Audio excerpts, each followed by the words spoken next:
If those Herald True transmitters want to take revenge on me, you can stand in front and shield me. As a follower, you should show some use, right? Isn't that so? Hearing Braden's words, Coulter's smile froze, beads of sweat appearing on his forehead as he said, Boss, you can't be serious, right?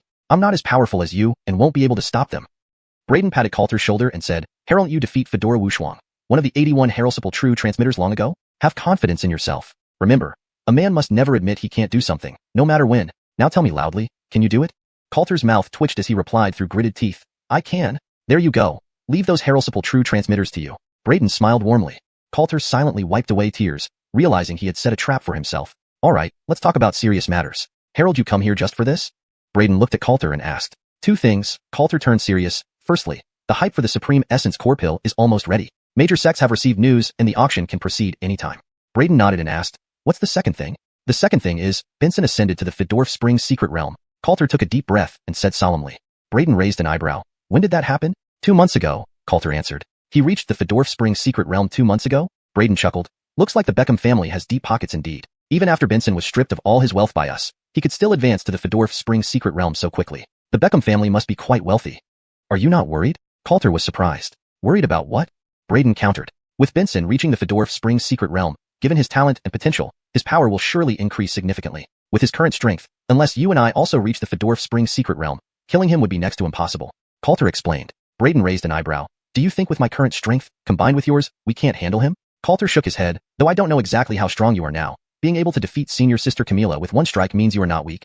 But no matter how extraordinary a genius is, it's impossible to defeat someone in a much higher realm, like the Fedorf Springs secret realm. Moreover, Isidore isn't just any Fedorf Spring cultivator. He is one of the most outstanding geniuses of the Xianxia sect. Even back in the Essence Core realm, he made it onto the Martial Tower's Essence Core feeders, with profound strength and far superior to ordinary Fedorf Spring cultivators. So, although your displayed strength is formidable, I still don't think you can be a match for Benson at this point. Upon hearing Coulter's words, Braden couldn't help but laugh, not taking it too seriously.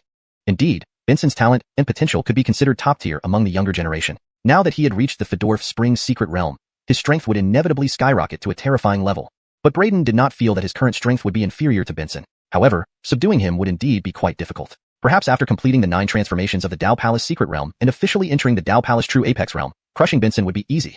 He handed all the Supreme Essence Core Pills over to Coulter and instructed, these Supreme Essence Core Pills, you'll handle the auction. As for Benson, keep monitoring his movements. After dismissing Coulter, Braden didn't rush to challenge the Martial Tower but went to the Gravity Hall instead, intending to perfect the sword technique he recently mastered. Then, challenging the Martial Tower would be easier. Chapter 104, Perfecting Swordsmanship. The art of swordsmanship has reached its pinnacle. Note, the original text is quite terse, so I've expanded it slightly to better fit English narrative conventions while maintaining the core meaning. Chapter 104. Activate 150 times gravity. Now, Braden's strength had greatly increased, his foundation strengthened, and his original endurance limit was broken. He directly increased the gravity in the gravity training room to 150 times in one breath. Boom. Inside the gravity training room, as soon as the cold Fedorf sword flew out, it fell heavily onto the ground, creating a huge hole on impact. 150 times gravity is indeed not something an ordinary person can withstand. Looking at the large pit in front of him, Braden couldn't help but twitch the corner of his mouth. Practicing swordsmanship control was even more difficult than practicing the invincible sword technique, mainly because swordsmanship control involved controlling the sword from afar, making it impossible for physical strength to come into play. Only mental power and true chi could be used for remote control. This required extremely high control over both mental power and true chi. Braden continuously mobilized mental power and true chi in an attempt to control the cold Fedorf sword, but under 150 times gravity, the sword became unbearably heavy. He could barely make the cold Fedorf sword hover with all his effort, but he was unable to control it freely. However, he did not give up, trying over and over again tirelessly. As time passed, while Braden's swordsmanship didn't show much progress, his mental power got significantly trained, improving drastically.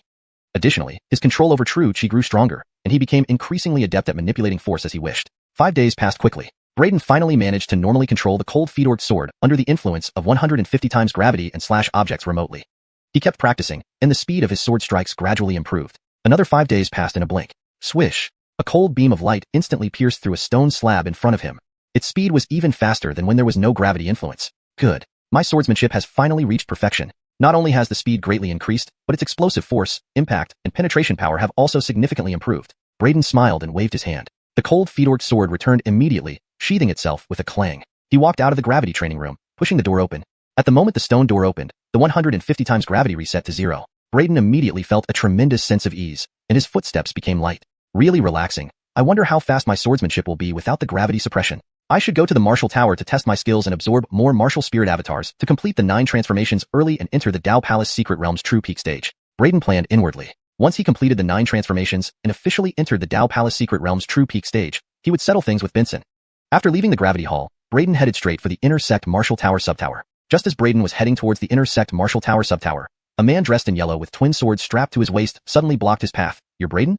The man who approached had a sharp gaze and an extraordinary demeanor, clearly ranked 3rd among the top 10 Inner Sect experts. Henrik. Seeing Henrik blocking his way, Braden asked doubtfully, "Who are you? What do you need?"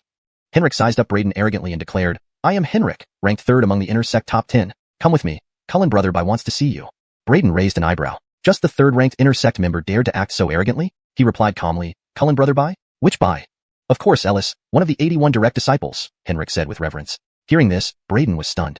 Herelrect disciple? Recalling what Coulter mentioned about direct disciples noticing him due to his rise on the Martial Tower ranking list and defeating Camelin which damaged Camelin's Dao heart, Braden wondered if this Ellis was one of the many direct disciples admiring Camelin. Not interested.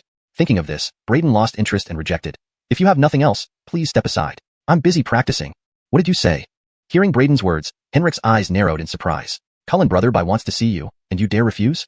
If he wants to see me, do I have to go?" Braden rolled his eyes and walked past Henrik, intending to leave. "You chose the bitter wine over sweet wine." Henrik's face turned grim, attempting to forcibly suppress Braden. Braden was momentarily stunned before laughing coldly. "An Inner Sect 3rd rank. Dare lay hands on me? Don't you know that even Camelin, a direct disciple, couldn't withstand one of my sword strikes?" Finishing his sentence, Braden struck out a palm, sending Henrik's treasure sword flying. "Spare him." At this moment, a pleading voice came from a distance. Braden turned to see a purple-clothed direct disciple walking towards him, each step covering dozens of feet swiftly. In a few steps, the man arrived nearby. "Junior Brother Fedorn. I am Ellis. Junior Brother Jiang was rash and disrespectful. Please forgive him this time, and thank you for your kindness." Ellis spoke softly, courteous. Braden hadn't expected such polite treatment. He had no deep grudge against Henrik and hadn't intended serious harm, but a small lesson was necessary. Therefore, he glanced at Henrik and said indifferently, "I'll give you some face, Senior Brother By, but he attacked me, so a little lesson is needed." Braden then lifted his hand, sending Henrik flying back. He hadn't put full force into the blow, or with his current strength, Henrik wouldn't have survived. Even so, Henrik felt his blood surge, bones nearly shattered, landing 10 yards away, spitting out blood. Holding his chest, he looked at Braden in shock. Although he'd heard rumors of Braden's prowess, he had never witnessed it firsthand and lacked true respect. Now, he felt a deep admiration for Braden. Braden paid no further attention to Henrik. With growing strength, his perspective changed. By now, the Inner Sect's top 10 were no longer noteworthy. Only direct disciples deserved his attention. Chapter 105. Ellis's invitation. Braden looked calmly at Ellis and asked in a respectful but not overly deferential manner, "May I ask what Cullen Brother By wishes to discuss?" Ellis gave Braden a deep look, but did not hold it against him for reprimanding Henrik in his presence. With a slight smile, he began with courteous flattery. "It is said that younger Brother Fedorn is an unrivaled genius, a peerless talent. But hearing about you is far less impressive than meeting you in person. To have achieved such heights within a year of joining the sect is truly commendable." Without beating around the bush, Ellis continued, "This time, I've come to invite younger Brother Fedorn to explore the ancient ruins of Douglas with me. Are you interested?" Douglas's ancient ruins? Braden's eyes flickered immediately thinking of the 2 broken maps he had obtained earlier. One of the fragments clearly marked Douglas. He had speculated that this Douglas likely referred to the legendary Douglas Holy Land that vanished 6,000 years ago. According to legends, Douglas was once flourishing and incredibly powerful, producing cultivators who had reached the mystic secrets realm. However, it mysteriously disappeared from history. Now, only scattered records remain in some ancient texts. The secrets of ascending to the mystic secrets realm, possibly hidden within the Douglas Holy Land, held immense allure for martial artists. Braden was equally enticed by this prospect. Although he had inherited the legacy of the supreme overlord of the Herolvine realm, Gaius was now in a deep slumber due to the significant depletion of his fragmented soul's power and showed no signs of waking up. Currently, aside from inheriting the swallowing heaven magic pot and various techniques imprinted within it, Braden lacked any knowledge related to cultivation. He looked at Ellis and asked, "Why me?" Ellis was straightforward, for 2 reasons. Looking at Braden, he explained calmly, "Firstly, although you've just ascended to Inner Herolsipal, your ability to rank on the Martial Tower feeders indicates you are strong enough to qualify to join our exploration. As for the second reason, we need the map you possess." At this point, his gaze intensely focused on Braden. Braden was startled. How could Ellis know about his possession of the Douglas Holy Land map? However, it seemed Ellis did not know that he actually had 2 maps of the Douglas ancient ruins. He narrowed his eyes. "How do you know I have the map of Douglas Holy Land?" Ellis chuckled. "To be honest, before coming to you, we had already explored the Douglas ancient ruins once, but due to incomplete maps, we ultimately failed and returned empty-handed. One of those exploring with us was Benson." Looking at Braden, he continued, "Back then, Benson inquired about someone who had obtained a fragment of a map in the trading secret realm. He intended to seize it, but was thwarted. The one who got the fragment is a disciple of Xiaoying sword sect. Though dressed as a new disciple, his strength was beyond a typical new disciple, even able to withstand the pressure of Benson's green sea tide anomaly purely through physical prowess. I guess that this person must be you, younger Brother Fedorn, right?" Ellis looked at Braden confidently. "Among the new disciples of Xiaoying sword sect, only you had that kind of strength. That's why I'm here." Understanding dawned on Braden. Ellis knew he had the Douglas Ancient Ruins map because of Binsone's investigation. Not denying Ellis's deductions, Braden admitted, "You are correct.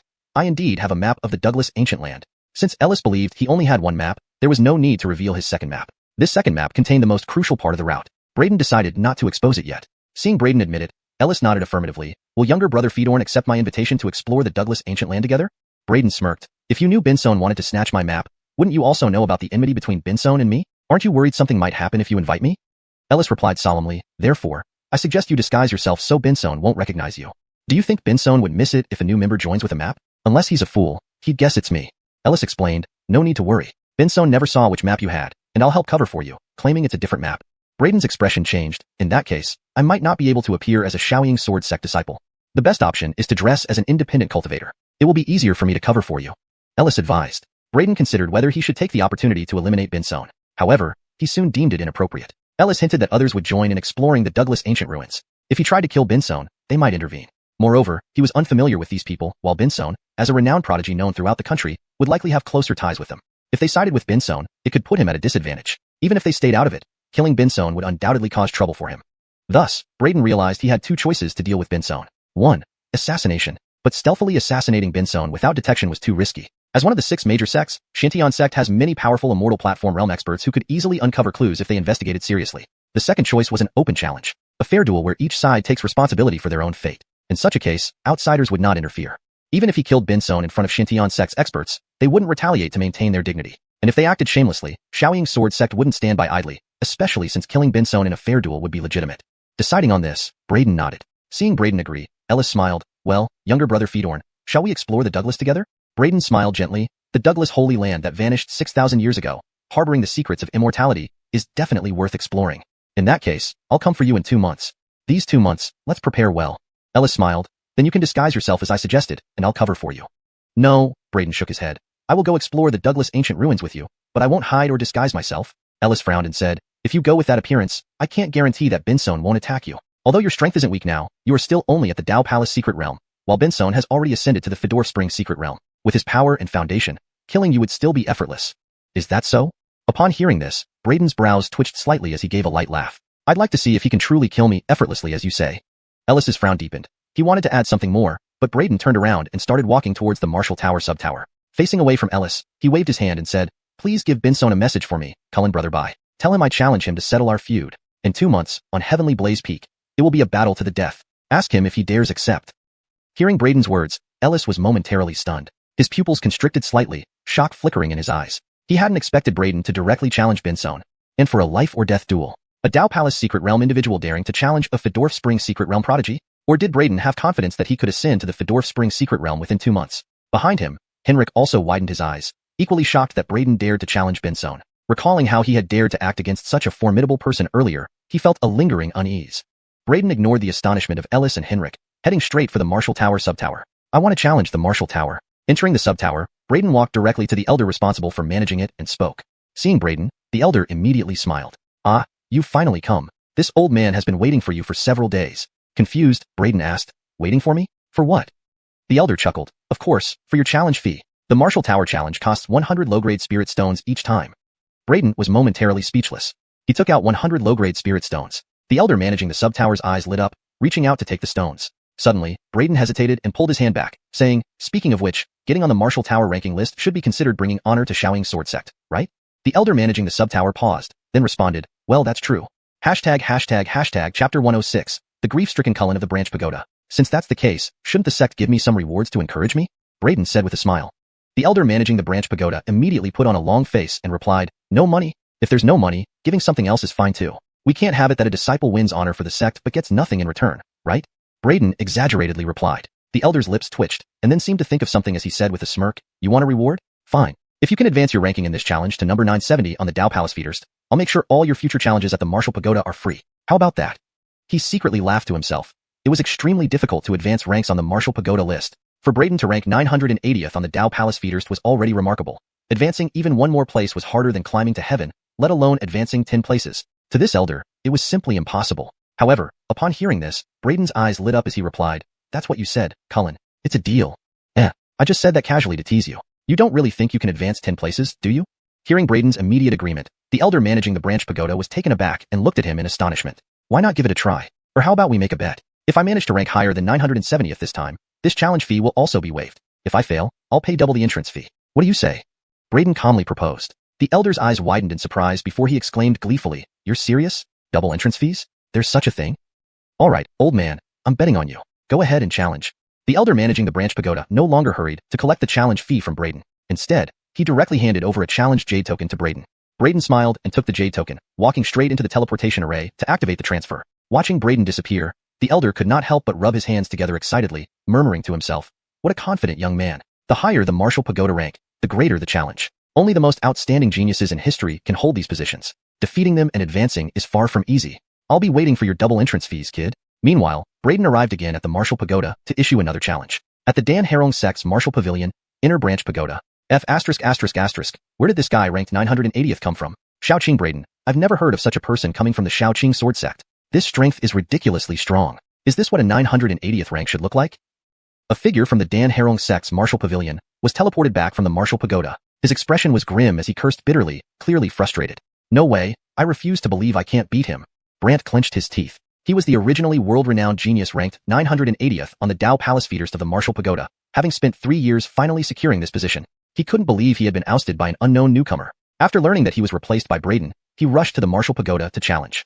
This was already his 20th failed attempt to defeat Braden's martial spirit avatar, but even so, he refused to give up, still harboring resentment and unwillingness, ready to challenge again.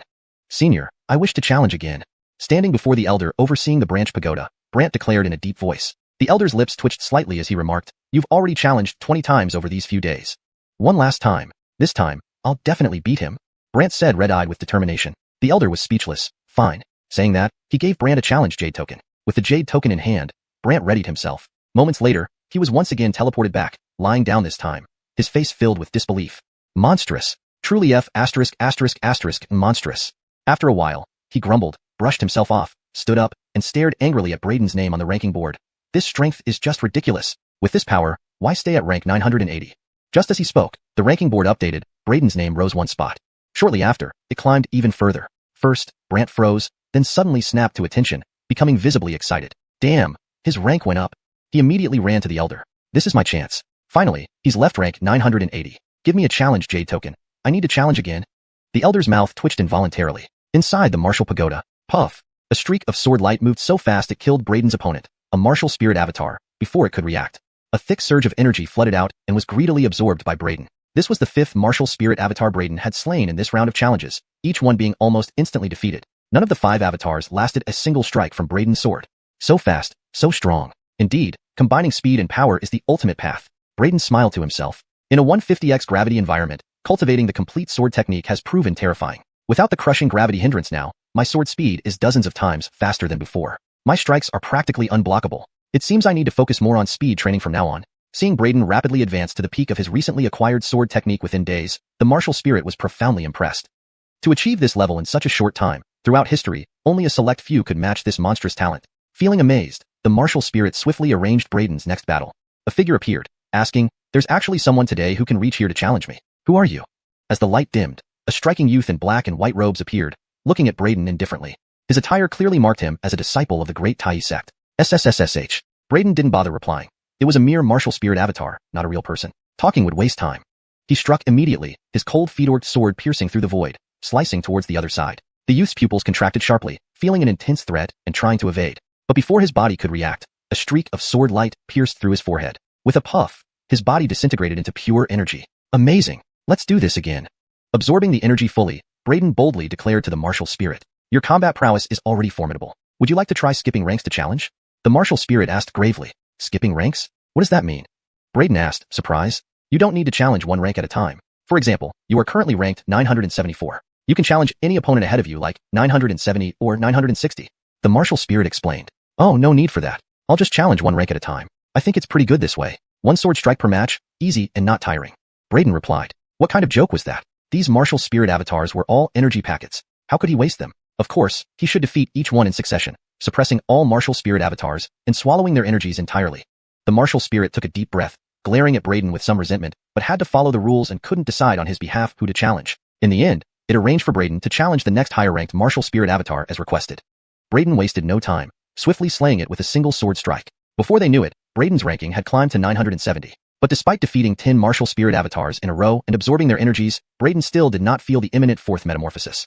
Indeed, the later it gets, the harder the metamorphosis becomes. Brayden murmured to himself. However, I have over 900 more ranks and avatars ahead of me. That should be enough for me to complete all 9 metamorphoses, right? Hearing Brayden's muttering, the martial spirit hidden in the shadows turned sullen. This guy actually wanted to crush and devour every single martial spirit avatar ahead of him. Outside, at the Shacking Sword Sect branch pagoda, seeing Brayden's rank change on the board, the elder managing the branch pagoda couldn't help but widen his eyes. What the heck, this kid's rank really did go up.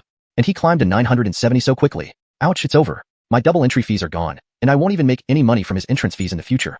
Suddenly realizing something, he began pounding his chest and wailing. A moment later, he suddenly came to his senses. Wait, isn't it true that I never made any money from this kid's entrance fees in the first place? Thinking about this, his expression grew even more sorrowful. Chapter 107. Unable to deflect my sword. The structure of the original text seems to only contain a chapter title. Given this, the translated text also contains just the chapter title without additional paragraphs or line breaks. If there's more content in the chapter that you would like translated, please provide it. Chapter 107. Continue challenging. Inside the martial tower, Brayden continuously challenged one opponent after another, each falling under his sword. Only when the 20th opponent appeared did Brayden finally feel a hint of pressure. The opponent dodged his lightning-fast sword control technique and suddenly rushed to Brayden's front, attempting to close the distance and engage in close combat with him. From this opponent's perspective, since Brayden excelled in long-range attacks like sword control techniques, his close combat skills must be lacking. However, as they closed in, he realized just how wrong he was. This person not only excelled in long-range ambushes, but also possessed terrifying close combat skills. A fearsome punch force was unleashed, warping and shattering the void. The immense power collided fiercely with his fist, instantly exploding his arm. Then Brayden delivered a whip kick, sending the opponent flying. With a thought, the sword that had narrowly missed him earlier shot back from afar and, with a puncture, penetrated the back of the opponent's head, instantly killing him and converting him into a ball of pure energy essence. How could you even think of engaging me in close combat? Looking at the ball of energy essence before him, Brayden muttered to himself. Then he raised his hand and formed a swallowing vortex, absorbing the entire ball of energy essence. The true chi within his body continually condensed and refined itself, improving in quality and increasing in power. His physical body also continued to grow stronger, nearing its 4th transformation. He estimated that by absorbing a bit more strength from the martial spirit's avatars, he should be able to undergo his 4th transformation. However, he did not continue the challenge but turned to Jamie and said, "That's enough for today's challenges. Send me back." Huh. Upon hearing Brayden actually requesting to leave, Jamie was surprised. "You're not continuing? Can I still challenge today?" Brayden asked. The last time he defeated 20 martial spirit avatars consecutively, the other party wouldn't let him continue and threatened to block him. Had they changed their policy now? Not possible. It turned out Brayden overthought it. Jamie hadn't changed and outright refused him. Brayden's mouth twitched as he rolled his eyes and retorted, "All right then. Although today's 20 opponents didn't challenge me much, it's fine. I'll come back tomorrow. Fighting 20 bouts a day is about right. You won't make me rest for a few days again? You saw it yourself. These battles haven't tired me out at all. If I wasn't worried about hitting too many avatars at once and getting blocked, I could have kept fighting." Jamie was speechless and directly teleported Brayden out of the tower. "Wait, where's my reward for this challenge?" As the teleportation enveloped him, Brayden urgently called out. Before his words were finished, he was already teleported away. Improving ranks this time around, yet no rewards? How stingy. Back in the branch hall, Brayden couldn't help but complain. At that moment, several disciples stared at him in shock. It's Brayden. He challenged the martial tower again and jumped up 20 ranks in one go. This is crazy. Many couldn't hold back exclamations, their eyes filled with admiration. Before Brayden's challenge, very few disciples in the Shaoqing sword sect could make it onto the martial tower rankings. These rankings were seen as an unshakable presence. But now, Brayden had succeeded in consecutive challenges, easily boosting his ranking. This completely overturned everyone's perception of the martial tower as an unshakable existence. It shattered their understanding and made them wonder if climbing the tower and advancing on the ranking board wasn't so hard after all. However, when they themselves challenged the martial tower, they found it remained just as formidable as they remembered. Several enthusiastic inner disciples who attempted the challenge were sent back with bruised faces. Brayden paid no heed to the surrounding disciples' discussions and walked up to the elder responsible for managing the branch tower. He smiled and said, "Cullen, we had a bet. Harold, I win?" The elder looked at Brayden, sighed sadly, and said, "I didn't expect you to be so strong, jumping up 20 ranks at once. This old man loses this time. All your future challenges in the martial tower will be free." After saying this, he couldn't help but clutch his heart. Not earning spirit stones from this kid pained him. But he kept his promise and handed Brayden a permanent challenge token. "Here's your token. It's a permanent pass. Just infuse true chi into it to activate the teleportation array and enter the martial tower." Brayden took the token, noticing the character Wu, Martial, inscribed on it. He put it away and said, "Thank you, Cullen. I'll come back to challenge tomorrow." With a slight smile, he left the sub-tower, token in hand. As he made his way back to Star Peak, a figure appeared before him, as if waiting for some time. It was Xena, whom he had defeated earlier. Seeing Brayden, Xena stood up and fixed her gaze on him. "Let's fight again."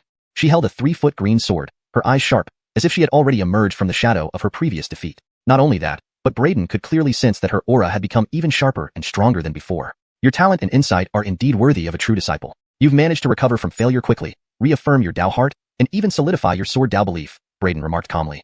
Xena's intense gaze remained on Brayden, her tone icy. In my career at this cultivation level, aside from challenging the Wu Tower, I have never been defeated. You gave me my first taste of defeat, but I won't stay defeated. Failure will make me fight back. Brayden replied, you have a good attitude, but challenging me might result in another defeat. Let's see. As soon as she finished speaking, Xena vanished from her spot, taking the initiative to charge towards Brayden, trying to close the distance just like the last opponent Brayden faced in the Wu Tower, intending to engage in close combat. Seeing this, a smile formed on Brayden's lips. Clearly, she still didn't understand him well enough. Forget about her current speed. She wouldn't be able to get close to him at all. Even if she did, she wouldn't pose any threat to him. With a raise of his hand, the cold fedorch sword shot out of its scabbard, faster than lightning, instantly cutting a strand of hair by Xena's ear, then circled around and returned to its sheath at Brayden's waist. Xena froze in place, her pupils constricting to pinpricks. The battle was over. The winner was clear. As Brayden brushed past Xena, his figure gradually moved further away. Your reaction is too slow. You can't catch my sword. With a slight smile, he left the branch tower with the token in hand. On his way back to Star Peak, a figure appeared before Brayden, seemingly waiting for some time. It was none other than Dream, whom he had defeated previously. Seeing Brayden, Dream immediately stood up and glared at him. Let's battle again.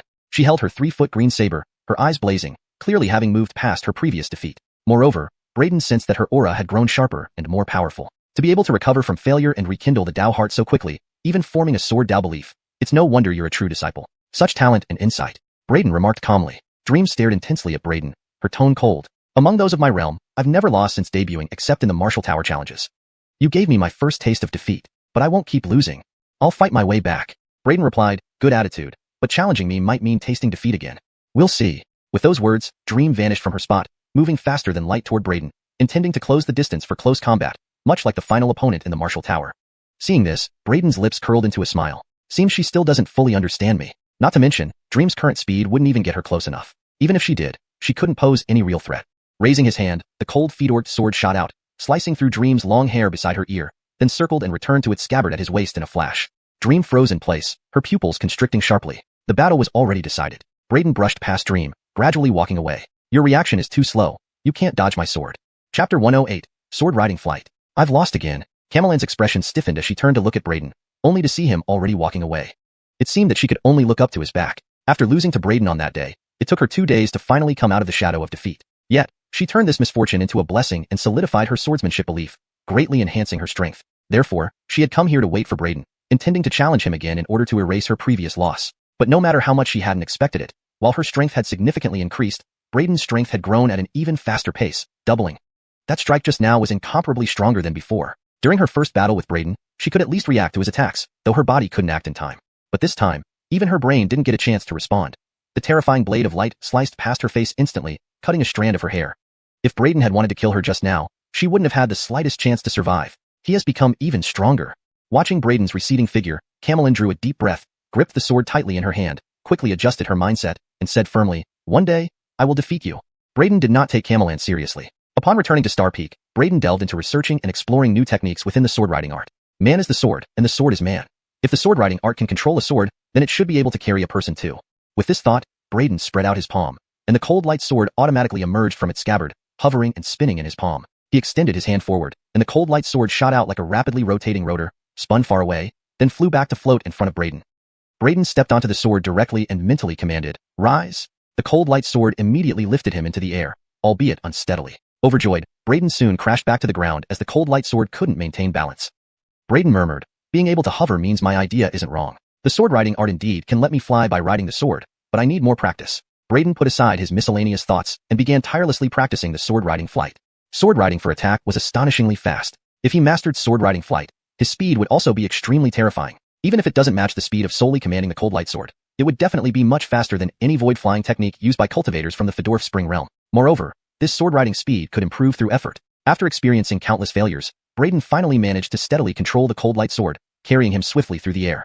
However, the speed was still far from what Brayden imagined. His mastery over sword riding flight was not yet powerful enough. He had just preliminarily achieved sword riding flight, but this thrilled him immensely. Since the method worked, the rest was just a matter of time and effort.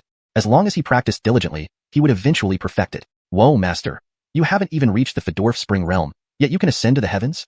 In the courtyard, the bald-haired crane, awakened from sleep, rubbed its eyes upon seeing Brayden practicing sword riding flight, thinking it was hallucinating.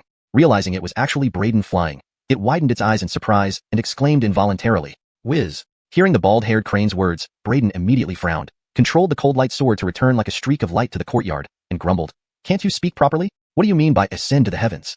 "Oh, slip of the tongue, slip of the tongue," the bald-haired crane hurriedly explained. Then, it asked curiously, "Hey, master, aren't you still at the Dao Palace realm? How can you fly in the air?"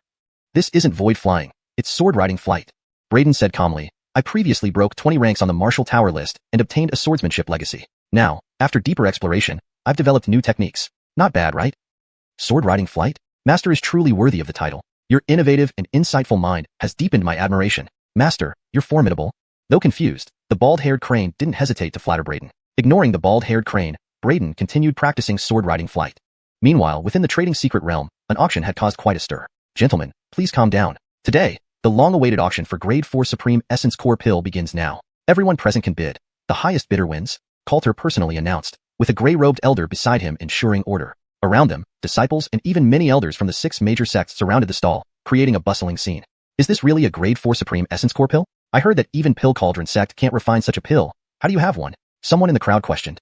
"Haha, I know you all have doubts. Initially, I didn't believe it either when I got this pill. But after verifying, I confirmed it's undoubtedly a Grade 4 Supreme Essence Core Pill. Pill Cauldron sect specializes in alchemy, but there are great masters among commoners. This supreme pill was refined by a master who chose seclusion. Not to waste time, let everyone see for themselves." Coulter took out a Grade 4 Supreme Essence Core Pill and placed it in his palm. Its intense aroma immediately stirred the audience. Everyone's eyes fixed on the pill and observed closely. Upon noticing the exquisite patterns indicating it was a supreme grade pill, they couldn't help but gasp. Truly a Grade 4 Supreme Essence Core Pill. 5,000 lower grade spirit stones. I want this Grade 4 Supreme Essence Core Pill. Immediately, someone bid 5,000 lower grade spirit stones. A smile spread across Coulter's face. He had not mentioned the total quantity of supreme pills, only hinting at their existence. Such a high-grade pill had never appeared on the market before, so everyone assumed he had only one Grade 4 Supreme Essence Core Pill. The rarity made competition intense. "Great, we have a bid of 5,000 spirit stones. Any higher bids? Time flies. Don't miss your opportunity. This Grade 4 Supreme Essence Core Pill is rare, and its effects surpass upper-grade pills. Bid generously." Bidding at 6,000 spirit stones. 7,000. The crowd was buzzing. However, despite the large gathering, only a few could afford to bid. 10,000 spirit stones. "We Pill Cauldron sect want this Grade 4 Supreme Essence Core Pill. Please show some respect and yield this supreme pill to us. Pill Cauldron sect needs this Grade 4 Supreme Essence Core Pill for research to refine such pills in the future. If our friends make things easier now, once we grasp the refining method and successfully create these pills, it will greatly benefit all cultivators." At the back of the crowd, the Aiken spoke sternly. Upon hearing this, everyone turned to look, recognizing him as the Hall Master of Pill Cauldron sect's Pill Pavilion, leading to shock. The Aiken, responsible for the Pill Cauldron sect, has been moved to personally join the bidding at the trading secret realm. After all, it's a Grade 4 Supreme Essence Core Pill. You must understand, even though the Pill Cauldron sect gathers countless renowned masters, none of them has ever been able to refine a Grade 4 Supreme Essence Core Pill. This pill holds significant meaning for the Pill Cauldron sect and has immense research value. They naturally won't miss out on this opportunity. The crowd commented. As the Zaire started bidding, the previous bidding voices gradually subsided. No one wished to offend the Pill Cauldron sect, because the Pill Cauldron sect was a major sect specializing in alchemy. Almost all of the 6 major sects had pharmaceutical collaborations with the Pill Cauldron sect. Moreover, this time it was the Hall Master of the Pill Cauldron sect's Dan Pavilion personally bidding, so everyone gave him some face. 10,000 spirit stones. Is there anyone willing to bid higher? Opportunities are fleeting. Don't miss out. Coulter shouted. I bid 11,100. At that moment, an elderly voice joined the bidding. The Zaire frowned immediately, not expecting someone to challenge his bid without giving him any face. He glanced at the person and calmly said, 12,000. 13,000. The person said sternly, 15,000. The Zaire hesitated slightly, then responded sternly, casting a cold look at the person. Haha, indeed, the Pill Cauldron sect is rich. I can't compete with you. This pill is yours. The person chuckled and conceded. The Zaire snorted coldly, looking quite displeased. Originally, he could have secured the pill for 10,000 spirit stones, but because of this person's bid, he had to spend an additional 5,000 spirit stones. How could he be happy? However, Coulter wore a broad smile and asked, 15,000. Is there anyone willing to bid higher? There was no response from the surrounding crowd. Very well, since there's no further bidding, this Grade 4 Supreme Essence Core Pill belongs to the Zaire. Let's make the transaction now. Coulter grinned, presiding over the auction in a rather unconventional manner. The Zaire didn't argue, directly handing over 15,000 lower-grade spirit stones to Coulter. After confirming everything was correct, Coulter handed the pill over to the Zaire. As the crowd saw the Grade 4 Supreme Essence Core Pill settled, they were about to disperse when Coulter quickly called out, everyone, please stay. The auction isn't over yet. With that, he took out the second Supreme Essence Core Pill and said, I still have another Supreme Essence Core Pill here. Those who missed out just now, your chance is here. The crowd was momentarily stunned. What was going on? Harold, he just say opportunities are fleeting and shouldn't be missed? And now, another pill appeared right after? The Zaire was also flustered, seeing the second Supreme Essence Core pill Coulter produced, his face turning pitch black. If he had known there would be a second pill, why would he have competed so fiercely and raised the price so high earlier? But if he knew that the person who bid against him earlier was actually a shill planted by Coulter to deliberately inflate the price, how would he react? Chapter 109. The Dan Harong Sect's Reaction. The auction continued. The Cleveland of the Dan Pavilion left the auction venue with a grim expression, returning to the Dan Harong sect. He and a group of alchemy masters began to study this peerless Yuan Gang pill. How superb! The refining technique for this peerless Yuan Gang pill is truly remarkable. All the alchemists were amazed. However, someone staring at the pill suddenly frowned, his expression filled with suspicion. Hold on, everyone. Don't you feel that the refining technique for this peerless Yuan Gang pill seems familiar? Hearing this, the Cleveland and the alchemists all froze, looking at the speaker in bewilderment. The alchemist explained, this refining technique, these Danwen patterns are perfect beyond reproach, and I have this sense of familiarity. Upon hearing this, the Cleveland's eyes narrowed, urgently asking, could it be the mysterious alchemist who refined this fourth-rank peerless Yuan Gang pill? Furrowing his brow, the alchemist then seemed to recall something, his expression changing as he said, I remember now. Cleveland, do you recall the youth Gil brought to register as a new disciple 6 months ago? He left behind a peerless Huichun pill. The Cleveland was momentarily stunned, frowning unhappily. Why bring up those two people? Cleveland, is that peerless Huichun pill still here? The elder asked. Yes, it's still here. The Cleveland replied. That peerless Huichun pill is just a first-rank medicine, but its refining technique is extremely sophisticated, so I've kept it for research. With a flick of his hand, the first-rank peerless Huichun pill appeared in his palm. The elder leaned in closely to observe it, then drew a sharp breath. Cleveland, look carefully at this peerless Yuan Gang pill, and this peerless Huichun pill. The Cleveland's eyes widened as he placed both pills side by side for closer inspection. His pupils constricted as he gasped in shock. These two pills share identical refining techniques. They must come from the same source. The surrounding elders also exclaimed in surprise, examining them closely before collectively drawing in a sharp breath. Yes, these two pills share the exact same refining techniques. They must have been made by the same person. The Cleveland's expression changed repeatedly, and an absurd thought flashed through his mind. The image of that youth and Gil's words back then. Could it be possible that this fourth-rank peerless Yuan Gang pill was refined by that youth? No, impossible. That youth is barely over 10 years old. No matter how gifted he might be in alchemy, it's not possible for him to refine such a high-rank peerless pill. I must be overthinking. The Cleveland's expression shifted. He quickly suppressed the absurd idea, believing it couldn't be what he thought. Their Dan Harong sect had existed for so many years, gathering all the famous alchemists from the Daqian kingdom. For so many years, they hadn't managed to refine a fourth-rank peerless pill. How could a teenager accomplish it? How ridiculous. After some contemplation, the Cleveland approached the Great Hall with the pill in hand and stood before the Aiden. Harold the Cleveland successfully bid for the fourth-rank peerless Yuan Gang pill in the trading secret realm? Seeing the Cleveland, the Aiden asked with a smile. The Cleveland nodded, taking a deep breath. Aiden, there's something unusual about this pill. Really? The Aiden looked at the Cleveland curiously. The Cleveland handed the fourth-rank peerless Yuan Gang pill to the Aiden. Aiden, this is the fourth-rank peerless pill I bought in the trading secret realm. Take a look. The Aiden inspected the pill carefully. Indeed, the refining technique is highly sophisticated. The Danwen is well condensed, and the Danqi is thick, indicating the person who refined this peerless Yuan Gang pill has reached unparalleled mastery in alchemy. But why does this Danwen pattern and the refining technique seem familiar? The Aiden furrowed his brows, slightly startled. The Cleveland took a deep breath, handing over the peerless Huichun pill. Aiden, take a look at this peerless Huichun pill, and you will understand why it feels familiar. The Aiden paused, carefully examining both pills before abruptly concluding, these two pills were refined by the same person. That's right. The Cleveland solemnly added. This peerless Huichun pill was left behind by the youth Gil brought back half a year ago. What did you say? The Aiden's eyes widened as he shot up from his seat, staring intently at the Cleveland. The Cleveland remained silent. The Aiden's expression shifted rapidly, taking a deep breath. Are you suggesting that the disciple Gil brought back that day was indeed a prodigy in alchemy, and these two pills were refined by him? The Cleveland hesitated. I had my suspicions, but it can't be him. He's too young to refine such a high-rank peerless pill. The Aiden nodded. Perhaps he had a special encounter or obtained relics from an ancient alchemy master. Please summon the Marshal Cleveland immediately to find out this youth's whereabouts and bring him back. Not only does he have a peerless Huichun pill, but he also has a fourth-rank peerless Yuan Gang pill. There may be other precious pills with him. We should have kept him here initially. The Aiden mused, his gaze gleaming. Subsequently, the Marshal Cleveland arrived at the Great Hall. Learning about this matter, he was also surprised. Immediately, he dispatched men to locate Braden's whereabouts. Who would have thought that the boy Gil brought back that day had such fortune, carrying such extraordinary pills? Leaving the Great Hall, the Marshal Cleveland couldn't help but sigh. Back at the Marshal Pavilion, the Marshal Cleveland noticed Wu Pavilion's genius Brant muttering curses as he exited a branch tower. Brant. The Marshal Cleveland greeted with a smile. Brant, one of the most brilliant geniuses of the Marshal Pavilion, ranked 980th on the Daogong feeders of the Marshal Tower. Among the numerous Daogong realm geniuses of the Marshal Pavilion, no one could match him. Such a genius naturally garnered much attention. The Marshal Cleveland also held a good impression of Brant. As Brant ranted, he saw the Cleveland and hurriedly bowed. Cleveland. The Marshal Cleveland chuckled. Brant, you've been cursing nonstop since coming out of the branch tower. What happened? Brant immediately vented. Never mind, Cleveland. I went to challenge the Marshal Tower again, and recently a monstrous individual from Shaoqing Sword Sect broke into 20 ranks in one go. pushing me down to 980th place. I challenged him over 20 times, but each time I was brutally beaten by his spirit avatar. Finally, that guy climbed even higher, and I couldn't recover my previous rank. The Marshal Cleveland was surprised. So, someone from Xiaoqing's sword sect broke 20 ranks and knocked you down? Yes, he's a complete monster. Do you know how powerful he is? Today, I saw him break 20 more ranks while challenging the Marshal Tower. His ranking rose incredibly fast. Brant stubbornly declared. Such power? The Marshal Cleveland was also shocked. Xiaoqing's sword sect produced such a genius? Who is he? What's his name? Braden. Brant promptly provided the name from the leaderboard. Hold on, what did you say? Braden? Hearing Brant's words, the originally nonchalant Marshal Cleveland suddenly changed expression and exclaimed somewhat out of character. Braden, that's the name he used on the ranking board, Qinglin E. Brant responded in puzzlement. The Marshal Cleveland was momentarily stunned, his expression shifting unpredictably. He remembered that the youth Gil had brought back to the sect was named Braden. Moreover, this time the peerless Yuan Gang pill acquired by the Dan Cleveland at the auction was also sold by a disciple of the Xiaoqing sword sect. Could it be a coincidence? He couldn't help but take a deep breath and immediately turned around, heading back to the main hall of the Dan Herong sect to report this matter to the Aiden.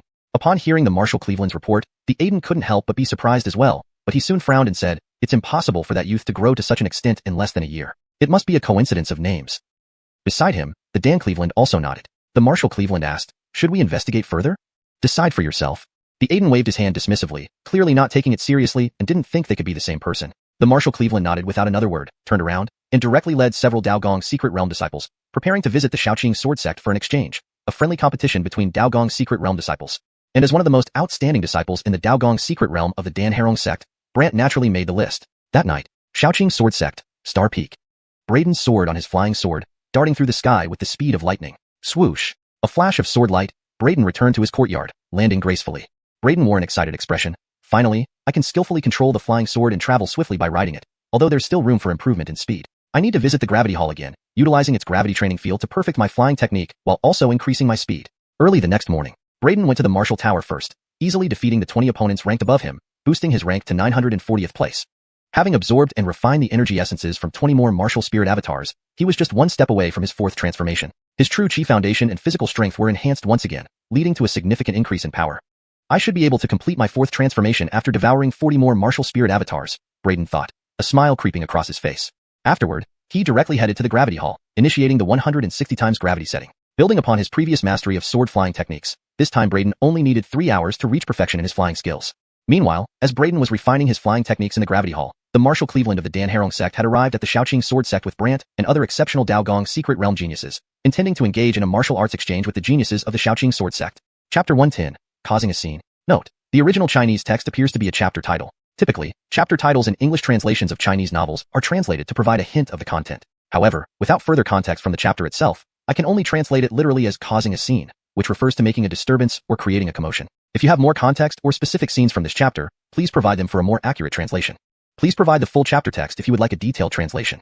Chapter 110. Do you, the Xiaoqing sword sect, who boast of being unparalleled in swordsmanship, only have disciples of this caliber? In front of the Xiaoqing celestial palace, Brant stood with his sword at an angle, arrogantly saying, bring out the strongest fighters from your Xiaoqing sword sect's Dao Palace secret realm. Upon hearing Brant's words, all the high-ranking officials of the Xiaoqing sword sect turned grim. His statement was a blatant insult.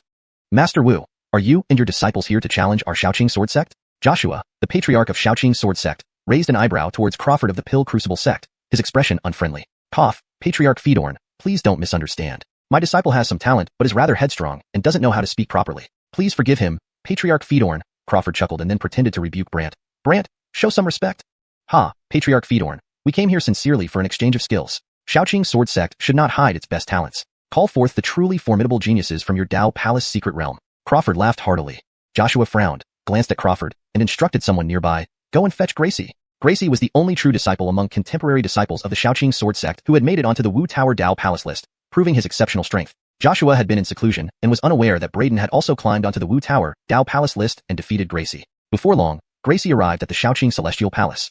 Gracie greets the patriarch. Gracie bowed respectfully to Joshua. No need for formalities. Gracie, these are the heavenly geniuses of the Pill Crucible sect's Wu Pavilion. They all come from the Dao Palace secret realm and wish to spar and exchange skills with the geniuses of our Xiaoqing sword sect. Accompany them for a few moves. Joshua said to Gracie. Then he addressed Crawford, Wu Cleveland. This is our absolute genius whose strength in the Dao Palace secret realm is unmatched. Let her spar and exchange skills with your disciples. Seeing Gracie, Crawford's expression tightened slightly. His main purpose for coming was to meet Braden. The exchange was just a pretext. He didn't expect Joshua to claim that Gracie was their most outstanding genius in the Dao Palace secret realm, against whom none of the other disciples could match up.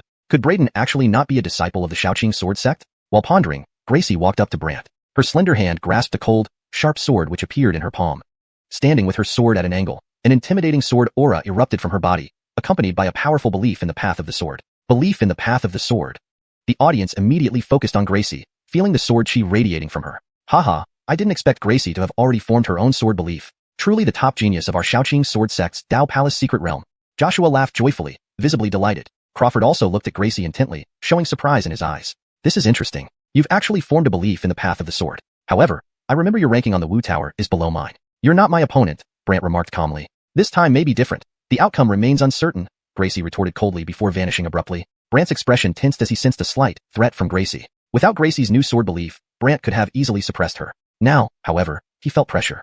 They engaged in intense combat instantly, with terrifying sword light bursting everywhere, tearing through space. The battle was fierce, and various constitutional phenomena appeared behind them, shaking the sky and earth, leaving the spectators astonished and full of praise. Indeed, they are the top geniuses of their generation. Despite being only at the Dao Palace secret realm stage, their strength is already formidable, exclaimed the high-ranking officials present. After half a moment of intense fighting, Brant narrowly won, struggling to gain victory. You lost, Brant breathed deeply, holding his sword in front of Gracie. Gracie looked upset, unable to believe she had been defeated so quickly again after losing to Brayden. The Xiaoqing sword sect's senior officials were equally dismayed, never expecting Gracie to be no match for Brant. Everyone knew that the Wu Pavilion of the Pill Crucible sect was just a branch. The sect's main focus was still on alchemy. Yet, a martial genius from an alchemy-focused sect had come and defeated their top genius, a direct affront. Joshua drew a deep breath, feeling a touch of melancholy. Could it be that the prestigious Xiaoqing sword sect had declined to such an extent? He never thought that in martial prowess, his sect would be surpassed by an alchemy sect. Crawford laughed. Why not let the real prodigy of the Xiaoqing sword sect spar with our disciple? Joshua's face darkened as he restrained his anger. Wu Cleveland, you misunderstand. Our top genius was already defeated by your disciple. Gracie took a deep breath. Patriarch, actually, we have another disciple in the Dao Palace secret realm, whose talent and strength far exceed mine. Who? Joshua asked, surprised. A new inner disciple Brayden, Gracie said firmly. He recently ascended to the Wu Tower Dao Palace list, currently ranking 940th. His strength surpasses mine greatly. Brayden, ranked 940th? Joshua and the elders of the Xiaoqing sword sect were shocked. Brayden? Is he the disciple recruited by Brendan from Star Peak? Joshua recalled Brayden, wide-eyed in disbelief. In such a short time, he's reached the Dao Palace secret realm and even made it onto the Wu Tower list? Thunder Sword Peak's master showed a rare flicker of emotion. Considering Brayden's past performances, he noted, Patriarch, some significant events occurred during this period. He recounted Brayden's performance during the new disciple trials, especially nearly killing Denim, which prompted Joshua to react strongly. Find him immediately. In a gravity training hall. Swoosh.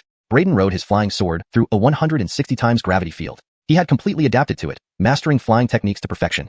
As he moved, his figure vanished instantly, reappearing far away, riding his sword. Very fast. Here, the speed is moderate due to the gravitational suppression, and my body can bear this load. But without this 160 times gravity, my flying speed would be dozens of times faster. I wonder if my physical body can withstand such extreme speed. Feeling his current flying speed, Brayden couldn't help but worry about his body's ability to handle such speeds. Within 2 days, I will undergo my 4th transformation, enhancing my body further, hopefully enough to withstand it. Muttering to himself, Brayden emerged instantly before the stone door of the gravity training hall. Just as he pushed the door open, 2 anxious elders waited outside. Oh, Brayden, you finally came out. Quickly, follow Cullen here. Translation completed while maintaining the structure and tone of the original content. Seeing the stone door open, the 2 elders immediately rushed forward and lifted Brayden to walk out. Whoa, broad daylight, under clear skies. What are you 2 elders doing? I don't have a single coin on me. You've kidnapped the wrong person. Brayden exclaimed in surprise. The faces of the 2 elders darkened instantly. What are you talking about? Someone has come to challenge our Xiaoqing sword sect, and the Patriarch has instructed us to find you for help. Don't waste time. Let's go, one elder urged. Brayden was taken aback. Someone dares to challenge our Xiaoqing sword sect? Who is so bold? It's people from the Pill Crucible sect, the 2 elders said solemnly. This Pill Crucible sect must have gone crazy today. They suddenly brought several extraordinary geniuses from the Dao Palace secret realm to our Xiaoqing sword sect, saying they want to have a martial arts exchange. They say it's to promote relations between our 2 sects, but in reality, they're here to show off their strength and disrupt our operations. All the other geniuses from the Dao Palace secret realm have already been defeated. Even Gracie was defeated. Now, we're counting on you to suppress those disciples from the Pill Crucible sect and defend the dignity of our Xiaoqing sword sect. Got it? Hearing the explanation, Brayden's eyes narrowed slightly. You mean, it's people from the Pill Crucible sect? Yes, the elders confirmed. They specialize in alchemy, but also have a martial arts pavilion where numerous talented and monstrous geniuses emerge. The elders explained. Brayden nodded and asked, if I step in and suppress those geniuses from the Pill Crucible sect, defending the dignity of our sect, will there be any rewards? Even though he had already planned to take action upon learning that it was the Pill Crucible sect, getting a reward from the sect would be a nice bonus. Since joining the Xiaoqing sword sect, he hadn't received much cultivation support. As an outer disciple, he only earned 5 low-grade spirit stones per year, which was pitifully insufficient. To make matters worse, the sect found various ways to earn money from its disciples. Spirit stones were required for training in the gravity chamber. Entering the secret realms for inner disciples cost spirit stones. Even challenging the Wu Tower required an entrance fee. Moreover, the entrance fee for a single challenge was as high as 100 spirit stones. Yet, when he ascended the Wu Tower ranking and brought glory to the sect didn't give him any acknowledgement. So now, Braden saw this as an opportunity to get something valuable from the sect and naturally wouldn't let it slip by. The two elders guided Braden quickly through the corridors of the shacking celestial palace, eager to reach the main hall. You must understand, Braden. The reputation of our shacking sword sect is at stake, one elder emphasized. Of course, Braden replied with a slight smirk, already formulating his plan. Upon arrival, all eyes turned towards Braden. Crawford and his disciples watched curiously, while Joshua and the other sect leaders observed intently. Here comes the true genius of the shacking sword sect, Crawford murmured to himself, eyeing Braden closely. Braden stood calmly before the crowd, then looked at Crawford with a confident expression. Pill Crucible sect, is it? Let's see what you've got. Chapter 111, Duty Bound. Chapter 111, Duty Bound. Note: without the full context of the chapter, this translation is based on the title alone. Yiburongcu is translated here as duty bound, meaning a responsibility one cannot refuse. If more context is provided, the translation can be refined further. Chapter 111. What? Reward? Upon hearing Braden's words, the two elders were momentarily stunned, then immediately started complaining. Braden, you know how our shacking sword sect is. It's really poor. Now, even the Pill Cauldron sect comes to bully us, damaging our premises. You can't take advantage of this situation to squeeze us further. Braden rolled his eyes and said, I know our sect is poor, but not that poor. Since I joined the sect, it has never spent any resources on my cultivation. Instead, it constantly tries to earn spirit stones from disciples like us. When I climbed up the martial tower ranking and brought honor to the sect before, there was no recognition. Now, you want me to protect the sect's dignity again without giving anything in return. That doesn't sound right at all. I've always freeloaded off others, not the other way around. The two elders felt ashamed when they heard this and hurriedly pacified him. Braden, you misunderstood. The sect never meant to freeload. But if you don't give rewards, it is freeloading. I'll start refusing freeloading from today. Braden said, as the saying goes, if you want the horse to run, you have to feed it grass, right? Expecting everything for free is not decent. The corners of the two elders' mouths twitched as they said firmly, rest assured. If you truly safeguard the sect's dignity, the benefits will definitely be worth your effort. Do you really speak for the sect? Braden looked at them with suspicion. Inwardly cursing Braden as cunning, the two elders had only intended to soothe him initially and hadn't genuinely thought about the rewards. How about this? I won't make it hard for you. When we see the patriarch later, just hint at it a bit. Otherwise, I might deliberately lose. Braden said with a slight smirk. What? Deliberately lose? Braden, you shouldn't do that. Hearing Braden's words, the two elders immediately became anxious. We agree, don't worry. When we see the patriarch, we'll bring up the reward issue for you. Haha, thank you, elders. There's no time to waste. Let's go. As long as the reward is fair, suppressing a few same-realm geniuses is nothing. Seeing the elders agree, Braden laughed heartily and said bravely. He narrowed his eyes slightly, harboring a grudge against the Pill Cauldron sect. Though Gil's death wasn't directly linked to them, if the Pill Cauldron sect hadn't been so ruthless, Gil wouldn't have left and eventually died in the Beckham family's double sword ambush. So, Braden held no good feelings toward the Pill Cauldron sect. Even if Shacking Sword sect offered no rewards, he would still act. But getting rewards while avenging himself was twice the pleasure. The two elders exchanged glances, wiping their sweat. They silently lamented that this batch of disciples wasn't easy to fool or freeload from anymore. They arrived at the Shacking Heavenly Palace in a flash. Patriarch, Braden is here. The two elders bowed respectfully to Joshua. Braden greets the Patriarch. Braden also performed the disciples' bow towards Joshua. Joshua immediately turned his attention to Braden, sensing the significant transformation in Braden's aura compared to their first meeting on Star Peak. He couldn't help but reveal a sharp look. With a smile, he laughed. Braden, I've just heard that you've advanced to the Dao Palace realm and made it onto the Martial Tower Dao Palace list, defeating even Amir. Is that true? Your Excellency, just minor achievements, not worthy of mention. Braden replied humbly. By the way, Your Excellency, being ranked on the Martial Tower is a great honor for the sect. But regarding rewards, I'm not concerned. Don't feel obliged to give me lavish rewards for reaching the list. If you must give, a few 10,000 top-grade spirit stones would be fine. Any more rewards can wait until I top the list. Hearing Braden's words, Joshua paused, his expression changing. The surrounding elders stared oddly at Braden, dumbfounded. Seeing Joshua's puzzled look, Braden widened his eyes incredulously. Really? Your Excellency, we worked so hard on the Martial Tower, risking our lives for the sect's glory, and there will be no reward at all? All elders sweated profusely. Joshua's mouth twitched awkwardly. Cough, Braden, let's put aside the reward issue. This time, I called you here to spar with a few geniuses from the Pill Cauldron sect. No interest. Braden yawned. Patriarch, I am now so poor I don't have a single spirit stone left. My cultivation hasn't progressed in over half a month. I need to think about making money and acquiring cultivation resources to break through the Fedorf Spring realm. I can't spare time for these play acts with the Pill Cauldron sect members. Please find someone else. Joshua's lips twitched upon hearing Braden's words. The two elders rushed forward, whispering something to Joshua. Hearing them, Joshua fell into silence, looking at Braden helplessly. Meanwhile, the Bow and Brant were shocked upon seeing Braden, especially the Bow, who gazed at Braden in disbelief. How could he not recognize this youth who was brought back by Gil 6 months ago? He indeed turned out to be the unparalleled genius Brant mentioned, climbing the martial tower rankings. In just half a year, a 16 to 17-year-old new disciple had achieved such heights. The bow's breathing quickened. Braden was genuinely a martial arts prodigy. So, Gil's words were true. Gil said Braden was an eternal god-level genius proficient in both pills and martial arts. Both pills and martial arts, proficient. In half a year, Braden climbed the Martial Tower Dao Palace list. What about pill crafting? The bow recalled the Tier 4 top-grade Yuan Gangdan auctioned in the trading secret realm recently. The craftsmanship and patterns matched the top-grade revitalizing pill Braden left behind in the Pill Cauldron sect 6 months ago. It was determined to be crafted by the same person. But previously, they doubted Braden could have crafted those pills, believing he obtained ancient alchemist relics. However, learning of Braden's astonishing achievements in martial arts within half a year led to a shocking realization.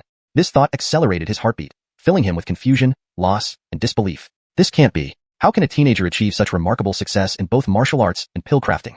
Meanwhile, Brant and other wuxia disciples grew serious, looking displeased upon hearing Braden's words. Play acting? Braden actually called sparring with them play acting. Such arrogance, such disdain, ignoring them completely. They were the elite among their generation, each an extraordinary genius, especially Brant, a Martial Tower Dao Palace ranker. Yet Braden showed utter disdain, completely ignoring them. How could a genius endure this humiliation? Someone immediately erupted. A Wu Pavilion disciple stepped forward and shouted at Braden, "Sir, you are exceedingly arrogant. I am unworthy, but I wish to see your prowess."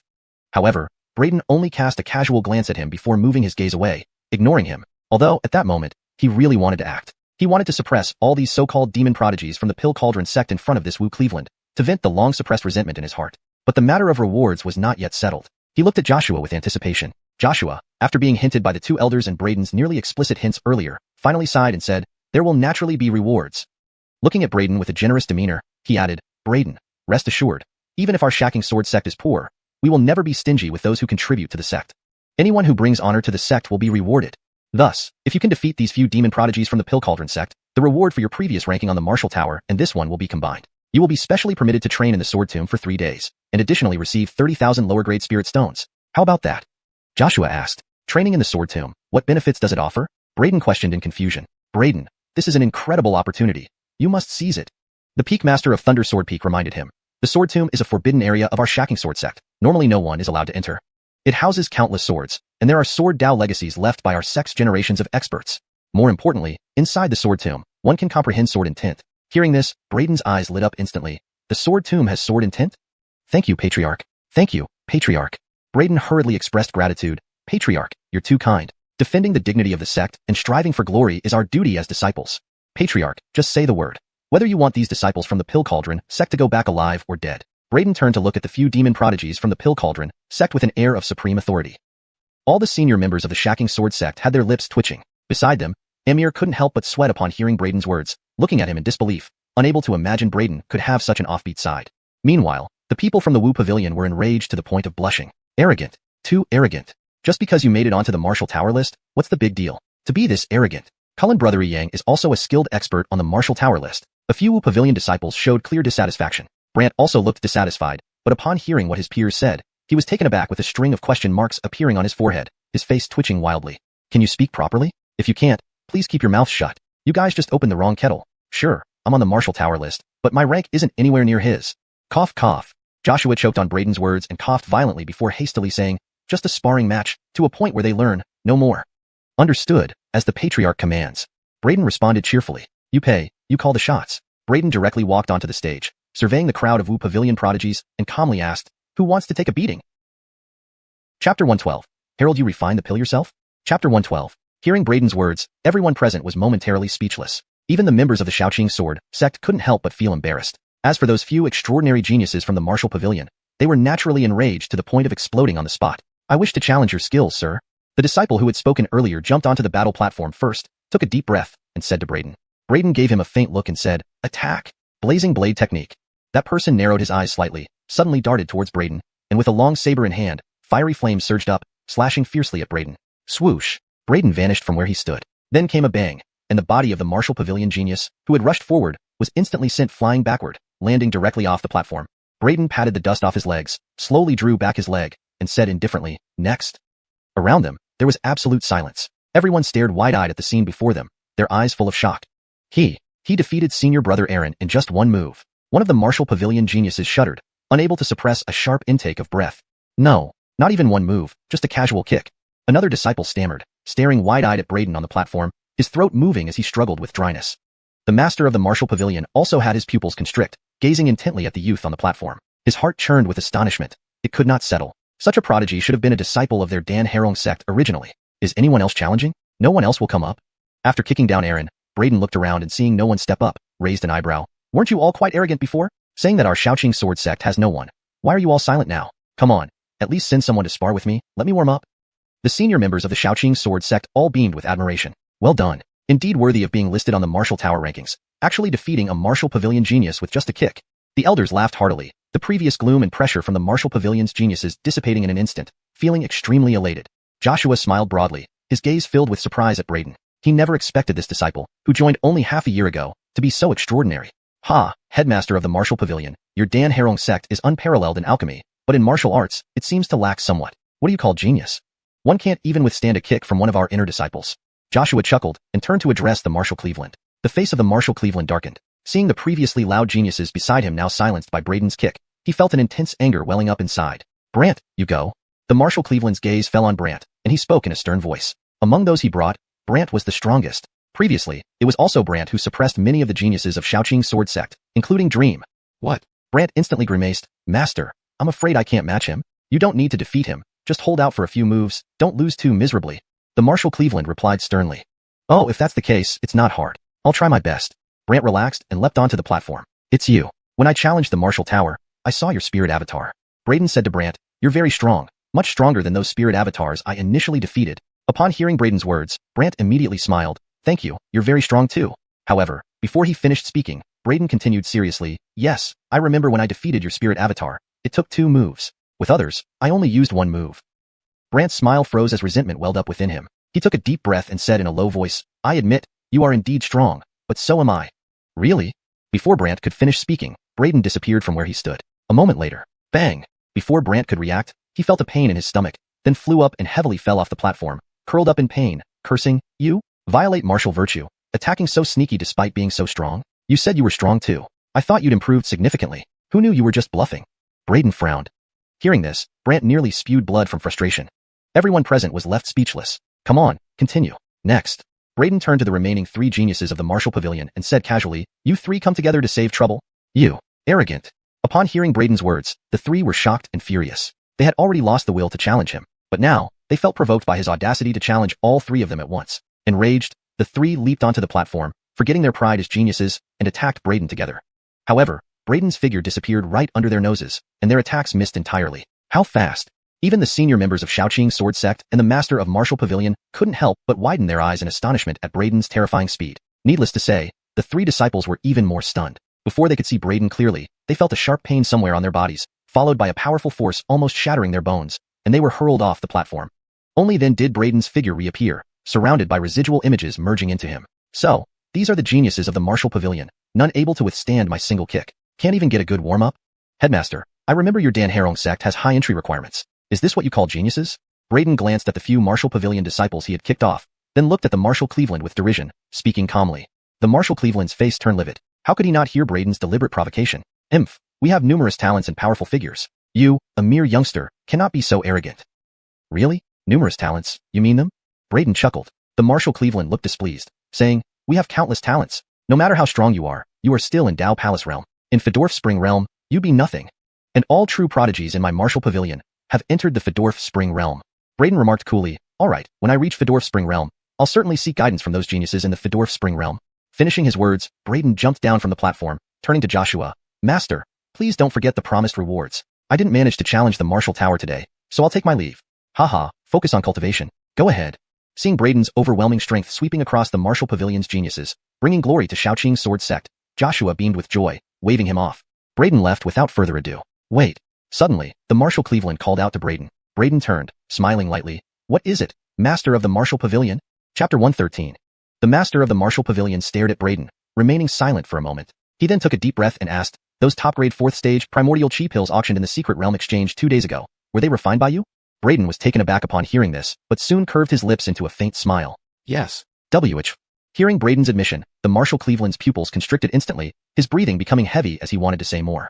However, Braden had already turned and started to leave. The Marshal Cleveland watched as Braden's figure gradually moved farther away, his eyes filled with shock. A storm of emotions raged inside him, leaving him unable to calm down for a long time. It's him. It's really him who refined them. Everything Ria mentioned back then is true. He is indeed an unparalleled genius adept in both alchemy and martial arts.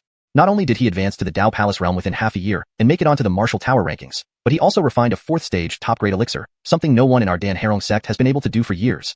Our Dan Harong sect has missed out on a true prodigy. Germain, you've misled our Dan Harong sect. The Marshal Cleveland inwardly roared, staring dully at Braden's retreating figure. In that instant, he seemed to age considerably, exuding an inexplicable sense of loneliness, regret, and unwillingness.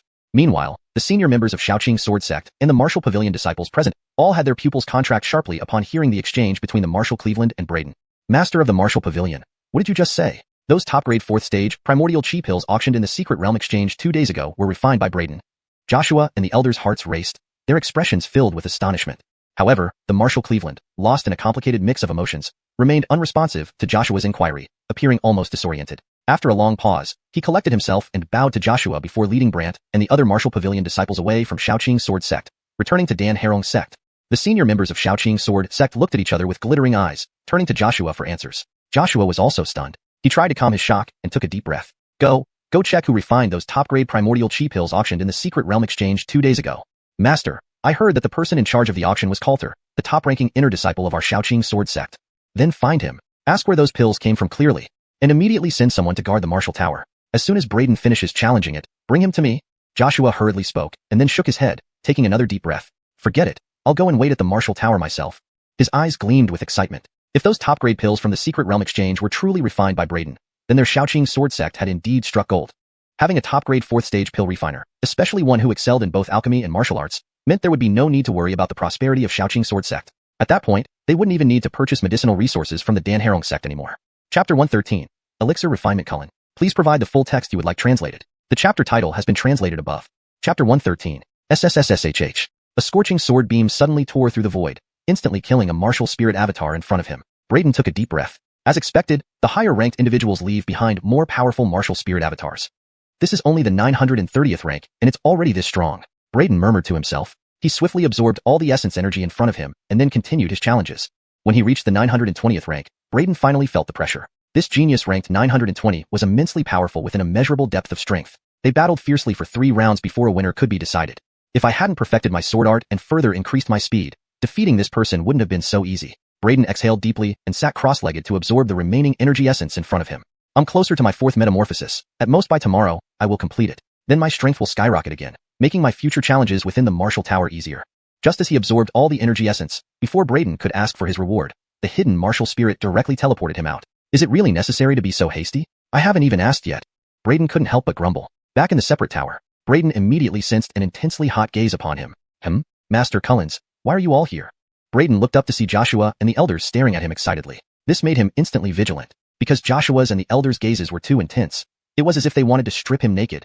Master Cullens, why are you all staring at me like this? Braden watched them cautiously. Joshua tried to smile warmly and said, Braden, you don't need to be nervous. I came here to discuss your rewards. Braden was suspicious. When did the sect become so enthusiastic about issuing rewards? Cough cough. Joshua dry laughed after being momentarily taken aback. Braden, the sect has always valued geniuses like you. Here is the secret order of the Sword Tomb. With this, you can go to the Sword Tomb anytime for 3 days of cultivation. And this, 50,000 lower-grade spirit stones. Keep them well. Joshua handed over a black token and a pouch of spirit stones to Braden. Braden received the secret order and the spirit stone pouch with astonishment. 50,000 spirit stones? Wasn't it agreed upon as 30,000 previously? Herald, you find some conscience, master? Joshua's face darkened immediately. Conscience? What nonsense. The extra 20,000 spirit stones are additional rewards from the sect. More rewards? Why is the sect suddenly so generous? Braden exclaimed. Joshua's head was covered in sweat drops. If it weren't for needing this young man to help refine medicines for the sect, he would have slapped him dead. Braden realized his rudeness, cleared his throat, and hurriedly said, Thank you, master. Thank you, sect. I will surely train hard to repay the sect's kindness. Joshua smiled and said, These rewards are only part of it. The sect has additional commendations for such outstanding geniuses. More. Braden widened his eyes, puzzled by the sudden generosity. Let's talk somewhere else? Joshua suggested with a gentle smile. Sure. Braden nodded. Free rewards shouldn't be refused. They returned to Shaoqing Heavenly Palace. Braden noticed Coulter was there. Coulter? Braden paused briefly, then understood why the sect had turned so favorable toward him. Boss. Coulter greeted hastily. Herald, you tell them about the medicinal pills? Braden looked at Coulter. Coulter seemed embarrassed. Before he could speak, Braden said, It's fine, whatever, since I never planned to hide it anyway. So, You're admitting those high-grade stage 4 medicinal pills auctioned by Coulter 2 days ago were refined by you? Joshua stared intently at Braden. Yes, I refined them, Braden admitted boldly. Upon hearing Braden's confirmation, despite having suspected as much, Joshua and the elders couldn't contain their excitement. All those high-grade Yuan pills were refined by you alone? Joshua took a deep breath. Braden nodded. I refined a few medicinal pills casually. Without resources provided by the sect, I had to earn money for my cultivation. But I didn't violate any rules, did I? Joshua blushed. No violation. Cough Braden. The sect isn't not providing resources. We're just poor. Rest assured, your cultivation resources will definitely be supplemented no matter what. Braden looked at Joshua, waiting for his next words. Unprovoked benevolence often harbors malice. Sure enough, Joshua cleared his throat and suddenly changed the subject. The sect also wants to appoint you as our alchemy elder. Do you agree? You won't be burdened too much. Just help refine medicinal pills when you have time. The materials for alchemy will all be provided by the sect, plus a monthly stipend. How does that sound? Joshua looked nervously at Braden. Braden felt a bit moved by the offer. Refining pills wasn't a hassle for him. Since everything was done via the Swallow Heaven Devil Cauldron, it only took a few breaths to fuse a batch of pills. Having the sect provide materials would save him from purchasing them himself, and he could keep some of the refined pills. Additionally, becoming an alchemy elder would elevate his status and importance within the sect. He would undoubtedly become a key figure in Xiaoqing Sword Sect. Should he make mistakes in the future, the sect would undoubtedly protect him fully. These were potential benefits. Thinking this over, Braden said, I can serve as an alchemy elder and help refine pills for the sect, but I have one condition. Hearing this, Joshua and the elders all showed signs of joy, quickly saying, any conditions? Speak freely, and we will do our best to satisfy them. Braden stated, I lack pill formulas. Currently, I only have the formula for Yuan Gang pill and can only refine that. So, I need the sect to gather more pill formulas for me. Joshua thought for a moment, then replied, not a problem. However, Xiaoqing Sword Sect has never had an alchemist, so we don't have many pill formulas. Braden smiled and said, Xiaoqing Sword Sect may not have them, but the Pill Cauldron Sect does. Translation ends here, maintaining the structure and style as requested. I've heard that the Pill Cauldron Sect possesses an ancient elixir formula from the Upper Antiquity era. This pill is named the rank-breaking pill. After consumption, it can help a martial artist break through their cultivation bottleneck and advance by one minor realm. He held in his hand a spirit medicine called Jade Snake Orchid, which was a main ingredient for refining the rank-breaking pill. Braden still coveted the rank-breaking pill formula from the Pill Cauldron Sect. If he could obtain the formula for the rank-breaking pill, he would be able to fuse this pill. Then, after completing the 9 transformations of the Dao Palace Secret Realm and stepping into the True Extreme Realm, he could directly use the rank-breaking pill to advance to the Fidorf Spring Secret Realm. In this way, he would not only save a large amount of cultivation resources, but also save a lot of time. Upon hearing Braden's words, the pupils of everyone present instantly constricted. You have the confidence to refine the rank-breaking pill? Braden remained calm and said, the art of alchemy ultimately converges on the same path. Regardless of what kind of pill it is, the refinement technique always follows a common principle. Any pill, as long as you provide me with its formula, I have the confidence to refine it. His words were filled with self-assurance. At this moment, his sharpness was fully exposed. But he did not care. The sharper he was now, the more attention he would receive from the Xiaoqing Sword Sect. His words would carry more weight. Seeing Braden's confidence, Joshua and the elders all suddenly had bright eyes, unable to help but take deep breaths. That rank-breaking pill, it said that the Pill Cauldron Sect has been researching it for many years. But ever since they accidentally refined a low-grade rank-breaking pill back then, over these many years, the Pill Cauldron Sect has never managed to refine a second one. Do you really have the confidence to refine it? Joshua stared at Braden, his expression serious. Unless we try, how will we know? Braden smiled slightly and said, just like when you first met me on Star Peak, did you ever think that within half a year, I would step into the Dao Palace Secret Realm, even climb the Martial Tower rankings, and refine high-grade Stage 4 Yuan Gang pills? Joshua's gaze sharpened and he said, fine, I'll take care of the formula issue. You just focus on refining the pill. The sect leader hereby promises you that if you truly manage to refine the rank-breaking pill for the sect, no matter what you do in the future, as long as it's not betraying the sect, our Xiaoqing Sword Sect will cover for you. Chapter 114. Transformation once again. Surge in strength. Chapter 114. Upon hearing Joshua's words, Braden couldn't help but smile. He had been waiting for this. Great. Since that's the case, let's make it official. Braden readily agreed and then left without further ado, returning to Star Peak. He had barely returned to Star Peak when the head of Thunder Sword Peak arrived. Braden, here is the 20% resource share I extorted from the Beckham family as previously agreed upon. The head of Thunder Sword Peak handed over a storage ring with a smile. Braden took the storage ring and delved into it with his divine sense, only to be surprised by what he saw. There's this much for just 20%? The head of Thunder Sword Peak chuckled. The 7 great families in the capital city are all very wealthy, especially this Beckham family. They're exceedingly rich. Otherwise, how could they rise so quickly within 100 years to become one of the super-rich 7 great families of the capital city? Hearing this, Braden couldn't help but remark, indeed, the Beckham family is wealthy. Haha, how about it? Now do you feel leaving Beckham Tynes alive is more profitable than simply killing him? The head of Thunder Sword Peak said with a grin. Braden shook his head. No, I'm at a loss. Huh. The head of Thunder Sword Peak was taken aback for a moment. Braden sighed. I have no interest in money now. With a few top-grade pills, my wealth flows in continuously. Why would I need Beckham Tynes' money? The corner of the head of Thunder Sword Peak's mouth twitched involuntarily, almost suffocated by Braden's statement. I should have killed him outright back then. Alas, I'm still too weak. If not for being unable to defeat the head of Thunder Peak, worrying about failing to kill him or getting the money, I would have slashed him long ago. Brayden lamented. Thunder Peak leader was embarrassed. But it doesn't matter, I'll leave him alive for now. Eventually, I will destroy the Beckham family, Brayden murmured to himself. Shortly after the head of Thundersword Peak left, Coulter also arrived at Star Peak, excitedly saying, 23 Supreme Yuan Gang pills. Guess how much we sold them for? A full 15 million lower-grade spirit stones. The first Supreme Yuan Gang pill alone was auctioned off for 15,000 lower-grade spirit stones and purchased by the Hall Master of Dan Harong Sect's Wu Pavilion. Unfortunately, the price dropped significantly due to the abundance of subsequent pills. Brayden nodded after listening. 15 million lower-grade spirit stones, not bad. Then he turned to Coulter and asked, how many more resources do you need to advance to the Fedorf Spring Realm? Coulter sighed, still 10 million lower-grade spirit stones. Keep 5 million. Take the remaining 10 million spirit stones, Brayden casually responded. Coulter was momentarily stunned, staring at Brayden in shock. You're giving me 10 million spirit stones? Just a paltry 10 million spirit stones. It's merely the output of 2 pill furnaces. Since you followed me, I naturally won't be stingy. Your increased strength will also benefit me greatly, Brayden said indifferently. Just the 20% resources sent by the head of Thunder Sword Peak amounted to a full 10 million spirit stones. Moreover, now as the alchemy elder of Qingjian sect, he no longer needed to pay out of pocket for herbs. All materials required for alchemy were provided by the sect. With his 100% success rate, the value of the pills he could embezzle far exceeded 10 million spirit stones. For Brayden, 10 million spirit stones weren't much, but for Coulter, they were crucial. Consequently, his attitude towards Brayden changed dramatically. Before, agreeing to follow Brayden was purely motivated by gaining benefits. Now, he sincerely wished to stay by Brayden's side. After a moment of silence, Coulter drew a deep breath and, making a decision, squeezed out a drop of golden blood from between his eyebrows, handing it over to Brayden. Soul blood? What are you doing? Brayden asked, eyes narrowing. Coulter said, since you treat me genuinely, I should reciprocate the sincerity. This drop of soul blood signifies my resolve. If you accept this drop of soul blood, my life and death will depend on your whim. Brayden shook his head. That's unnecessary. But Coulter insisted, if you don't accept it, there will inevitably be distrust between us over time. I offer my soul blood to prevent any future misunderstandings.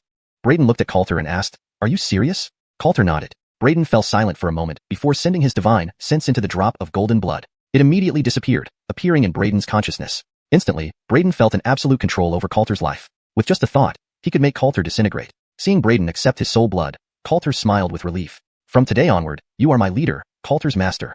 From today onward? Not before. Brayden raised an eyebrow. Coulter shook his head. Not before. Though I called you master earlier, it wasn't sincere. I just needed cultivation resources, and you happen to have them. Now, I feel you're worth following wholeheartedly. Brayden couldn't help but smile. Just because of the 10 million spirit stones? Coulter shook his head. That's just part of it. He then chuckled. Most importantly, I believe following you has a bright future. Good judgment. Brayden gave him a thumbs up. Coulter smiled and left Star Peak soon afterward, now ready to advance to the Fedorf Spring secret realm with enough resources. The next day, Brayden, as usual, went to challenge the Martial Tower. When he defeated the 20th Martial Spirit clone, absorbing the pure energy essence released, Brayden finally completed his 4th transformation in the Dao Palace secret realm. His body radiated light, and his internal organs became as indestructible as divine iron. A terrifying aura emanated from him. His strength soared. 4 transformations complete. One step closer to the 9 transformations. Brayden wiped the sweat from his forehead and smiled. As soon as he left the Martial Tower, Brayden received a message from Joshua. At the Xianxia Heavenly Palace, Brayden looked at Joshua. Master, what's the matter? Joshua said awkwardly, Brayden, I rushed to Dan Harong Sect last night to negotiate for the formula of the rank-breaking pill, but was flatly refused. Brayden wasn't surprised. Expected. Joshua paused and then continued, however, I have a way to get the formula if you cooperate. Brayden was surprised. Oh, what way? Joshua grinned. Yesterday, didn't the Hall Master of Dan Harong Sect come to ruin our party, claiming it was for friendly exchanges with our Dao Palace disciples? He who receives kindness must repay it. Since Dan Harong Sect can come and ruin our party, why can't we do the same? Joshua added, Dan Harong Sect boasts of being the #1 alchemy sect. Let's visit them for an alchemy exchange. Brayden was astonished. And that will get us the formula? Joshua laughed softly. Of course not just like that. We have to challenge them. If you win, they hand over the formula. If we lose, we'll keep scraping by. Brayden's eyes lit up instantly. Brilliant. This way, we might gain several formulas. Look, knowing that I've refined the 4th grade Supreme Yuan Gang pill, Dan Harong Sect definitely won't compete with us in refining Yuan Gang pills. So, they can only challenge me in other types of pills. But I don't have the formulas for those either, so I'll have to borrow them from them. Regardless of whether we win or lose, we can get a formula for free. Master, you're truly an old fox. This disciple is impressed. Joshua's face turned dark instantly, and he retorted, who are you calling an old fox? If you can't give compliments, then don't just flatter aimlessly. Cough cough, don't mind these details. Master, when are we heading to Dan Harong Sect? Brayden coughed dryly, his face beaming with excitement. He had been eyeing the pill formulas from Dan Harong Sect for quite some time. The number of pill formulas he currently possessed was too few, just the formula for the Supreme Yuan Gang pill. It was high time he made a trip to stock up at Dan Harong Sect. Chapter 115, True Extreme Realm, Dao Palace Top Rank. Chapter 115. That depends on when you're free. If you have time now, we can go anytime. Riggs said with a smile. Braden pondered for a moment and shook his head, saying, let's wait for now. During this period, I need to seize every opportunity to cultivate hard. There were less than 2 months left before his decisive battle with Benson. He had to reach the true extreme realm before then. Only then would he be able to crush Benson in their final showdown. Indeed, crush, not just defeat. Riggs nodded and said, all right. Since that's the case, we don't need to rush with obtaining the breakthrough pill formula. Whenever you have the time, we can go. I've already had someone deliver the ingredients needed for refining the primordial energy pill to Star Peak. When you have time, you should refine more of these pills. In the days that followed, Braden shuttled back and forth between Marshall Tower and Star Peak every day. After completing his 4th transformation, Braden's strength surged once again, making his challenges in the Marshall Tower increasingly easier. With 20 Marshall Avatar energies absorbed daily, Braden's strength grew ever stronger. Days passed one by one. On this particular day, within the Marshall Tower, after defeating another 10 Marshall Spirit Avatars in a row, Braden climbed up to 11th place on the Dao Palace ranking feeders. At this moment, Braden finally welcomed his 9th transformation in the Dao Palace secret realm. Braden was undergoing unprecedented pain. Each transformation was more painful than the last. It was unimaginable suffering unless one possessed indomitable willpower. Throughout history, there had been those who embarked on the path of transforming into the true extreme realm. However, almost none could endure the immense agony of 9 transformations and successfully enter the true extreme realm. At this moment, Braden felt as if an invisible force was tearing apart both his body and soul into countless fragments. This pain was hundreds, thousands of times more intense than being flayed alive. Under this excruciating torment, Braden no longer sensed the passage of time. Each second felt like an eternity. Yet, he did not stop but gritted his teeth and persisted. After what seemed like an endless duration, Braden felt his consciousness fading away. Finally, the tremendous pain began to lessen. Moments later, all the pain vanished rapidly, replaced by an indescribable sense of liberation. I succeeded. 9th transformation. I've reached the true extreme realm. Braden's eyes gleamed anew as he suddenly sat up from the ground. He clenched his fists, feeling an unprecedented power coursing through him. Next, he inspected himself internally and discovered that his true energy had become denser and purer than ever, incredibly condensed and robust. His 5 internal organs of the Dao Palace shone brilliantly, every inch of flesh and every cell seemingly brimming with boundless power and imperviousness. Simultaneously, he experienced an extraordinary sensation. With a thought, an intangible domain emerged around him, expanding outward from his center. Within this domain, Braden felt as though all aspects of his condition were significantly enhanced. Perception, reaction speed, agility, strength, even his control over power had greatly improved. This is the legendary true extreme realm domain? Braden's gaze sparkled with excitement. Martial spirit. I wish to continue challenging. After adjusting his state, he addressed the martial spirit. There were still 10 more opponents ahead of him. Defeating them would secure his position at the top of the Dao Palace ranking list. But he didn't care about rankings. His daily visits to challenge the Marshall Tower were only to achieve the true extreme realm. Now that he had accomplished it, he only wished for a liberating battle to truly understand how strong he had become. Without wasting any words, the martial spirit arranged his next opponent, the 10th ranked entity on the Dao Palace list. Boom! A single punch from Braden instantly obliterated the 10th ranked prodigy. So powerful. Braden's pupils constricted, heart pounding fiercely. He hadn't expected that, after reaching the true extreme realm, just the force of a single punch could be so terrifying. Adhering to his principle of not wasting anything, he devoured the pure energy essence released by the destroyed opponent, further stabilizing his newly acquired true extreme realm.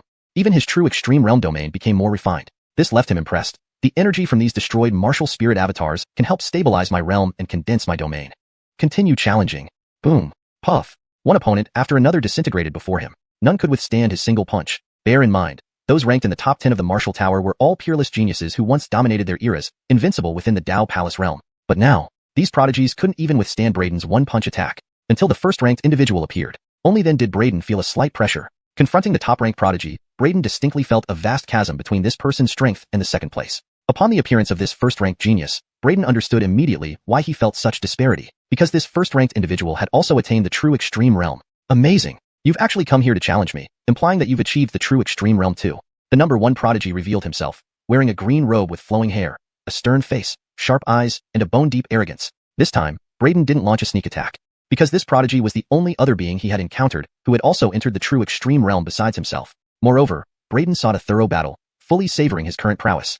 He unleashed his true extreme realm domain directly. The green-robed man's eyes instantly sparkled. Indeed, a true extreme realm domain. Excellent. You are worthy of being my opponent, Lawson. Boom. With that statement, Lawson's formidable domain erupted around him as well, clashing violently with Braden's, causing a catastrophic explosion. Whoosh! Braden's figure abruptly vanished from the spot, appearing instantly in front of Lawson with a swift strike. Lawson showed surprise, not expecting Braden's speed to be so astonishing.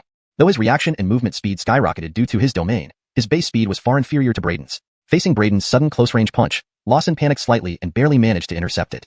Just this one move revealed their strength discrepancy. Lawson looked displeased, quickly creating distance between them. Then he summoned a long sword, charging ferociously at Braden. Braden raised an eyebrow, and a sword beam shot out beside him with incredible speed, slicing through Lawson's true extreme realm domain before cutting into his forehead with a puff, causing Lawson's body to collapse. How is this possible? The first ranked on the Dao Palace list couldn't withstand even one of his attacks. Watching secretly, the martial spirit was utterly shocked.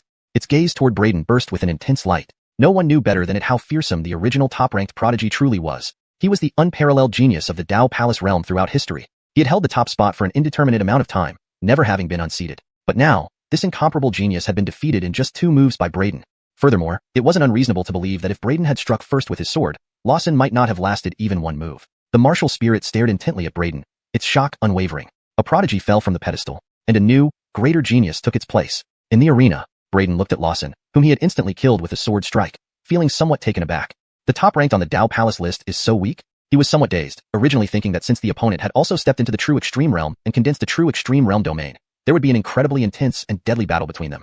But he didn't expect that the opponent couldn't even withstand his single sword strike. Hearing Braden's muttering, the martial spirit couldn't help but be speechless, saying, Lawson has dominated the ranking list for countless ages. Since he ascended to the top of the Dao Palace list, no one has ever pulled him down from the first place over these many years. His strength is truly not weak.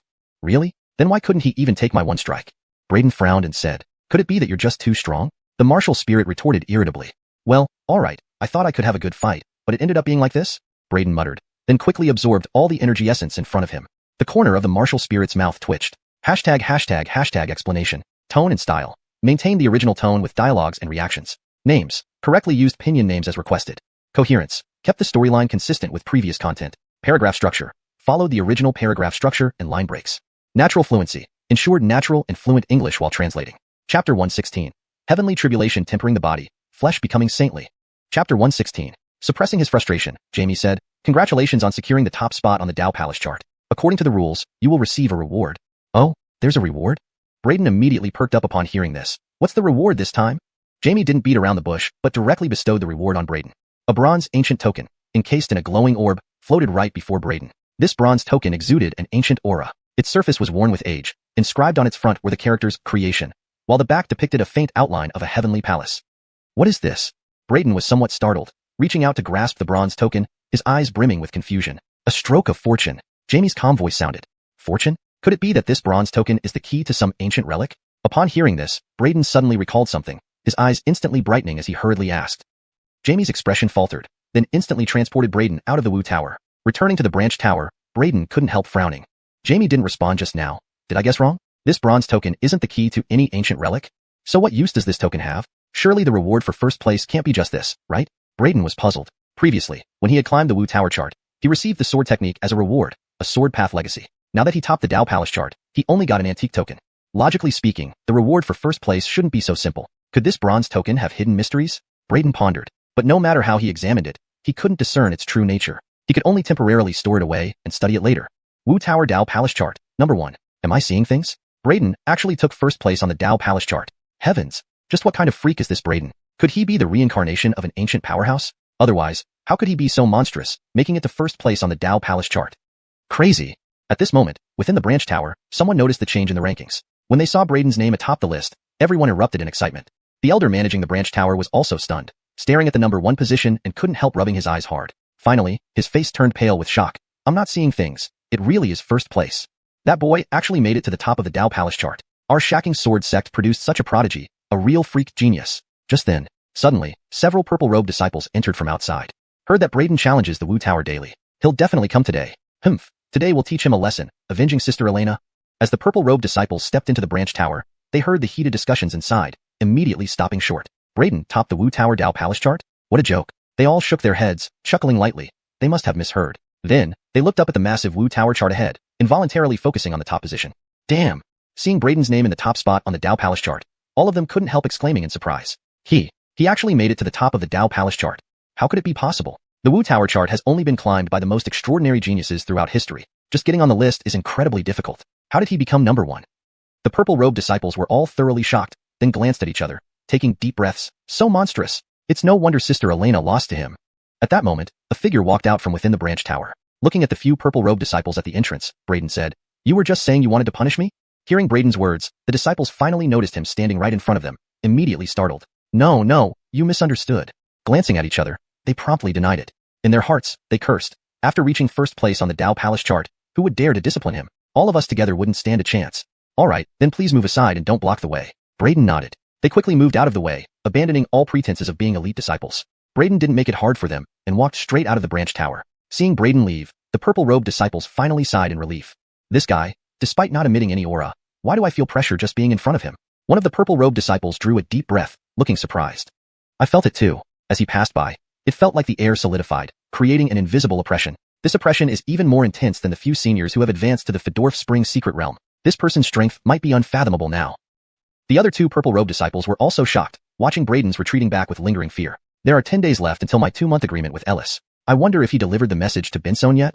Braden muttered to himself, heading straight towards the sword graveyard of the Shacking Sword sect. Although he could likely crush Benson with his current strength, Braden still felt it wasn't enough. He needed not only to crush Benson, but also to have the ability to handle any unforeseen circumstances. For example, what if, while crushing Benson, someone behind Benson jumped out to stop him? Even though Benson was the one challenging him, in reality, he never considered Benson his true opponent from the start. In his view, his true opponent should be the stronger individuals behind Benson. Plan ahead. He must grow stronger. However, halfway there, Braden suddenly felt a mysterious energy lock onto him. Rumble. Immediately after, thick clouds gathered overhead, lightning crisscrossed, and thunder roared. A terrifying heavenly authority emanated from the darkened sky, alarming everyone in the entire Shacking Sword sect. What's happening? Why did the sky suddenly darken? Why did it suddenly turn overcast and thunderous when it was clear moments ago? What's this oppressive power making it hard to breathe and causing my soul to tremble? Numerous disciples raised their heads to look at the sky, feeling inexplicable dread, their hearts pounding anxiously and pressured. Not just the sect members, but many high-ranking figures in the Shacking Sword sect were also alarmed by this sudden anomaly. Whoosh! Figures darted across the sky, gazing at the ominous storm clouds ahead with expressions of shock. Heavenly tribulation. Who could possibly trigger a legendary heavenly tribulation? Could it be a freak disciple advancing to the immortal platform secret realm? An elder exclaimed. Heavenly tribulation. Logically, only those with extremely terrifying talents might trigger a heavenly tribulation upon ascending to the immortal platform realm. Throughout the Peterdom, for nearly a millennium, no one had ever triggered a heavenly tribulation. Yet now, a heavenly tribulation descended over their Shacking Sword sect. Is it Joaquin? Has his long-term seclusion resulted in him successfully entering the immortal platform realm and triggering the tribulation? Joshua wondered aloud. Joaquin, the chief disciple of Shacking Sword sect, leader of the 81 true disciples, a prodigious talent without equal. Hearing Joshua's words, the elders all exchanged excited glances. It must be Joaquin advancing to the immortal platform realm. Only a prodigy like Joaquin could possibly trigger such a heavenly tribulation upon reaching the immortal platform realm. It seems our Shacking Sword sect is about to welcome another supreme powerhouse of the immortal platform secret realm. Truly, this is cause for great celebration. Let's hurry over and see. The crowd raced toward the location of the tribulation clouds. Feeling the disturbance above him, Braden looked up, momentarily taken aback. So, this is the heavenly tribulation Jamie mentioned before? Braden immediately recalled that Jamie had once told him that to truly step into the true peak realm, one had to undergo 9 transformations and pass through a heavenly tribulation. Only by enduring the tribulation would one be considered a true inhabitant of the true peak realm. However, after completing the 9 transformations within the Wu Tower, he had directly stepped into the true peak realm and formed a true peak domain, assuming that he wouldn't need to endure the tribulation. Now it seemed he had been mistaken. Boom! A terrifying and fearsome bolt of lightning tore through the void, descending from the sky and hurtling towards Braden with destructive force. The immense power of the thunder was enveloped in an overwhelming heavenly authority, fiercely seeking to obliterate everything in its path, submerging Braden completely. But Braden did not dodge. Instead, he relied on his formidable physical strength to withstand the fearsome thunderbolt. The heavenly tribulation symbolized destruction, but it also signified rebirth. As long as he could endure the purification of the tribulation, he would reap tremendous benefits from it. He sat down cross-legged, activating the Swallow Sky Devil Art, and actively absorbed the tyrannical thunderous power, aiming to further temper his body. He would seize every opportunity for cultivation and growth. The moment the thunder's power entered his body, Braden felt an intense pain, as if his body were being shredded by the thunder. But he endured. Compared to the previous 9th transformation, this suffering was nothing. Thousands of divine thunders crash upon me, aiding in forging my immortal body. Let the thunderous tribulation come more fiercely, haha. Braden's wild hair fluttered as he laughed out loud. One bolt after another continuously struck him, leaving charred marks on his body, even causing a sizzling aroma to rise from his flesh. Moreover, his body began to crack, developing deep fissures that quickly healed themselves. Through this continuous process of fracturing and healing, Braden's physical form underwent a remarkable transformation under the hammering of the heavenly tribulation. Chapter 117.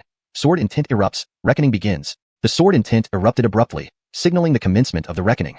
Hashtag Chapter 117. The terrifying lightning tribulation drew countless onlookers. Joshua and the other high-ranking officials also rushed over. Upon seeing that the one enduring the tribulation was Braden, everyone was filled with shock. Isn't this heavenly tribulation supposed to be for Arden's advancement to immortal terrace realm? Why is Braden enduring the tribulation? He's only at Dao Palace Secret Realm, right? I thought only those reaching Immortal Terrace Realm could trigger a heavenly tribulation. What's going on here? Who can tell me why someone at Dao Palace Secret Realm can trigger such a tribulation? Truly astonishing. Could it be that even the heavens feel he's too extraordinary and cannot bear it, thus sending down this tribulation to take him away? Is this what they call heaven envying talent? Around them, countless people were buzzing with discussion. Even the elders were puzzled, unable to understand how a mere Dao Palace Secret Realm cultivator like Braden could trigger such a terrifying tribulation. Only Joshua and the various sect leaders stared at the figure under the heavenly tribulation, taking deep breaths. I didn't expect he actually reached true apex realm.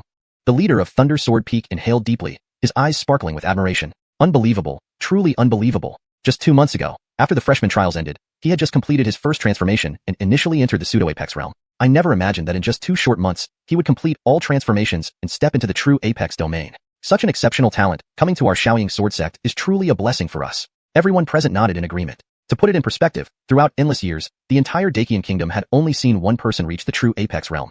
But this heavenly tribulation is no small matter. If he doesn't pass it, everything will be for naught. Someone voiced their worry. Outsiders couldn't interfere in a heavenly tribulation. It must be overcome solely by the individual. You're worrying too much. Look at what that guy is doing. Hearing the concern from the sect leader, Joshua replied with a bitter smile. At this moment, the crowd noticed that amidst the endless thunder, Braden remained as steady as a rock, immovable as a mountain. The numerous thunder strikes buffeted his body, yet he stood firm, with vortexes of power emerging from him, devouring the thunder energy. This revelation left everyone in stunned awe. He's absorbing the lightning energy, using the tribulation to cultivate? In my long life, I've never seen anyone harness the heavenly tribulation to refine themselves like this. This kid is indeed mad, exclaimed the Thunder Sword Peak leader. Rumble. As the final wave of the heavenly tribulation descended, infinite bolts of lightning cascaded down like a vast sea of thunder, engulfing Braden entirely. From afar, Braden appeared bathed in dazzling lightning, his body interwoven with electric currents, each bolt refining his body and expelling impurities. The moment the heavenly tribulation ceased, a fearsome aura erupted from within Braden, accompanied by sounds resembling a tidal wave. That was the sound of his blood boiling. His vital energy was now abundant, vigorous as a dragon. The tribulation is finally over. My physical strength has increased significantly, not just in power but also in defense, becoming virtually indestructible. With my current physical strength, even ordinary Fedorf Spring Secret Realm cultivators might find it difficult to harm me. Not that they'd have much chance hitting me given my speed. Braden opened his eyes, a smile playing on his face. Having endured the tribulation, he felt his strength had clearly grown stronger. Before the tribulation, he needed one strike to crush Benson. Now, he believed a single punch would suffice. But this still isn't enough. Standing up, Braden took out a long robe from his storage ring and draped it over himself without hesitation. He then glanced at Joshua and others watching from afar, gave them a distant bow, and continued towards the Sword Tomb. The Sword Tomb was a restricted area of the Xiaoying sword sect, off limits even to core elders. Braden, holding the secret order Joshua had rewarded him earlier, walked unimpeded to the entrance of the Sword Tomb. At the entrance, 2 emaciated old men sat cross-legged. Sensing Braden's approach, they opened their eyes. The Sword Tomb is a forbidden place. Non-initiates should not enter. Without wasting time, Braden presented the secret order. Sword Tomb Secret Order. Seeing the black token in Braden's hand, the 2 old men's gazes sharpened. You can stay inside for a maximum of 3 days. After 3 days, you must leave, or you will be consumed by the malevolent aura within. They spoke again. Braden nodded. The 2 men worked together to open the secret entrance. Go in. Remember what we said? Without hesitation, Braden stepped into the swirling vortex before him. Passing through the vortex, Braden arrived inside the Sword Tomb. It was a dim world, gloomy and oppressive. Countless swords were half buried in the yellow soil ahead. Each sword had a small stone tablet before it, inscribed with its origin and name. Braden wasn't interested in these swords. He came here to comprehend the legendary sword intent. A towering sword monument stood deep within the Sword Tomb. From afar, the massive monument seemed to span the entire realm. In a flash, Braden approached the giant monument. Preliminary estimates suggested the monument was at least 3,000 zhang tall and 1,200 zhang wide, piercing the clouds. It bore vicious sword marks, surrounded by terrifying sword chi that seemed immortal and indestructible. Immortal Sword Monument. So, this is the legendary foundation of the Xiaoying sword sect.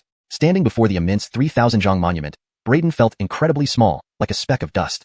I have only 3 days. I need to focus on comprehending the remaining sword intent. Braden wasted no time.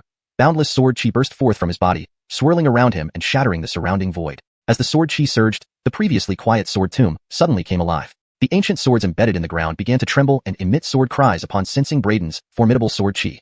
Zayip. Not just the ancient swords. Suddenly, the sword chi circling the monument violently convulsed. Then, a human figure emerged from the monument, charging towards Braden. The figure was formed entirely of sword chi, embodying sword intent. The figure lunged forward, conjuring a blade of sword chi into a peerless weapon. With a flick of its wrist, a fearsome sword beam shot toward Braden. Braden showed no fear. A blade of light shot out from him at an even greater speed, slashing towards the figure. Puff! The figure was instantly shattered by the cold blade of light, dissipating into the wind. However, This seemed to agitate the monument. Countless strands of sword chi converged, forming another figure with an even more terrifying aura, rushing towards Braden once more.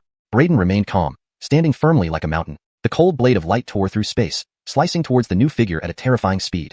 Whoosh! Suddenly, the sword cries echoed resoundingly. A formidable sword Dao will blossomed from within the figure. Next moment, an invisible pressure immediately pressed down on the cold blade of light, revealing its form. Subsequently, under the influence of the sword intent, countless strands of sword chi from within the monument continuously converged on that figure.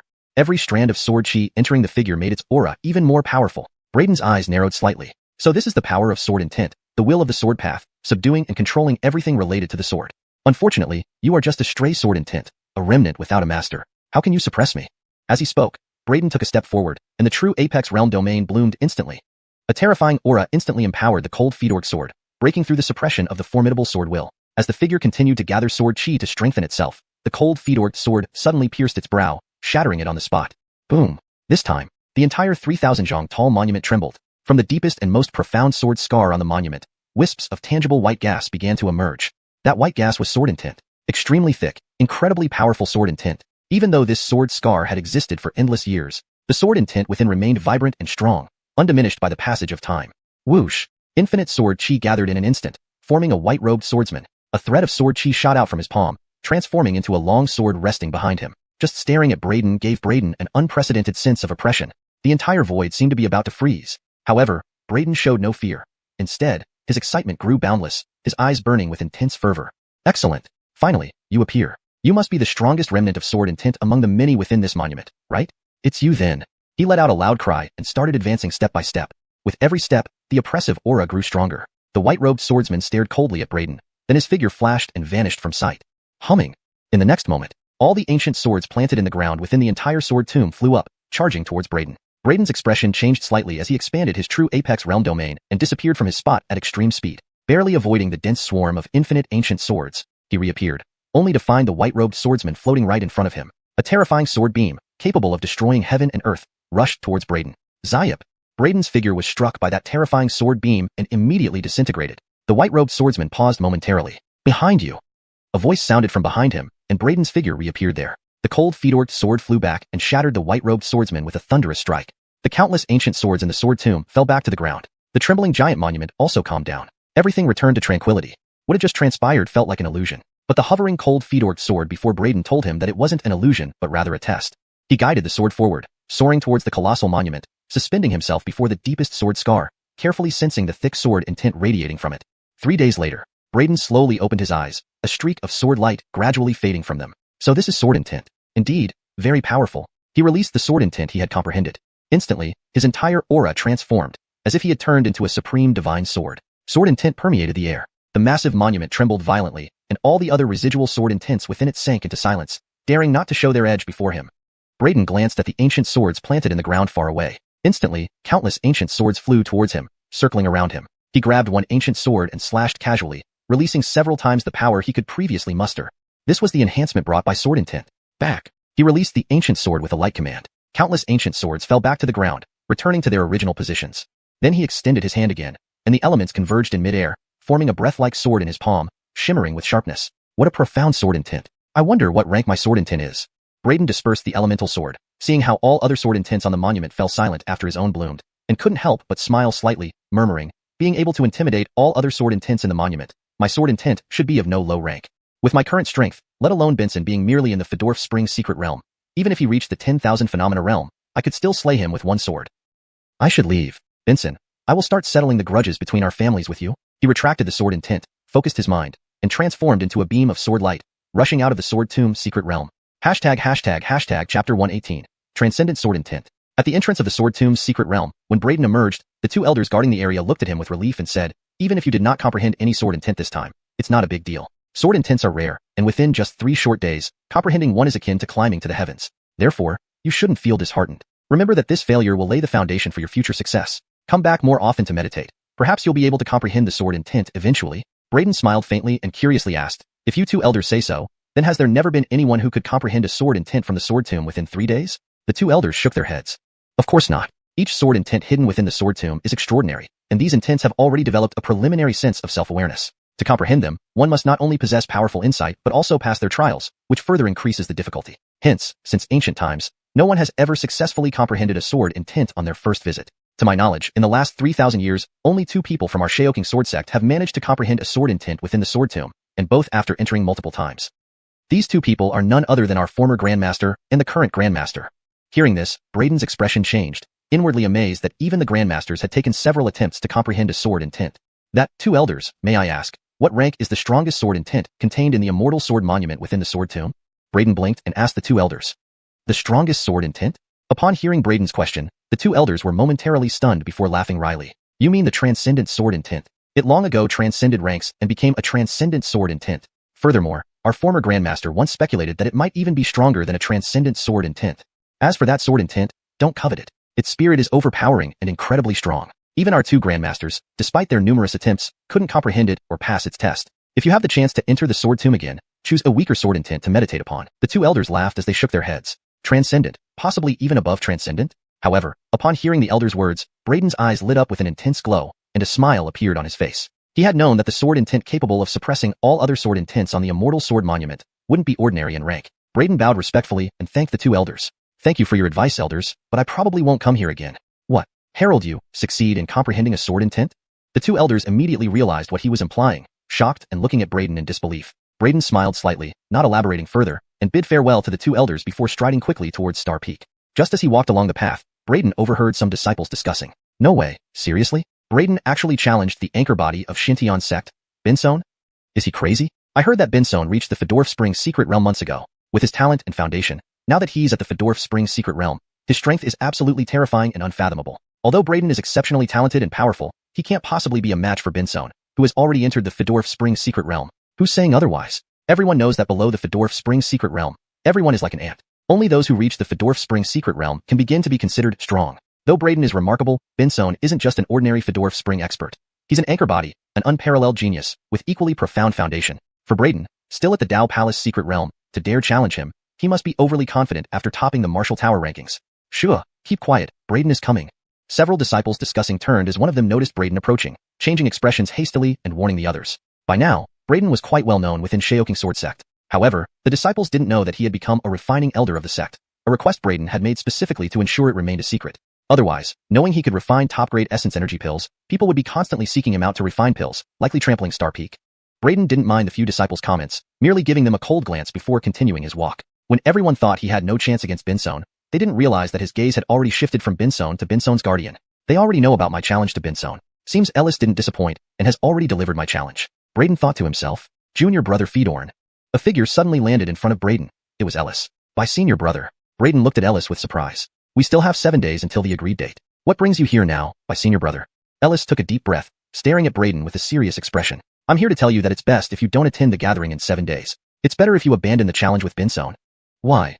Braden furrowed his brows and asked. Because you stand absolutely no chance against Binson. Ellis spoke solemnly. After reaching the Fedorf Springs secret realm, Binson's strength has skyrocketed. Since you issued the challenge, his cultivation has broken through again, reaching mid-Fedorf Springs stage. Not only that, do you know the most important point? Braden maintained a calm demeanor. What is it? Sword in tint. Ellis intoned grimly. Binson has comprehended a sword in tint, and it's a 7th rank sword in tint.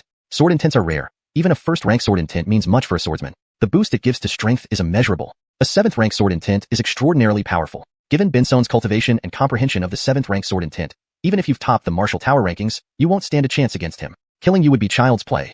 Oh, 7th rank sword in tint?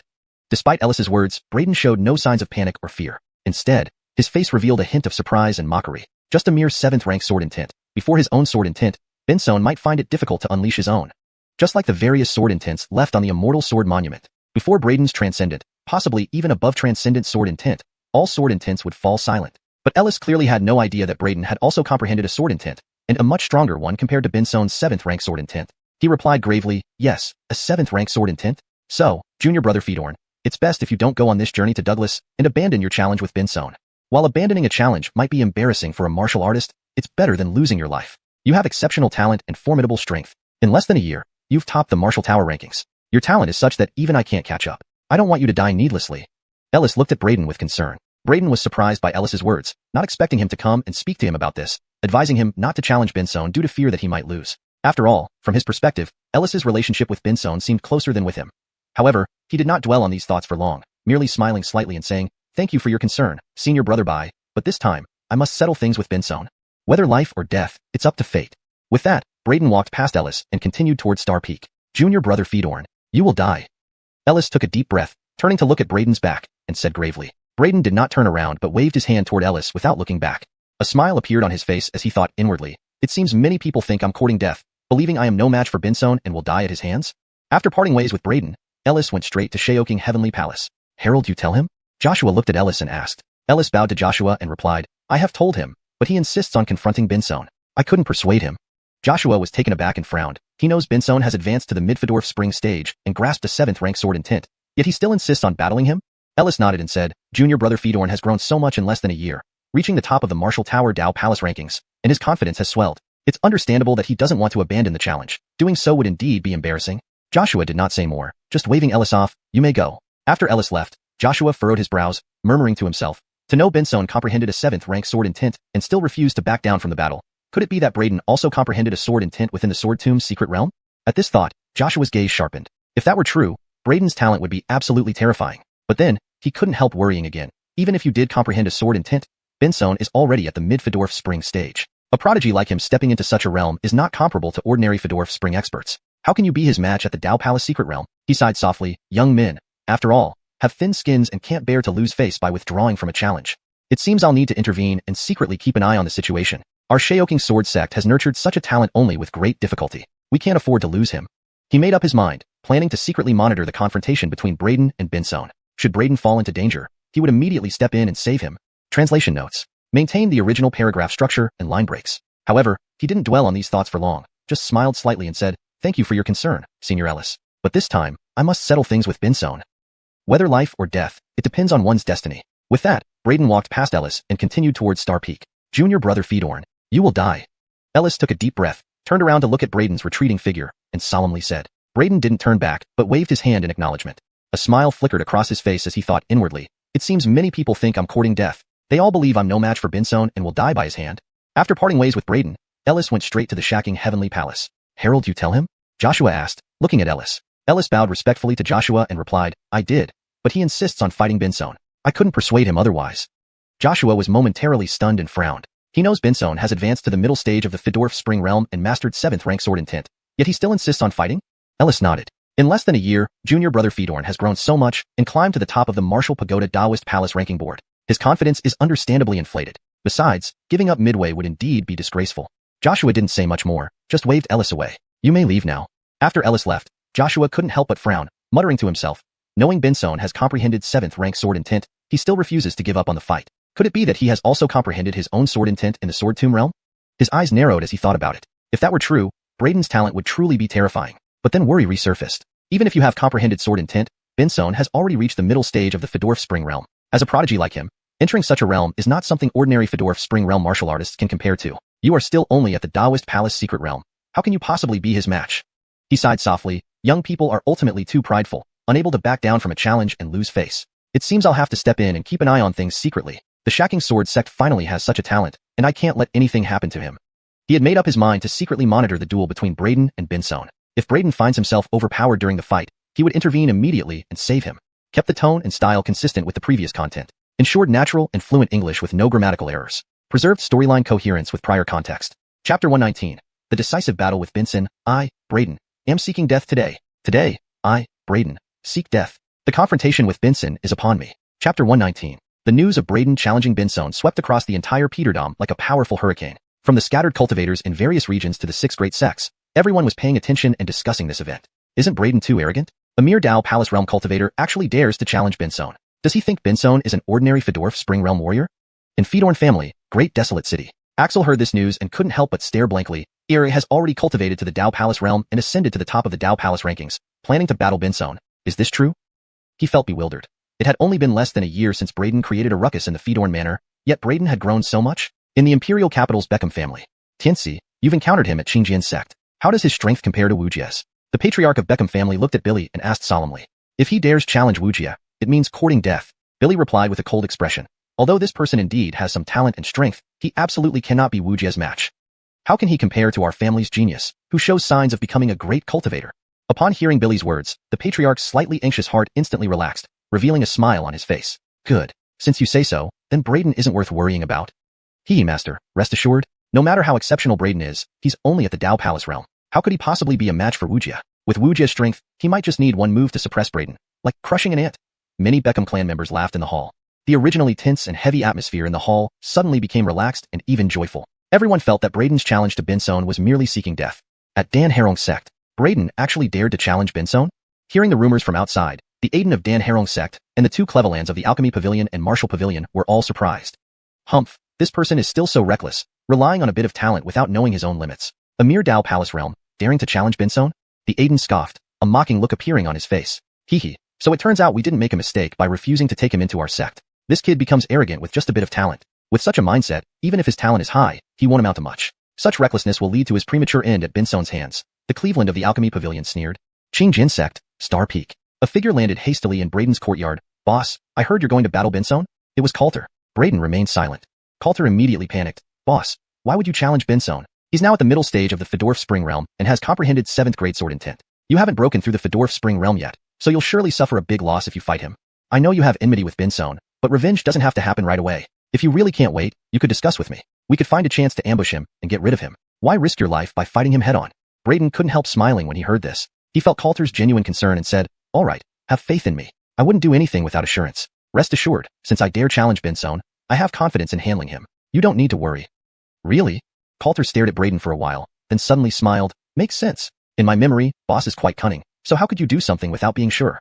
Since you're confident you can handle Benson, I'm relieved. But boss, please be very careful when the time comes. Benson is exceptionally talented, not an ordinary warrior. Braden nodded. I understand. Time flew swiftly. 7 days passed in a flash. On Star Peak, Braden slowly opened his eyes, awakening from meditation. These 7 days, he delved deeper into studying sword intent, gaining even stronger control over it. Not only that, his aura had become more restrained, like a concealed precious sword. He descended the mountain with his sword in hand. This trip was destined to bring bloodshed. You're unwilling to give up after all? Ellis watched Braden and sighed softly. Some grievances must eventually be resolved. Braden said calmly, you will die. Ellis warned, even so, you still wish to go? Braden smiled at Ellis. Are you so certain that I'm not a match for Benson? Ellis shook his head. I know, young Master Fedorn, you've gained immense confidence from topping the Wu Tower Dao Palace rankings, but maybe you should regain clarity and recognize your own limits. Benson is truly beyond what you can contend with now. Braden chuckled. Then take it as my willingness to court death. Tell me where Benson is and lead me there. I, Braden, am seeking death today. Ellis's lips twitched and he took a deep breath. If nothing unexpected happens, he should already be at Heavenly Flame Peak. Braden nodded and headed towards Heavenly Flame Peak outside Qingjin sect. Watching Braden's retreating figure, Ellis couldn't help sighing. Words of advice are hard to take seriously for those destined to perish. By Heavenly Flame Peak, numerous warriors had already gathered to watch the battle. The absolute prodigy at the top of the Dao Palace rankings challenging the super genius at the Fedorf Spring Realm. A cross-rank challenge between prodigies had never occurred before in the Peterdom. In the Peterdom, there was a saying, below the Fedorf Spring Realm, all are ants. No matter how talented a prodigy was, surpassing ranks to defeat a Fedorf Spring Realm warrior was deemed impossible. Yet Braden was not only attempting a rank-surpassing challenge against a Fedorf Spring Realm warrior, but his opponent was also a super genius, equally exceptional, Benson. Thus, this battle between the two was destined to attract widespread attention. Just then, a figure soared through the sky from afar. As it sped past, sword energy surged into the heavens, accompanied by the resonating cries of sword intent. Many spectators were stunned, their swords trembling and clanging, almost uncontrollably trying to leap from their sheaths to welcome the arrival. Benson has arrived. Some people recognized the figure and shouted out loud. Everyone erupted into excitement, causing a scene of uproar. Indeed worthy of Benson. Heard he comprehended 7th grade sword intent, and it's no bluff. My sword reacted to him. What terrifying aura. Indeed the most dazzling young genius of our time. Even at Mid-Fedorf Spring Realm, his aura is terrifying, possibly surpassing many old grandmasters at the 10,000 transformation realm. Sensing the powerful aura emanating from Benson, many around were shocked. Swoosh. Amidst the murmurs, Benson gracefully landed on the peak of Heavenly Flame Peak. Around him, sword energy surged, and sword intent boiled, suppressing the void itself, causing it to rupture and rumble. Simply standing atop the peak gave off a fearsome, oppressive presence. Hasn't Braden arrived yet? Benson scanned the surroundings with his cold eyes, his voice spreading like thunder. Not yet. Haha, it's been some time. Brother wuxia seems more impressive than ever. What's your assessment of victory over Braden? An acquaintance of Benson curiously inquired. Just a clown. Killing him will be a mere flip of the wrist. Benson dismissed Braden completely. Hearing Benson's arrogance, no one around found it overly presumptuous. Instead, they agreed with him deeply. Most people present were also optimistic about Benson and pessimistic about Braden. Right at that moment, a light laugh echoed from afar. Is that so? Killing me will just be a flip of the wrist for you. Huh? You really are an audacious toad yawning. What a big mouth. Everyone turned their gazes toward the source of the voice. They saw a streak of sword light cutting through the air from a distance, arriving in the blink of an eye atop a peak beside Benson. It was none other than Braden. Chapter 120, Crushing Benson. Chapter 120. It's Braden. He's here. Hearing the sound of footsteps, everyone immediately turned their gazes in that direction. Is this Braden? He doesn't seem anything special. He doesn't emit such a powerful aura like Benson. It's hard to see why he dares to challenge Benson. Is he truly tired of living? I think his confidence has simply swollen without knowing the true strength gap. Around the square, many people whispered among themselves. Braden.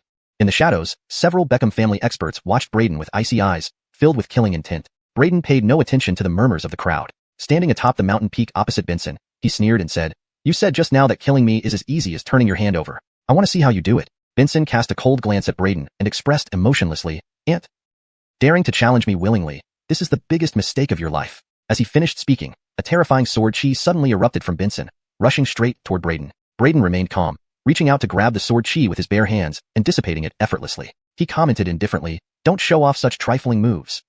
"Wish to die? I'll fulfill your wish." Benson narrowed his eyes, then gave a cold snort. A long sword materialized in his hand, and instantly, an overwhelming sword chi enveloped him. A formidable aura burst forth from Benson, accompanied by the strange phenomenon of a green sea surge behind him, along with an intense sword while surging through the air. Splash! The swords at the waists of countless warriors began buzzing and shaking violently. Then, they uncontrollably shot up into the sky, flying towards Benson. "My swords!" Warriors around shouted in alarm. Thousands upon thousands of swords gathered around Benson, flying and darting swiftly around him. This is Benson's 7th rank sword will. What an awe-inspiring presence. The warriors around were astonished. Surrounded by myriad swords, Benson danced with them majestically, appearing as if he were an unparalleled sword god commanding all the swords. Looking at Braden with a mocking smirk, he remarked coldly, "I am at the middle stage of the Fedorf Spring Realm and control 7th rank sword will. What do you have to fight me?" "Oh, 7th rank sword will. So powerful?" Braden's lips curled upward. "You're still being defiant at death's door." Benson snorted coldly and pushed his left hand forward. "Go." Instantly, thousands of swords charged towards Braden with boiling sword chi, carrying intense killing intent and cutting through the void. Extremely terrifying. Even other prodigious talents and senior experts present gasped, their expressions solemn. "Ha ha ha, worthy of being wuxia. This 7th rank sword will is indeed formidable. Just this one move, even we would struggle to withstand. Braden must die today." Seeing Benson's impressive display, Beckham family members laughed aloud, looking at Braden with cruel eyes. However, facing this incredible attack, Braden was unperturbed, showing no sign of fear in his eyes. His lips slightly curled upward. As the thousands of swords approached, a sword will more powerful than Benson's bloomed suddenly. Whoosh! The thousands of swords aiming at Braden reversed course, heading back towards Benson. Moreover, Benson's 7th rank sword will went silent, unable to manifest. Why is this happening? Why did my sword will suddenly go dormant? Why are these swords reversing? Upon seeing this, Benson's expression changed drastically, filled with shock, not understanding what happened. Not only he, but also the onlookers were bewildered. Braden's sword will. He actually grasps a sword will stronger than Benson's 7th rank sword will. Heaven, Braden is only at Dao Palace secret realm, yet can master sword will. Unbelievable. No wonder he topped the Dao Palace rankings. Truly a peerless genius. Finally, someone sensed the faint sword will emanating from Braden and exclaimed. That sword will had been too subtle for everyone to notice before. Now they noticed, stunned to find Braden also controlled a much more powerful sword will than Benson's. "How is this possible? That you also mastered sword will?" Benson responded incredulously. Hurrell. Braden had no interest in arguing with Benson. Countless swords sped up, heading towards Benson. Facing this onslaught, Benson's green sea surge phenomenon fully unfolded while immense power exploded to block the swords. Clang clang clang. Countless swords clashed against Benson's phenomena and sword barriers, producing sounds continuously. With so many swords attacking endlessly, Benson was forced to retreat backward repeatedly, his expression changing constantly. "So weak." Braden frowned. Benson's strength was even weaker than expected. He didn't need to act personally. Relying merely on sword will to control the swords sufficed to suppress Benson. Not because Benson was weak, but because Braden was now much stronger. From the beginning, his target wasn't Benson but the strong figures behind him. Enough. Losing patience, Braden intended to finish Benson quickly before those higher powers could react. A radiant sword light burst forth from his waist, the cold Fedork sword, moving faster than consciousness could perceive. The cold Fedork sword pierced through the dense waves of sword chi ahead, emitting a faint white luster and sword will, striking Benson's sword barrier and phenomena instantly. Instantly, Benson's defenses crumbled. His pupils shrank as he felt a sharp pain in his chest, choking out a breath as blood spurted out, followed by countless swords piercing his unprotected flesh due to lost defenses. Blood sprayed everywhere, myriad swords piercing the heart. Benson's pupils dilated dramatically, looking at Braden, who stood motionless atop the peak, then spat out a mouthful of blood. "How is this possible?" Before he finished, his eyes dimmed completely, gaze scattered, and body fell backward slowly. Wuxia. Seeing this scene, Beckham family members were initially stunned, then rapidly reacted, faces paling, screaming, and rushing over. Too fast. Braden's action was too fast. They hadn't seen when or how his sword broke through Benson's defenses. Everyone remained dumbfounded, unable to believe their eyes. Did I miss see? Benson, defeated? Braden really defeated Benson, and in such a dominant fashion. Wasn't Fedorf's Spring Realm unbeatable? How could someone like Benson be overpowered and crushed by a lower ranker? Can anyone tell me what's going on? Am I crazy, or has the world gone mad? After a brief silence, the crowd burst into commotion, shocked exclamations resounding. Everyone couldn't believe Benson could be defeated, and so utterly crushed by Braden. A Beckham family scion killed by you? Hurrell. An enraged Beckham family expert roared, losing reason due to Benson's death, directly launching a devastating palm strike at Braden. This person emitted a formidable aura, clearly a late-stage 10,000 elephant realm powerhouse. A powerhouse of this caliber, incredibly formidable, was only one step away from reaching the pinnacle of martial arts. Boom.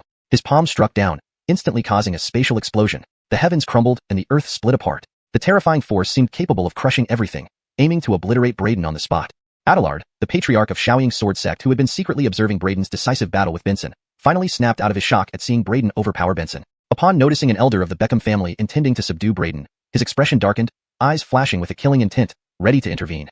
However, before he could act, a brilliant streak of sword light whooshed back, directly charging towards that late-stage 10,000 elephant realm Beckham family powerhouse.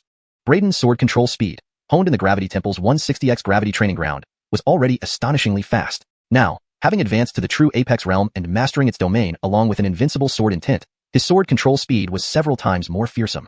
Almost as soon as the thought crossed his mind, the sword arrived. Such speed was simply unpreventable. The late-stage 10,000 elephant realm Beckham family powerhouse only felt a chill down his spine when it was too late. The cold Fedor's sword pierced through him with a thud. The sword emerged from his chest, eliciting a choked grunt as blood gushed out, and the energy palm print aimed at Braden dissipated instantly. You.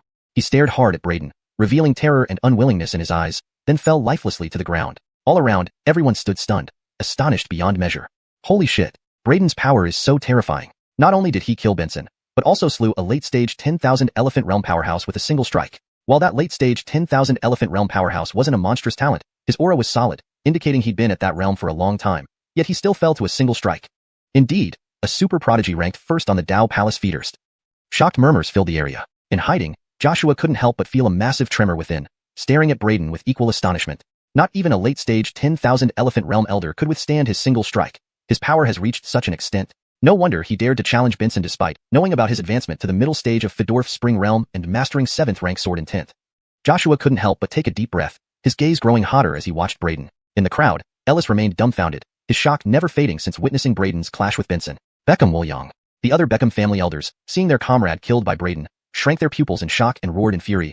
How dare you be so reckless, brat? Originally, they believed Benson would definitely triumph and Braden would surely die. But now, reality defied all expectations. Braden not only crushed Benson decisively, but also retaliated against the enraged late-stage 10,000 elephant realm Beckham Wuliang with a single strike. Their fury grew as they glared at Braden with murderous intent. To dare slaughter our Beckham family members like this, how can we stand in the capital if we don't kill you today? With a flick of his wrist, the cold Fedor's sword returned to hover over his left palm. Facing the murderous Beckham family members, Braden sneered, "Want to kill me? Come on, I'll cut you all down."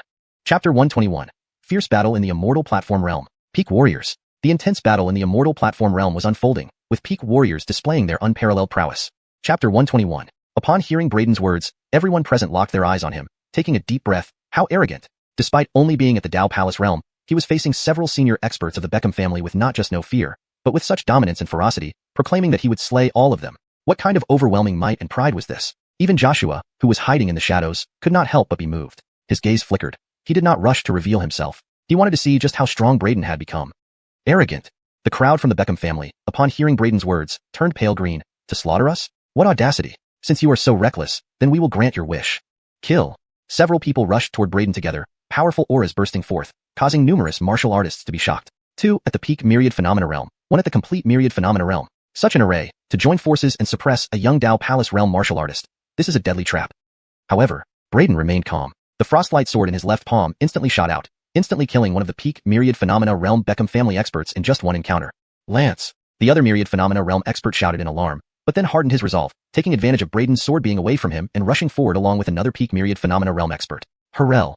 At this moment, they didn't care about anything else. Their sole thought was to kill Braden. Otherwise, given Braden's terrifying talent, it wouldn't take long for him to grow to a level where the Beckham family could no longer contain him. By then, the Beckham family would inevitably be in grave danger. You think by closing the distance, you can suppress me? Braden sneered. His figure flashed, disappearing instantly from where he stood. Their attacks hit where Braden had been just moments before, causing the towering mountain peak to collapse on the spot. For a moment, boulders flew through the air. Braden instantly appeared beside another peak Myriad Phenomena realm Beckham family martial artist, unleashing a blazing golden fist towards him. The peak Myriad Phenomena realm expert's face instantly changed. Hastily, he summoned a faint blue defensive shield, trying to resist Braden's powerful punch. Boom! Braden's flaming fist struck the faint blue defensive shield instantly. The terrifying penetrating power of the perfect Heaven Tyrant fist penetrated the shield and struck him heavily. That person let out a choked sound and then spat out a large mouthful of blood. Braden followed up with a sweeping kick, sending his body flying, smashing into the top of Tianchi Peak and burying him within. What? In the blink of an eye, only the Beckham family elder at the complete myriad phenomena realm remained. Witnessing this scene, his expression filled with horror and fear. I said I would slay all of you. Now, it's your turn. Braden looked at this Beckham family elder, while the frostlight sword returned to hover in his left hand. As soon as his voice fell silent, the frostlight sword vanished abruptly. The Beckham family elder's pupils constricted, sensing unprecedented danger as the frostlight sword disappeared. Terrified, he roared and summoned a massive half-foot-wide sword, exploding with formidable power fluctuations around him. The surrounding space collapsed. Holding the sword with both hands, he concentrated his mental power to find the trajectory of the frostlight sword. Where is it? Sweat dripped from his forehead. His divine sense fully expanded, finally catching a vague trace. His eyes flared as he slashed forward with his giant sword. Clang! The frostlight sword instantly collided with the descending giant sword. A fearsome storm of sword chi erupted, a powerful force sweeping across. The impact from the frostlight sword shook the Beckham family expert, making him stagger backward, almost falling. Braden controlled the frostlight sword remotely. With a flip of his left hand, the frostlight sword, which had been knocked back, immediately shot out again. The Beckham family expert's pupils contracted. At this staggering moment, he was wide open and unable to defend. An intense sense of danger caused his hair to stand on end, enveloping him in a shadow of death. No! Reckless youth. At that moment, a loud voice echoed like thunder, shaking the space apart. A figure suddenly appeared before the Beckham family elder, unleashing a powerful force with both hands, making the primordial energy condense highly into a power bog. The swiftly arriving frostlight sword slowed down drastically, forced to reveal its shape. Clang! Then, a crisp sound rang out as the frostlight sword was forcefully deflected by the terrifying force. Grand Cullen. The Beckham family elder breathed a sigh of relief, stabilizing his stance and addressing the white-haired elder. This white-haired elder was none other than the Pat of the Beckham family, Trent. He emitted a boundless aura, gathering endless heaven's primordial energy, with the skies above churning. One wave of anger, and the sky moved. He was clearly a Xiantai realm powerhouse. Though only at the initial stage of the Xiantai realm, his strength was immensely frightening and boundless. He glanced at the bodies of Benson and a few Beckham family experts, then stared at Braden with a dark expression, declaring, at such a young age, yet so monstrous. If I don't kill you today, the Beckham family will surely face great disaster in the future. Everyone watching was stunned. Unexpectedly, a Xiantai realm powerhouse had come to kill Braden. Yet, facing such a powerful opponent, Braden remained unperturbed, showing no fear. Narrowing his eyes, he stared at Trent with a slight smile, saying, "Want to kill me? Coincidentally, I want to kill you too." Swish! Immediately after his words, the frostlight sword, which had been deflected earlier, shot toward Trent again, its tip carrying a fierce battle intent. Everything unfolded as he expected. Benson was never his true opponent. From the beginning, his real opponent was always the stronger figure behind him. And now, the Beckham family's Pat stood before him, ready to be his adversary. Swish! The frostlight sword shone brightly, driven by Braden's will. It surged right before Trent. "How daring to challenge a Xiantai realm expert!" someone exclaimed. "This Braden's strength is really so heaven-defying? Even challenging the Xiantai realm?" came more astonished voices. Braden's actions caused a stir among the onlookers. With Dao Palace realm cultivation, daring to challenge a Xiantai realm expert, this was unprecedented. Throughout history, there had never been anyone who dared challenge a Xiantai realm expert across such a vast gap in cultivation. How powerful has he become? Behind the crowd, Joshua couldn't help but be amazed. In less than a year, Braden's strength had grown to such heights. This kid, daring to challenge a Xiantai realm? In hiding, Joshua took a deep breath, astonished that Braden dared to attack Trent, an early-stage Xiantai realm expert. On the battlefield, Trent hadn't expected that even after revealing his cultivation at the early-stage Xiantai realm, Braden would still dare to initiate an attack against him. "Well, I must commend your courage." His eyes narrowed, and he coldly snorted, pressing both hands in front of him. Instantly, spiritual energy churned violently, powerful currents surged, transforming this void into a spatial quagmire. The rapidly advancing frostlight sword immediately slowed down, revealing its form as if stuck in a swamp. Controlling a flying sword to kill, not bad, but ineffective against me. Trent mocked. "Is that so?" Braden sneered, controlling the frostlight sword remotely. That frostlight sword, which had been trapped in the spatial quagmire, suddenly began to spin at high speed, like a rotor. Instantly, the powerful airflow within the spatial quagmire was disrupted, and the frostlight sword, like an electric drill, pierced through the quagmire, once again hurtling towards Trent at an overwhelmingly terrifying speed. Trent's smile vanished, his eyes revealing a trace of surprise. Immediately, he raised both hands to erect a formidable defensive shield. Clang! The frostlight sword instantly struck Trent's defensive shield, causing sword chi to surge forth, sparks flying. "Hemph! Even if you break through my spatial quagmire, it's impossible for you to penetrate my defense." Trent narrowed his eyes and coldly snorted. "Sword, come." Braden reached out with a summoning gesture, unleashing sword intent from within him. With a shout, several long swords shot up into the sky, converging into a torrent of swords that charged towards Trent. Clash, clash, clash. Countless long swords rained down on Trent's defensive shield, emitting a series of dense clattering sounds and astonishing explosions. Thousands of long swords completely enveloped Trent, constantly attacking him. With a flick of his left hand, the frostlight sword resumed its form as an electric drill, spinning at high speed, attempting to forcefully bore through Trent's defensive shield. Crack! In the next moment, a crack appeared on Trent's defensive shield. The crack rapidly spread from where the frostlight sword was drilling. Trent's face instantly changed. At such close range, if the frostlight sword truly breached his defensive shield, he would be in mortal danger. He immediately let out a deep hum, pushing his hands outward. Scatter! The powerful defensive shield expanded wildly before exploding, unleashing a massive burst of primordial energy that sent the frostlight sword and thousands of treasured swords flying away. Swoosh! However, at this moment, Braden's figure vanished from where he stood, streaking toward Trent. Using the returning long swords as stepping stones, he tapped their blades with his toes, his figure flashing forward at astonishing speed, rapidly closing in on Trent. As he dashed toward Trent, he caught the returning frostlight sword, threw it back with a swift motion, and then followed closely behind. The innate sword embryo silently appeared in his palm. Chapter 122. Amir Beckham family, do you wish to be wiped out? Facing a peak martial arts expert like Trent, Braden naturally dared not be the least bit careless. In his hand, the xianxia sword fetus gleamed menacingly, while behind him, a chaotic starry sky phenomenon appeared. Surrounding him, sword chi swirled and sword intent surged. Beneath his feet, the true extreme realm domain silently bloomed. All these techniques blossomed together, each immensely powerful. Swish! The cold feedorc sword was the first to slash before Trent. Trent's reaction was astonishing. He clasped his palms, and the cold feedorc sword hurtling towards him at lightning speed was pinned between his palms by the force erupting from his palm centers, unable to advance any further. Around him, a terrifying force stirred, creating an awe-inspiring aura. Shred! At this moment, Braden, wielding the xianxia sword fetus, suddenly flashed to Trent's side, raising his hand to strike him with a powerful stab.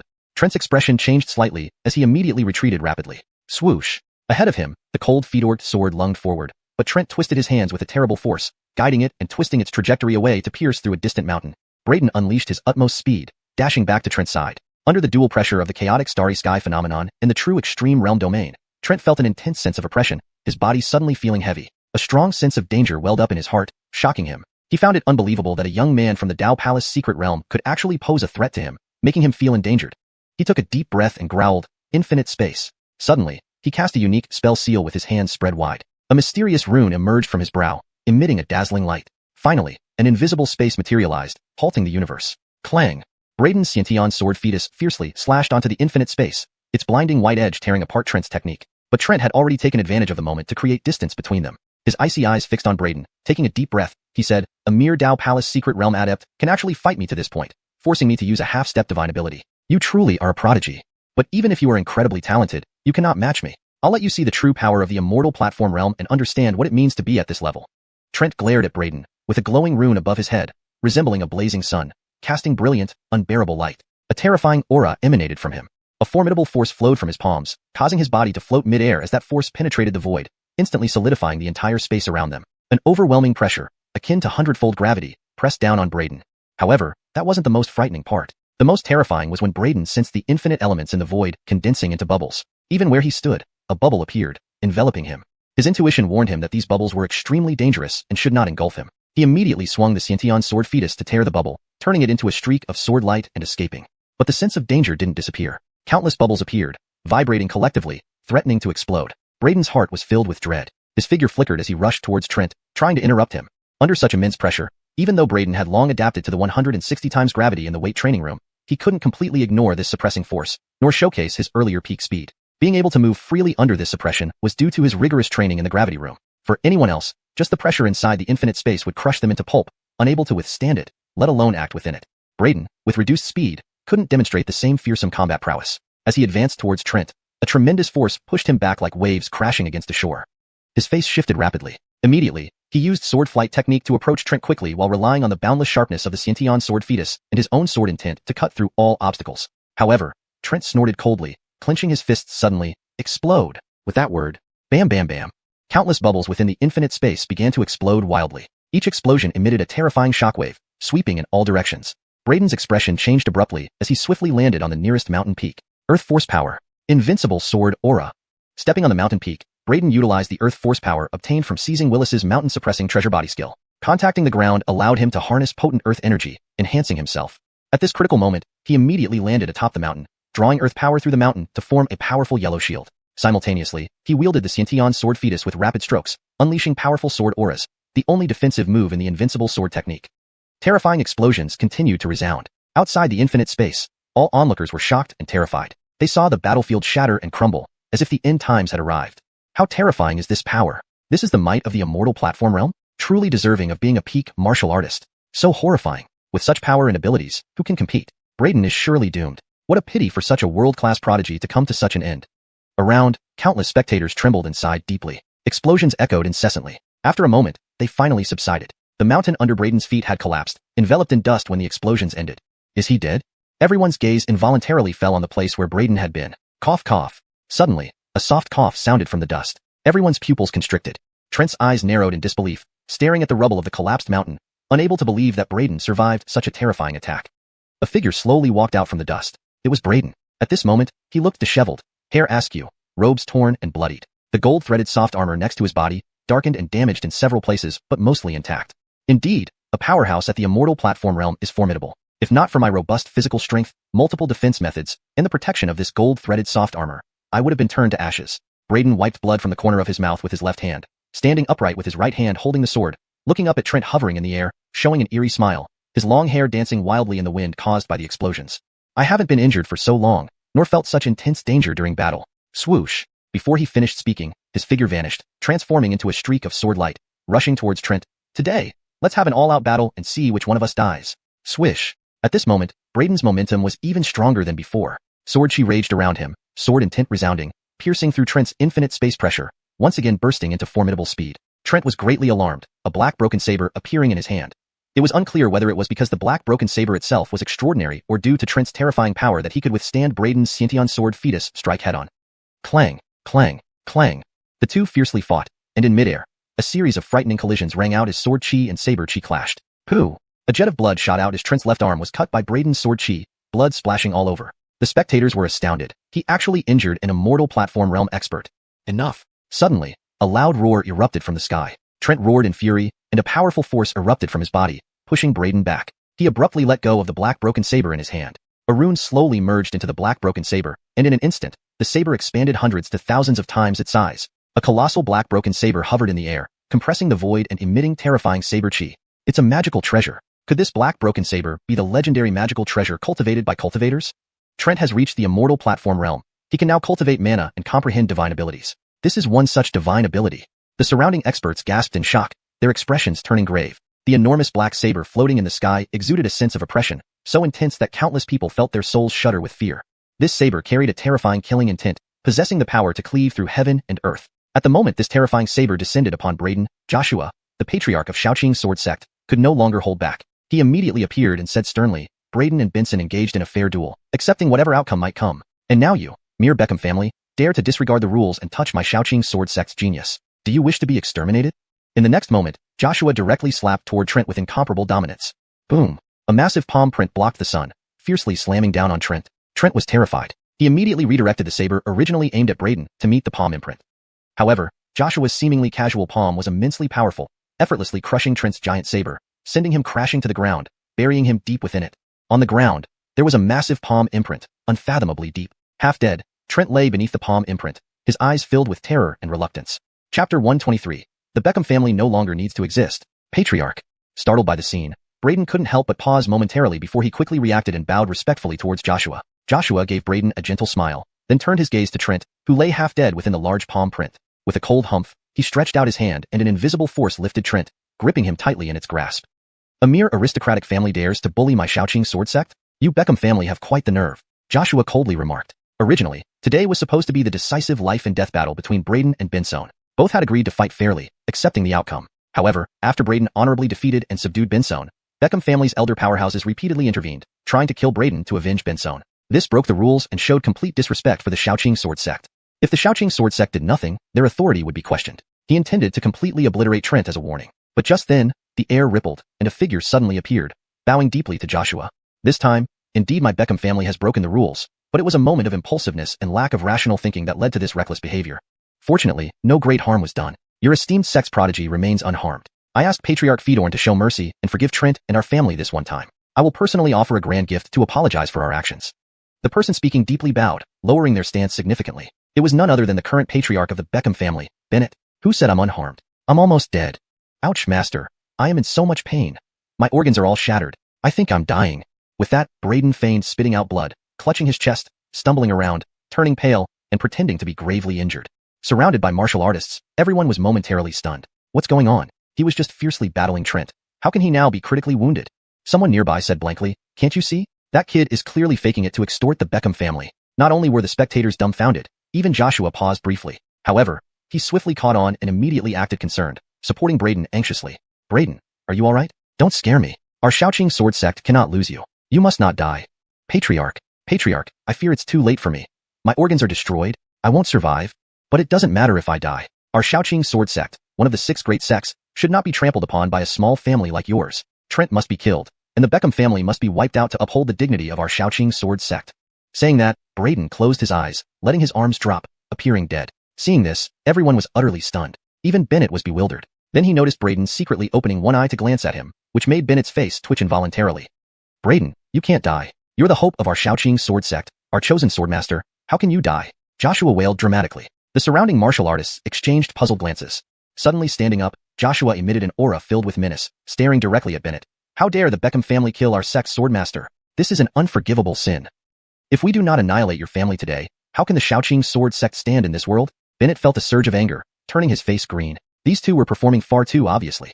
Clearly, they wanted to extort his Beckham family. Patriarch Fedorn, everyone saw what happened here today. He sternly reminded Joshua, hinting that as one of the 6 great sects, they should maintain their dignity in front of everyone.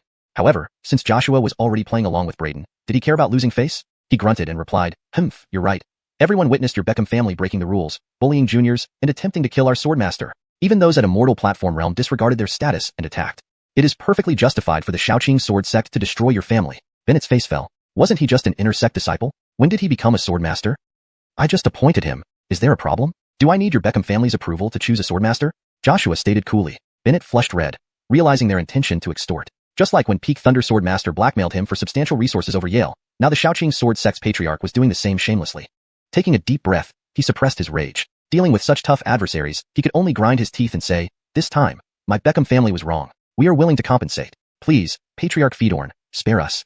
"Humph, if someone is already dead, what use is compensation?" Joshua sneered. "My Beckham family offers the Xiaoqing sword sect 10,000 lower-grade spirit stones."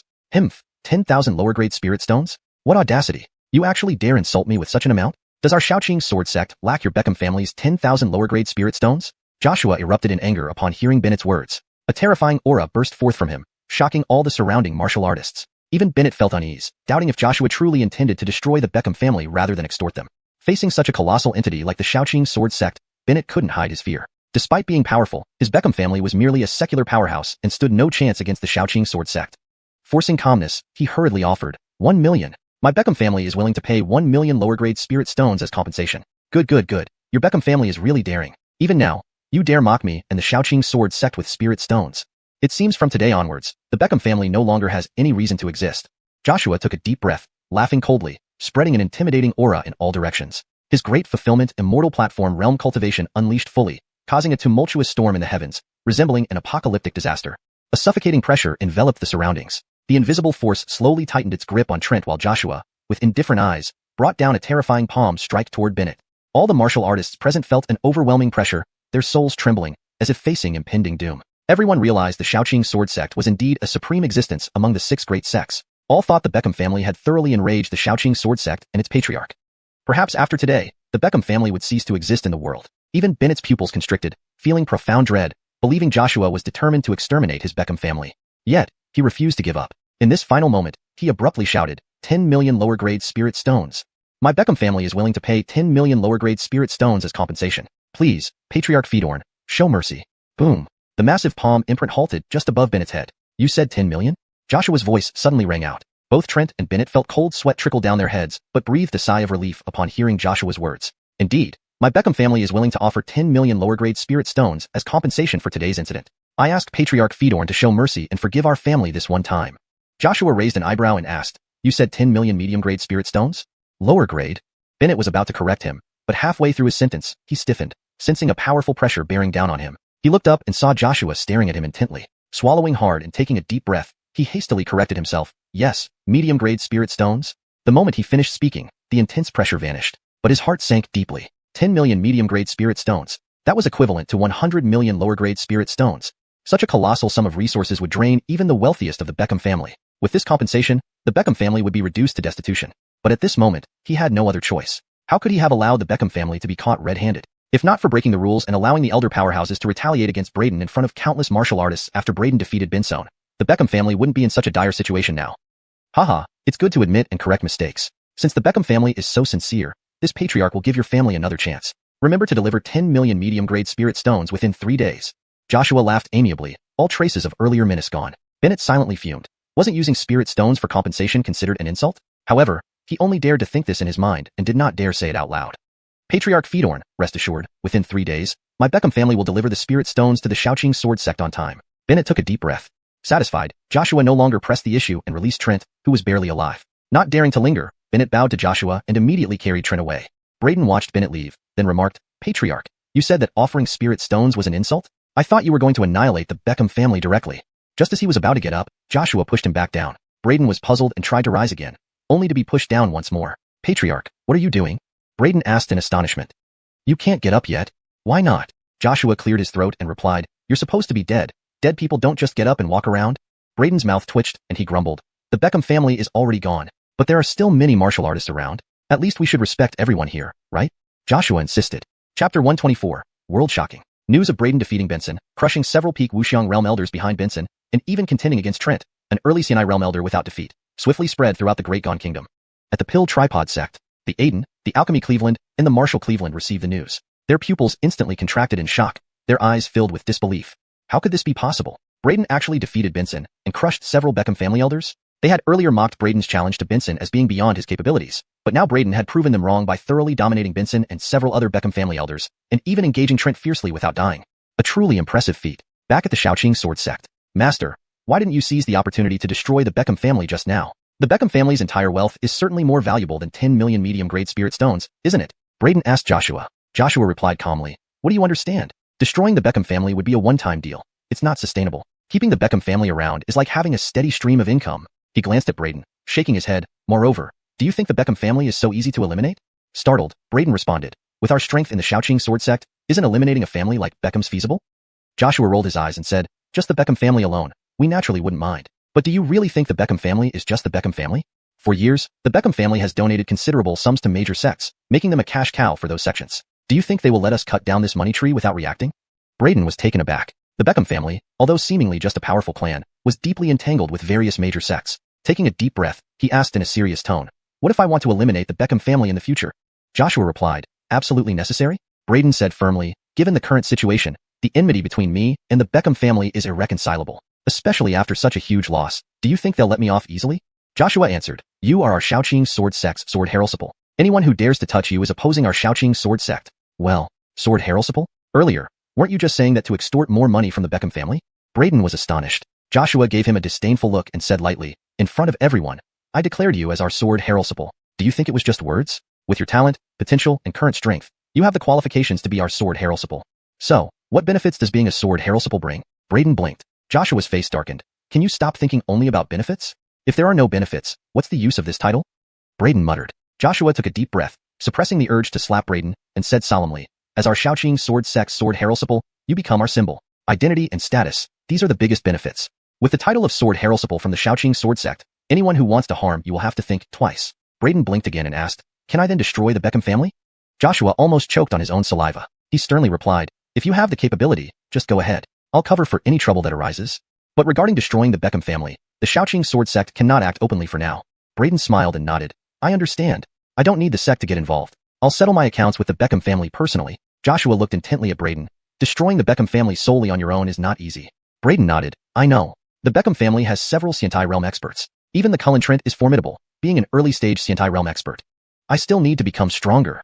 He murmured softly, to reach Junji realm.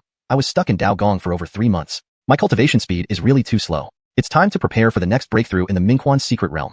Cough cough. Hearing Braden's words, Joshua choked on his saliva and started coughing violently. Looking speechlessly at Braden, he thought, from Fifan realm to Dao Gong completed in less than a year, and even cultivated the legendary Junji realm. And you're still telling me your cultivation speed is too slow? If this pace is considered slow, everyone else might as well give up living. Just smash their heads together and be done with it. 3 days later at Xiaoqing sword sect, the Beckham family indeed delivered the 10 million medium-grade spirit stones, allowing the Xiaoqing sword sect, which was nearly destitute, to become wealthy for a couple of days. At Star Peak, Braden sat cross-legged, beams of starlight descending like sacred ribbons, enveloping his body. His mental strength continuously grew. After a long while, Braden woke from his cultivation practice, feeling his spiritual sea expand, and his essence, energy, and spirit reaching unprecedented levels. This was the effect of the 9 Stars Harrowvine Soul Technique inherited from Star Peak. The 9 Stars Harrowvine Soul Technique is a method to cultivate divine sense and mental strength. During my battle with Trent, my mental strength was clearly insufficient. If my mental strength was powerful enough, I could have used the mental interference technique from the demon snake sword body to confuse Trent and instantly kill him with sword arts. Besides, I couldn't perform the secret techniques of the 9 Stars Harrowvine Soul Technique. Otherwise, with mental secret techniques assisting, I might have been able to kill Trent that day. Braden slowly opened his eyes as the last beam of starlight flowed into his spiritual sea, nurturing his soul and strengthening his mental power. However, cultivating mental strength is indeed slow. To learn the mental secret techniques in the 9 Stars Harrowvine Soul Technique, I must at least reach the second stage of mental strength. Despite having this technique for so long, my mental strength has barely reached the first stage. Braden murmured softly, "It would be great if I could find elixirs to enhance mental strength, but unfortunately, such formulas have long been lost, even within the Pill Tripod sect." He had learned that some spiritual herbs could nourish the soul and enhance mental strength, but these herbs were extremely rare. Since these herbs existed, corresponding elixirs must have also existed but have been lost. Standing up, Braden stretched lazily, walking to the cliff edge, admiring the beautiful purple mist and surging cloud sea before him, feeling incredibly refreshed. By merely cultivating the 9 Stars Harrowvine Soul Technique to the first stage, my spiritual sea has expanded twofold, and my mental strength has doubled. Even peak wuxiang realm experts might not have as much mental strength as I do. Reaching the second stage, my mental strength should rival the xianxia realm. Coupled with the mental secret techniques, facing xianxia realm experts would not be as challenging as it was that day. Braden narrowed his eyes slightly. That day's battle with Trent was vivid in his memory. He had always heard that the xianxia realm was immensely powerful, the pinnacle of martial artists. At this level, cultivators begin practicing mana and comprehending supreme skills, possessing unparalleled means. But hearing is different from experiencing. Through battling Trent, he truly felt the terror of xianxia realm experts. The mysterious spatial marsh, akin to a prison, confined him within, then directly harnessed the power of heaven and earth, condensing the elemental energy into explosive bombs. If not for his formidable physical strength and numerous defensive measures, he would have likely been obliterated on the spot. Moreover, Trent's final slash was terrifyingly powerful. If not for Joshua's timely intervention, Braden had no confidence that he could have safely deflected that attack. What exactly are mystic arts? It is often said that the xianxia realm marks the peak of martial artists, but beyond that lies the mystic secret realm. Legends say that cultivators in the mystic secret realm can summon winds and rain, wielding boundless power. Is this true? A firm resolve flickered in Braden's eyes. One day, I will ascend to the pinnacle, stepping into the realm of cultivators and unraveling the mysteries of mystic arts. But first, I need to break through to the Mingquan secret realm. He leaped off Star Peak, a streak of sword light appearing beneath his feet, carrying him away in an instant. The Holy Pool, a paramount cultivation sanctuary of the Shaoqing sword sect. Only the sect's sacred heraldsiple or disciples who have made significant contributions to the sect have the opportunity to enter the Holy Pool for 3 days of cultivation. Braden had now become the Shaoqing sword sect's sacred heraldsiple and had taken time out these past few days to refine numerous essence chi pills for the sect. Coupled with the 3-day collaboration with Joshua, helping the sect extort 10 million medium-grade spirit stones from the Beckham family. All these contributions, combined with his status as a sacred heraldsiple, earned him 9 days of cultivation time in the Holy Pool. 9 days should be enough for me to break through the Daogong secret realm and cultivate my second dantian. Braden had planned this meticulously. He approached the entrance of the Holy Pool secret realm, holding the sacred heraldsiple token and Joshua's dual contribution badge, successfully passing the Guardian Elder's inspection. You can stay inside for a maximum of 9 days. Make sure to come out after 9 days, the Guardian Elder warned. Braden nodded. Without further ado, the Guardian Elder activated the secret realm entrance and then initiated an array, causing the entire Holy Pool to boil with boundless spiritual chi. Braden immediately entered the secret realm, instantly astounded by what he saw. A vast expanse of white lay before him. Not mist, but immensely dense elemental energy. Dispersing his mental strength, Braden discovered that the Holy Pool secret realm wasn't very large. Not far ahead, there was a huge pond. The pond was filled with exceptionally pure spiritual liquid. Such concentrated elemental energy, and the elemental energy in this pond has already transformed into spiritual liquid. Braden couldn't help but marvel, then immediately flew into the spirit pond, activating the swallowing heaven void technique to fully absorb the elemental energy within the Holy Pool. He prepared to use this concentrated elemental energy to cultivate his second dantian and advance to the Mingquan secret realm. Chapter 125. Advancement to the Destiny Spring Mystic Realm. Chapter 125. Whir. As Braden activated the swallowing sky demon art, black vortexes of devouring power emerged around him, frantically absorbing the spiritual chi from all directions. In the spirit pool beneath him, large quantities of spirit liquid began to boil, forming a massive whirlpool. Streams of pure power flowed ceaselessly into Braden's body, rapidly refining into streams of pure true chi. Following the cultivation method of the Fedorf Spring realm, he started forging the life spring and casting his second dantian. With the help of the abundant spiritual chi in the Holy Pool realm, Braden had successfully cast the prototype of a life spring source after just 1 day of cultivation in this realm. And with the formation of this source, Braden's speed in devouring the power of the 4 directions suddenly increased. Endless spiritual chi condensed into a thick cocoon enveloping Braden. His second dantian centered on the life spring source started expanding gradually. The strength of his cultivation surged wildly, the fluctuations within his body becoming increasingly intense. Outside the holy pool realm, the elder guarding the holy pool suddenly opened his eyes, looking at the holy pool realm with an astonished expression. What's going on? Why is the concentration of spiritual chi in the holy pool falling so quickly? And the resources consumed by these spirit-gathering ancient formations have even increased several times compared to usual. What kind of monster is that kid that such rich and thick, heavenly chi isn't enough to supply only his cultivation? The guarding Cullen was startled and uncertain. To maintain the normal operation of the spirit-gathering ancient formation, he could only activate the enormous resources prepared in advance inside the spirit-gathering ancient formation. Immediately, infinite rays of light shot up from the spirit-gathering ancient formation as countless spirit stones and other resources burned. Their contained spirit force continuously transmitted to the holy pool realm. It was precisely because of this that the holy pool realm had such concentrated heaven-earth spiritual chi. However, by the third day, the concentration of spiritual chi in the holy pool realm plummeted again. The face of the Averill changed and added more resources once again. On the sixth day, the natural spiritual chi in the holy pool realm was nearly exhausted. The thick spirit mist had dispersed. The spirit liquid in the holy pool also decreased quickly. However, the aura around Braden in the holy pool grew stronger and the fluctuation of true chi became even more astonishing. Feeling that the spiritual chi in the holy pool realm was thinning to an extreme, the Averill inhaled deeply. Even if this guy is trying to break through to the Fedorf Spring realm, it's impossible for him to consume so many resources, right? No way. This kid is like a crystal devouring beast. I must invite the patriarch here. Otherwise, people might think I embezzled these resources. The Averill was bewildered, terrified by Braden's frightening devouring speed. Not long afterward, Joshua came before the holy pool realm. Patriarch, in merely 6 days, this is the third time I've added resources. You can see how fast those spirit stones are being used. I haven't embezzled any. The Averill hurriedly explained. Joshua looked puzzled as well. Hearing what the Averill said, he chuckled and replied, Averill, there's no need to worry. Since I assigned you to guard such an important place, I naturally trust you. The Averill had simply been speaking offhand, turning to look at Joshua in surprise and asking, Patriarch, what sort of monster is this young man who entered the holy pool to cultivate? So many resources were actually absorbed by him alone, and the value of the 3 batches of resources added together has already exceeded 10 million lower-grade spirit stones at least. No matter how strong a person's foundation is, it would be impossible for him to digest such a huge sum of resources in just 6 days. How can this kid's body endure it? Joshua revealed a look of astonishment, and then a hint of sharpness appeared in his eyes. He smiled and said, Cullen Guardian has been guarding this place for years and doesn't know much about external affairs. This person is not ordinary. He's the Sword Son personally designated by this patriarch. Sword Son? The Averill was alarmed and said, the position of our Shacking Sword sect's Sword Son has been vacant for many years, never fixed. Many genuine disciples have their eyes set on this position, but due to Arden's existence, they have restrained their ambitions. I thought you would designate Arden as the Sword Son. Perhaps many in the sect assumed the same. Who would have thought you'd choose someone else to be the Sword Son? Who is Braden? I remember that among the 81 true disciples, none are called Braden. Joshua curled the corner of his mouth and replied admiringly, this boy is not a genuine disciple.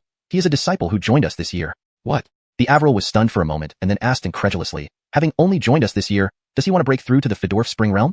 Judging from this person indeed has great talent, but even so, he probably doesn't qualify to be the Sword Son of our Shacking Sword sect yet, right? Wasn't it too rash of the patriarch to suddenly designate him as the Sword Son? What about those prodigies and elites in the sect, including Arden? Will they accept it when they exit seclusion? Joshua wasn't worried. He chuckled softly and replied, Averill overthinks things. If this person doesn't qualify to be our Shacking Sword sect's Sword Son, then no one in this world qualifies.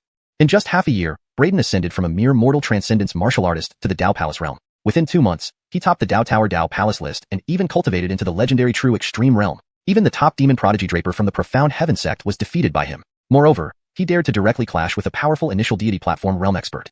Not only that, this person not only excels in martial arts, but also shows astonishing talent in alchemy. At a young age, he can easily refine 4th stage supreme grade pills that many elder alchemists of the Pill Cauldron sect find impossible. Do you think he's qualified to be the Sword Son of our Shacking Sword sect? What did the patriarch say? Hearing Joshua's words, the Averill's pupils constricted in shock. Joshua nodded with a smile, then glanced at the holy pool realm and left a storage ring behind. There are 50 million lower grade spirit stones in this storage ring. You don't need to be stingy. Whenever the spiritual chi in the holy pool realm drops, immediately add more. As long as he can absorb, add as many resources as needed. If it still isn't enough, come and get more. The Averill exclaimed, surprised, Patriarch, isn't our Shacking Sword sect broke? Joshua left the ring, waved his hand, turned and walked away, saying, our Shacking Sword sect is indeed poor, but we can't neglect real talents. As long as he needs it, we'll provide resources, no matter what it takes. He has an extraordinary foundation and is consuming so many resources now, aiming to break through to the Fedorf Spring realm. It might be a big move. Maintain the concentration of spiritual chi in the holy pool, and provide the best cultivation environment for him. If 9 days aren't enough, let him stay longer. The Averill opened his mouth but couldn't find the words, watching Joshua's departing figure with amazement. He couldn't believe that the normally stingy patriarch had been so generous toward Braden. In the holy pool realm, an overwhelming aura constantly grew. Inside Braden's body, the second Danteon had been completely forged. Moreover, The second dantian he forged was dozens of times larger than that of a normal martial artist entering the Fedorf Spring realm for the first time. If the life spring formed by a normal martial artist entering the Fedorf Spring realm for the first time was as small as a sesame seed, then the life spring Braden had forged was like a plump peanut. The so-called life spring was the conduit between heaven and earth. After condensing the life spring, a martial artist could directly connect with the power of the four corners of heaven and earth. And the larger the life spring, the higher the efficiency of communicating with the power of heaven and earth. The power naturally grows stronger too. A sudden storm surged violently in the holy pool realm, and powerful natural power surged from all directions. Braden opened his eyes, and an overwhelmingly terrifying aura bloomed instantly from his body. Chapter 126. Boom. With a thought, the life spring inside Braden's body emitted light, connecting with the power of the four corners of heaven and earth. It caused the gathered heavenly force to be compressed intensely, ultimately collapsing and exploding. It was somewhat similar to the spatial explosion technique that Trent had used previously. Braden slowly ceased his practice as the concentration of spiritual chi in the holy pool once again depleted. The 50 million lower-grade spirit stones left by Joshua for the Avral were entirely consumed by Braden in these last 3 days. In return for consuming such vast resources, the benefits Braden received were unimaginable. Not only did he open a life spring far more powerful than others by dozens of times, but he also further refined his physical body, undergoing another transformation within these 3 days. He felt that with his current physical strength, if faced with Trent's spatial explosion again, even without the golden silk soft armor, he could withstand it purely with his physical body. After all, Trent was a deity platform realm powerhouse. This meant that with Braden's current physical strength, any attack below the deity platform realm would almost no longer cause him harm. Finally advanced to the Fedorf Spring Secret Realm. The Fedorf Spring Secret Realm is indeed extraordinary. I feel my connection with the world has become even tighter, and my control over the spiritual chi is even stronger. More importantly, I now feel like I have inexhaustible power, as if the entire world is my second dantian. With my current strength, if I were to face Trent again, I could crush him effortlessly, Braden said with a gleam in his eyes and a smile on his lips. Trent was indeed strong, but his foundation was too shallow. Compared to true prodigies at the same realm, he fell short by far more than just a little bit. If not for the disparity in cultivation realms back then, Trent would never have been able to suppress Braden. Now, having advanced to the Fedorf Spring Secret Realm, Braden's strength surged drastically, making it impossible for Trent to match him anymore. Unless Trent managed to comprehend a true half-step divine ability and condensed genuine mana. Hashtag chapter 126. Heavenly tribulation strikes again. Outside the sacred pool, the Guardian Elder was just about to add more resources when he saw Braden emerge from the secret realm. Upon seeing Braden, the Guardian Elder immediately exclaimed with excitement, "Kid, you've finally come out. If you hadn't, our shacking sword sect would have had to break the pots and sell the iron to maintain the sacred pool for you." Startled by this, Braden replied, "Isn't it true that I only cultivated in the sacred pool for 9 days? Haven't we agree on 9 days? Why would it require breaking pots and selling iron?" The Guardian Elder turned pale, saying, "Who knew you'd be such a monster? The pool's thick spiritual energy was completely drained by you. To keep the concentration of spirit chi steady, I had to keep adding resources. Kid, this time the sect spent nearly 10 million low-grade spirit stones to help you break through the Fedorf Spring realm. So how did your breakthrough go?" Hearing the Elder's words, Braden was shocked. He hadn't expected that cultivating in the sacred pool would consume so many resources. 9 days of cultivation had consumed nearly 10 million low-grade spirit stones. No wonder during his breakthrough, the sacred pool's spiritual energy had run dry several times and then refilled again. It was because the Guardian Elder kept replenishing the resources. This made him mutter under his breath, "Why was the sect so generous this time? Willing to use so many spirit stones to cultivate me?" The corner of the Guardian Elder's mouth twitched as he responded gravely, "Kid, the sect leader said that even if we're poor, we cannot neglect a true talent. As long as you have potential, the sect will go to any lengths to cultivate you." Braden couldn't help but feel warmth in his heart at these words. The Guardian Elder asked curiously, "You used up such a vast amount of resources to ascend to the Fedorf Spring realm. Your gains must be extraordinary, right?" Braden nodded and said simply, "Not bad. That's all?" The Guardian Elder stared wide-eyed, stunned by Braden's laconic response. Braden smiled and explained, "My body is much stronger now, so no one below the immortal platform realm should be able to harm me. Also, my newly opened Fedorf Spring is dozens or nearly 100 times larger than ordinary cultivators." With that, Braden bowed respectfully to the Guardian Elder and bid farewell before leaving. What did I just hear? The Guardian Elder was momentarily speechless, having heard that Braden's Fedorf Spring was dozens or nearly 100 times larger than ordinary cultivators. After a long pause, he finally regained his senses and muttered, "Just what kind of monster is this kid?"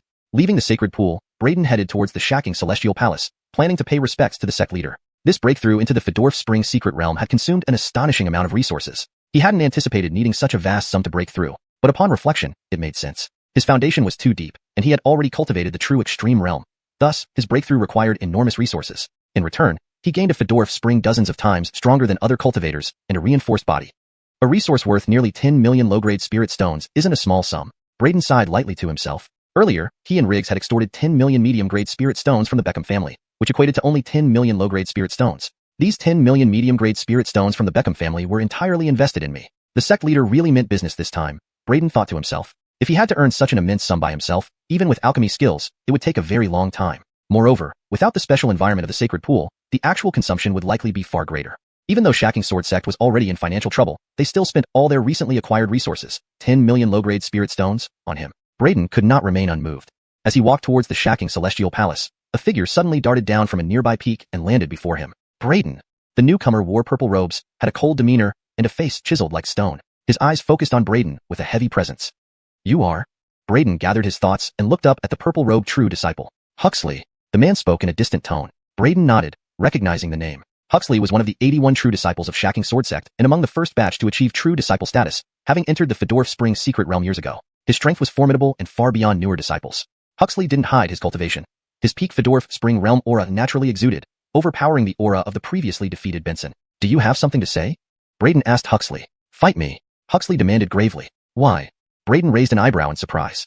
Huxley answered sternly. I want to see if you truly deserve to be the sword child of Shacking Sword Sect. Braden instantly understood. It was about the position of sword child. As one of the earliest true disciples with immense power and talent, Huxley would normally be among those considered for the position. However, a new disciple like Braden, who joined this year, had been suddenly appointed as the sword child, naturally drawing resentment from many. Even after hearing about Braden's victory over Benson, these veteran true disciples didn't believe Braden was stronger than them. Benson, despite being talented, had short cultivation time and was still considered too young and inexperienced in their eyes.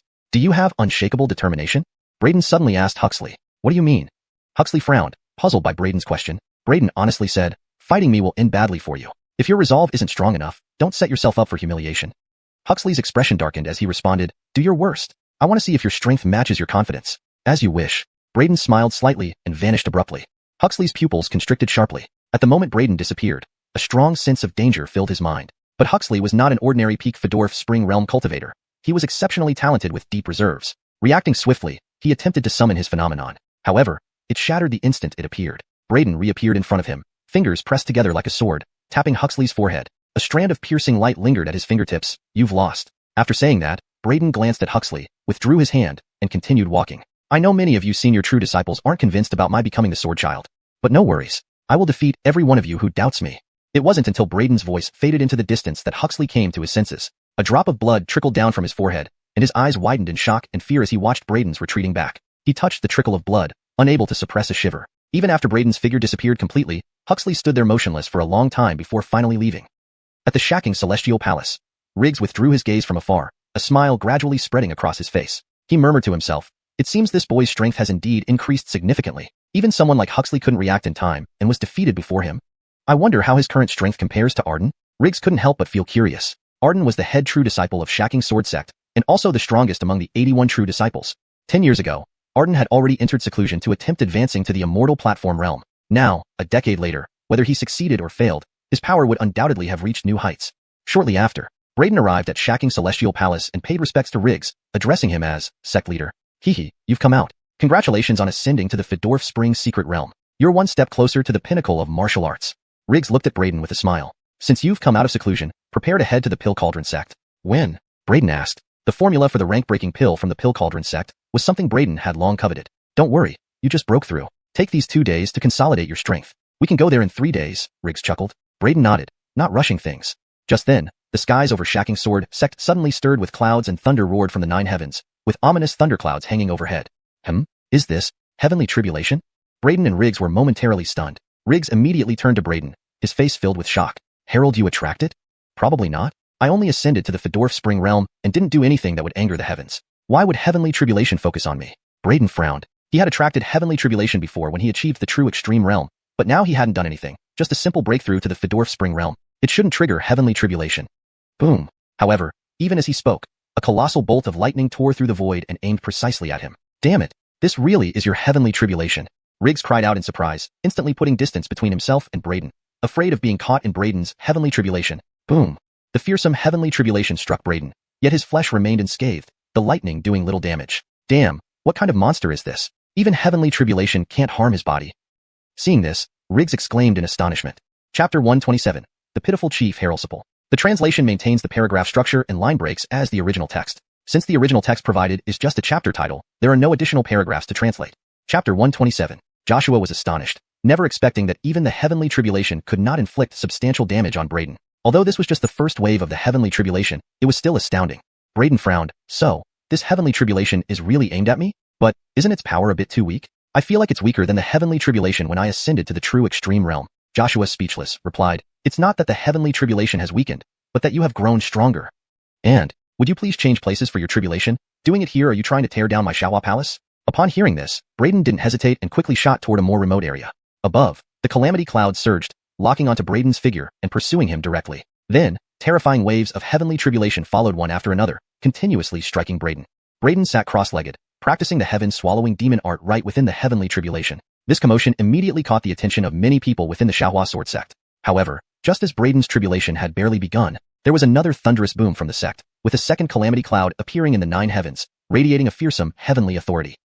What's going on? Why is there another heavenly tribulation? Joshua's face showed surprise. Many high-ranking elders were also alarmed, turning their gazes and seeing a godly young man in white slowly appear amidst the other cloud. It's Joaquin. Everyone's eyes lit up instantly, and they couldn't help but exclaim in shock. Many direct disciples became excited. It's Senior Brother. Senior Brother Hua has come out of seclusion and successfully advanced to the immortal platform realm, triggering the heavenly tribulation. That's great. With Senior Brother Hua out of seclusion, that Braden won't be arrogant for long. The purple-robed direct disciples gathered together, now filled with excitement. They had already learned of Stone's defeat by Braden, and from Stone's mouth, they understood that Braden claimed he would subdue all who didn't accept him as the Sword Son. Such words instantly angered many direct disciples who were dissatisfied with Braden as the Sword Son. Only, Braden was too monstrous, extremely powerful, even easily crushing Stone. In a single combat, they really weren't sure if they could defeat Braden.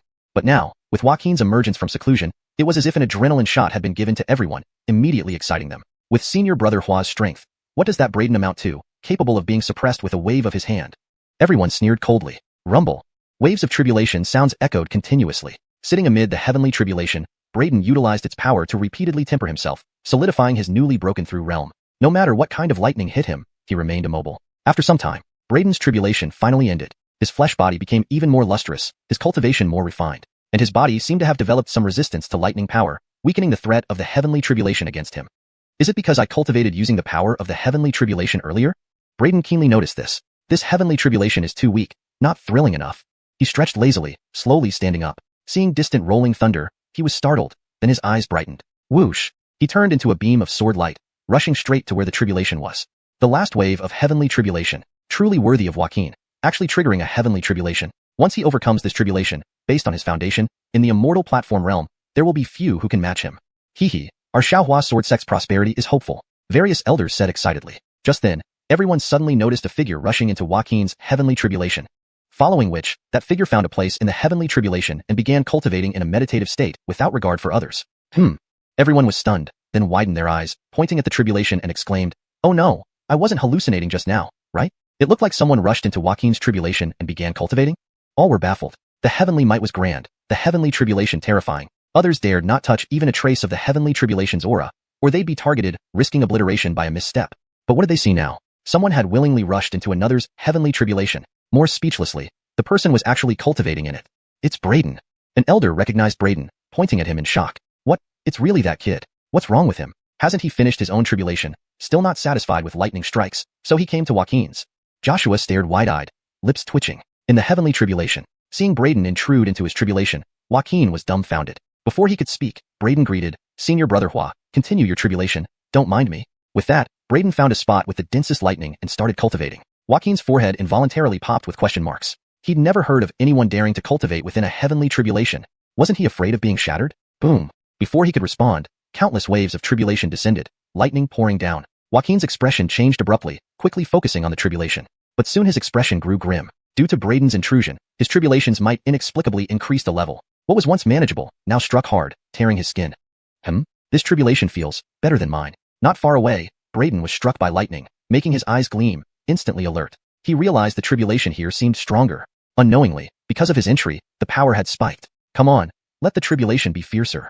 Braden laughed madly, crazily channeling the heaven-swallowing demon art, swallowing the lightning hitting him.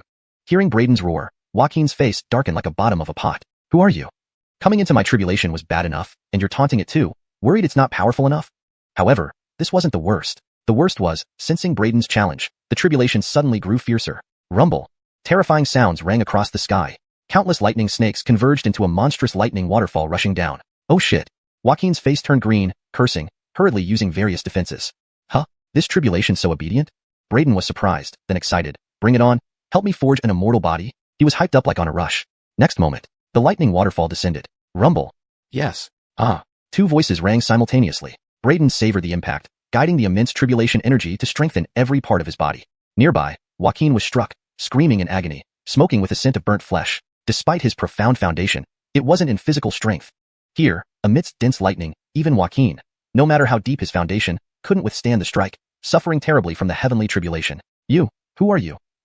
Get out of my heavenly tribulation, Joaquin screamed in agony. However, his voice was immediately drowned out by the thunderous roar of the thunder. Braden sat calmly amidst the thunder waterfall. As bolt after bolt struck him, it seemed his tolerance for the heavenly tribulation was continuously strengthening. By the end, even the wildly violent thunder waterfall left him feeling somewhat uninterested. What's going on? Why is this heavenly tribulation getting weaker again? I can't even feel the pain anymore.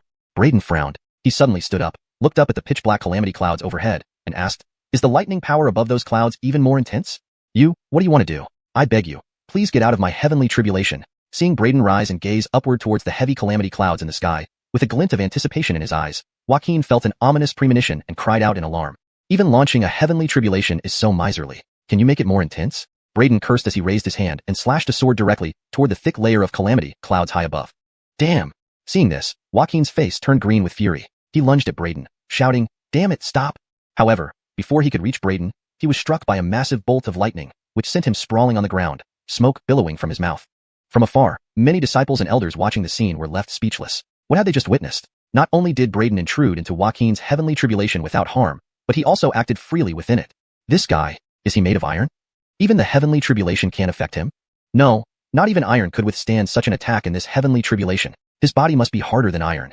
The crowd couldn't help but draw in sharp breaths. ZZZT.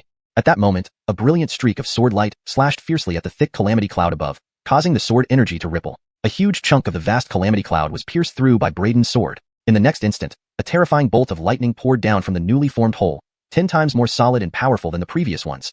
Tenfold power. Under the cover of the heavenly tribulation, Joaquin couldn't help but freeze in shock, then felt his mouth go dry. Reacting quickly, he scrambled to his feet and pounced at Braden, yelling, you troublemaker, I'll strangle you. Chapter 128. True Chi Mutation, Thunder Property. The true Chi within his body had undergone a mutation, now possessing the attributes of thunder. Chapter 128. However, as the terrifying thunderbolt struck down, Joaquin's figure lunging out to strangle Braden immediately froze. He hurriedly employed defensive measures to protect himself. Braden, on the other hand, quickly sat cross-legged, receiving the baptism of thunder with an excited expression. Then, Joaquin let out a miserable howl. Braden exclaimed, delicious, greedily absorbing the fierce heavenly tribulation power, further refining the impurities within his body. How did my true Chi gain a hint of lightning? Suddenly, Braden discovered that his true Chi was now interwoven with threads of lightning force, becoming exceptionally fierce and domineering. Boom! He tried throwing a punch. Instantly, the boxing force erupted, sparking brilliant silver lightning arcs, shattering the void. So overwhelming. My true Chi has mutated? Braden was astonished. This discovery brought him immediate joy. Using the heavenly tribulation for cultivation can actually change the nature of true Chi. Immediately, he surged with energy, fully activating the swallowing heaven demon technique, crazily absorbing the power of the thunderbolt. Whether it was due to the mutation of his internal true Chi or not, his tolerance for the tribulation became increasingly astonishing. Eventually, the heavenly tribulation lightning striking his body caused no sensation, only a sense of overall comfort. Even his pores opened up, actively absorbing the power of the thunderbolt. Moments later, the final layer of the heavenly tribulation finally dissipated. Braden was spirited, still feeling unsatisfied. He then got up and leisurely walked away. Nearby, in a deep pit, Joaquin lay sprawled out, completely scorched, only his eyeballs remained white. Finally, it's over. Tears streamed down his eyes, and he exhaled a circle of black smoke, experiencing a profound relief at surviving the ordeal. Thinking about the figure who cultivated within his heavenly tribulation, he gritted his teeth and shouted, damn brat, don't let me find out who you are, or I will bury you alive. Bang! Just as he finished speaking, a stone above the deep pit was shaken loose by his true Chi and fell directly onto his head. In the surroundings, countless disciples and elders of the Shacking Sword sect who had been watching the thunder tribulation all stared dumbfounded at Braden, who strode out of Joaquin's tribulation unharmed. It's Braden. This guy is insane. He not only provoked the heavenly tribulation, but also went into someone else's tribulation to cultivate, which is simply outrageous. Too monstrous. Cultivating during a heavenly tribulation and emerging unscathed. Just how powerful is this guy's physique? What about Cullen Brother Hua? Isn't this his heavenly tribulation? Now that it's over, why did only Braden come out? Where is Cullen Brother Hua? Heralsipals were discussing feverishly, finding Braden's actions unbelievable. Soon, someone reacted and began looking for Joaquin, the master of this tribulation. To their surprise, Joaquin had vanished. Harold's senior brother Hua gets struck dead by the heavenly tribulation and turned into ashes? It's all Braden's fault. Intruding into senior brother Hua's tribulation made its power increase, leading to senior brother Hua's tragic death under the heavenly tribulation. Poor senior brother Hua. Several true disciples wailed mournfully. The elders and Joshua, far away, could no longer remain composed. That final level of the heavenly tribulation had been terrifying. Brilliant lightning waterfalls completely obstructed everyone's view, preventing anyone from seeing what happened in that last stage. Now, only Braden emerged after the tribulation ended, while there was no sign of Joaquin, causing them to harbor dark thoughts. Sir Patriarch, could Joaquin really have been struck dead by the heavenly tribulation? One elder said hesitantly. Joaquin was their chief disciple and the top genius of the Shacking Sword sect. He was the only one among the 81 true disciples to successfully reach the immortal platform realm. If he truly died like this, it would be a significant loss for their sect. Joshua's face changed. He took a deep breath and rapidly approached Braden. Braden, where's Joaquin? Who is Joaquin? Braden asked bewilderedly. Joshua's expression darkened. He's the person who just crossed the tribulation. You intruded into his tribulation to cultivate. Where is he? Braden was momentarily stunned. He looked behind him at the devastated area before staring back at Joshua blankly. Seeing this, Joshua hastily flew toward the tribulation site.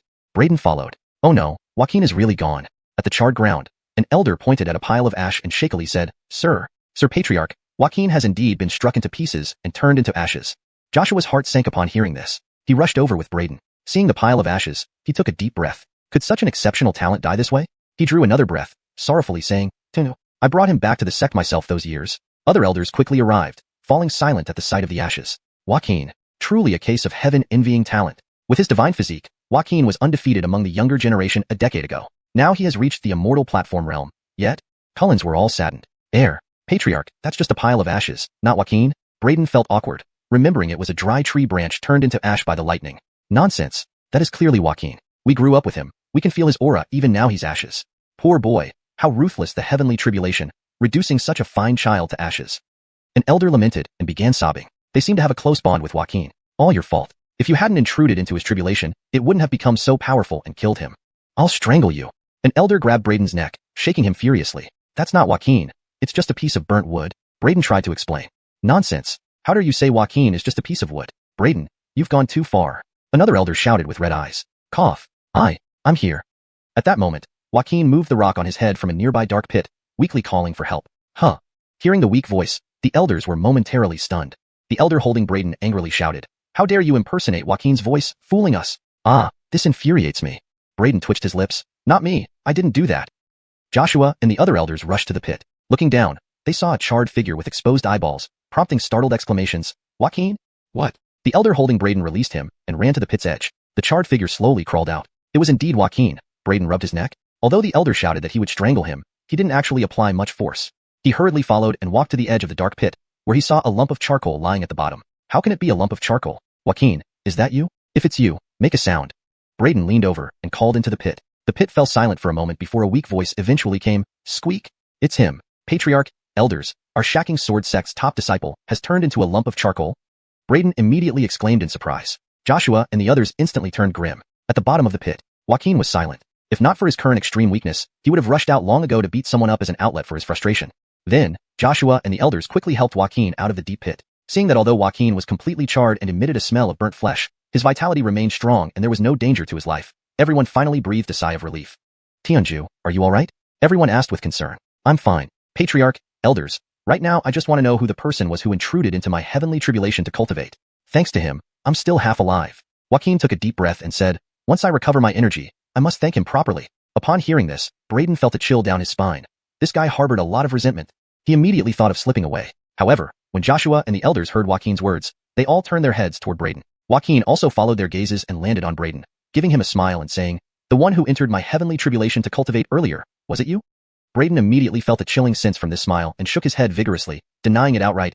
No, not me, I did nothing. You must have mistaken someone. How could anyone cultivate inside a heavenly tribulation? That's too absurd. Patriarch, elders, do you think a normal person could do such a thing? Joshua looked at Braden and earnestly said, Braden, indeed a normal person can't, but we don't consider you a normal person either. Exactly. No one here sees you as a normal person. The elders nodded in agreement. Braden's mouth twitched. Joaquin stared at Braden and smiled. Is there anything else you want to say? Cough, well, I suddenly remembered I have something to do, so I'll take my leave. Braden gave a dry cough, left a bottle of healing pills, and quickly made his departure. With that, Braden hurried off, leaving behind only his lingering footsteps. Chapter 129.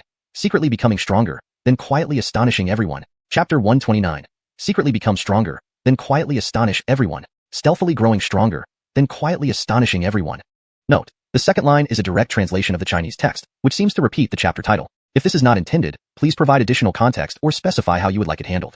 Chapter 129. Returning to Star Peak, Braden couldn't help but feel a little guilty. He seemed to have inadvertently dragged the legendary chief disciple of Shaoqing's sword sect into his cultivation using the heavenly tribulation. I never heard that intruding into someone's heavenly tribulation for cultivation could intensify its power, Braden muttered. He knew only that outsiders mustn't interfere with another's heavenly tribulation. Otherwise, they would be targeted by the tribulation, bringing calamity upon themselves. No way. Christian will surely seek revenge on me. The look in his eyes just now conveyed anger and hatred. He might even want to tear me limb from limb. I must become stronger. Otherwise, if he truly retaliates, I'm finished.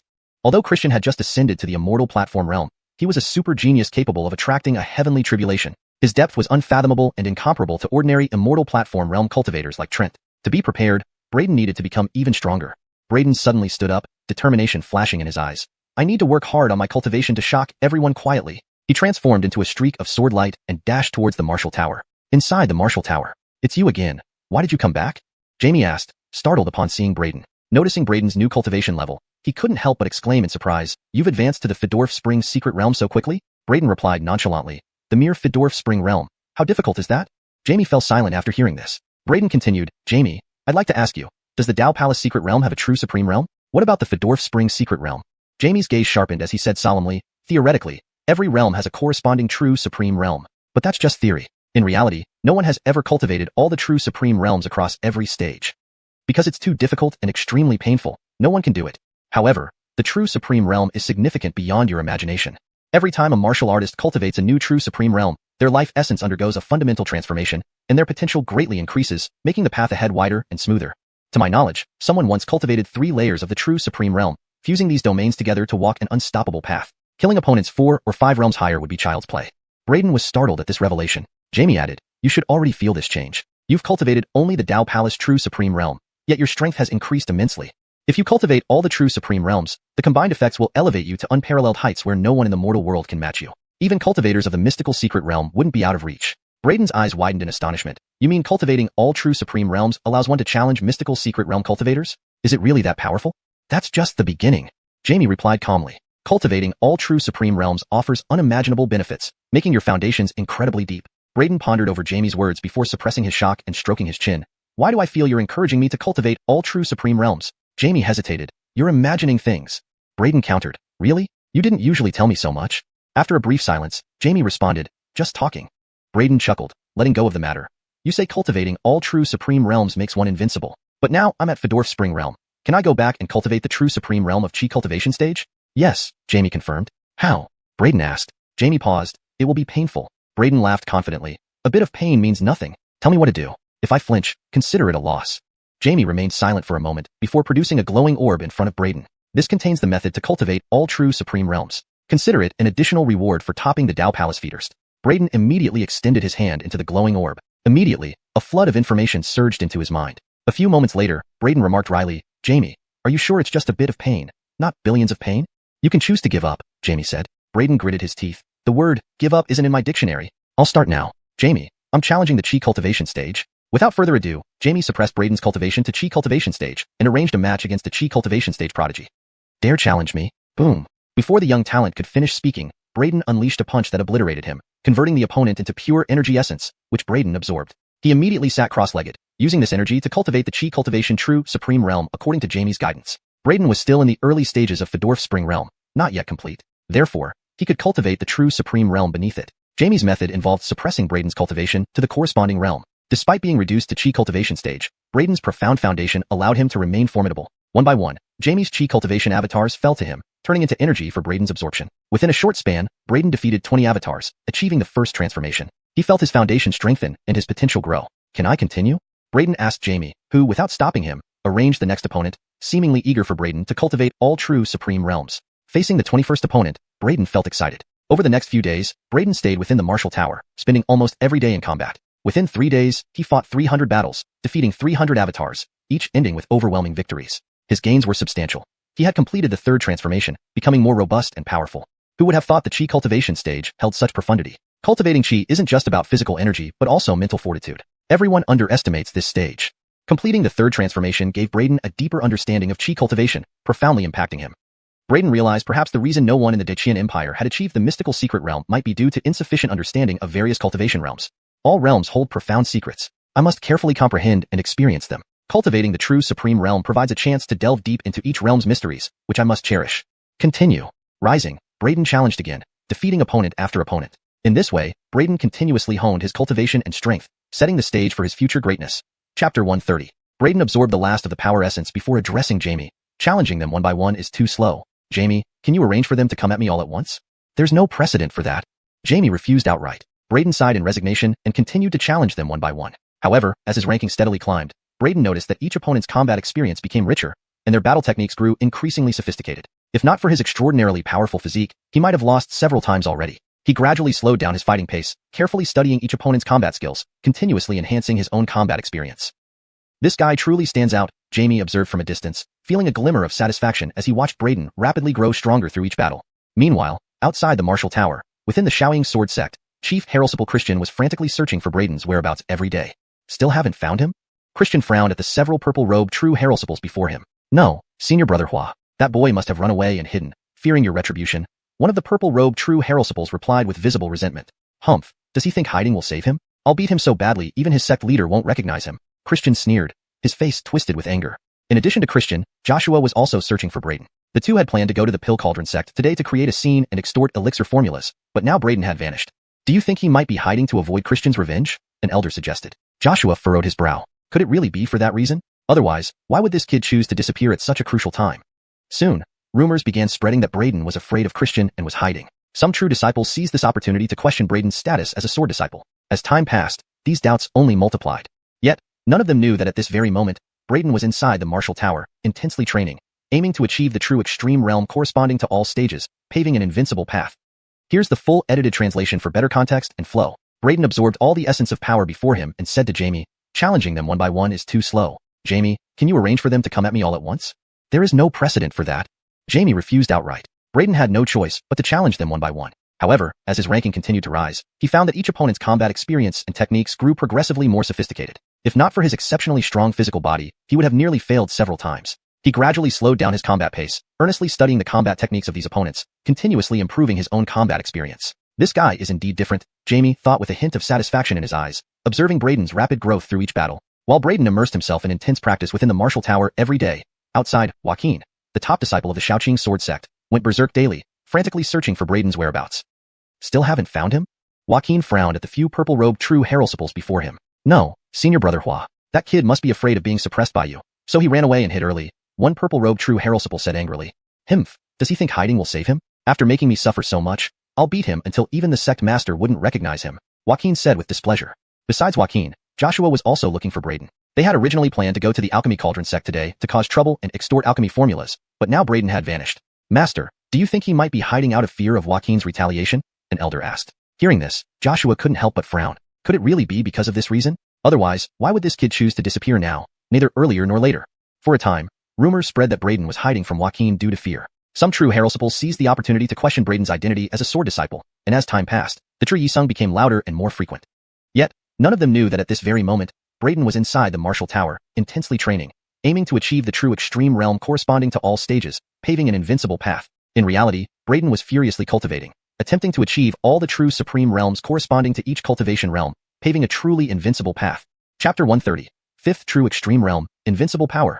Chapter 130. Inside the martial tower, Braden did not spare a moment day or night, using one battle after another to hone himself. In just half a month, Braden thoroughly conquered the Qi cultivation rankings of the martial tower and ascended to the number 1 position.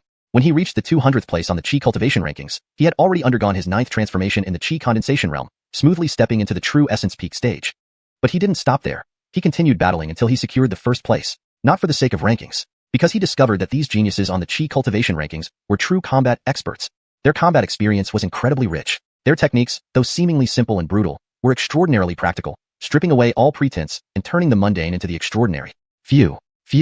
Finally finished. 1,000 battles, especially the last 100. Each step was heart-stirring. Braden panted heavily, feeling utterly invigorated and profoundly enlightened.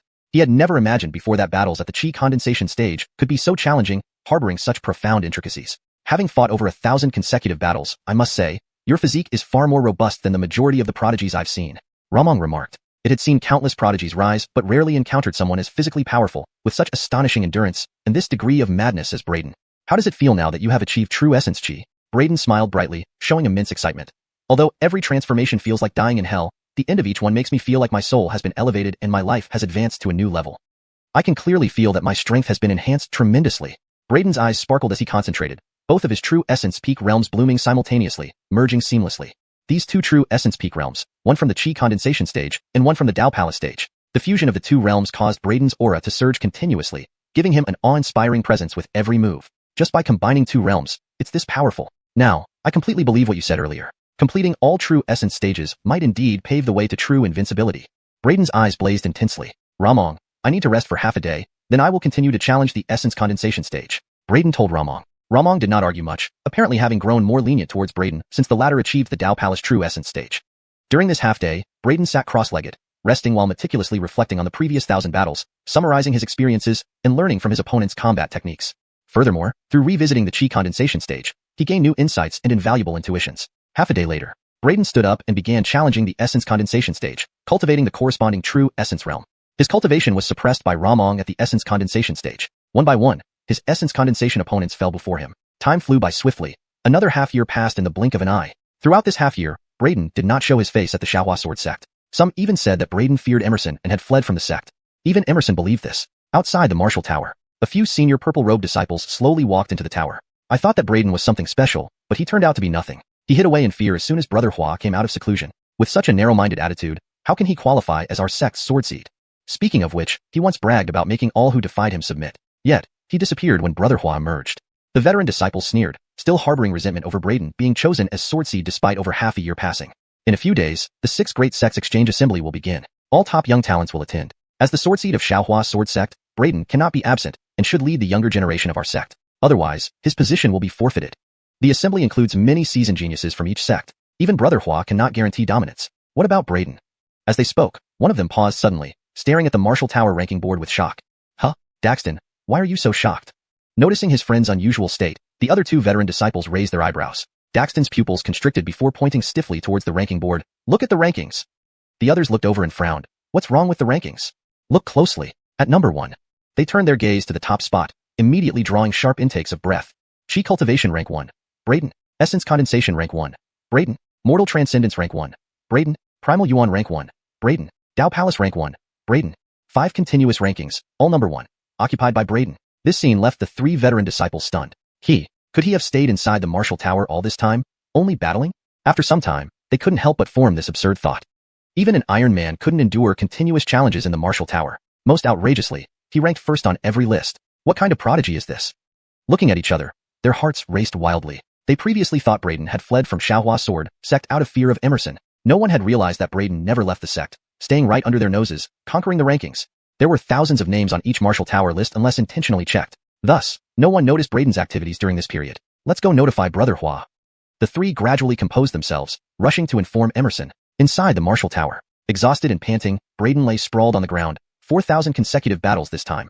I'm really done. I don't want to fight again in the next half year. I'm exhausted. Phew. Ramong remained silent in the darkness, speechless. Ramong, tell me, now that I've mastered 5 true essence stages, how strong am I? Brayden asked, still catching his breath.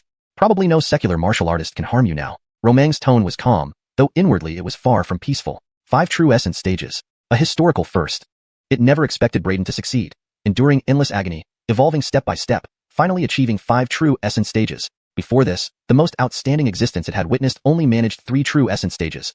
And with the foundation of those 3 true essence stages, that person ultimately walked a path of invincibility. They crossed boundaries to sweep through all kinds of outstanding figures, crafting an unbeatable legend. Now, a new prodigy has been born right under its watchful eye, even more monstrous than achieving 3 true essence stages. Upon hearing Romang's words, Brayden couldn't help but grin and said, no mortal martial artist can kill me? Can I understand this as my invincibility in the mortal martial world? Ramong replied, you can interpret it that way. Does this mean I can also defeat immortal platform realm practitioners? Brayden asked. Ramong answered, yes, you can. However, immortal platform realm practitioners begin to comprehend magical skills and cultivate mystic powers. At this stage, they are almost beyond the scope of martial artists. To deal with such existences, you need only integrate your 5 true essence stages, and you will be able to restrain them with ease. I'll teach you a method to suppress mystical skills using the body of a mortal, grounded in the true essence stage. As Ramong finished speaking, a light orb appeared before Brayden. He reached out to catch it, and immediately, a massive wave of information flooded his mind. His gaze instantly became intense as he grasped the insights into various realms and the profound mysteries of the true essence stages. Various epiphanies brought him enlightenment, culminating in an understanding of mystical skills that melded into his thoughts. Mystical skills, so that's what it is. I get it. No wonder you said completing all true essence stages could allow me to challenge cultivators of the mystical skill secret realm. His eyes gleamed with sharp insight as all 5 true essence stages blossomed simultaneously. He threw a punch, and the space before him shattered. Time and space seemed twisted by the force. Feeling the power of that casual punch, Braden was startled. Although Ramong had always told him that combining 5 true essence stages made him incredibly powerful, enough to be invincible in the mortal martial world, Braden hadn't truly comprehended the magnitude until now. In the shadows, Romang's eyes widened, forming a large question mark on its forehead before it burst out, "Damn. You little brat, you just refined your cultivation and immediately turned around to tear down my place?" Braden blushed with embarrassment. This was the first time he saw Ramong lose its temper, so he hurriedly apologized. Sorry, I couldn't hold back just now." Chapter 131. Beating Bear Violently. Chapter 131. At the Heavenly Pivot Peak, Daxton and his 2 companions went directly to Joaquin, informing him that Braden had topped all the lists on the Martial Tower. "You said what? That boy is actually in the Martial Tower?" Upon hearing this news, Joaquin raised an eyebrow immediately. "Yes, Senior Brother Hua. That boy is too arrogant. After offending you, he did not hide but dared to challenge the Martial Tower so arrogantly. He must be taught a lesson." Daxton and his companions spoke with indignant expressions. Joaquin glanced at them coldly and replied, "It seems you are quite displeased with him. You want me to discipline him and use me as your weapon?" The 3 changed expression instantly, hurriedly explaining, "Senior Brother Hua misunderstood us. You don't need to explain. I understand." Joaquin said lightly, "You are unhappy that he became the sword heraldsiple and can't compete with him due to lacking strength. Therefore, you hope I will suppress him. Is that correct?" The 3 opened their mouths, unable to respond. Without saying more, Joaquin rose abruptly, flicked his cloak, and walked down the mountain. "I have little interest in the title of sword heraldsiple. However, during my tribulation, he caused me much trouble, and this vendetta I cannot let go. Today, I will beat him until even the sect leader won't recognize him." Joaquin muttered under his breath. Just as Joaquin left the mountain, in the Lesser Qing Celestial Palace, Joshua received the message almost immediately. "What? They found Braden in the Martial Tower ranking? Joaquin is already heading there?" Joshua's expression changed instantly upon receiving the news. "Go to the Martial Tower quickly." Joaquin has now completely consolidated his cultivation and has initially comprehended the mysteries of a divine skill. If he truly attacks Braden, Braden would absolutely not be his match. This talented youth mustn't be killed by Joaquin. Joshua rushed out of the Lesser Qing Celestial Palace and headed personally towards the Martial Tower to prevent any conflict between Joaquin and Braden. Inside a branch tower of the Martial Tower, a teleportation beam appeared. Braden emerged from the beam, cursing aloud. He was expelled by the martial spirit. Well, isn't it said that he fled the sect for fear of being suppressed by Senior Brother Hua? Why did he come out from the Martial Tower? In the branch tower, someone noticed Braden walking out from the beam, couldn't help but exclaim in surprise. Could it be that he didn't leave the sect but entered the Martial Tower to rank? Thinking about it, everyone turned to look at the ranking board. Then, everyone in the branch tower hall's pupils constricted sharply, unable to resist drawing in a cold breath. 5 consecutive top spots. This scene immediately stunned everyone inside the branch tower, who then turned to stare at Braden in disbelief. Herald, I see wrong? 5 consecutive first places. Braden, could he be so monstrous? Everyone couldn't help swallowing hard and murmuring. Could such a prodigy really be hiding out of fear of someone? Many people couldn't help thinking this. Prior rumors that Braden was hiding out of fear of Joaquin were disproved effortlessly. Braden paid no attention to the exclamations within the branch tower and walked straight out of the Martial Tower. After cultivating in the Martial Tower for half a year, I wonder how that bald fellow is doing. Hasn't he been causing any trouble? And the promise I made earlier to join the sect leader in creating chaos at the Alchemy Cauldron sect and extort some elixir formulas? Braden mumbled as he walked. Suddenly, a figure appeared before him, blocking his path. It was none other than Joaquin. Joaquin looked at Braden with a faint smile and said slowly, "Finally found you, Braden. We meet again." Despite his smile, the temperature around them dropped sharply, filled with bone-chilling cold. Far away, Daxton and 2 veteran true disciples, unable to catch up with Joaquin's speed, finally arrived just in time to see Joaquin facing off against Braden. Their eyes gleamed with excitement. Finally, the confrontation. Braden is done for. Even if he topped all the Martial Tower rankings, his solid foundation is still only at the initial Fedorf Spring realm. With Senior Brother Hua's strength, it'll take mere minutes to beat him. Exchanging glances, they smiled. Upon hearing Joaquin's words, Braden looked up at him, noticing the unusual glint in his eyes, and asked, "Oh, it's Senior Brother Hua. What brings you here?" Joaquin clenched his teeth and replied grimly, "Humph, boy, 6 months ago, you interfered with my heavenly tribulation, getting me hit by lightning and nearly killing me. Haven't you forgotten this?" Didn't I say it wasn't me?" Braden blinked without showing the slightest embarrassment. "Bullshit. You're denying it even now? Everyone saw it was you. No matter how much you deny it now, it won't help." Seeing Braden still deny it, Joaquin flew into a rage, discarding the poise expected of the chief true disciple. "Today, I will beat you into a pulp." Joaquin stepped forward towards Braden, each step making the surrounding air heavy with terrifying pressure. Braden's mouth twitched at Joaquin's words. "Well, Senior Brother Hua, is it possible for us to settle this with a cup of wine instead? You're inviting me to drink?" Joaquin's eyes lit up instantly, drooling. But then he snapped back to reality, frowned, and declared, "No way. If we drink, we fight first. Then we drink." Braden felt embarrassed. Joaquin suddenly quickened his pace, vanished from sight in an instant. "I heard you topped all the Martial Tower rankings. Clearly, you were strong. So, this time, I won't hold back. His voice came from all directions. His form had completely disappeared, seemingly blending with the void. This is the great void Herolvine art. Senior brother Hua has reached this realm, merging with heaven and earth. Not surprising. Brayden is definitely doomed. Daxton and company observed excitedly. Just then, a figure suddenly appeared from the void nearby. It was Joshua. Seeing Brayden, Joshua's expression changed drastically. Be careful, Brayden. Heavenly pivot. Show mercy. Simultaneously, he flashed over to where Brayden stood. But it was too late. Joaquin's figure appeared right before Brayden. At the same moment, a horrifying palm strike descended ruthlessly onto Brayden. Boom. Space exploded with endless thunderous noise. A terrifying aura surged from the spatial rifts. Even from afar, Joaquin's powerful palm sent chills through Daxton and others. Joshua's pupils contracted slightly. The power of Joaquin's palm strike was comparable to a peak immortal platform realm martial artist attack. Joshua's heart sank instantly. How could Brayden, merely at the initial Fedorf Spring realm, withstand an attack comparable to a peak immortal platform realm powerhouse? Yet, at the moment Joaquin's palm struck, to everyone's astonishment, Brayden slowly raised his hand. His seemingly slow movement left countless afterimages behind, overlapping and merging into one. Boom. The next moment, Joaquin's terrifying palm collided with Brayden's slowly lifted palm, instantly unleashing terrifying force. Crack. The powerful force surged and exploded, emitting crackling sounds. Around Brayden and Joaquin, cracks like lightning appeared in the void, spreading like spider webs. A terrifying power storm swept in all directions, tearing apart the sky and earth. Joaquin's pupils contracted immediately as he withdrew to evade the fearsome force storm. However, Brayden stood firm as a mountain in place, allowing the powerful force storm and residual might to sweep in all directions without moving an inch or wavering at all. What? He actually blocked it? Far away, Daxton and company's eyes widened as they watched the immovable figure at the center of the storm, their eyes filled with shock and disbelief. Not just them. Even Joshua, rushing toward the battlefield, paused mid-flight, looking at Brayden in the storm center with equal disbelief. This kid actually took a direct hit from Joaquin's palm?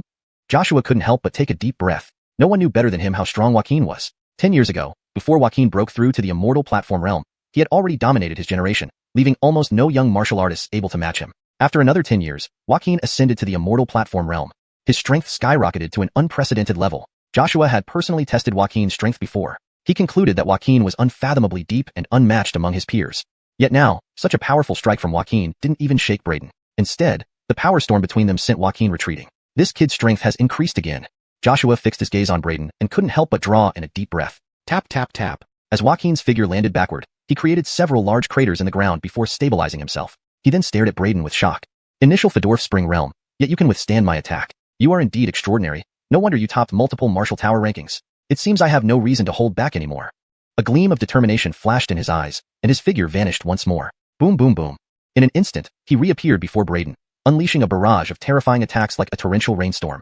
However, Brayden remained rooted to the spot, simply waving his right hand continuously to deflect Joaquin's fierce onslaught entirely. Joaquin bombarded for some time, panting heavily from exhaustion, yet failed to budge Brayden an inch. Look, senior brother Hua, your speed is too slow, and your strength too weak. You can't beat me. Let's stop here. If we continue, I might have to retaliate. Brayden waved his right hand, creating trails of afterimages that intercepted every attack while stifling a yawn with his left hand. The powerful force surged and exploded, emitting crackling sounds. Around Brayden and Joaquin, cracks like lightning appeared in the void, spreading like spider webs. A terrifying power storm swept in all directions, tearing apart the sky and earth. Joaquin's pupils contracted immediately as he withdrew to evade the fearsome force storm. However, Brayden stood firm as a mountain in place, allowing the powerful force storm and residual might to sweep in all directions without moving an inch or wavering at all. What? He actually blocked it? Far away, Daxton and company's eyes widened as they watched the immovable figure at the center of the storm, their eyes filled with shock and disbelief. Not just them. Even Joshua, rushing toward the battlefield, paused mid-flight, looking at Brayden in the storm center with equal disbelief. This kid actually took a direct hit from Joaquin's palm? Joshua couldn't help but take a deep breath. No one knew better than him how strong Joaquin was. 10 years ago, before Joaquin broke through to the immortal platform realm, he had already dominated his generation, leaving almost no young martial artists able to match him. After another 10 years, Joaquin ascended to the immortal platform realm. His strength skyrocketed to an unprecedented level. Joshua had personally tested Joaquin's strength before. He concluded that Joaquin was unfathomably deep and unmatched among his peers. Yet now, such a powerful strike from Joaquin didn't even shake Brayden. Instead, the power storm between them sent Joaquin retreating. This kid's strength has increased again. Joshua fixed his gaze on Brayden and couldn't help but draw in a deep breath. Tap, tap, tap. As Joaquin's figure landed backward, he created several large craters in the ground before stabilizing himself. He then stared at Brayden with shock. Initial Fedorf Spring realm, yet you can withstand my attack. You are indeed extraordinary. No wonder you topped multiple martial tower rankings. It seems I have no reason to hold back anymore. A gleam of determination flashed in his eyes, and his figure vanished once more. Boom, boom, boom. In an instant, he reappeared before Brayden, unleashing a barrage of terrifying attacks like a torrential rainstorm.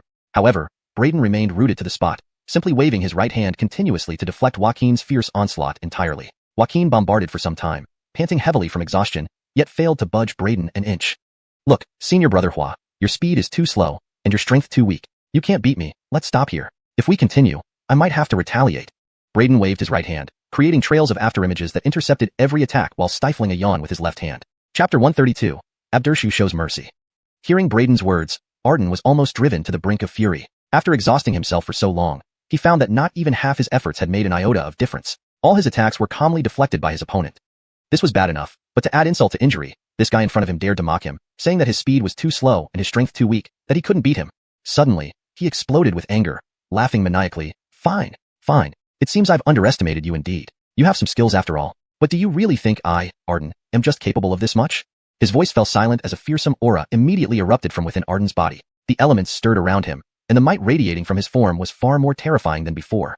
The gales howled while formidable spiritual pressure surged from all directions. With his hair flying wildly, Arden suddenly unleashed a mysterious and overwhelmingly powerful palm strike.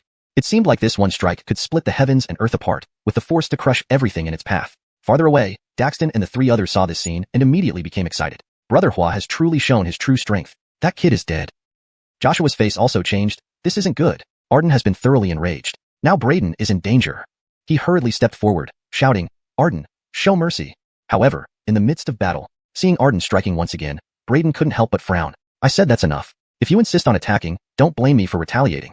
With those words, he suddenly raised his hand and lashed out towards Arden's incoming true chi palm imprint. Then, a sharp, crisp sound echoed. In the next moment, Arden's terrifying true chi palm imprint was shattered by Braden's single slap and instantly dissipated, transforming into a force storm that scattered in all directions. At the same time, a horrifying force burst forth from Braden's palm, breaking through the void and sending Arden flying.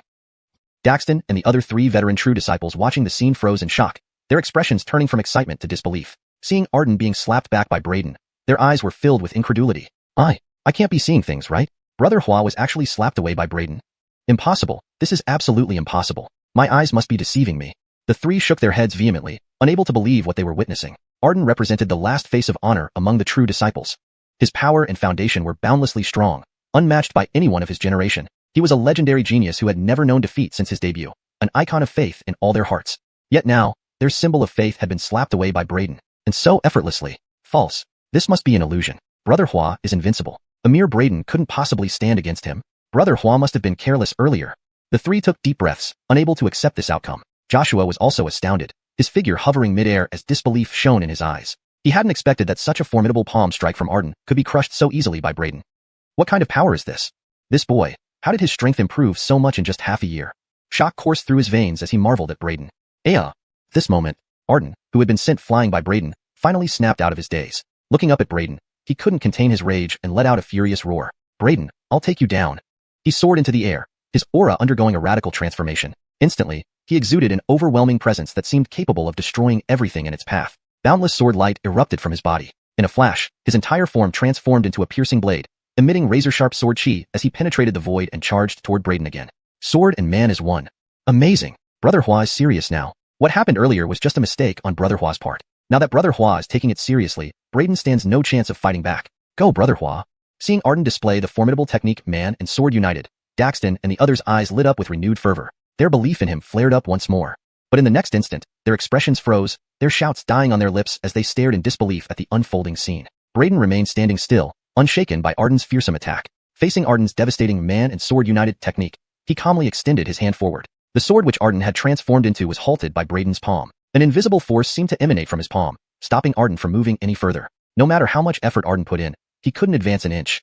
I rotate. Suddenly, Arden's mind shifted, and the sword started spinning rapidly like a drill in Braden's palm, generating powerful waves of sword chi. Braden raised an eyebrow and emitted a surge of force from his palm, instantly crushing the sword chi storm. Simultaneously, an intangible field appeared, creating a force swamp around Braden's palm. The condensed power trapped Arden as if in mud, halting his rotation until it stopped completely. He then reverted from the sword form back to human form, his head pressing against Braden's palm. Braden yawned, tapping Arden's forehead with a finger. Thump. An immediate, clear sound rang out. Arden let out a miserable cry, flying backward, and immediately felt a large bump rapidly forming on his forehead.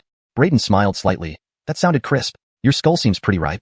Joshua couldn't help but twitch his lips, feeling extremely alarmed. He never expected that Arden, who had dominated the young generation for 10 years in Shacking Sword Sect, would be crushed so thoroughly by Braden even after reaching the Immortal Terrace realm. Staring fixedly at Braden, Joshua couldn't help but wonder, what kind of monster is this boy? How does he train to achieve such terrifying power? Daxton and the others were dumbfounded too. Their renewed faith flickered out again. Braden, with great fury, to dare mock me thus, today I will destroy you, tear your skin, rip out your tendons and suppress you. Arden yelled, red-eyed, touching the bump on his forehead. Following this, he reached out. A giant sword as wide as a door appeared in his hand. This enormous sword, immensely overpowering upon its appearance. It's Brother Hua's ancient warblade, the giant deficiency sword. Brother Hua is using a sword. Run. Seeing Arden pull out the giant deficiency sword, Daxton and the three others' pupils contracted sharply, and they turned and fled into the distance. They remembered clearly that Arden without a sword and Arden with a sword were worlds apart. Once Arden wielded a sword, his strength surged, and his temperament would drastically change, becoming wildly violent. He was known as the Sword Demon. Whenever he grasped a sword, he went berserk, his power doubling, unleashing incredible destruction. Under normal circumstances, unless absolutely necessary, he would never use a sword.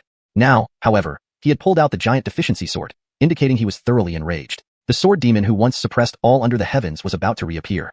Even Joshua couldn't help but change expression. Ha ha ha, intriguing indeed. Who would have thought that Arden would be pushed to use a sword by a mere Fedorf Spring Realm cultivator? Boy, thank you for freeing me from Arden's body. In gratitude, I, the sword demon, will bestow upon you an unparalleled honor. Let you die under my sword. Arden's entire aura became savage, his eyes turning bloodshot as they exuded vicious and violent emotions. Whoosh! In the next moment, he lifted the door-sized giant deficiency sword, and his figure abruptly vanished from the spot. Is this guy experiencing a personality split? Braden raised an eyebrow. The next instant, he suddenly felt a sense of danger. This made him immediately react, reaching out to grab forward. Clang! The heavy giant deficiency sword came crashing down but was caught by Braden barehanded. However, Braden's gaze sharpened. He could clearly feel that Arden's power had surged nearly fivefold compared to before. To actually block Master Hua's attack after he transformed into the sword demon with bare hands, Daxton and the others, who had fled to a distance, turned around to witness this scene and couldn't help but be shocked. This Braden is truly monstrous. The demonized Arden was also laughing madly. Ha ha ha, you actually blocked my sword strike. This game has become interesting now. I slash again. Ha ha ha, how many of my swords can you block? Clang clang clang. On the battlefield, the demonized Arden wildly attacked, wielding the incredibly heavy giant deficiency sword like it was part of his arm. He swung it to produce numerous weighty and enormous sword beams, each one displaying overwhelming might, capable of destroying heavens and earth. Braden stood firmly on the ground, like a tree rooted in place, while his hands continuously moved to intercept all of Arden's attacks. As Arden kept attacking and laughed maniacally, Braden grew annoyed. With a dark look, he slapped Arden away like swatting a fly. If you want to fight, then fight. Why are you making so much noise? Boom. Ah. Arden let out a miserable cry as he was sent flying along with his sword by Braden's slap, crashing into a distant mountain. Joshua and Daxton and the others, upon seeing this scene, instantly widened their eyes in disbelief. Master Hua, even as the sword demon, wasn't a match for Braden. Daxton and the others felt their scalps tingle, looking at Braden with horror. Just how strong is this guy? Translation notes asterisk. Maintained the original paragraph structure and line breaks. Kept the names consistent, e.g., Arden, Braden. Retained the original tone and style, ensuring the translation remains natural and fluent. Ensured the storyline and logic are coherent with previous content. Chapter 133, The Giant Void Sword. Braden's figure flashed, and he appeared directly in the mountains ahead, squatting in front of Arden. He poked his ears and said, "What did you say just now? You want me to die by your sword?" The demonized Arden looked at Braden in horror. What kind of monster are you? Even I can't suppress you. Boom. Braden picked up Arden and slammed him onto the ground, eliciting a miserable howl from him. What did you say just now? You want to kill me? Herald's under my sword. It is your supreme honor. The demonized Arden roared angrily. However, before he could finish his sentence, Braden lifted him again and smashed him into the ground, creating a large pit. Supreme honor, huh? Bang! Arden let out a miserable scream. Ah! How dare you treat me like this? I will never let you go. Bang! Braden swung Arden around and smashed him on the ground again, almost shattering all his bones. Ah! Arden screamed again. Stop! Don't hit anymore. If you keep hitting, all my bones will break. Are you teaching me how to act? However, Braden showed no signs of stopping. He kept slamming Arden against the ground until Arden was screaming. After a while, Braden threw the battered Arden on the ground and said, "I told you long ago, that's enough, but you didn't listen. Now you're playing with me and acting like a sword demon. Still trying to show off?" Arden. In the distance, Joshua and Daxton watched the scene with mouths agape, stunned and speechless. Bang! Seeing Arden not responding, Braden grabbed him and smashed him on the ground again. Why aren't you answering? Are you still trying to show off? No. Arden quickly replied, his voice filled with misery. Seeing this, Joshua and Daxton were even more shocked than they were when Braden beat up Arden. The demonized version of Arden, known as the Sword Demon, actually conceded. Braden nodded approvingly. Good. Remember, showing off is fine, but not in front of me. Because I won't allow anyone to be more impressive than me, got it? Yes. Arden agreed timidly, all traces of arrogance gone, and the madness, bloodlust, and savagery in his eyes had been thoroughly quelled by Braden. Joshua and Daxton felt both embarrassed and speechless from afar. Braden smiled and patted Arden on the shoulder, Since you understand, let me ask you again. Harold, you say earlier that dying by your sword would be my supreme honor, and you wanted to kill me? Arden's eyes widened in terror, shaking his head vigorously. No, absolutely not. You must have heard wrong. I never said that. Well, alright. If I heard wrong, then so be it. Braden grinned and continued. By the way, I suddenly remembered something. Since I helped loosen your joints just now, shouldn't you give me some compensation for my trouble? Arden stared blankly, then his lips twitched, thinking he had never seen such a shameless person before. After beating him up, this person wanted compensation? After a moment of silence, he asked Braden, are you a devil? What are you talking about? After working so hard, shouldn't I get compensated? You expect me to work for free? Let me remind you, only I, Braden, take advantage of others for free. I don't let others take advantage of me. Also, since you came here to fight me and lost, shouldn't there be a price to pay? Braden raised an eyebrow and said, enough talk. Hand over your storage ring. Upon hearing that Braden wanted the storage ring, Arden breathed a sigh of relief and promptly removed the ring from his finger. Everything I own is in this storage ring. According to our xuanhuan school's rules, all these items are now yours. Braden raised an eyebrow, then smiled. Not bad. Since you're so cooperative, I'll take this storage ring without further ado. He took the ring from Arden and began inspecting its contents with his divine sense. He thought that, as the chief disciple of the Xuanhuan sword school, Arden's possessions should be substantial. However, upon probing the ring, Braden was taken aback. Inside, there were only a few low-grade spirit stones, nothing else. Was this what a chief disciple should have? Braden immediately suspected that Arden was deliberately fooling him. No, absolutely not. Arden put away the giant void sword inside him and said, this really is everything I own. He cleared his throat and added, initially, this storage ring had quite a lot of resources, at least 100 million low-grade spirit stones and various treasures. But as you know, I've been closed in seclusion for 10 years, striving to reach the immortal platform realm. All those resources were used up. I'm now as penniless as ever, Arden said calmly. Braden's mouth twitched. Now he understood why Arden seemed relieved when asked to hand over the storage ring and cooperated so willingly. It turned out this storage ring was truly empty. Completely empty. I remember that ancient sword you wielded earlier wasn't bad. Although its design is a bit peculiar and it's huge, it looks extraordinary. Braden said, this ancient sword can't be given to you. It has recognized me as its master. Even if I wanted to give it to you, it wouldn't follow you. Arden replied quickly. Recognize a master? So this sword is a spirit treasure forged by cultivators. Braden's eyes lit up in surprise. Yes, but don't think about it. It's bound to me, recognizing me as its master. Even if you force it away, it will fly back and might even harm you, Arden explained. However, as soon as he finished speaking, the giant void sword, which had been absorbed within him, buzzed and flew out, landing before Braden. It gently rubbed against him affectionately. Braden paused, turning to Arden. What's it doing? Arden froze, astonished that the void sword had come out voluntarily and was now trying to curry favor with Braden, wanting to follow him. F***K. Arden was stunned. His partner, who had accompanied him for years through countless battles, wanted to leave him for someone who had just beaten him mercilessly. Taking a deep breath, Arden quickly reacted, calling out to the void sword. Giant void, come back. However, the void sword ignored him, continuing to rub against Braden. Then it started circling around Braden like a child, clearly fond of him. Why do I feel like it likes me? Braden glanced at Arden. Arden's face darkened. You must be mistaken. It does this to everyone. Actually, it's marking your scent, putting you on its blacklist to suppress you and avenge me later. Saying this, Arden continued to call out. Void. Big void. Fedortal void. He called out to it for half a day, but the giant void sword completely ignored him, circling around Braden happily. Finally, it seemed to be annoyed by Arden's constant calls and buzzed loudly towards him, as if telling Arden something. Arden's face darkened instantly. This giant void sword was actually dissing him. It was saying he was too weak, nowhere near Braden's level. At the initial stage of the immortal platform realm, he had been thoroughly suppressed by Braden, who was only at the initial stage of the Fedorf Spring secret realm. Moreover, it sensed a powerful sword intent from Braden, far stronger than the 9th grade sword intent Arden possessed. So, it decided to switch sides. It wanted to follow Braden. Remember my scent to come back and take revenge on me later? Braden raised an eyebrow slightly after hearing Arden's words, his eyes narrowing as they fell on the giant void sword. However, the giant void sword showed renewed affection towards Braden, rubbing against him fondly and buzzing, indicating it had no such intentions. Moreover, it was furious at Arden's false accusation, flying over to Arden and using its blade to strike him fiercely. Arden immediately burst into foul language and even got into a tussle with the giant void sword. Braden's lips twitched. What was going on with these two? Alright, I'll pass on this sword, but in the future, don't provoke me again. Otherwise, don't blame me for being unforgiving. In the end, Braden did not take the giant void sword. He waved his hand and said to Arden. The conflict between them stemmed from when he had rushed into Arden's heavenly tribulation for cultivation, unintentionally putting Arden in danger and nearly causing him to be killed by the tribulation. He felt some guilt towards Arden. Apart from that, there were no deep-seated grudges between them, so there was no need to push things to the extreme. Of course, the most important point was that he already had a primordial sword embryo more powerful than the giant void sword. Therefore, his desire for the giant void sword wasn't as strong anymore. With a wave of his hand, Braden left. Arden was taken aback, not expecting Braden to resist the temptation of such a precious spirit treasure like the giant void sword. He suddenly felt greatly grateful. Buzz buzz buzz. However, upon seeing this, the giant void sword panicked and urgently tried to break free from Arden to chase after Braden. Arden looked furious and shouted, Damn, Fedortal void, You fickle-minded trash sword. Have you forgotten how good we used to be? You cried and begged me to take you out of that place, recognizing me as your master, saying I was your dream owner who would forever follow and never abandon you. Now, you're willing to leave me for this kid, forgetting our vows of eternal loyalty?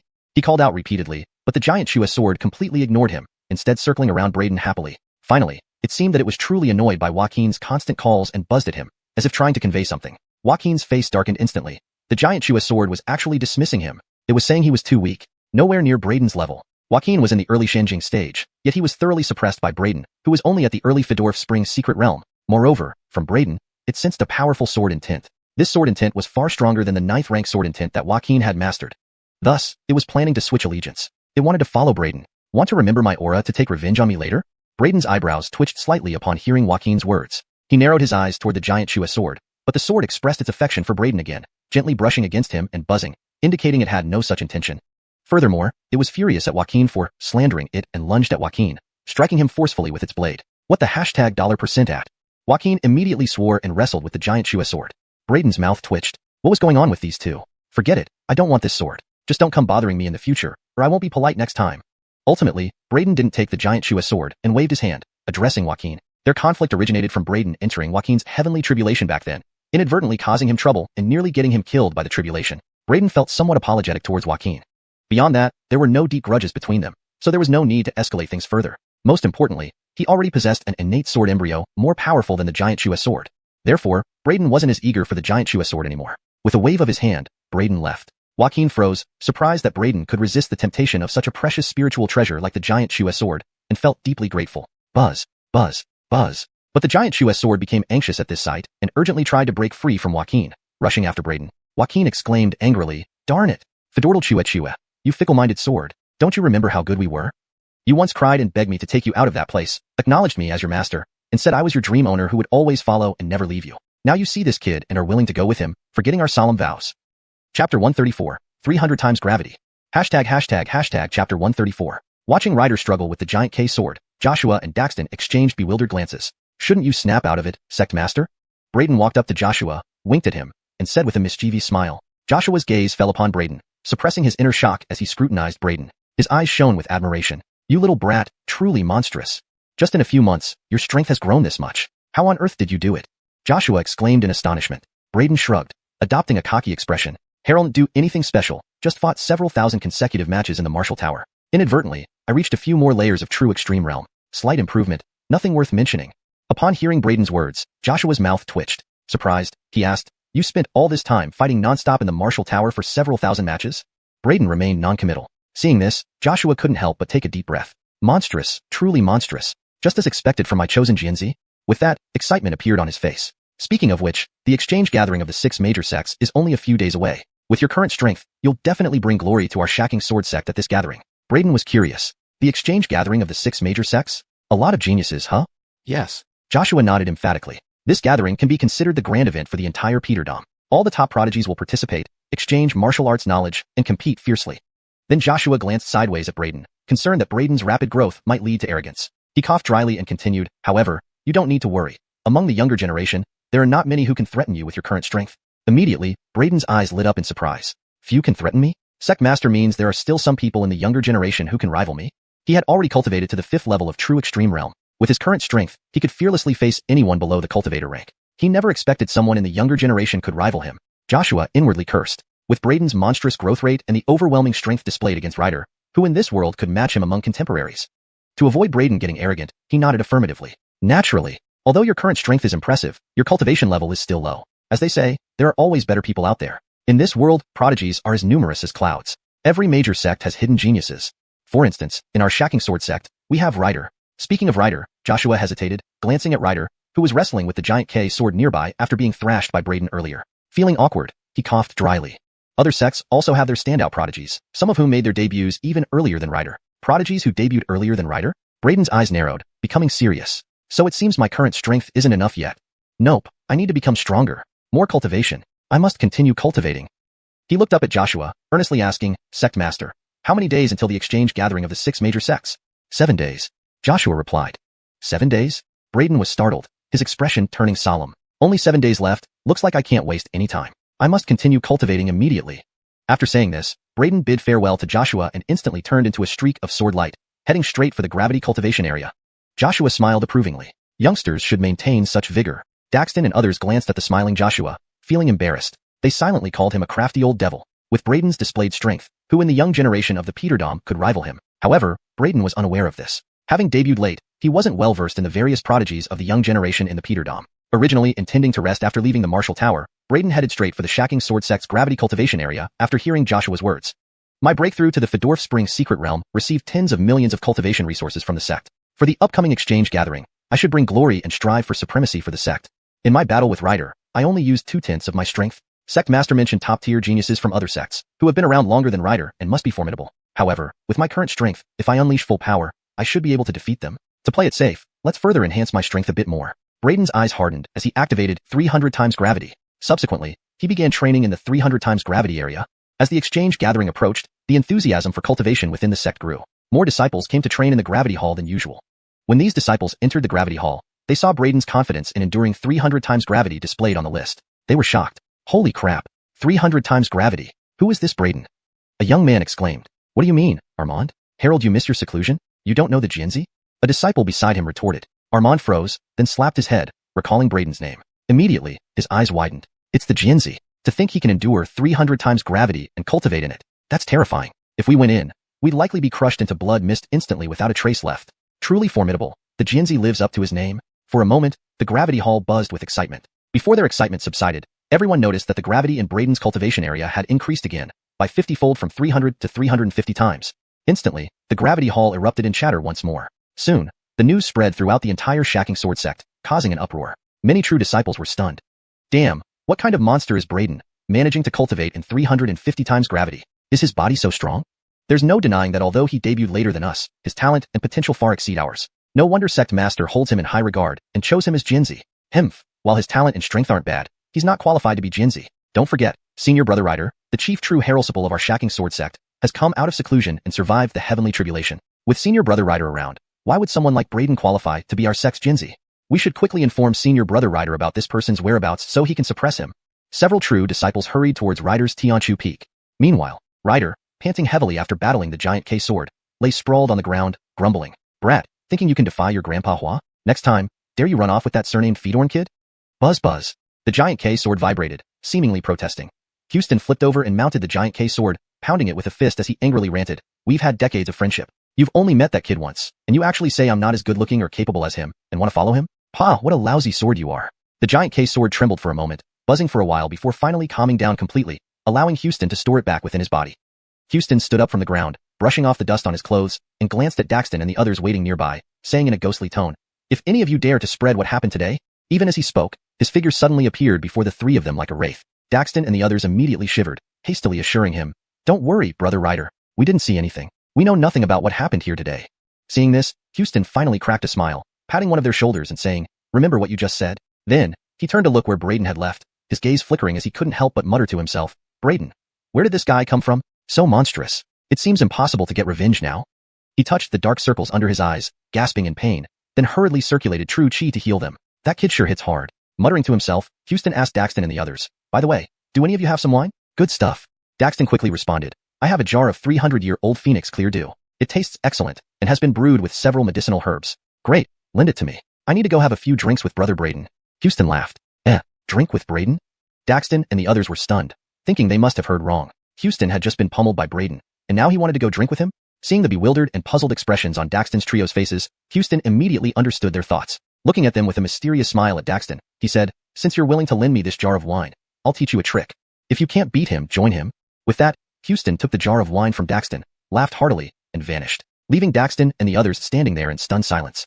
Chapter 135, Mohammed Feng's Arrogance. Chapter 135, The Brazen Mohammed Feng. Note, depending on the context of the novel, Xiaozhong can also be translated as brazen, reckless, or insolent. If you have any specific preferences, or if you like a different tone, please let me know. Please provide the full text of Chapter 135 for a complete and accurate translation. Hashtag Chapter 135. Several disciples in purple attire suddenly appeared before Arden, informing him that Braden had emerged in the gravitational hall. Learning that Braden had gone to the gravitational hall for cultivation, Arden couldn't help but inwardly exclaim, is this guy really that hardworking? He just came out of the martial tower, and now he's off to the gravitational training ground? He couldn't help but sigh inwardly. It was no wonder that Braden had grown so much in such a short time. Not only was he naturally gifted, but he also worked incredibly hard, a true king of overachievement. If he doesn't take off, who will?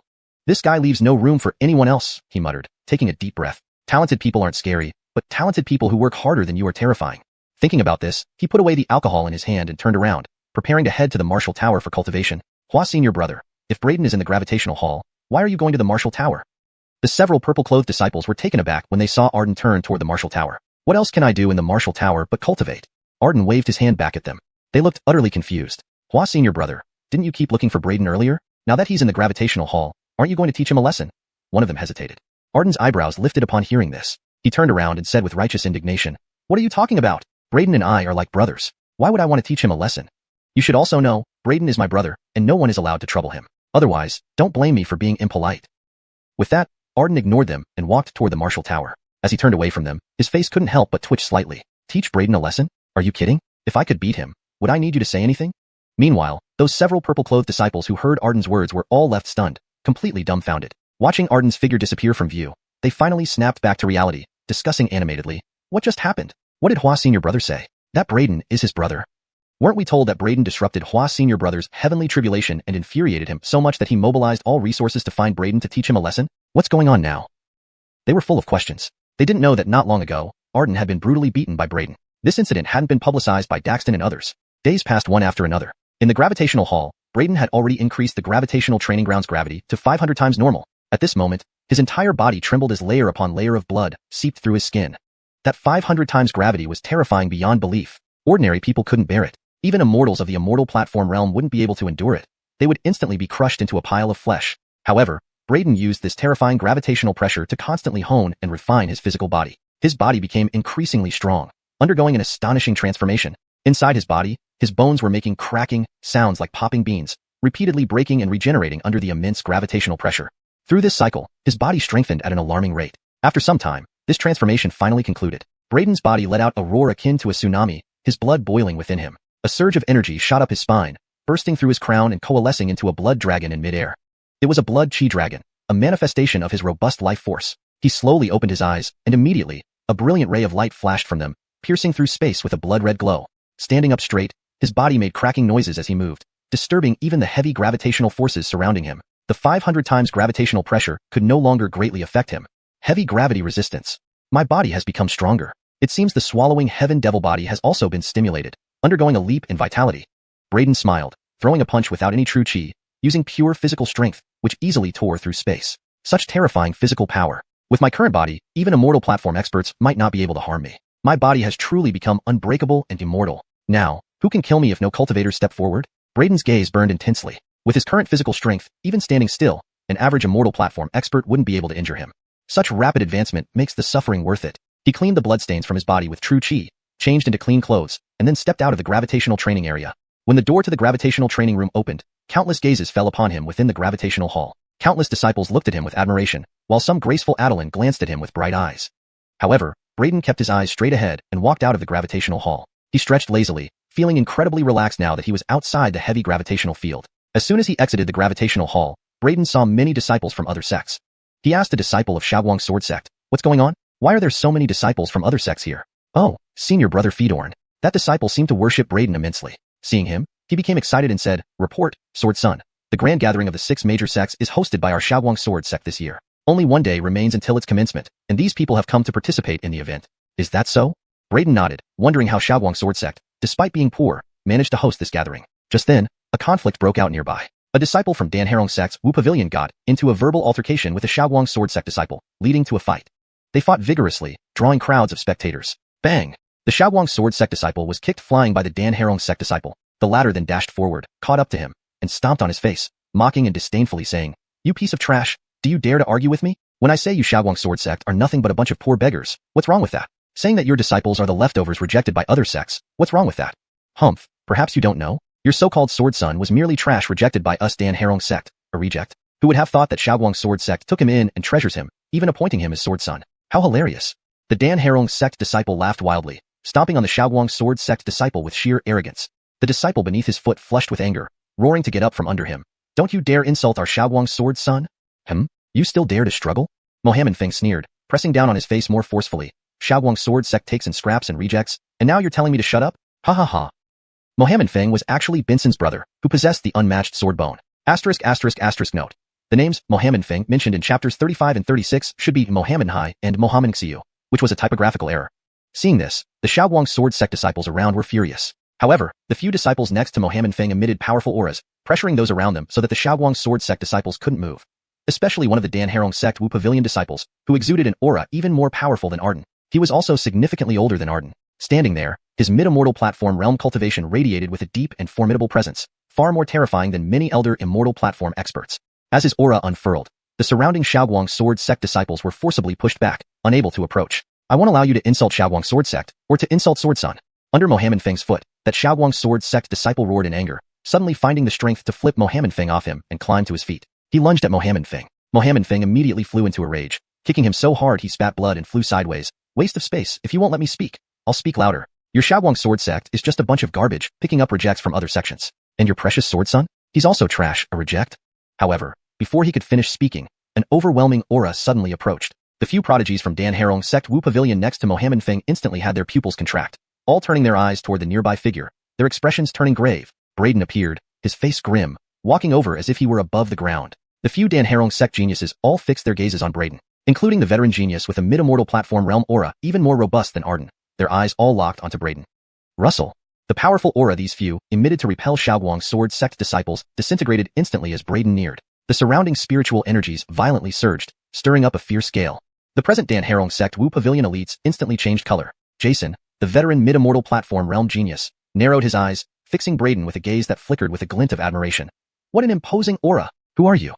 However, Braden completely ignored him, walking past and stopping before the disciple who had defended him. He took out a crystal-clear top-grade rejuvenation pill and fed it to the disciple.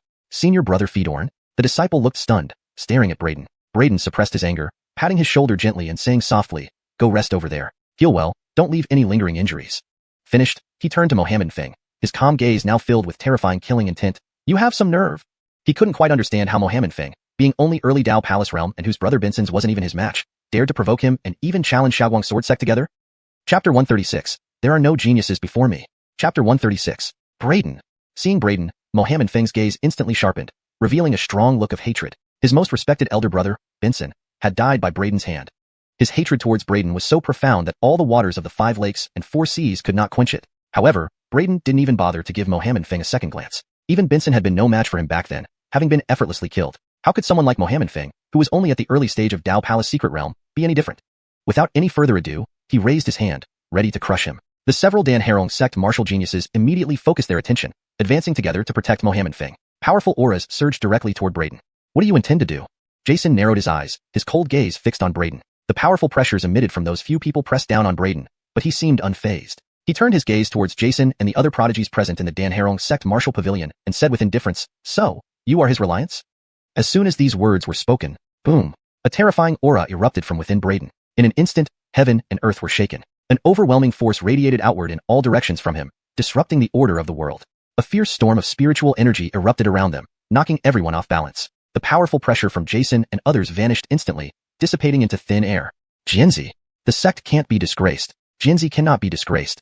Those around, previously suppressed by the disciples of the Danherong sect martial pavilion, suddenly became jubilant. The young disciples of the Shaoqing sword sect prostrated themselves before Braden, pleading, "Please take action. Defend the dignity of our Shaoqing."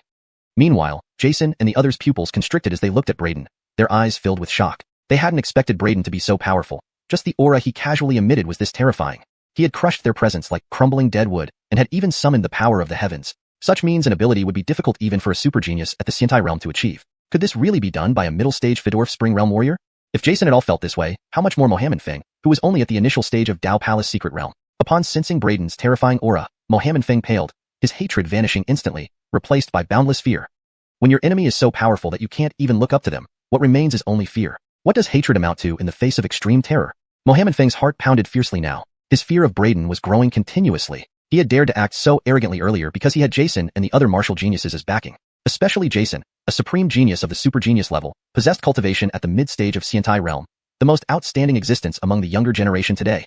With his protection, he dared to disregard Braden. However, he hadn't anticipated that Braden's strength, merely months after his battle with Benson, had grown so immensely to such a startling extent. Even Jason's aura had been overturned when Braden unleashed his own. This made him uneasy. Could Jason at all withstand him? He couldn't help but retreat. Braden cast an indifferent glance at Jason and the others blocking Mohammed Feng and asked, "Are you sure you want to protect him?" Jason and the others stared solemnly at Braden. Jason said heavily, "This is Jason." Younger brother Beckham spoke, rashly due to immaturity earlier. "I apologize on his behalf. I hope you will forgive younger brother Beckham out of respect for me." However, before he could finish, everything blurred in front of him. The next moment, he instantly sensed a wave of danger, his expression changing drastically as he tried to strike forward with his palm. Despite his astonishing reaction time, it was still like a snail's pace compared to Braden. Before Jason's hand even moved, a pale hand slapped him across the cheek with a loud smack. The force sent Jason flying horizontally. His left cheek instantly swelled, with a clear palm print visible. Blood trickled from his mouth. His molars shattered. Before the surrounding crowd could react, a shadow had already returned to Braden's body. He coldly swept his gaze over the flying Jason and mockingly remarked, "Sorry, I'm only 17 this year, younger than your brother Beckham. I hit you because I was immature. Hope you won't mind."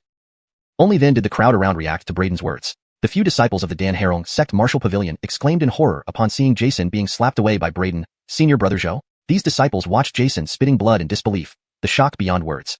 Jason was their sect's most prodigious talent. At a young age, he had cultivated to the middle stage of the xianxia realm. He was the one most likely to ascend to the rank of a cultivator in the Devouring sect. Yet this monstrous talent had been slapped away by Braden, molars shattered. Mohammed Feng, witnessing this scene, trembled violently, nearly collapsing to the ground. His eyes brimmed with terror as he stared at Braden, a middle-stage Fedorf Spring realm practitioner crossing two major realms to slap a mid-xianxia realm super genius flying.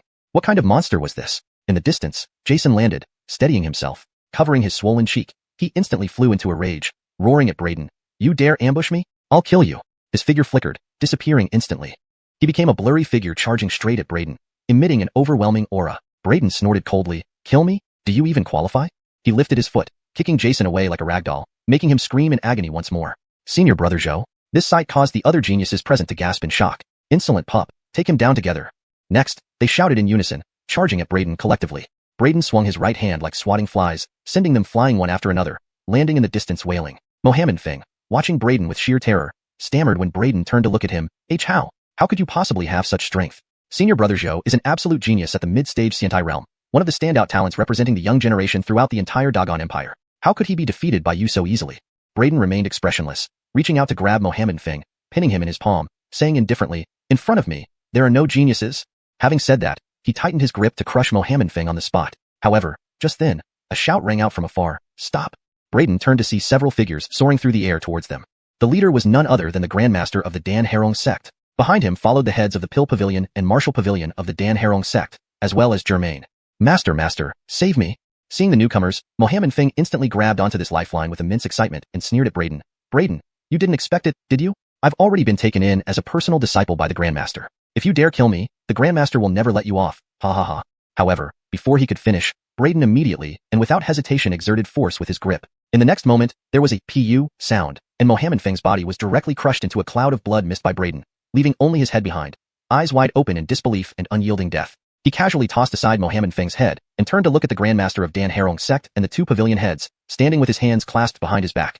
Jason and the other martial disciples of the Wu Pavilion, upon witnessing this scene, all shrank their pupils instantly, their eyes filled with horror and disbelief. How dared he kill Mohammed Feng right in front of the Grandmaster? This person is so audacious, blind to the consequences. He actually killed junior brother Beckham, and even right in front of the Grandmaster. He's doomed. Even if he is the Xianxia of Shaoqing's sword sect, no one can protect him for being so reckless. Jason and others screamed inwardly. The Grandmaster of Devouring sect also paused momentarily, staring at the blood mist that Mohammed Feng had turned into and the head that Braden casually threw to the side. The Grandmaster's expression instantly twisted with fury, glaring at Braden with infinite rage in his eyes. "You insolent brat." Whoosh! He flew over at an incredible speed. His figure rapidly approached, charging towards Braden with terrifying aura that spread across the heavens and earth, pressing down from all directions. Surrounding them, countless disciples of Shaoqing's sword sect were immobilized by the terrifying aura emitted by the Grandmaster. He roared, raising his hand and gathering terrifying power, causing the forces of heaven and earth to boil, clouds gathering and winds howling in the skies above, directly invoking celestial changes. The entire sky darkened in that moment, as if the apocalypse were about to descend. What a terrifying pressure, what a formidable aura, even the heavens are shaken. This is celestial change. It's the Grandmaster of Devouring sect. He has been stirred up. This situation has escalated badly. The Grandmaster of Devouring sect is one of the most fearsome strongmen in the world, the master of a sect. The Xianxia just killed Mohammed Feng, who turns out to be the disciple of the Grandmaster of Devouring sect. It's over now. Danger looms for Xianxia. Quickly go seek the master of our sect. At that moment, countless Shaoqing disciples were in panic, many looking anxious and wanting to go to Shaoqing Heavenly Palace to seek help from the master, but they were suppressed by the overwhelming pressure from the Grandmaster of Devouring sect and found it hard to move. Chapter 137. Standoff with the Aden. The atmosphere was heavy with tension as everyone's eyes focused on the confrontation unfolding before them. Facing the Adin, Fedorn Feng's heart was a whirlwind of thoughts, yet his expression remained calm and composed. Adin, I believe we should resolve this peacefully, Fedorn Feng said steadily, his voice resonating through the silent surroundings. The Adin narrowed his eyes, scrutinizing Fedorn Feng with a gaze that seemed to pierce through to his very soul. For a moment, neither moved, as if time itself had paused in anticipation of what was to come. Finally, the Adin spoke, his voice low and measured. Fedorn Feng, your actions have put us all in a difficult position. We need to find a solution that benefits everyone. The gravity of the situation weighed heavily on both of them, and the outcome of this standoff would determine the future for many. Chapter 137. Standoff with the Adin. Chapter 137. Braden glanced at the terrifying heavenly transformation above him. A gigantic palm print appeared overhead, blocking out the sun and revealing every detail of its palm lines. The overwhelming aura from the massive palm descended, rumbling through the void and confining Braden's space. Then, the enormous palm pressed down heavily upon Braden. Boom! In an instant, the void shattered and collapsed, countless spatial fragments shooting out like blades in all directions. You dare to be so audacious before me, a mere Fedorf Spring Realm cultivator. Killing my disciple shows no regard for your own life. The Clem spoke with endless murderous intent in his narrowed eyes. Braden retracted his gaze from the sky and looked calmly at the Danding sect patriarch, a mocking smile playing on the corners of his mouth. Patriarch, you certainly have quite the domineering aura as always. You only see me killing him, but ask not why I had to kill him? The Danding sect patriarch scoffed. Humph.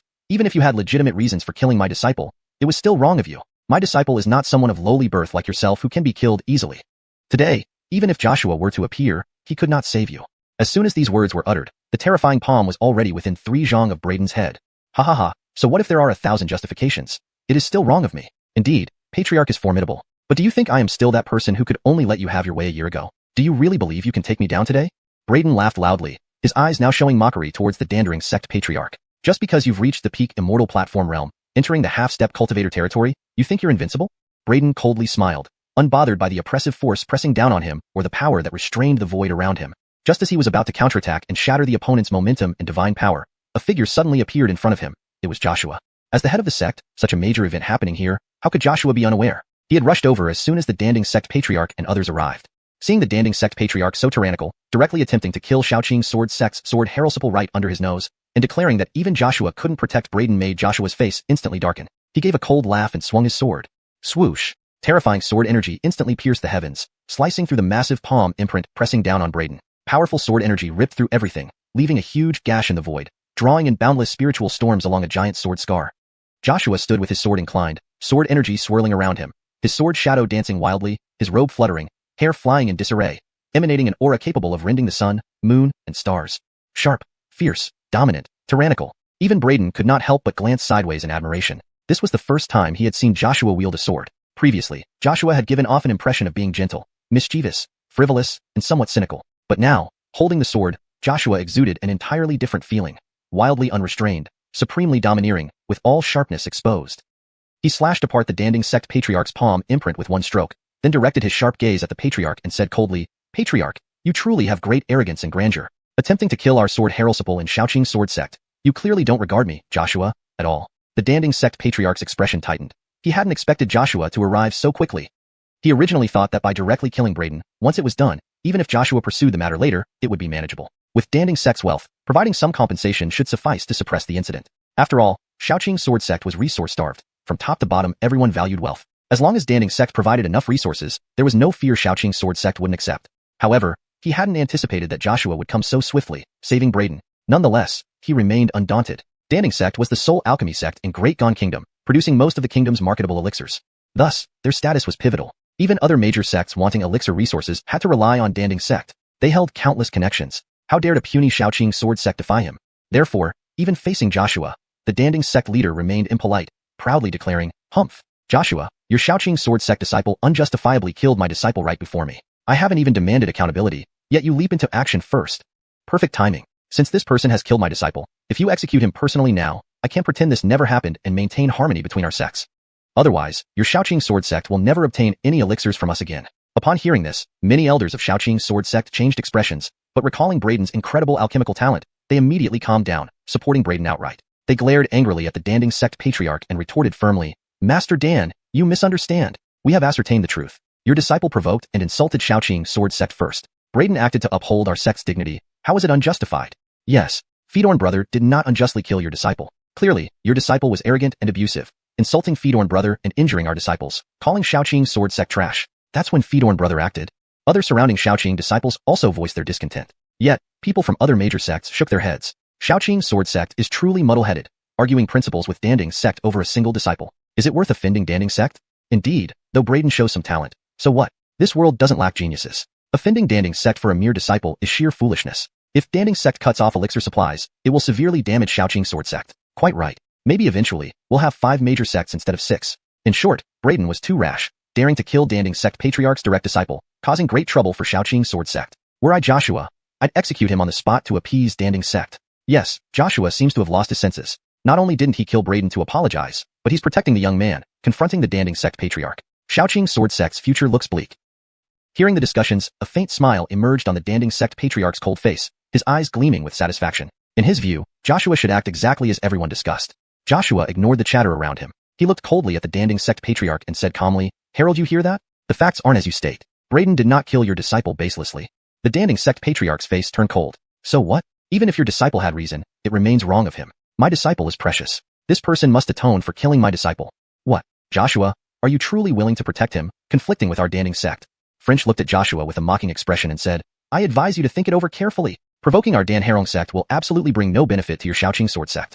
On the contrary, it will doom the future of your Xiaoqing sword sect. At that time, all other sects will flourish while your Xiaoqing sword sect falls into decline, eventually facing the possibility of total dissolution. Can you bear such consequences, Joshua?" He sneered coldly. "This is the last chance I offer your Xiaoqing sword sect. Kill this boy immediately and use his head to honor my disciple. If you do so, I can overlook what happened just now. Otherwise, prepare for the dissolution of your Xiaoqing sword sect.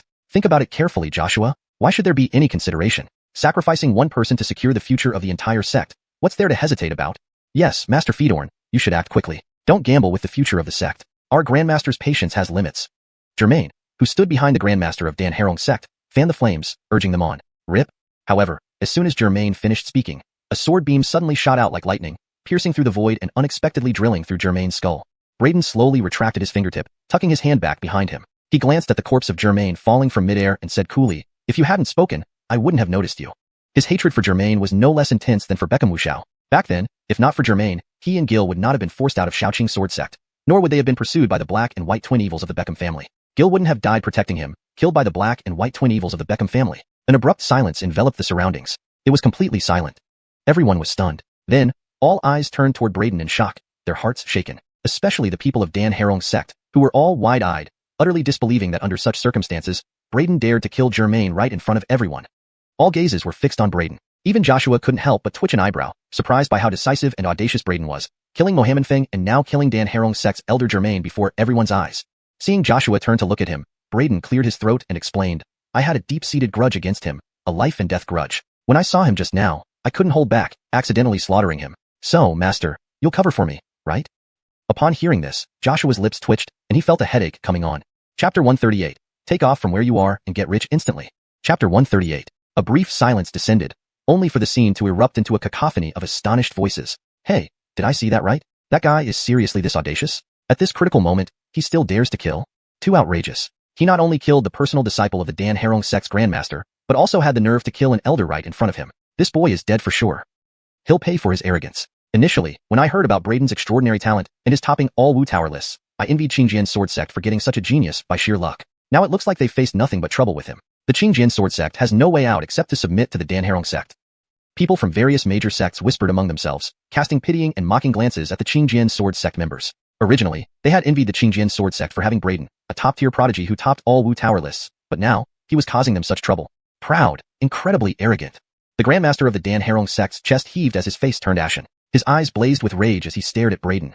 He never thought Braden would be so daring. Not only did he kill his disciple Mohammed Feng, but he also killed Germain under everyone's watchful eyes. "Joshua, if you don't kill this rogue today, and give me an explanation, your Qingjian sword sect will not receive another pill from my Dan Harong sect. Not just that, my Dan Harong sect will declare war on your Qingjian sword sect." The Dan Harong sect's Grandmaster roared furiously. His statement caused immediate uproar. The faces of people from surrounding major sects changed dramatically. War. A full-blown war between two sects. This was serious business. A battle between two sects would be brutal and immensely impactful, especially since both were top-tier sects of the Dacian Empire. If two behemoths were truly to go to war, the consequences would be unimaginable. For years, the 6 major sects had always avoided sect wars. Even if there were conflicts, they would restrain themselves and resolve matters through other means rather than directly starting a war. Now, The Grandmaster of the Dan Herong sect sternly declared that unless Joshua handed over Braden, there would be a sect war. It showed how enraged and deadly intent he was towards Braden. Braden raised an eyebrow, surprised by their willingness to risk a sect war to kill him. He sneered silently, curious how the Qingjian sword sect would react. Killing Mohammed Feng and Germain left him guilt-free. Mohammed Feng disrespected and trampled on the dignity of the Qingjian sword sect. Coupled with his own grudge against the Beckham family, killing him became inevitable. Germain held old and new grievances alike. Because of him, Gil bravely sacrificed himself to protect Braden. The hatred he felt towards him never waned. Seeing him instigating again, he couldn't let it pass. As for the consequences of these killings, Braden had been mentally prepared. He wasn't the weak, easily bullied individual he once was. With his current strength, in all of Deqian, few could touch him. The Dan Herong sect used to seem like an unassailable giant to him, but now, its power seemed insignificant compared to his goals, exploring the vast cosmos, the mysteries of the cultivation path. Joshua calmly glanced at Braden, then looked at French without hesitation. Want me to hand over Braden? Don't even think about it. If your Dan Herong sect really wants to go to war with us, we're ready to fight. What are you saying? French stared incredulously at Joshua. Joshua, do you really believe I wouldn't dare start a war? Am I joking with you? With your Qingjian sword sect lacking resources, what gives you the courage to confront my Dan Herong sect? French narrowed his eyes, thinking Joshua must have gone mad. Others around also looked shocked at Joshua's unyielding stance. Someone quickly tried to mediate. Brothers, calm down. Sect war is no small matter. Both should reconsider carefully. Indeed, both sects are top-ranked in our Deqian Empire. A real conflict could destabilize the entire nation. Please don't act rashly. Fedorn brother, please apologize to Dan brother. Braden must pay for his crimes, but why should the entire sect suffer for him? Many urged compliance, even suggesting that Joshua execute Braden personally to appease the Dan Herong sect. Joshua angrily rebuked, nonsense. As a sect leader, if I can't protect my disciples, what face do I have? There's reason behind Braden's actions. Your disciple insulted and disrespected the Qingjian sword sect. I haven't demanded accountability yet. Wanting me to kill my disciple to appease you. Ridiculous dreams. Our Qingjian disciples have the backbone of swordsmen, preferring death over surrender. I must set an example. As for a sect war, indeed it's serious, but it isn't our doing. We don't provoke, but neither do we fear. If Dan Herong sect insists, let's fight. Ask my men here, who fears it? Joshua roared, turning to his followers. Heralsipals, are you ready for battle? Willing to fight alongside our master? Plunder Dan Herong sect. Will rise overnight? Roar roar. Countless disciples responded eagerly, their eyes glowing with excitement, shouting to loot the Dan Herong sect. While others feared war, the Qingjian sword sect did not. For them, war meant opportunity. Victory meant abundant spoils and resources. The Qingjian sword sect was impoverished, so hearing about a potential war, they didn't calculate victory or consequences. Instead, they gleamed hungrily, eager for battle. This display left the Dan Herong sect members speechless and enraged. Spectators gaped in astonishment. Are these people bandits? The cries for war echoed deafeningly. Soon, millions of Qingjian sword sect disciples gathered, joining in. The roar sent shivers down spines. Seeing countless hungry eyes, even French faltered. They're crazily desperate. See? Not a single one of us backs down. Joshua was very pleased with his disciples' response, a smile spreading across his face. He pressed his hands down in the air, and the deafening cries for war gradually quieted.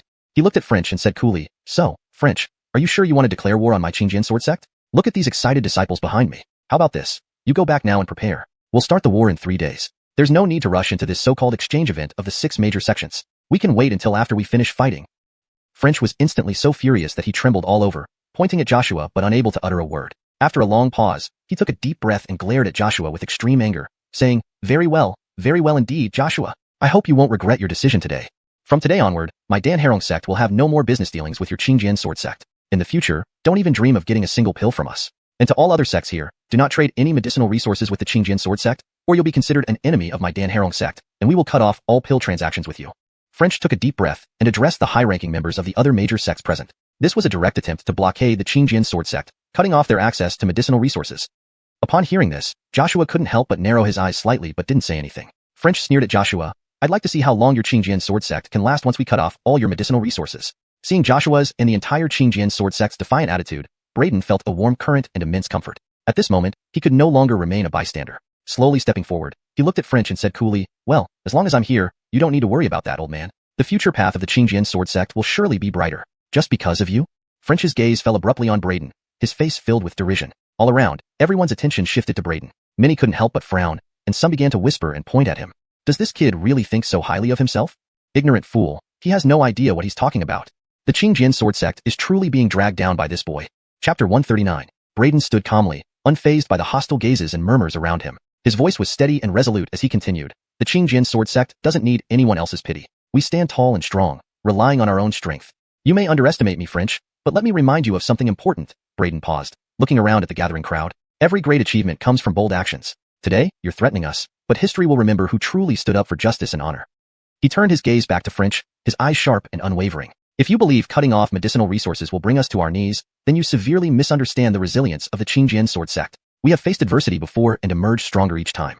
French's expression darkened. He had expected defiance, but not such unwavering confidence from someone so young. Still, he refused to be intimidated. Confidence alone won't save you, French snarled. We shall see if your words hold any weight when the resources dry up. Braden merely smiled faintly. Time will tell. But one thing is certain. The Qingjian sword sect will forge its own destiny, not bow to intimidation. His calm demeanor seemed to instill resolve in the Qingjian sword sect disciples. They stood straighter, their determination hardened by Braden's steadfastness. Meanwhile, the leaders of the other sects exchanged uneasy glances. The situation was escalating quickly, and they weren't prepared for the potential consequences of an all-out war between two major powers. In the midst of the tension, Joshua stepped forward again. Enough talk. If French insists on pushing us to war, so be it. But let it be known, the Qingjian sword sect will not cower or submit. We are ready to defend our honor and principles. A wave of applause erupted from the Qingjian sword sect disciples, their voices resonating with unyielding loyalty and support for their leader. Seeing this, French's resolve faltered only for a moment, but he quickly regained his composure. Very well, Joshua. Let history judge which side stands victorious. With that, he turned away, signaling his departure. The atmosphere remained heavy with anticipation as both sides braced for what might come next. As French and his entourage left, the surrounding spectators whispered among themselves, speculating on the impending conflict. Yet, amidst the uncertainty, one thing was clear.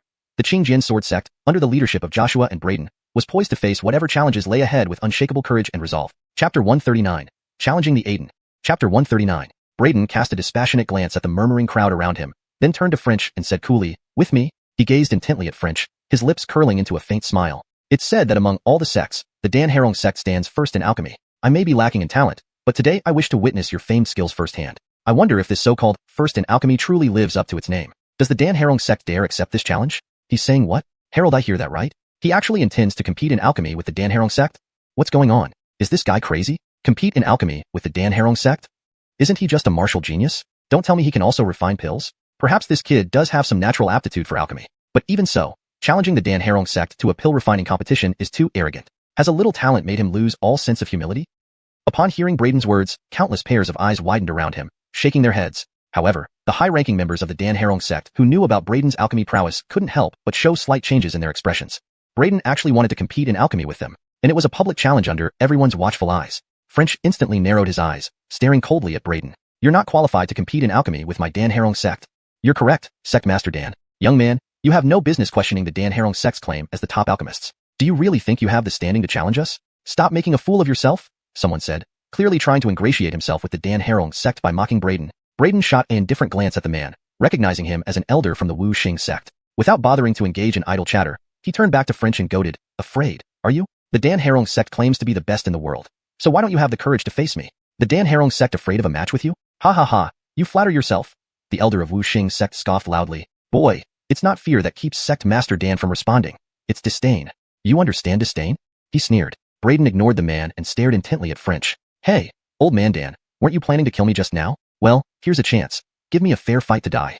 French immediately focused on Braden, a glint of icy determination in his eyes. Seeing his opponent taking the bait, Braden smiled faintly. "We'll compete in alchemy. If I lose, you may do whatever you want with me, and Qingjian Sword School will not intervene. If I win, your Danherong sect must give me one formula, the breakthrough pill formula. So, how about it, old man Dan? Your Danherong sect boasts being the best alchemy sect in the world. Could it be that you lack the courage to accept this challenge? Remember, I'm only a sword practitioner, barely a beginner in alchemy. Surely the Danherong sect isn't afraid of someone like me, right?" Braden deliberately taunted. "Ha ha, laughing stock. This boy must have had his head kicked by a donkey to challenge the Danherong sect in alchemy. Courting death, indeed courting death. Why would the number one alchemy sect in the world be scared of a mere greenhorn?" The elder from wuxia sect burst into laughter, eyeing Braden with ridicule. Not just him, many present were shaking their heads inwardly, convinced that challenging the Danherong sect to an alchemy contest was a suicidal move. However, none noticed the grim expressions of the Danherong sect members who had already investigated Braden's considerable alchemy skills. Those supreme quality essence chi pills sold 6 months ago came directly from Braden's hands.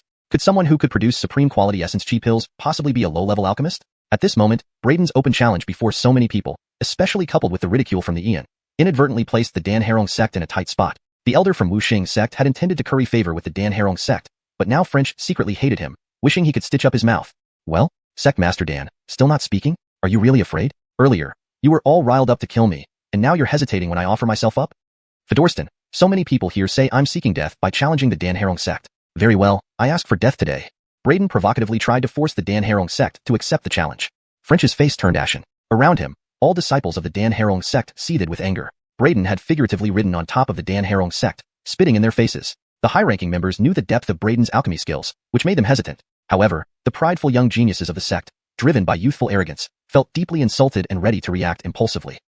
This man is too presumptuous. I can't take it anymore. A martial artist daring to challenge our alchemy? Unforgivable. Great sect master, head of the alchemy pavilion. Let's take him on and show him true alchemy mastery. One disciple shouted. Fedork a fuse lit. The entire assembly of Dan Harong's sect disciples erupted, all raring to go, filled with fiery resolve to teach Braden a lesson. In response, Braden smiled slyly, seeing his provocation succeed. Turning to the boiling crowd of disciples, he challenged them, using this momentum to pressure the higher-ups. French's expression darkened further as he looked around at the boiling sea of disciples and other factions' representatives watching him questioningly. Had French really been intimidated by that young man? Finally, after a deep breath, French glared at Braden, filled with murderous intent.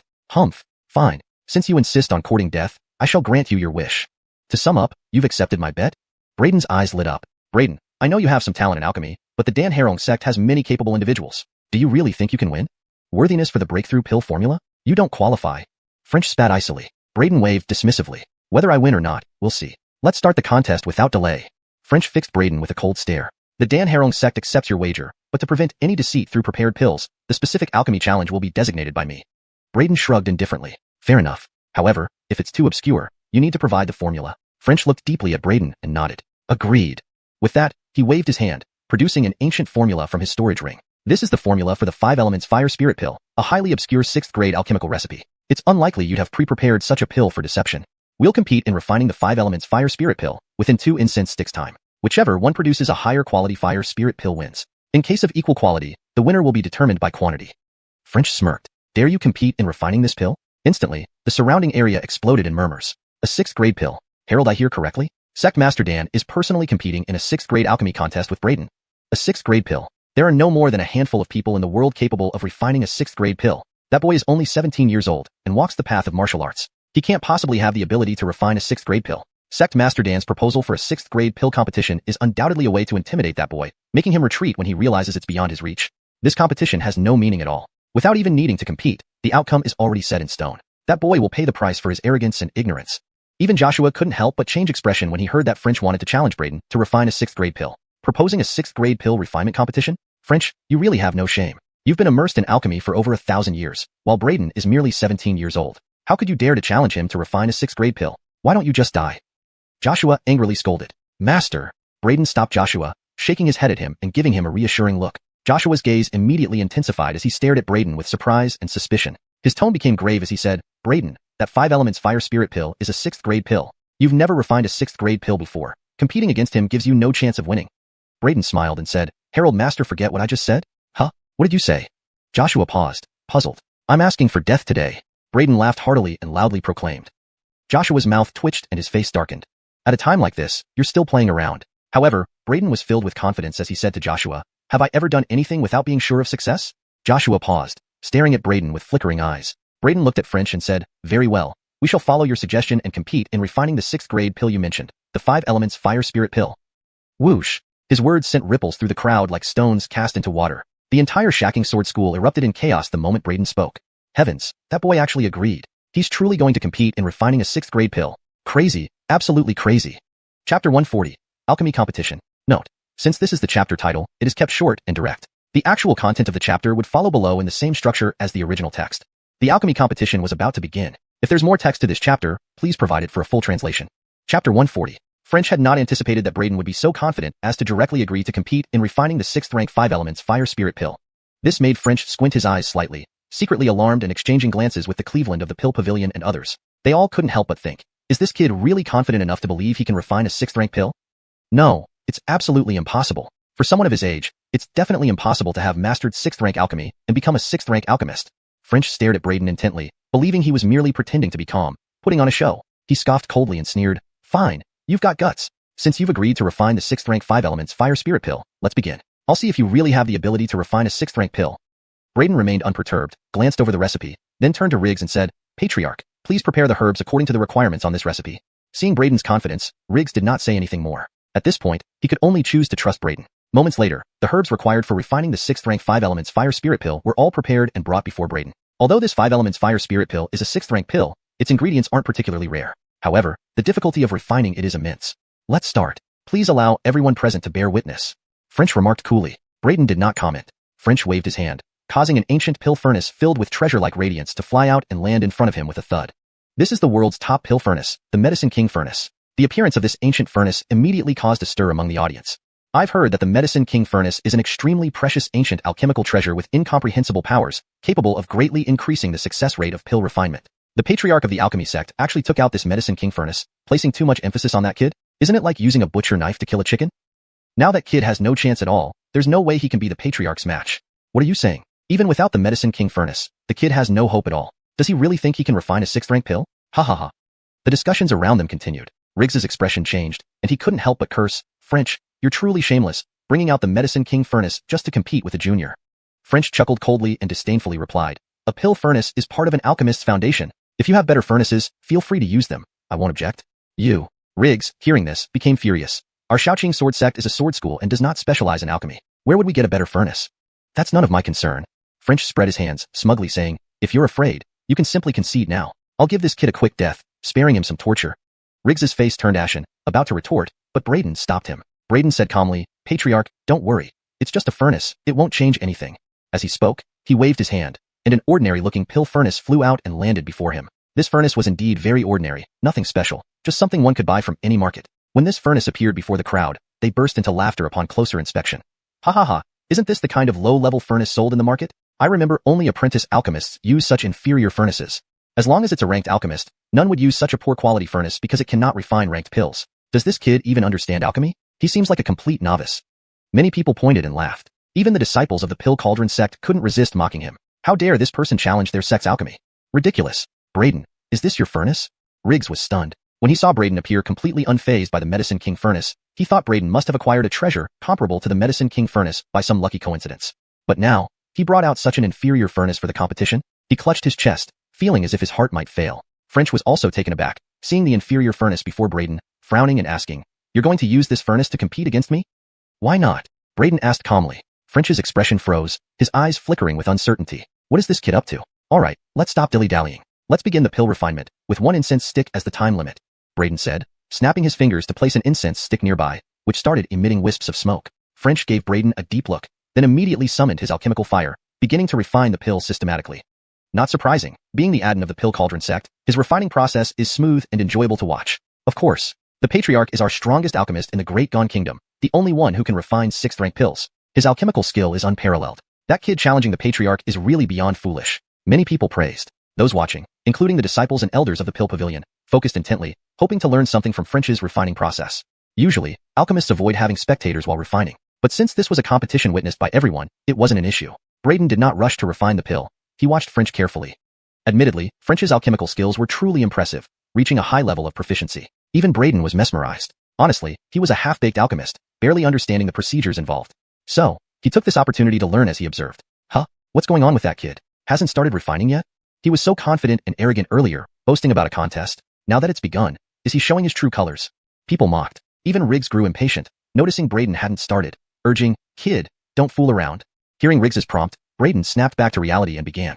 The furnace was just a cover. His success relied on fusion. However, since he needed to act convincingly, he had to put on a show. Feeding the fire, Braden began adding herbs into the furnace, although compared to French, his method seemed much more casual, as if following no particular rules, throwing the herbs in haphazardly. This left everyone speechless. What's happening? Why does it feel like that kid is messing around? Is this how you add herbs? Does that kid really know alchemy? Even if I can't refine, I know the process is complex, requiring precise control of heat and timing. How can you just throw everything in? I think the kid is just making a mess. If this can produce a pill, it's a miracle. It looks like he knows he can't win the Patriarch and is just giving up. The crowd discussed. Even French, glancing at Braden's process, frowned. What's wrong with him? Harold, the top-quality primordial essence pills auctioned in the secret realm come from this kid? Why does he seem to not understand alchemy at all? Could such haphazard addition of medicinal ingredients really result in a pill? A moment later, French's gaze suddenly intensified, and he roared, condense now. The next moment, the Medicine King furnace began to tremble. French's complexion drastically changed. Oh no. Quick, back away. It's about to explode. Everyone hastily retreated. French also quickly moved aside. Then came a loud bang as the lid of the Medicine King furnace flew off. It had exploded. French's face turned pitch black. Onlookers couldn't help but sigh. Truly deserving of being a 6th rank pill, refining it is indeed no easy task. Even French has experienced an explosion. There's still half an incense stick left. He should be able to refine another batch. Perhaps that kid foresaw this outcome, knowing even French might not succeed, which is why he agreed to compete in refining a 6th rank pill. As they spoke, they couldn't help but look at Braden. Beside them, Braden was momentarily stunned upon seeing French's furnace explode. Then, with a peculiar expression, he looked at French mockingly. Old Dan, didn't you just dig your own grave? If you weren't fully confident in refining this 5 elements fire spirit pill, why challenge me to a contest on this? French's face darkened, and he coldly snorted without engaging in banter with Braden. He quickly cleared out the Medicine King furnace and began refining a second batch. Seeing the others' silence, Braden didn't bother with pleasantries either. After pretending for about a quarter incense stick, he felt it was time. He then directed his mind to communicate with the Swallowing Heaven Devil Flask. Instantly, a mysterious force surged from the Swallowing Heaven Devil Flask, silently seeping into the alchemy furnace before Braden. Under the influence of this mysterious force, the various herbs inside Braden's furnace began to rapidly fuse. No one noticed the changes occurring within Braden's furnace. A short while later, a rich aroma of pills wafted slowly out of Braden's furnace. Simultaneously, threads of pill aroma emerged from French's furnace as well.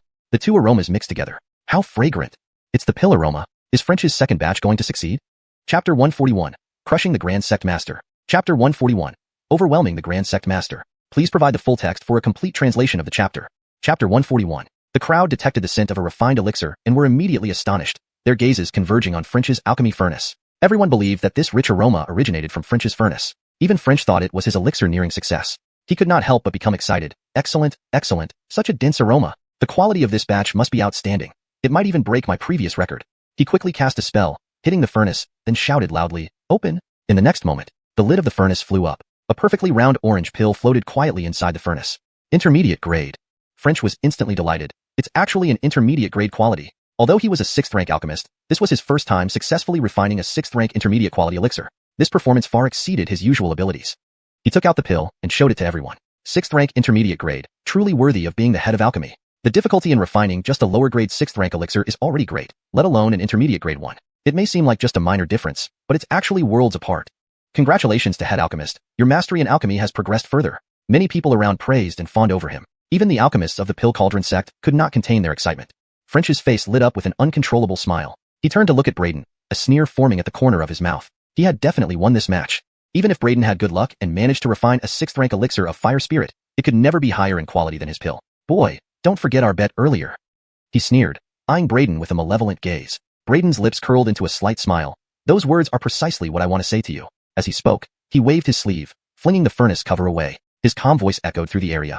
Is just a 6th rank intermediate grade quality really that impressive? As he finished speaking, an infinite light suddenly erupted from Braden's furnace. It seemed as if countless treasures were hidden within the ordinary, inferior furnace. The dazzling light was so beautiful and brilliant it blinded everyone. A dense fragrance gushed out like a bursting dam, spreading outwards, permeating everywhere. At the same time, 9 pills slowly floated up from the furnace. 9 elixirs of fire spirit, emitting radiant light, intertwined with their dazzling essence, striking everyone's eyes and shaking the entire scene. Around them, it was utterly silent. Complete silence. Everyone stared wide-eyed, mouths agape, incredulously watching the 9 pearls-like pills floating up from the inferior furnace before Braden.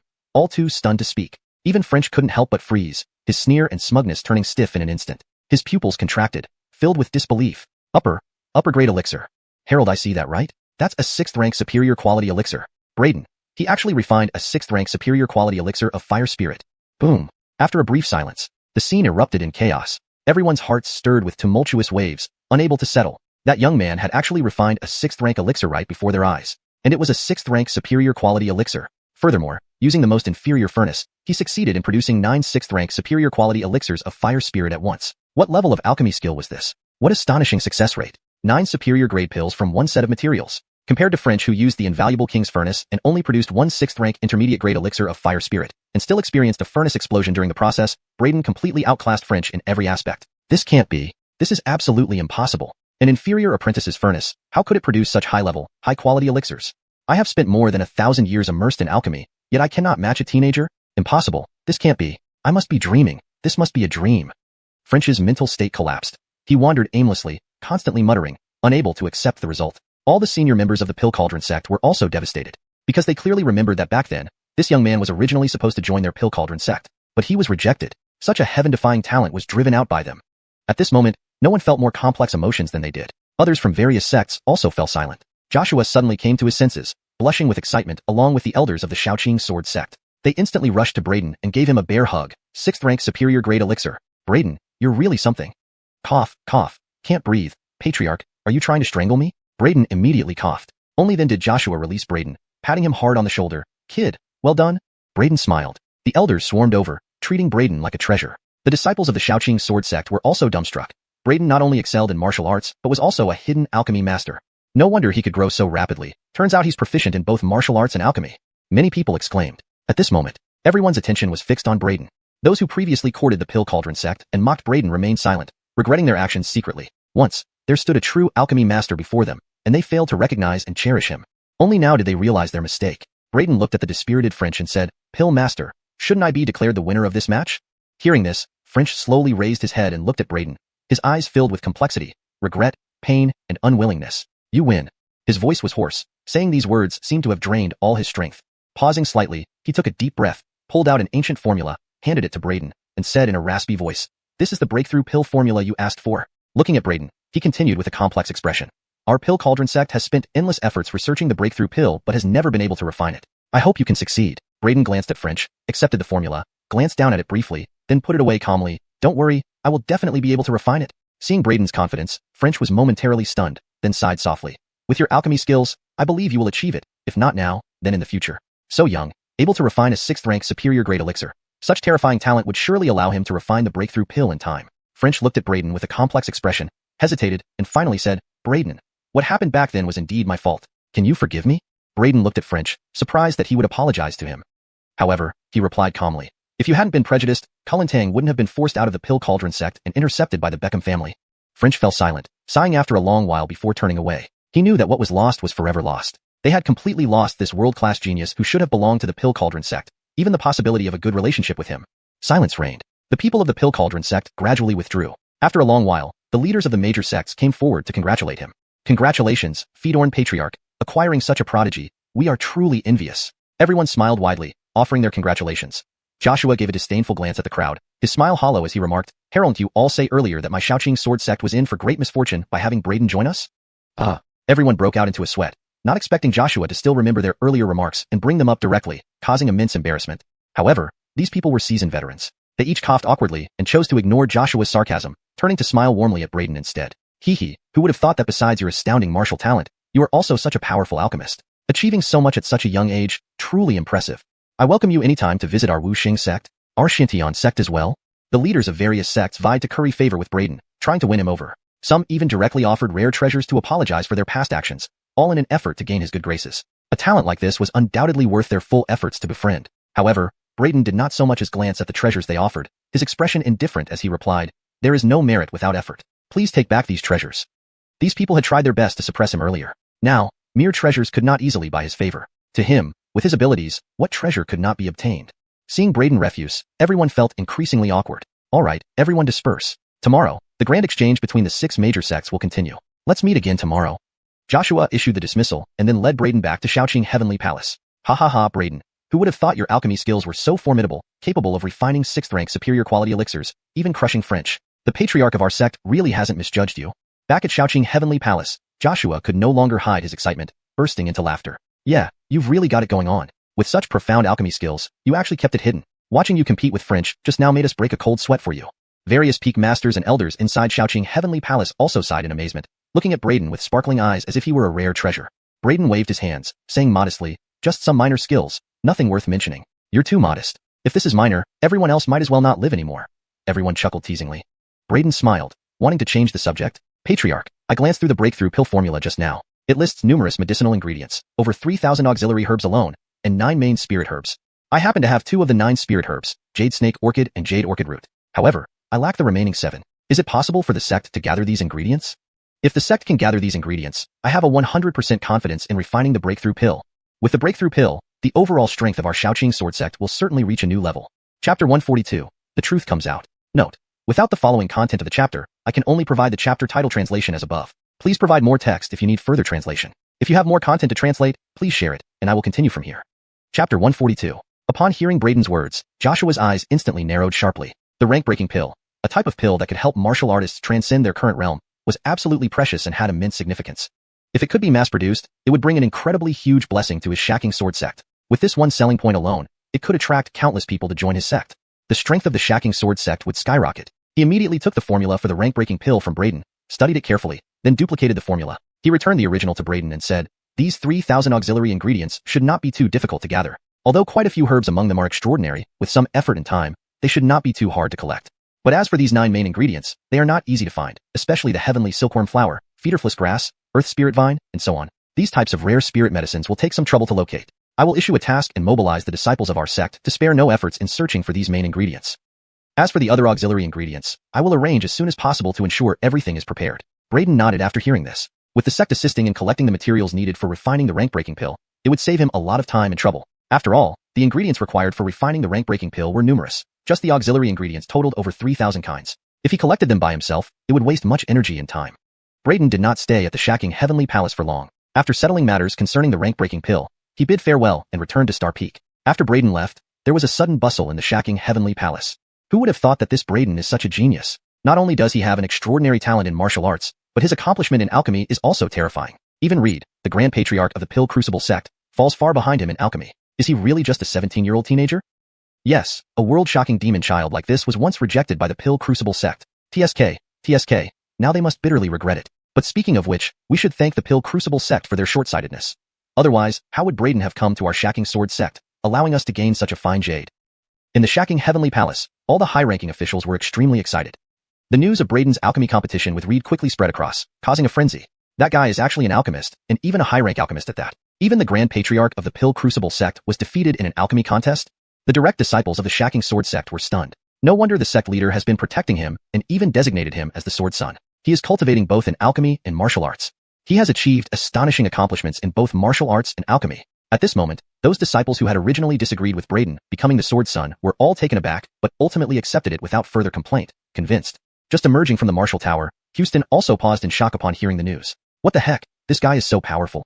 A dual cultivator in alchemy and martial arts? Subsequently, he immediately rushed towards Star Peak carrying the Phoenix Clear Essence Dew borrowed from Daxton, planning to seek alliance with Braden. The event where Braden suppressed the Grand Patriarch of the Pill Crucible sect with his alchemy was undoubtedly more explosive than when he forcefully subdued Jason. It left everyone in shock. Facing this, what happened previously between Braden and Jason barely made any waves and did not widely circulate. Tomorrow was the martial art exchange feast of the 6 major sects. Amidst being stunned by Braden's incredible achievements in alchemy, the various geniuses redirected their attention back to the upcoming martial art exchange feast. Although Braden's accomplishment in alchemy is astonishing, his martial strength cannot possibly be our match. True, despite logging into multiple lists of the martial tower with extraordinary potential, he has a fatal weakness. His cultivation realm is too low. If we were at the same realm, we might not be his opponents, but remember, his martial arts cultivation is merely the Fedorf Spring realm. Meanwhile, we have all entered the immortal platform realm and have dominated the world for years. With our higher realms, even if he is stronger, he can't possibly be our opponent. Besides the Pill Crucible sect, top geniuses from the other 4 major sects gathered together discussing the various geniuses of the day. One of them nodded, saying, "Indeed, Braden is undoubtedly a world-shocking genius, but he is young and his cultivation realm is far inferior to ours. Even if he were invincible at the same realm, our realms surpass his, making it impossible for him to defeat us." The only person from the shacking sword sect who can truly rival us is Houston. Speaking was none other than the supreme genius leading the Xianxia sect. He remained calm, spoke elegantly, placing his wine cup on the table, showing no regard for Braden as a competitor. Hearing his words, the other flag-bearing level geniuses all nodded in agreement. Houston. This person is indeed remarkable. Though he appeared later than us, he once demonstrated notable strength, almost unbeatable among contemporaries, worthy of our attention. For little did they know, Houston, whom they highly regarded, had already suffered defeat at the hands of Braden, thoroughly beaten. Now, Houston, adopting a join or beat mentality, hurriedly rushed to Star Peak, where Braden was located, carrying wine and eager to ingratiate himself with Braden. Star Peak. Braden had just returned to Star Peak when Houston approached him, insisting on drinking together. While urging, Houston said, "Junior brother Fedorn, previously we fought to become acquainted. Come on, today I brought wine specifically, let's drink heartily, erasing past grievances, from now on we are brothers." Seeing Houston's bold demeanor, Braden couldn't help but feel puzzled. "I just beat you up, and you still come to drink with me?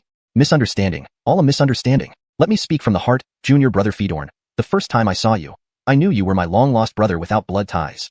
Heaven rewards those who persevere. I finally found you. Junior brother Fedorn, here's to our reunion. Cheers." Houston blurted out without batting an eye.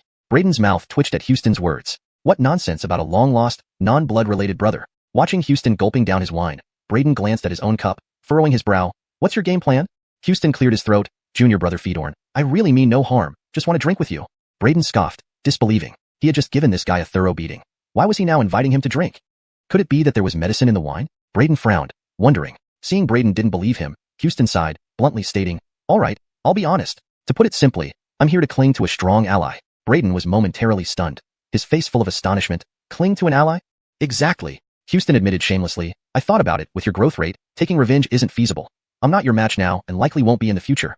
Since I can't fight you, I can only join you. And since you know alchemy and are such a powerful senior brother, this is the perfect time to cling to you.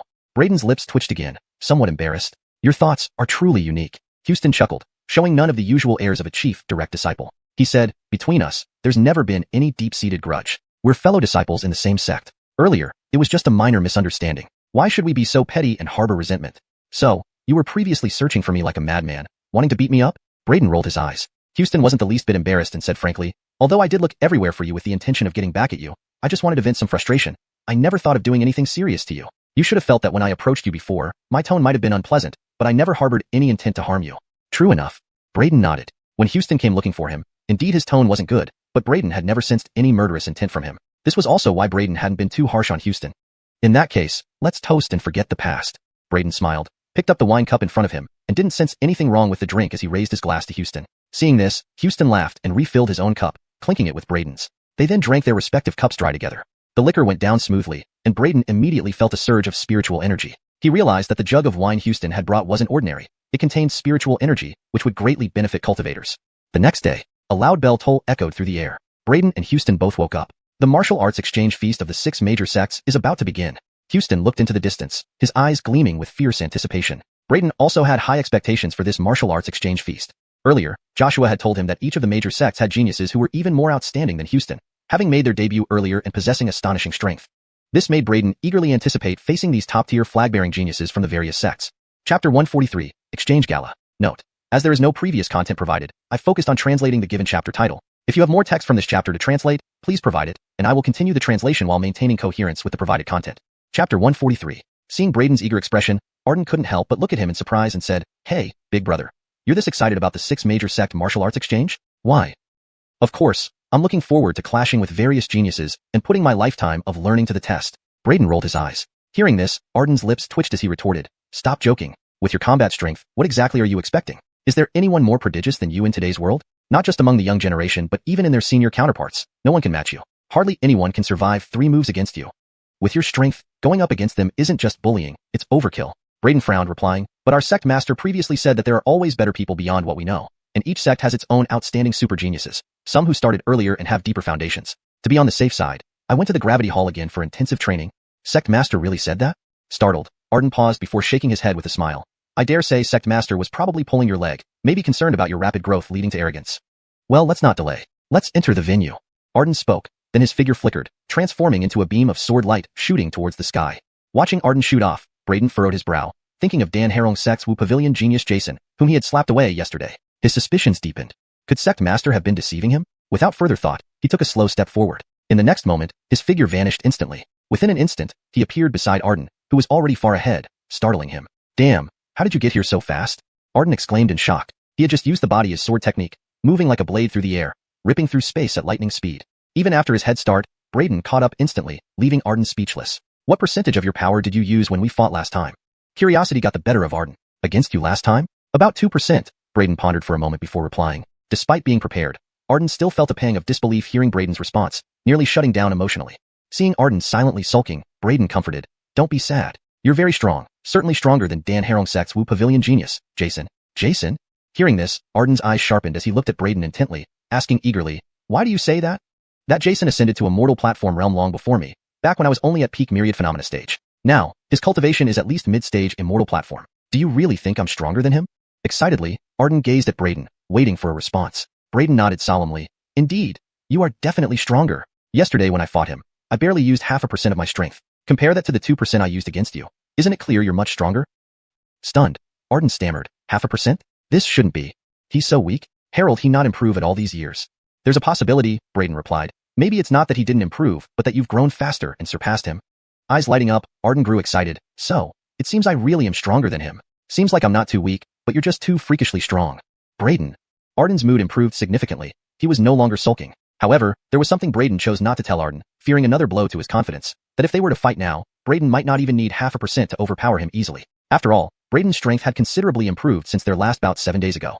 The duo arrived at Xianhuan Palace. A colossal plaza floated before them. Surrounding the plaza were floating islands connected by thick iron chains.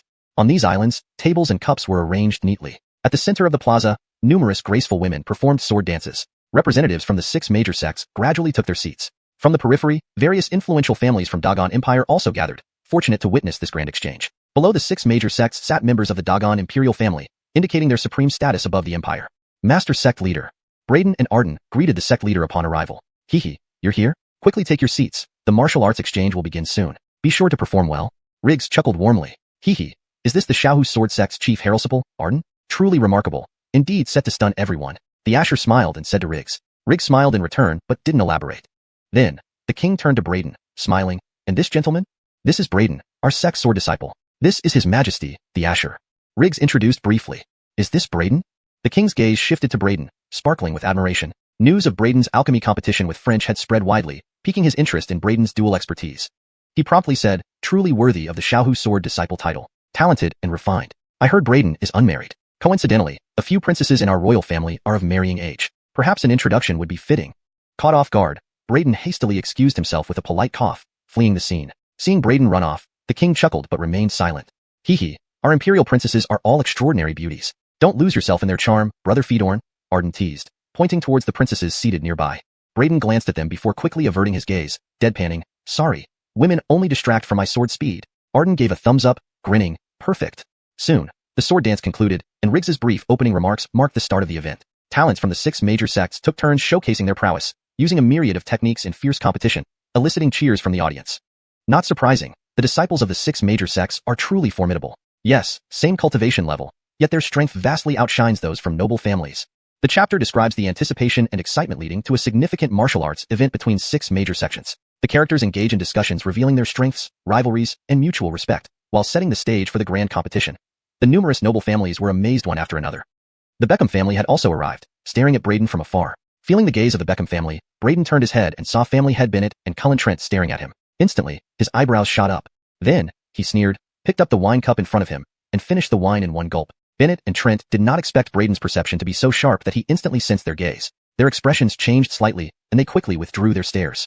This boy has such strong perception. Even from this distance, he could instantly sense our gaze. Bennett took a deep breath, shocked inwardly. Trent was even more solemn, taking a deep breath before saying, his strength is even greater than before. I heard that yesterday, Dan Harong Sect's Wu Pavilion flagbearer among the young generation, Jason, was defeated by him. This person has now become a formidable force. With a blank expression, Bennett said, the heavenly lamp has relit recently, indicating that our main lineage of the Beckham family is searching for us. Before the main lineage arrives, let's avoid conflict with him for now. Trent nodded and said, there's no other choice. The competition on the battle platform grew increasingly thrilling. However, as Braden watched the battles on the platform, he felt utterly bored and uninterested. Because, in his eyes, the geniuses contending on the platform were far too weak. Not only were their powers feeble, but their combat experience paled in comparison to the Jamie avatars in the Tower of Martial Arts. After a long while, the climax of the exchange gala finally arrived, and it was time for the true disciples of the major sects to show their prowess. After waiting for a moment, Arden finally stepped onto the platform. I am Arden, and I wish to challenge Jason of the Dan Harong sect. Arden, brimming with fighting spirit, flew onto the platform and directly challenged Jason. Choke! Braden, who was drinking wine, instantly sprayed out a mouthful upon hearing Arden's target. This guy, why choose Jason when there are so many others to challenge? He was flabbergasted. When I said you were stronger than Jason earlier, I just didn't want you to feel bad. Chapter 144, The Powerful Jason. On the arena, Joaquin appeared spirited and domineering, calling out to challenge Dan Harong sect's supreme genius who held the banner high, Jason. Jason had been slapped twice by Braden the previous day. Coupled with yesterday's conflict between the Dan Harong sect and Xiaoqing Sword Sect, he was already brimming with anger towards Xiaoqing Sword Sect. Hearing that Joaquin dared to challenge him openly, Jason immediately flew up onto the platform without a word. The two immediately engaged in fierce combat. Initially, Joaquin remained calm, but after several exchanges, he was suddenly shocked. Jason's strength was incredibly formidable. He couldn't help turning to look at Braden. Wasn't it said that Jason was much weaker than himself? Braden pretended to drink wine, avoiding eye contact with Joaquin. Boom! The battle grew even more intense. Joaquin was forced to retreat continuously. Finally, he resorted to his ultimate trump card, pulling out the mighty sword Zhuek and transforming into a sword demon, fiercely clashing with Jason. However, Jason was truly overwhelmingly powerful. As an elder genius who made his name earlier than Joaquin, his profound background and depth were far superior, putting his cultivation realm above Joaquin's. At this moment, the terrifying combat power he exhibited drew gasps from countless onlookers. Many elder powerhouses were utterly stunned. What frightening strength! At the mid-stage immortal platform realm, he displays such might. Indeed, he is a leading figure among the younger generation. Even we old bones would probably not be a match for him. An elder powerhouse remarked in awe, looking at Jason with deep seriousness. In the center of the battlefield, Jason's clash with Joaquin truly showcased his horrifying power, forcing Joaquin into constant retreat. By the end, Jason's trump card revealed almost unchallenged dominance over Joaquin. The scene was too beautiful for Braden to watch directly. Hold it, I admit defeat. With a bruised face, Joaquin finally managed to create some distance from Jason and hurriedly conceded. Jason was still unsatisfied but did not dare to act rashly, adhering to the rules of the 6 major sex contest, and pulled back. Joaquin grumbled as he retreated from the arena, returning to his table, glaring at Braden in resentment. Brother, didn't you say I was stronger than Jason? Why did I get thrashed? Seeing Joaquin's pitiful expression, Braden could not help but feel embarrassed, coughing slightly and saying, yesterday when I fought him, I indeed only used half my strength. However, perhaps my strength has grown just a bit since our last encounter. Joaquin's mouth twitched in surprise. Such an important matter, why didn't you tell me earlier? You let me go up there and got thoroughly beaten by Jason, ruining my reputation. Harold and I worry that knowing the truth would depress you and affect your confidence. So, I tried to reassure you. Who knew you'd take it so seriously? Braden cleared his throat, speaking calmly and confidently. Joaquin almost spat out his wine. I didn't expect Joaquin to lose so quickly. This Jason is indeed frighteningly powerful. The other 4 major sect's top geniuses were all taken aback, not anticipating how formidable Jason was. This makes it more interesting. Otherwise, if none of the young generations here could put up a fight, wouldn't it be boring? Xianxian sect's banner-holding genius, Joe, chuckled, drinking his wine in one gulp, exuding immense confidence. On the arena, after defeating Joaquin, Jason did not leave but looked at Shaoqing's sword sect's true disciples, seemingly intending to provoke them further to avenge yesterday's humiliation. However, when his gaze swept past Braden, Jason's heart skipped a beat. He hastily suppressed any intention of provoking Shaoqing's sword sect again. He did not wish to be publicly humiliated once more by Braden. Clearing his throat, he shifted his gaze away from Shaoqing's sword sect's disciples to the other 4 major sect's prodigies, saying coolly, is there anyone else who wishes to challenge me? Step up. I'll do it.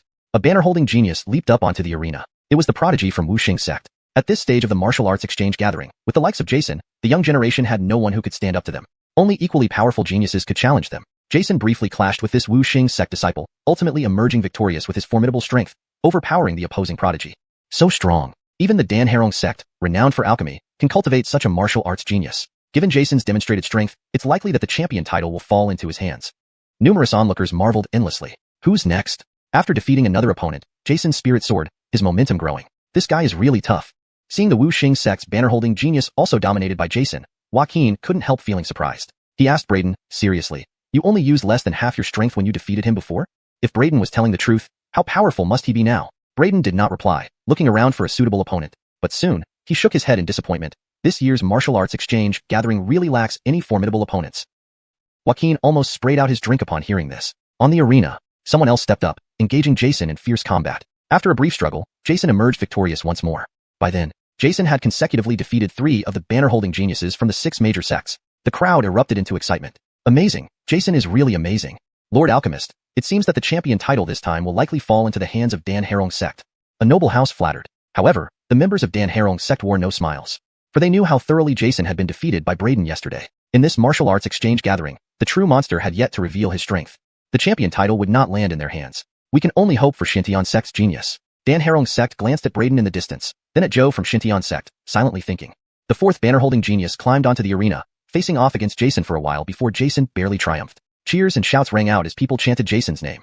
Joe from Xianxian sect smiled, putting down his cup and standing up gracefully. It's my turn to perform. Brother Yin has finally decided to step in. The Wuxia sect's banner-holding individual exclaimed excitedly, looking at Joe with admiration. It was rare to see a banner-holding genius idolize someone else. Joe's figure blurred as ripples spread through the air. Next moment, Joe appeared on the arena, standing opposite Jason. You are strong, but unfortunately, I am stronger. Joe's long hair fluttered, exuding overwhelming confidence as he calmly spoke. Despite witnessing Jason's consecutive victories, Joe remained undaunted. Jason's eyes narrowed sharply. Joe, this person, reportedly, had already gained fame 500 years ago. His strength was truly unfathomable, not only invincible among the younger generation but also almost unmatched among the elder generation. Despite not having reached the great perfection stage of the immortal platform realm, this person was still regarded as the closest to breaking through into the cultivator domain. Jason took a deep breath and said solemnly, I know you're strong, but I'm not weak either. Joe chuckled lightly. Since that's the case, then let's begin. I hope you can last more than 2 moves and not lose too quickly. Boom. Without further ado, Jason lunged forward instantly. With a wave of his hand, terrifying power surged out, tearing through the void as a formidable palm strike cleaved toward Joe. The might was overwhelming. However, Joe merely laughed lightly and lifted his hand, casting a fleeting shadow. The devastating palm print from Jason vanished in an instant. Jason's eyes narrowed sharply as he let out a low growl. A dragon shadow burst forth from his glowing spine, accompanied by a deafening roar. Innate dragon bone. This was Jason's special talent. Since childhood, a peculiar divine bone had formed within him, an actual dragon bone. As the dragon bone manifested, Jason roared, his robe strained open by a blazing white light, and his form transformed into a massive dragon. Its enormous body pressed against the void, spewing a brilliant flame towards Joe. Innate Dragon Bone. This is Jason's true trump card. He has already defeated 5 top geniuses without using this ultimate ability. Joe finally put away his smile, a hint of surprise flickering in his eyes. Hemph, it's just a dragon shadow, not a real dragon. Mere appearance without substance. Joe sneered. Behind him emerged a fearsome scene of shattered mountains and rivers with a Heraldvine King descending. Joe has activated the Heraldvine King body. Onlookers watched in shock as the powerful manifestation revealed the terrifying pressure of Joe's Heraldvine King body. People with weaker constitutions struggled under his oppressive aura, finding it difficult to breathe. Braden watched the 2 combatants on the platform with a hint of surprise, a glint in his eyes. So, Jason still has this move. Why didn't I see him use it yesterday? Braden wondered aloud. He didn't realize that yesterday, Jason was simply stunned by Braden's 2 slaps. Then, French and other senior figures rushed over, rendering any further action unnecessary. Additionally, Jason realized that even if he used this ultimate skill, he likely wouldn't be a match for Braden. Jason is very strong, but that guy from Xianxia sect seems even more terrifying. Xuanhuan remarked, his expression grave. Braden shifted his gaze to Joe, a trace of admiration in his eyes, nodding deeply. Indeed, this person's strength should not be underestimated. To possess a divine constitution like the Heraldvine King body and develop it to such a degree is astounding. The pressure he emits is not just physical but also spiritual. Jason is no match for him. Hearing this, Xuanhuan turned to Braden in surprise. You hold such high regard for him? Then, he couldn't help but ask curiously, if you were to fight him, how confident are you in suppressing him? Braden pondered for a moment before replying, he is formidable indeed. But remember, there are levels above the ones we see here. Xuanhuan looked at Braden, unsure if he received a direct answer, but could sense the depth behind Braden's words. Chapter 145. Overwhelming Suppression. Upon hearing this, Braden raised an eyebrow and casually held up a finger. Joaquin's eyes widened in shock. You can't be serious? Is this Joe so powerful that you only have a 10% chance of defeating him? Braden shook his head. It's one move. Joaquin was momentarily stunned. One move. Seeing Braden's calm demeanor, Joaquin couldn't help but exclaim in surprise, staring intently at him. Boss, are you serious? If I go all out, one move should be enough. Braden mused aloud. Previously, he wasn't quite familiar with the so-called flag bearers among the demonic geniuses dominating the world. He thought they were strong, which was why he went to the Gravity Hall for several days of intense cultivation as a precaution. But now, having personally witnessed their displayed strength, Braden believed that even if he hadn't delved deeper into his own capabilities in the Gravity Hall 7 days ago, he could still easily overwhelm everyone. His current strength far surpassed what it once was. At his present level, Joe would not stand a chance against him. Back when he had cultivated the 5th level of True Essence in the Martial Tower, the Martial Tower spirit Jamie had told him that at this level, he already possessed the power to challenge ordinary cultivators. Challenging cultivators, what kind of strength was that? No matter how strong Joe was, he ultimately belonged to the realm of mortal warriors, making him incomparable to true cultivators. Boom. At this moment, space exploded on the battle platform ahead. Jason indeed wasn't Joe's match. The giant dragon he transformed into was forcefully shattered by Joe. The colossal dragon silhouette burst apart along with the space. Jason was covered in blood, flying away horizontally. This scene shocked everyone present. No one expected that the formidable Jason wouldn't last more than 3 moves against Joe and be defeated so thoroughly. Joe calmly retracted his hand, glancing at the fallen Jason, and said indifferently, I said you weren't my match. I just didn't think you wouldn't even survive 3 of my attacks. Then, he supported his forehead and sighed softly. Ah, supreme invincibility truly brings loneliness. Why is finding a worthy opponent so difficult? The crowd was left speechless, their mouths agape. This guy was indeed very strong, but he was also insufferably arrogant. However, Joe paid no heed to the reactions of the crowd around him. Still maintaining his overbearing stance, he declared, if I had known that the peak of invincibility meant endless solitude, I, Joe, would rather not be invincible, but find an opponent. Everyone was speechless again. Numerous young elites gnashed their teeth in frustration but dared not step onto the stage to face off with Joe, because Joe's strength was evident to all. Among the younger generation, there really was no rival.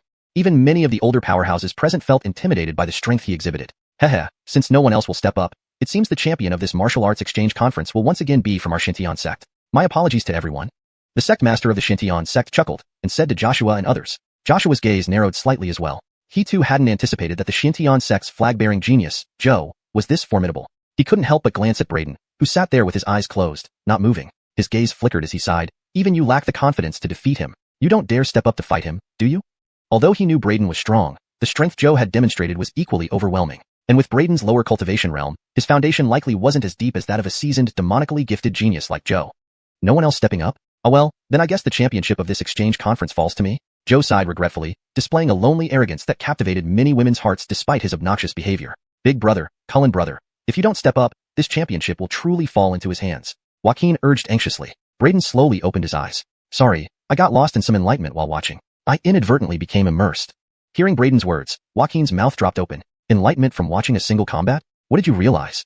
Joaquin asked in amazement. Let's talk about it later. Let's first suppress the arrogance on that stage. Braden replied nonchalantly, then stood up. Immediately, people around noticed him. Huh? It's Braden. What's he standing up for? Surely he isn't going to challenge Joe? How could that be possible? Even though this person is a dual practitioner of alchemy and martial arts, his martial cultivation is low, merely at the Fedorf Spring realm. Although he has outstanding talent and isn't weak in strength, compared to a flag-bearer genius like Joe, he is incomparable. Challenging Joe would be inviting humiliation. People nearby started whispering amongst themselves as they saw Braden rise. Joe's gaze also landed on Braden, his eyes showing a hint of interest. With a light laugh, he asked Braden, "Brother Fedorn, do you wish to challenge me?" Braden answered through his actions. With a single step, his figure vanished from where he was and reappeared on the stage abruptly, as if teleporting. Just this alone made everyone present marvel. What incredible speed. Herald, anyone catch his movements? Couldn't tell at all. It was too fast, like time paused. Suddenly, he appeared on the platform. This person's movement speed is terrifying. Could he really have the power to contend with Joe? Just speed won't suffice against Joe. Remember, his Heraldvine King phenomenon is the nemesis of agility-focused martial artists. That's true. On the platform, Joe was startled by Braden's terrifying speed, but quickly regained composure. In front of his Heraldvine King phenomenon, any speed was futile. His phenomenon could freeze space, turning it into a quagmire of force. Anyone under its influence would be suppressed, sinking like mud in water. Smiling, he said, "Herald, expect Brother Fedorn to challenge me. Your alchemical skills command admiration, but in terms of martial strength, I fear you might not be my match. You'd better step down. I don't want to bully you." He had been at the late immortal platform realm for years. A genius at his level shouldn't be treated as an ordinary late-stage immortal platform martial artist. Braden remained composed. "I'll step down if you concede. If you do, I won't need to stand here." Joe frowned upon hearing Braden's words, then smiled faintly. "Concede?" He chuckled. "Never has anyone made me lose without a fight. Since you insist, I won't take advantage. We'll fight at the same cultivation realm." Clearly, he was proud and refused to overpower by rank. Braden looked at Joe strangely. "I advise you to give it your all." Joe gave a confident smile. "Not necessary. Come on. I've heard you dominate the martial tower lists, undefeated at your realm. Well, I've sat in that undefeated position for a long time. Today, we shall see who is truly invincible." With those words, he restricted his realm to the mid-Fedorf Spring realm. Not surprising from Joe. Truly confident. Suppressing his realm to fight Braden at the same level. Yes, his resolve is unmatched. Just that courage is beyond most. Joe will definitely win. Many exclaimed, further entranced by Joe, admiring his gentlemanly demeanor and supreme confidence.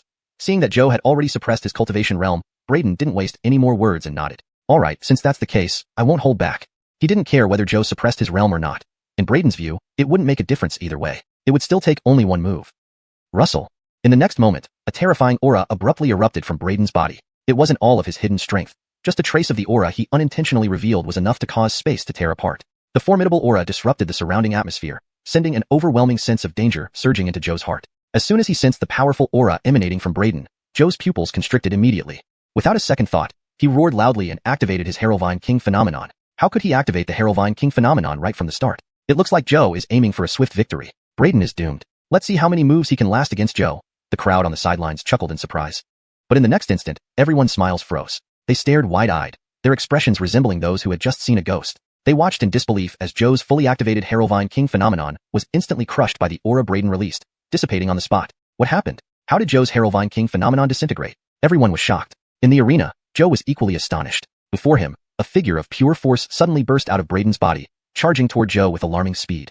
Joe's entire body shuddered, his hair standing on end as he retreated swiftly. He let out another roar, removing the suppression on his cultivation realm in an instant. His aura surged, quickly restoring his peak immortal platform later stage realm. Roaring again, he reactivated his Heraldvine King body and Heraldvine King phenomenon, unleashing a powerful martial skill that already hinted at the form of a divine ability. "Suppress it." Joe growled and pressed down with a palm. However, Braden remained unmoved. The force figure charged forward, abruptly transforming into a long sword. With a pu sound, it effortlessly obliterated Joe's powerful martial skill, which already contained the rudimentary form of a divine ability. The terrifying aftermath swept towards Joe. He grunted, spitting out a mouthful of blood, and then flew backward, landing off the stage. Joe, defeated. Throughout the entire encounter, Braden stood quietly in his place, never moving a single step. Dead silence enveloped the area. Everyone looked at this scene in utter disbelief, their eyes nearly popping out of their sockets. They watched the events unfold on the stage with unblinking stares, hearts racing in shock as they gazed at Braden, who stood calmly on the platform, defying comprehension. Chapter 146, Immortal Vine. It's over? Unbelievable. I didn't imagine Joe, who is so powerful, would lose like this. Besides being unparalleled in alchemy, Braden's martial strength is also incredibly formidable. How could someone at the mere Fedorf Spring realm so easily overwhelm Joe, who has been in the immortal platform realm for years? Too terrifying, too terrifying. This man is truly not human. Everyone was left with hearts pounding in terror, deeply shocked by the scene. No one had anticipated that even a powerhouse like Joe wouldn't be a match for Braden and got thoroughly crushed. Cough, cough. Below the platform, Joe steadied himself, feeling the violent turmoil within his body. After coughing violently several times, he covered his chest and looked up at Braden in shock, disbelief filling his eyes. He couldn't help but feel a hint of fear as he recalled the moment he was struck off by Braden. Joe never imagined that Braden's strength would be so terrifying. At this moment, he had already been psychologically scarred by Braden. The former arrogant demeanor of supreme solitude was now completely gone. How could he dare to call himself invincible in front of Braden? After a while, he calmed the storm in his heart, saluted Braden, and said, I lost. Fedorn Brothers' strength is something I can never catch up to. From now on, I won't claim invincibility. Thank you for your humility. Braden returned the salute. Then, looking around, he slowly asked, Is there anyone else who wishes to challenge me? There was absolute silence all around. No one dared to respond or step onto the platform. Among those below, the Beckham family members shivered when Braden's gaze swept over them, lowering their heads hurriedly. They were profoundly frightened by the fearsome power Braden just displayed, unable to believe that he had grown so strong in such a short time. Now, the Beckham family was utterly terrified, no longer daring to harbor any hostile intentions towards Braden. Waiting on the platform for a moment, Braden saw no one coming forward, thus he stepped down without lingering. Without a doubt, Braden had claimed victory as the champion of this martial art exchange conference. Joshua was ecstatic. The championship of the 6 Great Sects Martial Art Exchange represented the highest honor. It also determined the order for next year's enrollment and the allocation of special resources among the 6 Great Sects. Previously, Shacking Sword Sect had faced difficulties due to resource shortages and recruitment problems. But now, with Braden as their banner, securing the championship along with his extraordinary achievements in alchemy that surpassed Danshinzi, Shacking Sword Sect would undoubtedly attract a large number of outstanding talents. However, these matters held little interest for Braden. After the conference ended, various geniuses came to establish connections with him, as did many prestigious families offering olive branches. Notably, the royal family was especially enthusiastic. The Earl even brought 2 young and beautiful princesses along with countless treasures, attempting to lure Braden into becoming a son-in-law, only to be politely declined. On Star Peak, Braden focused intently on his cultivation. Upon becoming the champion of the exchange conference, numerous forces vied for his favor, sending gifts and valuable resources. His potent alchemy skills also made him a popular choice for assistance in pill refinement, making him extremely wealthy. During this period, besides substantial earnings, he acquired several new pill formulas, including the formula for the Fedorf Spring Pill. With the formula in hand, Braden immediately began gathering the necessary herbs for refining the Fedorf Spring Pill. However, 2 of the required ingredients were exceedingly rare. Despite spending days collecting, he only managed to refine 9 supreme-grade Fedorf Spring Pills. Adding 8 more previously obtained, he had 17 in total. With the aid of these supreme-grade Fedorf Spring Pills, Braden's cultivation advanced rapidly. Once all 17 pills were absorbed, he finally broke through to the late-stage Fedorf Spring realm, nearly touching the pinnacle of the realm. 17 Fedorf Spring Pills to break through just one minor level. Cultivators indeed find it increasingly difficult to advance the further they go, needing exponentially more resources. Braden emerged from cultivation, sighing at the realization. Hearing Braden's words, the Jude sleeping under a tree stump rolled its eyes. Master, with your cultivation speed almost like flying with a sword, no one can match you. Yet you still complain about being slow? Braden glanced coldly at the Jude, saying, Don't talk about me. What's going on with you? You either wander aimlessly or sleep, yet your aura keeps growing stronger. Fedortal Crane has a unique talent, where even napping aids cultivation. The Jude coughed dryly, blinking its small eyes. Just then, a figure appeared atop Star Peak. Braden, you've broken through to the late-stage Fedorf Spring realm? It was Joshua. Feeling Braden's yet unrestrained cultivation aura, Joshua was startled. After stalling for so long, you've finally managed to break through. Why are you here, sect leader? Braden replied modestly, then inquired curiously, Have you gathered all the ingredients for the rank-breaking pill?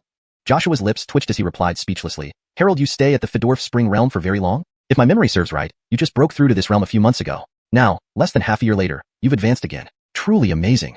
Shaking his head, Joshua continued, Let's get down to business. We have prepared 3,000 secondary ingredients for the rank-breaking pill, but we still lack 3 out of the 9 main ingredients. Braden pondered. Which 3 main ingredients are still missing? The heavenly silk flower, the eternal grass, and the immortal vine. These 3 ingredients are extremely rare, especially the immortal vine. Its growth cycle reportedly takes 1,000 years, and its environment must be extremely stringent. Braden frowned. How did Danharong sect manage to create the rank-breaking pill initially then? And how did they obtain such ingredients over the years, particularly ones like the immortal vine? Joshua thought for a moment. It's highly likely that Danharong sect obtained them from the ancient Herb King Ridge relic. Herb King Ridge relic? Braden asked in surprise. Yes, Joshua nodded. According to legend, Danharong sect's alchemy tradition originates from the Herb King Ridge. It was an ancient ruin they excavated, yielding countless treasures and precious herbs, laying the foundation for Danharong sect's profound heritage. Worried, Braden asked, Without the main ingredients, we cannot make the rank-breaking pill. Do we have any leads on these 3 ingredients?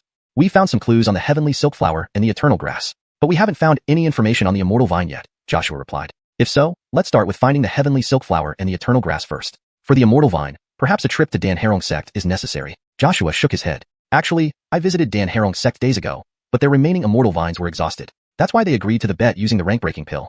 Joshua felt frustrated. To gather the ingredients, Shacking Sword sect mobilized significant manpower and resources. Yet, they remained stuck on acquiring the immortal vine. If they couldn't find it, all efforts and the 3,000 other ingredients would be wasted. Learning that Danharong sect did not have the immortal vine either, Braden's brows furrowed deeply. He looked thoughtful and said, There's no need to worry, sect leader. The immortal vine is a high-grade spirit herb, Perhaps we can find it in an ancient cultivator relic site. Joshua gave a bitter smile and replied, an ancient cultivator relic site? That's even harder to find than the immortal vine. Where on earth should we look for one? However, Braden couldn't help but think of the 3 palm-sized incomplete maps he possessed. He had long suspected that the locations marked on those incomplete maps were most likely the ruins of the Douglas Holy Land, which had disappeared 6,000 years ago according to legend. The records of the Douglas Holy Land in ancient texts were vague, but there were always rumors suggesting that this Holy Land was probably a cultivator sect containing secrets about advancing to the mystic realm. Previously, Abel and Benson had joined forces to explore this Douglas relic, but due to the severe incompleteness of the map, they returned empty-handed without finding anything. Braden had also planned to explore this place before, but was constantly delayed by various matters. Perhaps it's time to go there and take a look. Braden pondered to himself. After discussing with Joshua for a while, Joshua left a storage ring behind before departing from Star Peak. I will continue to have people search for the whereabouts of the immortal vine. For now, these herbs are entrusted to your care. Braden scanned Joshua's storage ring with his divine sense and indeed found that it already contained over 3,000 types of herbs. All the secondary ingredients were prepared, and 6 out of the 9 spirit herbs were ready, leaving only the final 3. The efficiency was impressive. Truly, many hands make light work. If I were to gather these herbs by myself, who knows when I would be able to complete the collection. But the immortal vine is quite troublesome. I hope the Douglas relic doesn't disappoint me, Braden muttered to himself. Subsequently, he instructed Coulter to invite Abel to Star Peak. Chapter 147, Bone Washing and Muscle Strengthening Pill.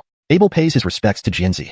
Abel arrived at Star Peak and greeted Braden with a smile, clasping his hands together. I wonder why Xianxia has summoned me this time?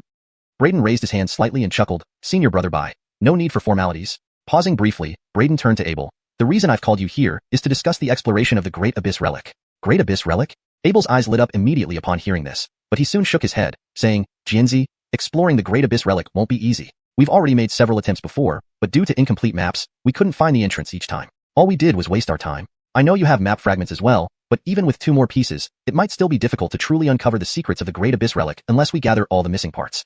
Unbeknownst to him, Braden had not just 2 fragments but 3. In addition to the first fragment, he obtained another one from the Trading Secret Realm and later acquired Chance's storage ring after their final battle, including the map fragment Chance possessed. Moreover, the initial fragment in Braden's possession was likely the core of the entire map.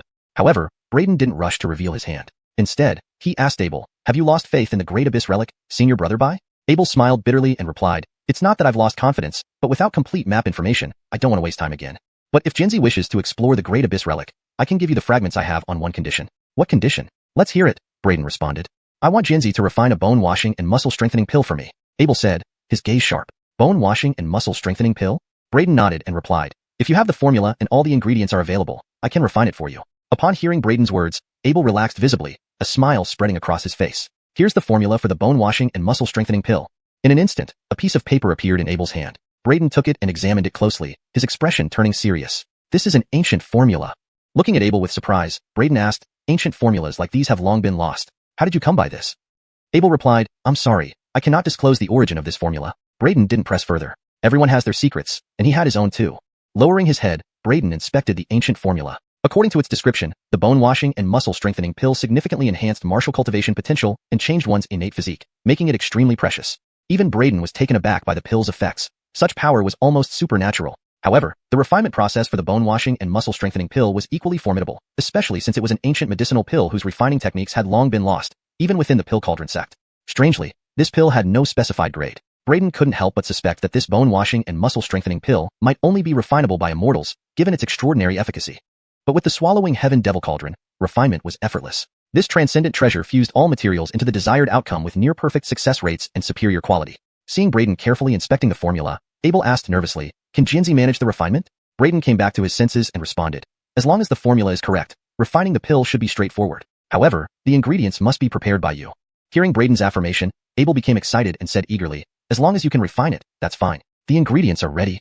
He produced a storage ring from his palm. These are the ingredients required for the bone washing and muscle strengthening pill. It took me 80 years to collect enough for only 2 doses. So, we'll have at most 2 attempts to refine this pill. Braden hadn't expected Abel to have prepared the ingredients so thoroughly. He accepted the storage ring and used his spiritual sense to verify the contents, finding exactly what he needed inside. Alright, go home and return in the afternoon to retrieve the pill, Braden instructed. Also, bring me the Great Abyss Relic fragment then. No need for that. I trust Xianxia's character. Here's the fragment now, Abel insisted, handing over the fragment. After accepting the fragment, Braden watched as Abel left, and then focused on the bone washing and muscle strengthening pill formula in his hand. High-rank alchemists indeed enjoy considerable prestige. Even without a formula, people will offer it to you in exchange for a pill. Braden mused. Not considering the Great Abyss Relic fragment, just acquiring this formula alone was worth assisting Abel. The bone washing and muscle strengthening pill sounds familiar, the Aaron muttered thoughtfully. You know about the bone washing and muscle strengthening pill? Braden's eyes lit up as he turned to the Aaron. Some vague memories. The Aaron strained to recall, suddenly remembering something and widening his eyes. I remember. This wasn't an elixir used by the medicine god sect in ancient times to enhance disciples' potential. But after the sect was wiped out, this pill disappeared and was subsequently lost. Why would it reappear here? Braden was surprised. Medicine god sect during the ancient era? How do you know so much about ancient events? The Aaron blinked. Master, I don't really know either. Just when you mentioned the bone-washing and muscle-strengthening pill, it stirred some buried memories. Braden pondered for a moment. Do you know anything about the Great Abyss Sanctuary? When you say Great Abyss Sanctuary, does anything come to mind? The Aaron paced around, thinking hard. After some time, he looked at Braden and admitted, never heard of it. What is this Great Abyss Sanctuary? Braden felt a twitch at the corner of his mouth. The Great Abyss Sanctuary is rumored to have been a cultivator sect in the Dogon Empire that vanished silently 6,000 years ago. Memories of the sanctuary were also inexplicably erased from everyone's minds at that time. Only rare historical texts mention its existence. The whole sanctuary vanished, and everyone lost memory of it? That does sound unusual, the Aaron remarked. But I have no specific recollections about the Great Abyss Sanctuary. Braden shifted the topic. How much more do you know about the bone-washing and muscle-strengthening pill? The Aaron immediately perked up and said, I do know a bit about this, young master. The bone-washing and muscle-strengthening pill is an extremely precious elixir in the entire cultivation world. It can enhance one's cultivation foundation without any side effects. Back in the day, the medicine god sect was wiped out because of this pill. Additionally, the bone-washing and muscle-strengthening pill has another marvelous use. It can help mortal martial artists undergo the transformation to enter the secret realm. And the reason for this is by improving and altering the martial artist's potential, thus increasing their chances of stepping into the secret realm. Upon hearing the Aaron's words, Braden's expression shifted. He said, so, I did underestimate this bone-washing and muscle-strengthening pill earlier. The value of this pill is just as significant as the rank-breaking pill. Afterward, he returned to his room and communicated with the swallowing heaven devil cauldron. The two sets of ingredients were directly fused. Moments later, 2 supreme-grade bone-washing and muscle-strengthening pills appeared before Braden. Only 2 pills came out from the fusion? Braden couldn't help but focus his gaze. 2 sets of materials yielded exactly 2 supreme-grade pills. One set of materials could only produce 1 pill. If it had been a human alchemist performing the refinement, it would be nearly impossible to refine a supreme-grade bone-washing and muscle-strengthening pill, because even the most powerful alchemists would have some medicinal properties lost during the process. Once the medicinal properties were compromised, they couldn't condense into a supreme-grade quality bone-washing and muscle-strengthening pill. Braden put away one of the supreme-grade bone-washing and muscle-strengthening pills, planning to keep it for when he advanced to the secret realm cultivator stage. At dusk, Abel returned to Star Peak, looking anxiously at Braden and asked, Xianxia, did it succeed? With a flick of his hand, Braden tossed the other supreme-grade bone-washing and muscle-strengthening pill to Abel, saying, no dishonor. Abel immediately reached out to catch the bottle. Upon opening it, a rich medicinal aroma filled his nostrils, instantly rejuvenating his spirit. Examining it closely, he couldn't help but gasp in shock. Supreme grade? This is the bone-washing and muscle-strengthening pill? Overwhelmed with joy, Abel had been anxious, fearing that Braden might fail. But not only did Braden succeed, he produced a supreme-grade bone-washing and muscle-strengthening pill. This left him utterly delighted. He quickly stowed away the pill and deeply bowed to Braden. Thank you, Xianxia. I am truly impressed by your profound alchemy skills. Your assistance in refining this pill will always be remembered by me. Should you ever need my help in the future, please don't hesitate to ask, and I will not refuse. Braden waved his hand. No need for thanks. This was simply a transaction. You owe me nothing. However, Abel insisted on owing Braden a favor. He was clever enough to recognize this as a golden opportunity to forge a strong bond with Braden. Building a good relationship with such a powerful alchemist was definitely a wise move. Chapter 148. Encounter with a cultivator. Chapter 148. 3 days later, Abel brought the other 5 individuals who possessed fragments of the map to Star Peak, handing over their respective map fragments to Braden. Their condition was the same as before. They hoped that Braden would refine a batch of pills for them. Braden gladly agreed and promptly delivered the required pills to each of them that day. After seeing them off, Braden immediately put together the 5 fragments with the 4 he already had. Sure enough, they formed a complete map.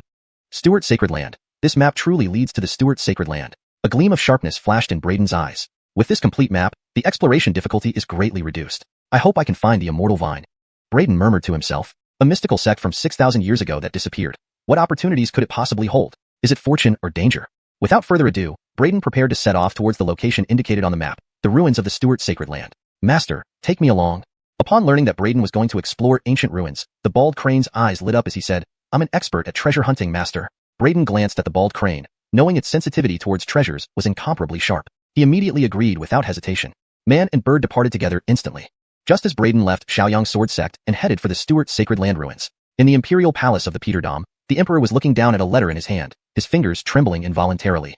Then, he slowly set the letter aside, took a deep breath, and announced to the court ministers, in the Jeffreydom, there is now a cultivator.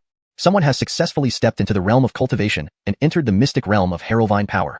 Upon these words, the entire hall erupted in tumult. What? A cultivator? Is this true? Someone in the Jeffreydom has become a cultivator? All eyes turned toward the envoy from the Jeffreydom. The envoy from Great Yin seemed very pleased with everyone's reaction and replied arrogantly, that's right. Our teacher, Dwayne, successfully opened the path of immortality a month ago, breaking free from the constraints of mortal warriors, ascending to immortality, and entering the domain of cultivators. And teacher decreed that from today onwards, all lands should submit to the Jeffreydom. Within 1 month, King Qian must come to Great Yin to discuss matters of submission. If not, teacher will personally act and obliterate your kingdoms. Without waiting for a response, the envoy left the hall with a maniacal laugh. Everyone present in the hall looked grim after watching the envoy leave. Send immediate messages to the 6 major sects. Beckham family manor. Wonderful. We've finally established contact with the main family. They've sent someone to pick us up, and they'll arrive within 3 days. In the main hall, Bennett excitedly announced this news. After all these years, the main family finally reached out to us. We haven't been forgotten. Tears streamed down Trent's face as he exclaimed, during our clan's great calamity, the Beckham clan was forced into exile. I thought we were the last remnants of the Beckham lineage, but now, we're about to return home. The younger generation of the Beckham family wore puzzled expressions, unsure of what the patriarch and elders were talking about. Bennett looked emotional and addressed the young members of the Beckham clan. Children, our Beckham clan was once a powerful cultivator family. Our clan produced cultivators who reached the mystic realm of Harrowvine power. But back then, we inadvertently offended a powerful figure. To preserve our lineage, the Beckham clan secretly sent away the elite members. At that time, even I was only a teenager. After wandering for so long, we eventually settled in the Peterdom. You are all descendants of the Beckham clan. Now, we will return to our true family. Bennett's words sparked excitement among the young Beckham members. They never imagined that their clan had such a prestigious history as a cultivator family. Holy crap, our Beckham family was once so powerful? The main family sent someone to retrieve us? Are they cultivators? Great. Does this mean we no longer need to worry about Braden seeking revenge? Excitement filled the air in the Beckham family manor. Ha ha ha, compared to the Beckham clan, what is Braden? Even his entire Xiaoyang sword sect can be destroyed with a snap of our fingers. Hearing the excited comments from the Beckham clan members, Bennett laughed heartily, then his gaze hardened with a sinister tone. On the day the main family's representatives arrive, Braden will meet his doom. Not just Braden, but also the Xiaoyang sword sect. That sect, working with Braden, has repeatedly extorted our family. I'll ensure they all die and turn to ashes. Braden sat cross-legged on the broad back of the bald crane, meditating while moving at full speed. Suddenly, the bald crane slowed down, staring ahead with uncertainty. What's happening, master? I sense a powerful presence rapidly approaching. Sensing something as well, Braden stopped his meditation and opened his eyes. His calm gaze pierced through space, focusing on the distance, filled with suspicion. I also feel it, a presence different from any warrior. Braden's gaze narrowed. In the next moment, a black dot appeared in the distant sky. It quickly grew larger until it became clearly visible, a human silhouette. This figure was bathed in a beautiful rainbow-like aura, moving like a streak of light, arriving almost instantly. It was a young man in a green robe, exuding an ethereal charm, almost otherworldly. No trace of true chi emanated from him, yet his swift movement caused ripples in the natural elements around him. Cultivator. Braden's mind immediately identified the figure. He resembled the descriptions in ancient texts, an ethereal and otherworldly presence, graceful like a celestial being, whose every move could manipulate the power of nature. Braden couldn't help but be amazed. How many years had passed since the world saw a cultivator? And here he was, encountering a living cultivator. Curiosity overtook him as he closely observed the figure, finding that although the aura around him was unique and fundamentally different from a warrior, at first glance, he didn't seem much different.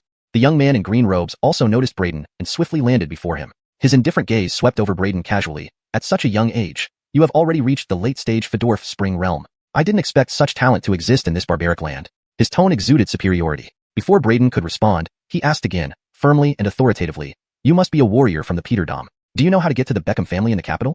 Upon hearing this, Braden was startled. The Beckham family had ties with a cultivator? Pretending to be humble, Braden responded with reverence, Sir, could you be a cultivator? Artemio seemed satisfied with Braden's respectful demeanor and a faint smile crossed his icy face. I see your eyes are quite discerning, recognizing my identity at first glance. Braden smiled sycophantically, not because I'm particularly perceptive, but Sir's aura is simply too transcendent, resembling a celestial immortal. Any ordinary person would recognize it instantly. Ha ha ha, you certainly know how to speak, Artemio chuckled. Sir mentioned going to the Beckham family in the capital. I happen to know the way and can guide you. May I ask why you are visiting the Beckham family? Note, the translation adheres to the guidelines provided, maintaining the paragraph structure, character names, and overall style and tone. Braden probed cautiously. His previous flattery clearly pleased Artemio, who replied indifferently, it's no harm telling you. I am here to guide the Beckham family back to our ancestral clan.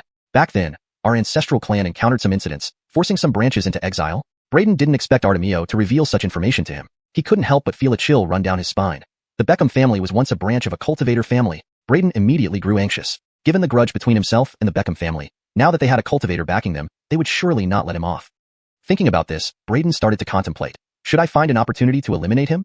Artemio obviously had no idea what Braden was thinking. It never occurred to him that the mortal warrior in front of him, who appeared to be filled with reverence, was already contemplating whether or not to take him out. He glanced at Braden with a superior look and said, You have managed to reach the late-stage Fedorf Spring realm at your age in this barbaric land, which shows that you possess considerable talent. If you are willing, when I guide the Beckham family back to our ancestral clan, I can take you along as a servant. Note: the translation adheres to the guidelines provided, maintaining the paragraph structure, character names, and overall style and tone. Chapter 149, Ascending Warrior. Chapter 149, Ascending Warrior. Note: depending on the context of the story, ni fa xiu shi can be translated in different ways. Ascending Warrior is a possible interpretation that maintains a fitting tone for a novel. If more context is provided, the translation can be refined further. If you provide the full text of Chapter 149, I can give a more accurate and detailed translation. Chapter 149. Cough? Really? That's wonderful. Thank you so much, Senior. Such a great favor from Senior will be etched in my heart forever. My gratitude towards Senior is like an endless river, ceaselessly flowing and uncontrollable, just like the overflowing waters of the Yellow River. Upon hearing Artemio's words, Braden immediately wore an excited expression, though inside he was calculating whether to seize the opportunity and strike now, finishing him off with one sword. Though Artemio was a cultivator, Braden did not sense too much of a threat from him. Thus, Braden thought Artemio must have attained the cultivator realm not long ago, and his strength was not outstanding. However, killing Artemio was one thing, but behind him stood the Beckham family, a cultivator clan about which Braden knew nothing. Ultimately, Braden held back, choosing not to act hastily. He planned to bide his time and gather more intelligence on the Beckham family. Seeing Braden's excitement, Artemio chuckled and said, Good, good, good. You're indeed a sensible young man. Rest assured, serving our Beckham clan as a servant won't demean you. All right, take me to the Beckham family. Artemio waved his hand and spoke. Yes, this way, Senior. Braden plastered on a smiling face, guiding the bald-headed crane to fly toward the imperial capital with Artemio. Artemio glanced at the bald-headed crane, finding it odd. Why do you use a chicken as your mount? Upon hearing this, the bald-headed crane was ready to snap, calling who a chicken? But sensing Braden's mischievous intentions, it grunted and suppressed its anger, thinking, Fine, let you strut for now. Wait and see what this kid will do later. Then Artemio continued, Young man, your mountain chicken is too ugly, bald-headed and tailless. I've never seen such an ugly mountain chicken. Once we return to the Beckham clan, I'll gift you a new mount. Braden quickly calmed down the almost explosive crane, saying with a smile, Thank you very much, Senior. Artemio nodded slightly and said indifferently, Your mountain chicken flies too slowly. Let me bring you along. As he spoke, he waved his hand, sending out a divine rainbow that wrapped around Braden and the crane. The next moment, Artemio, Braden, and the bald-headed crane vanished instantly, heading rapidly towards the imperial capital. Braden wasn't alarmed. The speed of Artemio's rainbow travel seemed not particularly fast, even slower than his own sword flight. This puzzled him. Cultivators from the mythic realm, are they this weak? Their speed isn't even faster than mine? Fedortal did he know that his speed had been honed under the pressure of a gravity field amplified 500 times. Moreover, sword flying inherently emphasized speed. Yet, Braden kept these thoughts hidden, pretending to be amazed, constantly praising Artemio and flattering him, greatly satisfying Artemio's vanity. In the Beckham clan, Artemio wasn't considered an outstanding talent. Compared to the true prodigies within the clan, he barely qualified as average, never having received such praise before. On the journey, Artemio, flattered by Braden's continuous compliments, inadvertently revealed much information about the Beckham clan and the cultivation realms. The Beckham clan was a cultivator family in the ancient Great River Kingdom. They had several cultivators from the mythic realm, with their current patriarch being a second-level return to origin cultivator, while the rest, including Artemio himself, were first-level Heavenman cultivators. The cultivation realms were divided into the mythic realm and the immortal secret realm. The mythic realm was divided into 10 levels: Heavenman, Return to Origin, Heraldvine Bridge, Yin-Yang, Golden Core, Sage, Great Sage, Cavern, God Union, and Myriad Laws. Regarding the immortal secret realm, Artemio didn't reveal much, only mentioning that it was too distant for him to understand. Hearing this, Braden was immensely shocked by the vastness of the mythic realm. Heavenman was merely the starting point of cultivation. Above it were numerous realms, and beyond the mythic realm was the immortal secret realm. Still, Braden regained his composure swiftly. He realized that according to Artemio, the Beckham clan wasn't overwhelmingly powerful. Though they had several cultivators, none were higher than the first-level Heavenman realm, and only one second-level Return to Origin cultivator. With this knowledge, Braden felt slightly reassured. Artemio moved quickly, soon arriving at the Beckham residence with Braden. Is this the Beckham residence? Artemio floated in mid-air, his authoritative voice spreading far. Instantly, countless people within the Beckham family were alerted. The Beckham elders, including Bennett, rushed out of the main hall, looking up, blinded by the sun. They initially missed Braden beside Artemio and hurriedly bowed, saying, Yes, this is the Beckham family. Is the person here from the main branch of the Beckham clan? Everyone was excited upon hearing this. Recognizing the place, Artemio activated his bloodline powers, confirming the shared ancestry among the Beckham members, his indifferent face cracking into a faint smile. Indeed, you belong to our Beckham clan. You've been away for a long time. The patriarch specially dispatched us to guide you back to the Beckham clan. A few days ago, you should have received a message through the communication talisman. Are you all prepared? Remaining airborne, Artemio asked. All preparations are complete, but before returning to the Beckham clan, there's one matter we humbly request your intervention for. Bennett explained. Oh, what matter? Artemio raised an eyebrow. Our clan has a mortal enemy who has repeatedly slaughtered our members, even killing our elite. Furthermore, the Xiaoying sword sect not only allows this villain to murder our people, but also colludes with him to oppress us. We ask that you kill this person and destroy the Xiaoying sword sect before we leave. Bennett clenched his teeth. Hearing this, Artemio's face turned cold, coldly scoffing. How dare anyone bully members of our Beckham clan in such a barbaric place? Regardless, since I'm here, I'll settle this score for you and annihilate that sect. Thank you, Senior. Bennett and others were overjoyed, bowing in gratitude. Hovering in the air, Artemio lifted his hand. No need for formalities. Who is this person? Where is he? And where is the Shouting Sword sect? Point me in the direction, and I'll deal with them now. Beside Artemio, hearing Bennett's dialogue, Braden sighed, asking Artemio, Senior, could Braden's attacks on the Beckham family have a reason behind them? Shouldn't you investigate the circumstances further? And the Shouting Sword sect, while they might have had some conflicts with the Beckham family, does it warrant their destruction? Artemio responded coolly, no need. No matter the reasons of Braden or the Shouting Sword sect, daring to harm the Beckham clan and opposing us, they deserve annihilation. Wait, how did you know that person's name is Braden? Chapter 150. Artemio suddenly realized what was happening. However, Braden immediately took the offensive, flipping his palm to slash towards Artemio while cursing, just exterminate them. You're truly arrogant. Braden's true chi surged within him, along with the power of the heaven-devouring devil body, the Chaos Star River phenomenon, and the various ultimate realms he had cultivated. All were unleashed without any restraint, aiming to catch Artemio off guard and annihilate him on the spot. Artemio was taken aback, not expecting Braden, who had accompanied him all the way, to suddenly turn hostile. He was even more astonished by the terrifying power displayed by Braden, a mere late-stage Fedorf Spring Realm martial artist, which created a strong sense of danger for him. Panic spread across Artemio's face as he hurriedly turned and thrust his palm forward to meet Braden's sudden attack. However, caught off guard, Artemio couldn't gather much mana or cast any spells. He could only cover his hand with mana in haste. As their palms were about to collide, a white light emerged from Braden's palm, and the ridge abruptly shot out. Before Artemio could react, it pierced through his palm and severed his entire arm, instantly neutralizing his mana. Immediately after, Braden's overwhelming palm struck Artemio squarely, sending him flying sideways and crashing heavily onto the ground. Damn, you want to kill me and destroy my sect? Following you all this way finally gives me a reason to kill you. Braden muttered curses, shaking the immortal platform sword fetus in his hand. Watching Artemio fall from the sky and crash into the ground, he sneered and vanished from where he stood. In the next moment, Braden appeared right in front of Artemio as if by teleportation, wielding the ridge. Below, the crowd in the Beckham family courtyard was stunned when they saw this scene. They soon reacted, their faces filled with shock, shouting, Braden! It's Braden! What? You're Braden? The injured Artemio, upon hearing this, looked miserable. Clutching his severed arm, he roared at Braden rushing toward him. You dared to ambush me, violating martial virtue. Dare you fight me fairly? Poof! Ignoring Artemio's words, Braden, holding the ridge, rushed forward instantly. When his figure materialized, he was already behind Artemio. A crimson sword mark appeared on Artemio's body, and in the next instant, Artemio's body split into two halves. Fair fight? Sorry, I refuse. Braden looked at Artemio's corpse, stating indifferently. As he spoke, he approached Artemio's head again, slicing towards his forehead with the ridge. The head, which had fallen to the ground and remained motionless, suddenly widened its eyes and levitated in the air, shrieking, how can an ordinary mortal know the vital points of a cultivator? Cultivators existed on a life level far beyond that of martial artists. Even if their physical bodies were destroyed, as long as their divine souls remained unextinguished, they could be reborn through another body. Even greater sages could reincarnate from a drop of blood. Though Artemio was just a novice cultivator at the first level of the Herolvine secret realm, he did not have the ability to regenerate from blood, but still possessed the capability to revive through his divine soul, which resided in his immortal platform. The Wu Tower spirit had previously informed Braden about the weaknesses of cultivators, so Braden knew that killing a cultivator required extinguishing their soul. Without a word, Braden locked his gaze on Artemio and struck again. Chapter 150. Emptying the treasure vault. Hashtag Chapter 150. Hold it. If you dare kill me, my Beckham clan will never let you off. Not only you, but your entire family, sect, and even nation, all those associated with you, will be erased. As Braden approached again, Artemio immediately screamed. However, before he could finish his sentence, a blazing sword beam instantly slashed down on Artemio's head, splitting him into two halves. The divine soul hiding within was annihilated by the intense sword light. Artemio's screams abruptly ceased. Braden looked down at Artemio's bisected head and coldly laughed. If I don't kill you, would your Beckham clan have let me off? Just now, I gave you a chance.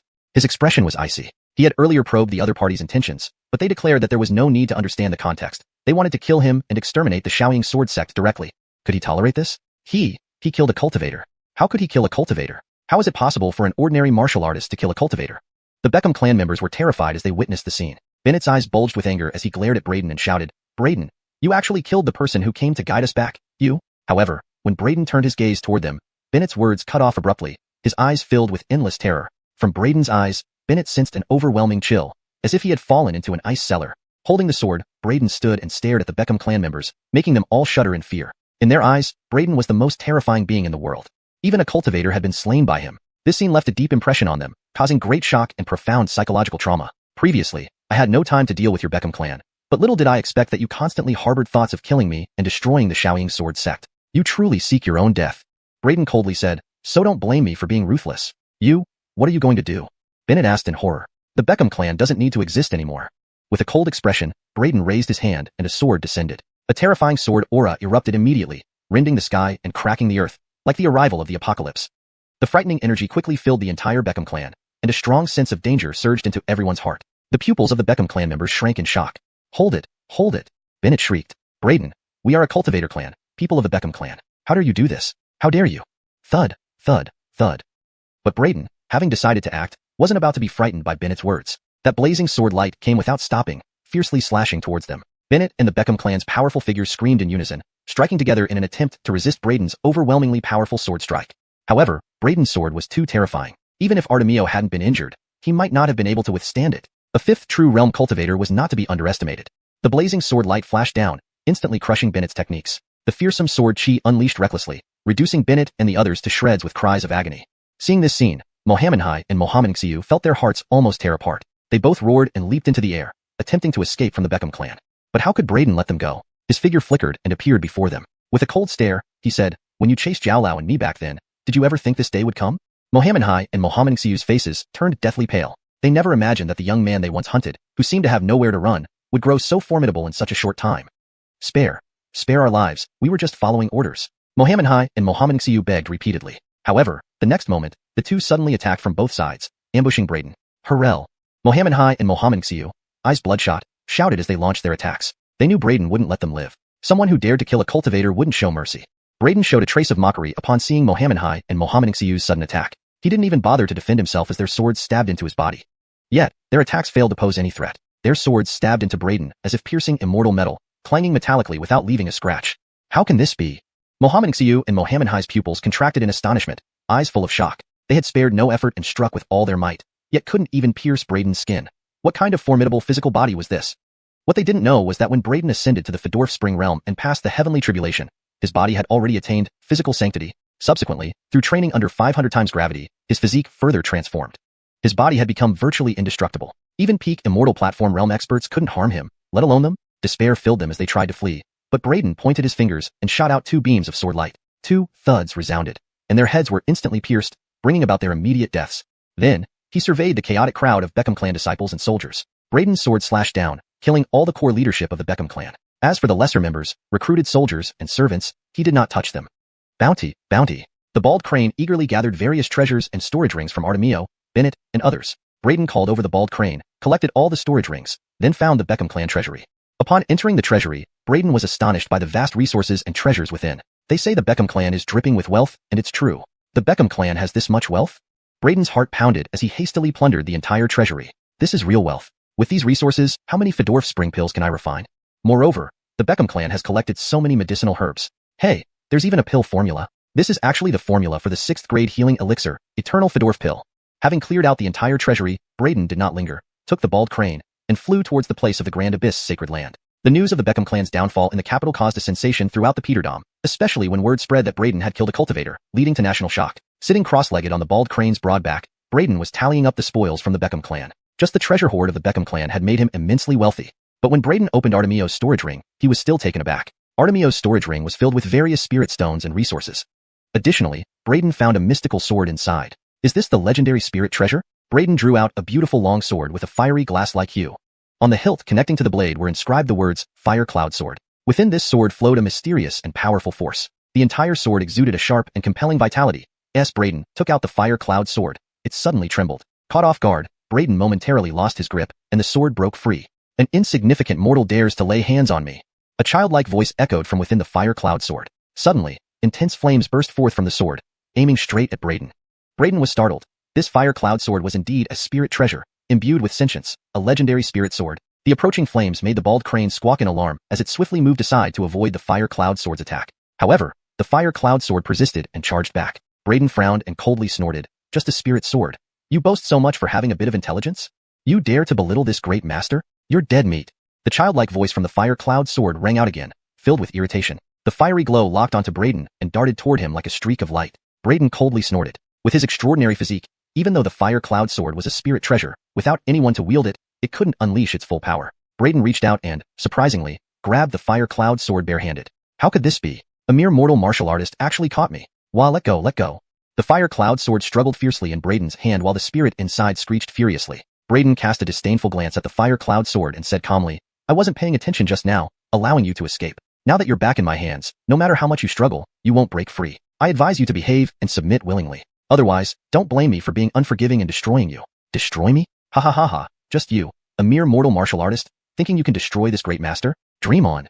The spirit within the fire cloud sword retorted loudly upon hearing Braden's words. Master, it's mocking you. Chop it up. The bald crane interjected. Dead mountain pheasant, what are you saying? Do you think I won't shave all your feathers off? The spirit inside the fire cloud sword snapped nastily. The bald crane bristled and angrily replied, Master, this guy is too arrogant. It's just a spirit sword, nowhere near comparable to your innate sword embryo. Apart from having a bit more intelligence, it's nothing special. Let's just destroy it. Tisk, just a spirit sword? An insignificant mountain pheasant dares to talk big. Come on, come on, come on, beg for destruction. You, a mere mortal, and a mountain pheasant, want to destroy this great master? What a joke. The spirit continued to taunt. Don't make me unable to deal with a lousy broken sword like you? Braden's face darkened. He flipped his hand and summoned his innate sword embryo. The terrifying aura circulating around the blade of the innate sword immediately made the spirit inside the fire cloud sword shriek. How could this be? How can a mere mortal martial artist possess such a treasure? The spirit inside the fire cloud sword shrieked in shock. Chapter 151. The Beckham clan has betrayed me. Surname Beckham has deceived me. Chapter 151. Braden swung the innate sword embryo, ready to strike down this mouthy xuanhuan sword. The xuanhuan sword was immediately terrified. The sword's spirit emerged, manifesting as a chubby Orin, and he cried out in alarm to Braden, Brother, don't act rashly. It's all a misunderstanding. Braden stared at the chubby Orin and said, Weren't you just being arrogant? Why are you cowering now? The Orin glanced at the innate sword embryo in Braden's hand, then quickly coughed and pleaded with a smiling face, Misunderstanding, it's all a misunderstanding. Earlier I didn't recognize greatness when I saw it, disrespecting my master. Please forgive me and be merciful.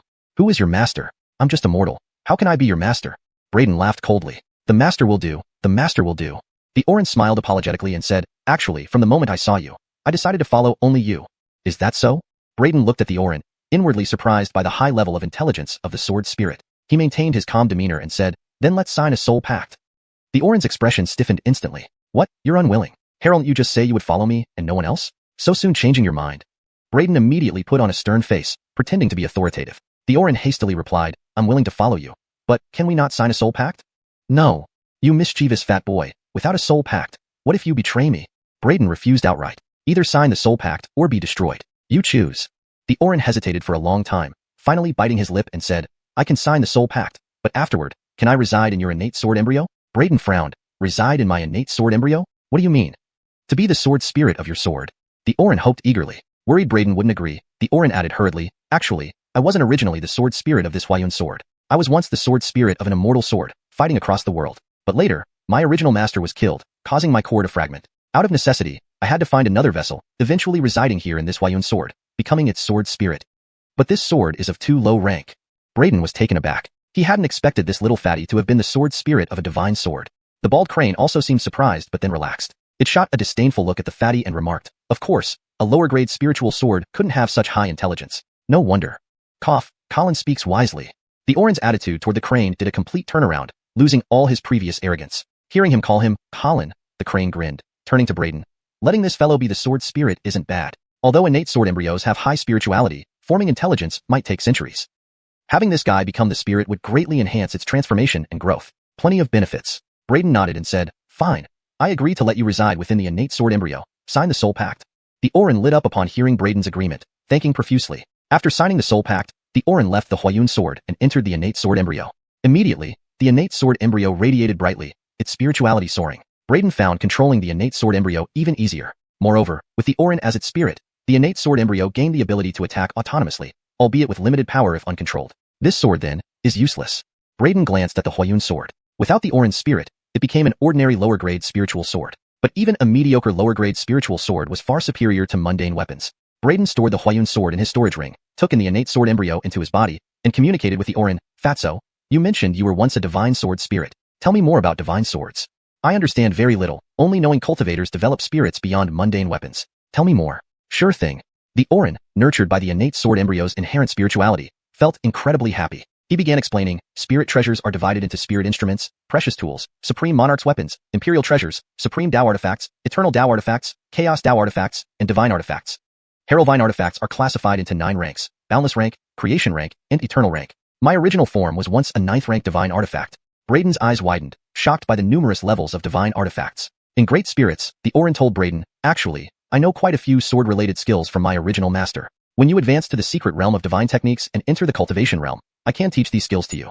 Braden nodded. However, he wasn't too interested in these skills because he possessed a grand inheritance, including the supreme ruler of the Harrowvine realm, Swallow Sky Demon Shane's legacy. Holding such powerful inheritance, Brayden naturally wasn't interested in lower realm cultivator skills. Right, Fatso, you've always followed Artemio. How much do you know about his Beckham family clan? Brayden asked, concerned they'd come for vengeance after learning about Artemio's death. They're nothing compared to my master's clan, the Orin responded disdainfully. Their highest rank is merely deity bridge realm. Ah, I remember. This Beckham family apparently has a genius who joined a prestigious sect and, hundreds of years ago, angered a formidable enemy. His clan almost perished, but this kid hid away and spent nearly 100 years in seclusion, re-emerging a decade ago before wiping out his enemy's entire family. He seemed to have reached the third stage of divine technique realm, deity bridge realm, back then. Upon hearing this, Brayden's expression tightened. Deity bridge realm? Damn it, Artemio never mentioned this powerful individual in his family. A third stage deity bridge realm powerhouse who endured patiently for a century to destroy his enemy's family. Previously, Brayden thought Artemio's family's strongest was their patriarch, at second stage Harrowvine technique secret realm, primordial return realm. Now, there's this hidden powerhouse who achieved deity bridge realm over a decade ago. Why didn't the Beckham mention this crucial information? The Beckhams have deceived me. Brayden was utterly dismayed. The bald crane and the Orin were speechless, feeling that Artemio was truly pitiful, with his head split in two, yet still bearing the blame. Brayden took a deep breath, his expression turning solemn. Looks like I need to reach the Harrowvine technique secret realm as soon as possible. Otherwise, if the Beckham family realizes what's happening, it could be troublesome. I hope this trip to the Great Abyss Holy Land will yield some results. Brayden muttered to himself. Then, without another word, he sat down on the bald crane's back and began cultivating. Upon learning that the Beckham family had such a formidable figure, Brayden felt immense pressure, no longer able to remain as calm as before. He must seize every moment to further enhance his strength. Fortunately, he had obtained a substantial amount of cultivation resources from the Beckham family, so he wouldn't have to worry about them for a while. He immediately took out a large quantity of resources and used the Swallow Sky Demon vessel to assimilate 81 top-grade Fidorf spring pills in one go. With these pills, Brayden's cultivation rapidly increased once again. Half a month later, Brayden's cultivation advanced from late-stage Fidorf spring realm through 2 minor stages, reaching full-circle Fidorf spring realm. At this point, Brayden finally arrived at the location marked on the map, the ancient land of the Great Abyss. This place was an expansive desert, and without the map, it would be extremely difficult to pinpoint the exact location of the Great Abyss ancient land. Brayden carefully compared the map and spent several days searching over the desert before finally confirming the correct location. This is it. Standing on the bald crane's back, Brayden looked down at the desert below, his eyes gleaming with intensity. With a flick of his wrist, a long sword appeared in his hand. In the next moment, a brilliant sword light shot down like a rainbow, fiercely crashing into the sea of sand below. Boom! The terrifying sword chi surged, seemingly tearing apart the space itself. The powerful sword light appeared capable of splitting the entire desert in two. However, astonishingly, after Brayden's overwhelmingly powerful strike, the radiant sword light mysteriously vanished without a trace. Chapter 152. Transformation of the Dao Heart. The transformation of one's Dao Heart is a significant and profound process. Hashtag Chapter 152. What's going on? My attack disappeared? Upon witnessing this scene, Brayden was instantly alarmed. It's an array formation. There's an array formation here. The bald-crested crane exclaimed in surprise. An array formation? Brayden furrowed his brows upon hearing this. Yes, there are traces of an array formation below us. And this formation doesn't seem simple. It's not an ordinary one but a law formation. The bald-crested crane's eyes sparkled as it continued. However, this law formation seems to be unstable due to neglect over the years, and it was surprisingly shaken by your strike. Brayden looked bewildered. Where did you see that I shook the array formation down there? How would I even know?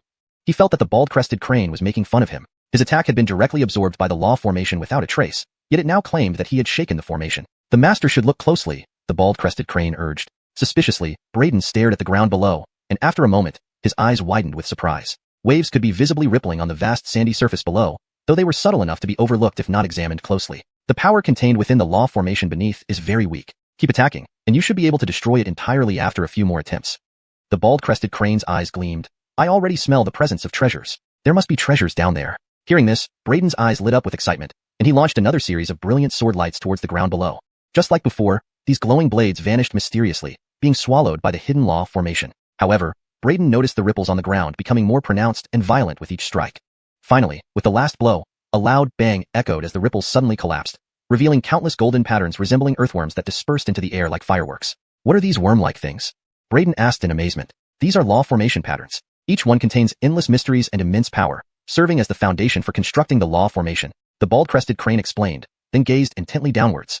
When the patterns finally dissipated, a corner of an enormous stone tablet emerged from the thick sand below. Brayden quickly rode the bald-crested crane downward and unleashed a powerful sword strike, causing a fierce storm to erupt as the massive stone tablet fully materialized before him.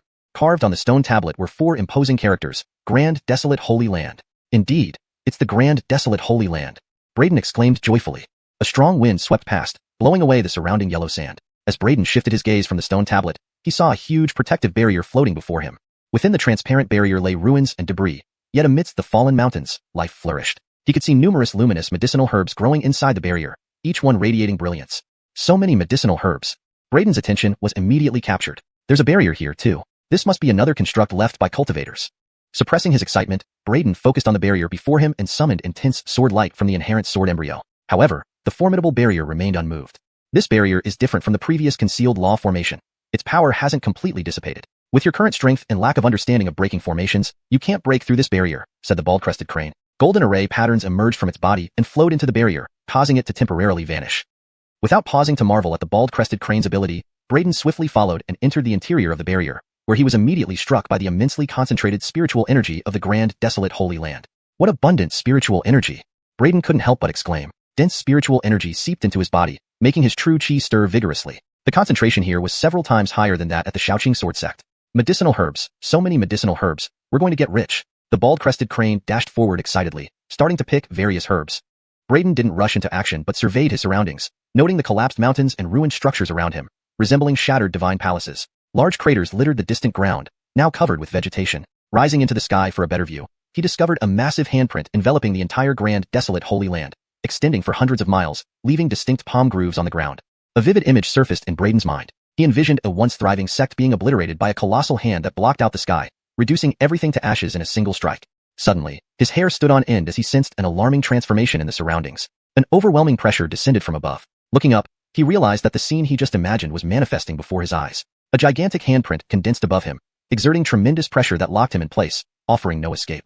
Braden was shocked, looking up as his pupils constricted, cold sweat drenching his clothes. What's happening? Is the entity that destroyed the grand, desolate Holy Land still here?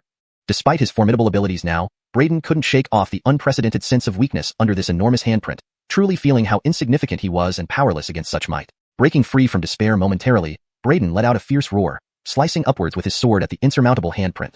Even if he couldn't defeat it, he refused to succumb. A fearsome blade of light erupted from the inherent sword embryo, cutting a huge crack in the sky, startling the bald-crested crane mid-harvest. "Oh man, master, what are you doing? You scared the wits out of me," the bald-crested crane shrieked. Braden paused, realizing there was no handprint above him, only the crack caused by his sword strike. What just happened? The bald-crested crane flew over, and Braden recounted what he experienced. After some contemplation, it offered an explanation. "So that's why you attacked the sky, scaring little crane," it chuckled. "Based on what you described, it seems you were influenced by residual martial will in this place." As it scanned the area, its expression turned grave. "I was too preoccupied collecting herbs and didn't notice the handprint you mentioned earlier. How could this grand, desolate Holy Land have offended such a terrifying existence that an entire sect was eradicated by a single palm strike?" The bald-crested crane continued. "According to your earlier statement, the grand, desolate Holy Land has been gone for 6,000 years. Yet, the remnants of the person who destroyed it still hold such potent martial will after all this time. That person is formidable. And to erase the memories of everyone in the world about the grand, desolate Holy Land, nearly erasing all traces of its existence, that person must possess godlike abilities," it concluded with a deep breath. Immediately, the bald-crested crane's gaze fell on Braden, its eyes gleaming as it said, "However, Master is still just a mortal warrior. To overcome inner fear and break free from the residual martial will left by this person back, then is indeed astonishing to Fedortal Crane. Master, you may not yet realize what your previous strike truly means to you," it continued. "That strike signifies that you have shattered the god within your heart. Your Tao heart will thus undergo transformation, and from now on, nothing will make you feel fear." The bald-crested crane spoke with utmost seriousness. "Shatter the god within my heart?" Braden was taken aback. He had merely refused to sit idly and die, launching a strike against that palm prince will. How did it seem like he accomplished something incredible in the bald-crested crane's eyes? Master will understand this point in the future.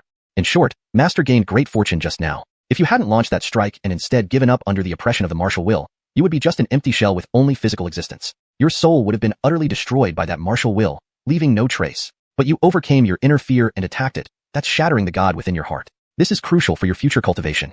This is a metamorphosis of the heart. Although it won't significantly boost your strength immediately, it truly determines how far you can go in the future. Remember, an unbreakable Tao heart is the root of all power. The bald-crested crane explained earnestly. Braden pondered over the bald-crested crane's words carefully, his eyes reflecting a hint of surprise. He glanced deeply at the bald-crested crane, amazed that it could speak such profound wisdom. Shattering the god within my heart, a metamorphosis of the heart? Huh? After that strike just now, it seems my state of mind has indeed undergone some changes. Braden murmured. Suddenly, his sea of consciousness roiled violently, and his mental energy surged dramatically at this moment. His perception also grew sharper, finally stopping after a considerable time. Coming back to his senses, Braden was startled to find that his mental energy had become several times stronger than before. His perception was also much keener than ever. So this is the benefit of a metamorphosis of the heart? Braden exclaimed in astonishment. Chapter 153. Comprehending the Will of Martial Tao. Chapter 153. Comprehending the Will of Martial Tao. Note, depending on the surrounding context, I can adjust the translation to better fit the narrative. The current translation keeps a direct approach to the title. Chapter 153. Master. A divine ability that contains martial arts will is not often seen. Moreover, since this martial arts will hasn't dissipated after all these years, it shows that the person who left this palm print was extraordinary. You can spend time to carefully experience this martial arts will. You might master a powerful divine ability. If you can absorb this place's martial arts will, it would be even better. You should know, a martial arts will is something hard to come by. Seeing Braden regaining his senses, Jude spoke to Braden again. Braden nodded, his expression slightly moved. Although the heaven-swallowing devil canister contained countless powerful cultivation methods and divine abilities, he couldn't reach those techniques at present. Moreover, although the divine abilities of the Harrowvine realm were powerful, the divine abilities of the mortal world weren't necessarily inferior in certain aspects. He wasn't eager to explore other things now. This martial arts will before him was a great opportunity. He planned to digest it first. As for exploring the treasures of the Douglas Holy Land, Braden left it to Jude. Jude was far better at treasure hunting than him. Braden sat cross-legged at the center of the vast palm print, starting to seriously comprehend the powerful martial arts will within the palm print. He had remarkable comprehension, especially after having experienced the impact of the martial arts will earlier. He didn't feel helpless now as he comprehended it. In his mind, the terrifying palm print appeared once again. This time, Braden had no trace of fear in his heart, dealing with it calmly, observing and feeling it carefully. A mysterious sensation gradually rose in his heart. In his mind, golden runes suddenly emerged from the huge palm print, continuously scattering into his brain as each rune sunk in, giving him an inexplicable feeling. Elsewhere, Jude rushed towards the depths of the ruins. Its perception was astonishing, with sharp sensitivity to various treasures. No matter how hidden the medicinal plants were, they couldn't escape its search, being found and collected effortlessly. Even treasures buried underground were sensed by it, dug out painstakingly. A king war tool, what a pity. It's already shattered, heavily damaged, turned into broken bronze scraps. Otherwise, it would have been invaluable. Jude dug out a large bell from underground. Clearly, it was a magic tool but was already broken, completely useless, losing all its spirituality, making it regretful. What's this underneath? Then, Jude sensed something attracting it underground ahead, immediately perking up, hurriedly digging again, only to find another thoroughly broken magic tool. TCH, how can they all be rubbish? Truly unlucky. Jude couldn't help but get angry. The one who did this was too evil, smashing numerous magical treasures to pieces, leaving no possibility of repair. Simultaneously, this also showed how terrifying the person was who attacked the Douglas Holy Land back then. Such solid and powerful magic tools couldn't withstand a single palm strike, all destroyed. Magic tools smashed to pieces, it was conceivable that people from the Douglas Holy Land might not even have left remains. Indeed, Jude saw no bones either. These places originally should have had bodies, but now, only magic tool fragments remained, indicating their owners hadn't left any corpses back then. Jude continued digging, continuing exploration, but its initially excited heart gradually calmed down and became increasingly indignant. The vast ruins of a sect, which should have contained countless resources, now held nothing besides medicinal plants. Those medicinal plants clearly grew within the 6,000 years after the Douglas Holy Land's destruction. However, Jude didn't give up, pushing further until it finally found a reward. A primitive ring unbroken amidst the ruins. Excitement surged. Inside this storage ring were piled numerous treasures and ancient elixirs. Finally got something. This storage ring could belong to the Saint Master of Douglas Holy Land, containing such a huge amount of resources. Jude's frown turned into a smile as previous frustration vanished with the ring's appearance. It resumed diligently exploring the corners of this relic. This must be the treasury of Douglas Holy Land. Damn, even this was destroyed. All treasures annihilated. How hateful, truly hateful. Finding the Douglas Holy Land treasury, Jude only found ruins, everything inside completely wiped out. This magic tool wasn't entirely destroyed? Surprised, it dug out a cracked tripod from mud, noticing that although covered in cracks, it wasn't totally ruined but its spirit had vanished. This tripod is made of chaos immortal gold. Then, Jude realized the tripod's nobility, eyes widening. Immortal gold itself was an immensely valuable treasure. Chaos immortal gold, among the types of immortal gold, was exceptionally renowned, incredibly heavy and indestructible. Even a magic tool made of chaos immortal gold was cracked, almost shattered. How could such a heavenly and earth-piercing strong person be attracted here in this remote area of Great Dry Kingdom? Jude was puzzled. Regardless, it quickly took away the large tripod forged from chaos immortal gold. Meanwhile, when Braden and Jude entered the Douglas Holy Land, in the ancient River Kingdom, far from the Great Dry Kingdom, in a tower of the Beckham family clan, a member of the Beckham clan slowly woke up from meditation, lit a lantern, and began inspecting the soul lamps offered in the tower as usual.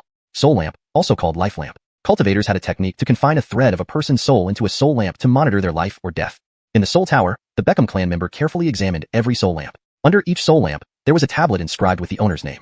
When inspecting a particular lamp, the clan member's pupils shrank. This normally lit lamp had extinguished, and the name under that lamp was Artemio. Startled, the clan member quickly brought Artemio's soul lamp to the Beckham family patriarch. Upon learning about Artemio's demise, the patriarch's expression changed. Staring at the clan member and the soul lamp in his hand, he coldly asked, "What happened? Harold and Artemio go to the Great Dry Kingdom to retrieve our clan members exiled long ago?" There are no cultivators in that kingdom. Why did Artemio die? The clan member trembled, unable to answer. He had been meditating for half a month and woke up unexpectedly to find Artemio's soul lamp had gone out. Xuanhuan didn't make things difficult for this person, waving him away, and then sent telepathic messages to 2 cultivators of the Beckham clan. Artemio has died. Investigate who dared to attack our Beckham clan member. What? Artemio died? Hearing this, the arrivals were stunned, their faces darkening, glaring fiercely. Ha! Daring to touch a member of the Beckham clan. What audacity! Have people so soon forgotten what Chen did over a decade ago, slaughtering the entire Gongyang family? They snorted and set off immediately for the Great Dry Kingdom. If found guilty, wipe out their entire clan. If not, report back and gather more forces before plotting further. Before leaving, Elwyn and Ardell received orders from Patriarch Beckham. Although the Beckham clan was a cultivator family, not many of its members had reached the Harrowvine ability realm. Apart from Christian, who had endured for a century before emerging to annihilate his enemies upon exiting seclusion, and who was now cultivating at Heavenly Sword Sect, including Artemio, there were only 8 cultivators within the Beckham clan. Therefore, to the Beckham clan, each Harrowvine ability realm cultivator was a precious gem. However, Artemio had now fallen. The Beckham clan would naturally not let this go unpunished. Relax, Patriarch. We understand. Elwyn and Ardell replied in unison, then turned into 2 divine rainbows that shot skyward, vanishing in the blink of an eye. Is it Cullen, Elwyn, and Ardell? What happened? Why did they leave the clan with such overwhelming killing intent? Upon noticing Elwyn and Ardell's murderous aura, several members of the Beckham clan couldn't help but express shock. I heard that Artemio is dead, and Patriarch has dispatched Elwyn and Ardell to investigate. What? Big Brother Christian slaughtered the Gongyang clan back then, and today, someone actually dared to kill our clan member and challenge us? Who's so bold as to court death like this? When the Beckham clan members learned of the incident, they immediately burst into uproar. Everyone wore expressions of disbelief, finding it hard to accept that anyone would dare oppose their clan. Simultaneously, all of them brimmed with murderous intent, shouting for retribution on Artemio's killer, vowing to turn him to dust and exterminate his entire family. Time flew by. Several days passed in a flash. In the Douglas Holy Land ruins, Braden's eyes held an immense palm print slowly dissipating. The countless mysterious runes extracted from that powerful martial arts will had all sunk into his mind, transforming into boundless insights. Heaven reversing seal. Braden's eyes gleamed with sharp light. After these few days of comprehension, he successfully grasped the divine ability contained within the residual martial arts will. Its name, Heaven Reversing Seal. At the same time, he completely absorbed the martial arts will, feeling as if his spirit had transcended once more. His understanding of martial arts greatly improved. He couldn't resist raising his hand to throw a punch. It appeared plain and ordinary, but it was vastly different from before, carrying a formidable pressure, as if capable of shaking one's spirit, giving off an indomitable aura.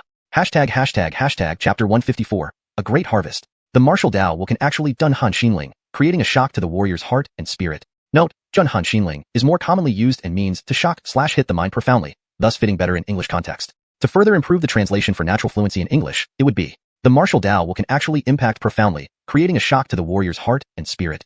Or more idiomatically, the martial Dao will can actually have a profound impact, causing a shock to the warrior's heart and spirit. Braden was deeply moved, his heart filled with pleasant surprise. After integrating the martial Dao will, every move he made exuded an enigmatic and profound aura, giving off a sense of irresistible might in his every gesture. Congratulations, Master. You've truly integrated the martial Dao will as a mortal warrior, breaking all conventions. The Leonardo had already explored the entire grand, desolate sacred land thoroughly. Seeing Braden emerge from his meditative state, it immediately started flattering him profusely. Breaking conventions? Has no mortal warrior ever integrated the martial Dao will before? Of course not, replied the Leonardo. The martial Dao will is something only cultivators can comprehend, hidden within their abilities. Mortal warriors cannot access such realms, so how could they integrate the martial Dao will? Moreover, even among cultivators, very few can master the martial Dao will. Not everyone has your luck to find a ready-made martial Dao will for integration. Hearing this, Braden raised an eyebrow and chuckled. So, am I considered someone blessed by fortune and destined by heaven? The Leonardo scoffed. You have good luck, but you're far from being a heaven-destined one. At this point, the sword spirit Cedric couldn't help but interject. Indeed, Master, my original owner had even better luck. Wherever he went, opportunities and treasures would appear. Even artifacts, resources, and cultivation techniques were picked up easily. Cedric's exaggerated tales left Braden wide-eyed. If your first owner was so powerful, why did he perish? Cedric froze at the question, clearly hit hard by Braden's probing inquiry. He wasn't invincible just because of his luck. My original owner was too reckless and attracted great karma, which ultimately entangled him, Cedric said gloomily. Karma? Braden found the term unfamiliar. These concepts are beyond your current understanding, and knowing them prematurely might harm your Dao heart. It wouldn't be beneficial for your future cultivation, Cedric explained, laughing awkwardly. Although Braden had astonishing combat prowess, capable of slaying cultivators at the first heaven of Mystic Realm, his own cultivation level was still low, only at the peak of the Fedorf Spring Secret Realm as a mortal warrior. The concept of karma was profound, even feared by mighty cultivators, who dared not easily involve themselves. Therefore, Cedric hesitated to reveal more about it to Braden. Realizing this, Braden didn't press further. Some things weren't meant for him to explore yet. Seeking answers to everything might not always be beneficial.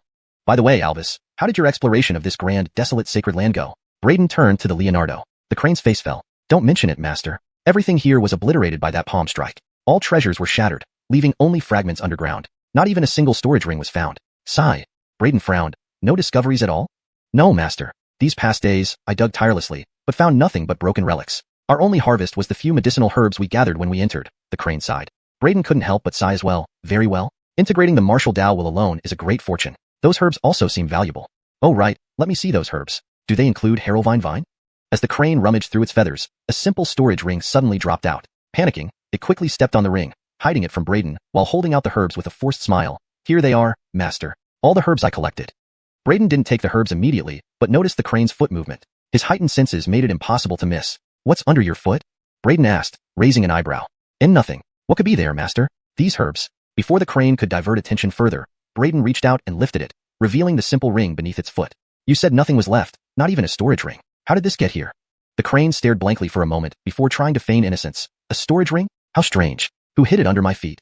Dropping back down, it handed over the ring. Master, I explored diligently, finding nothing. But you found a storage ring so easily. My respect for you grows immensely, like the endless sands outside.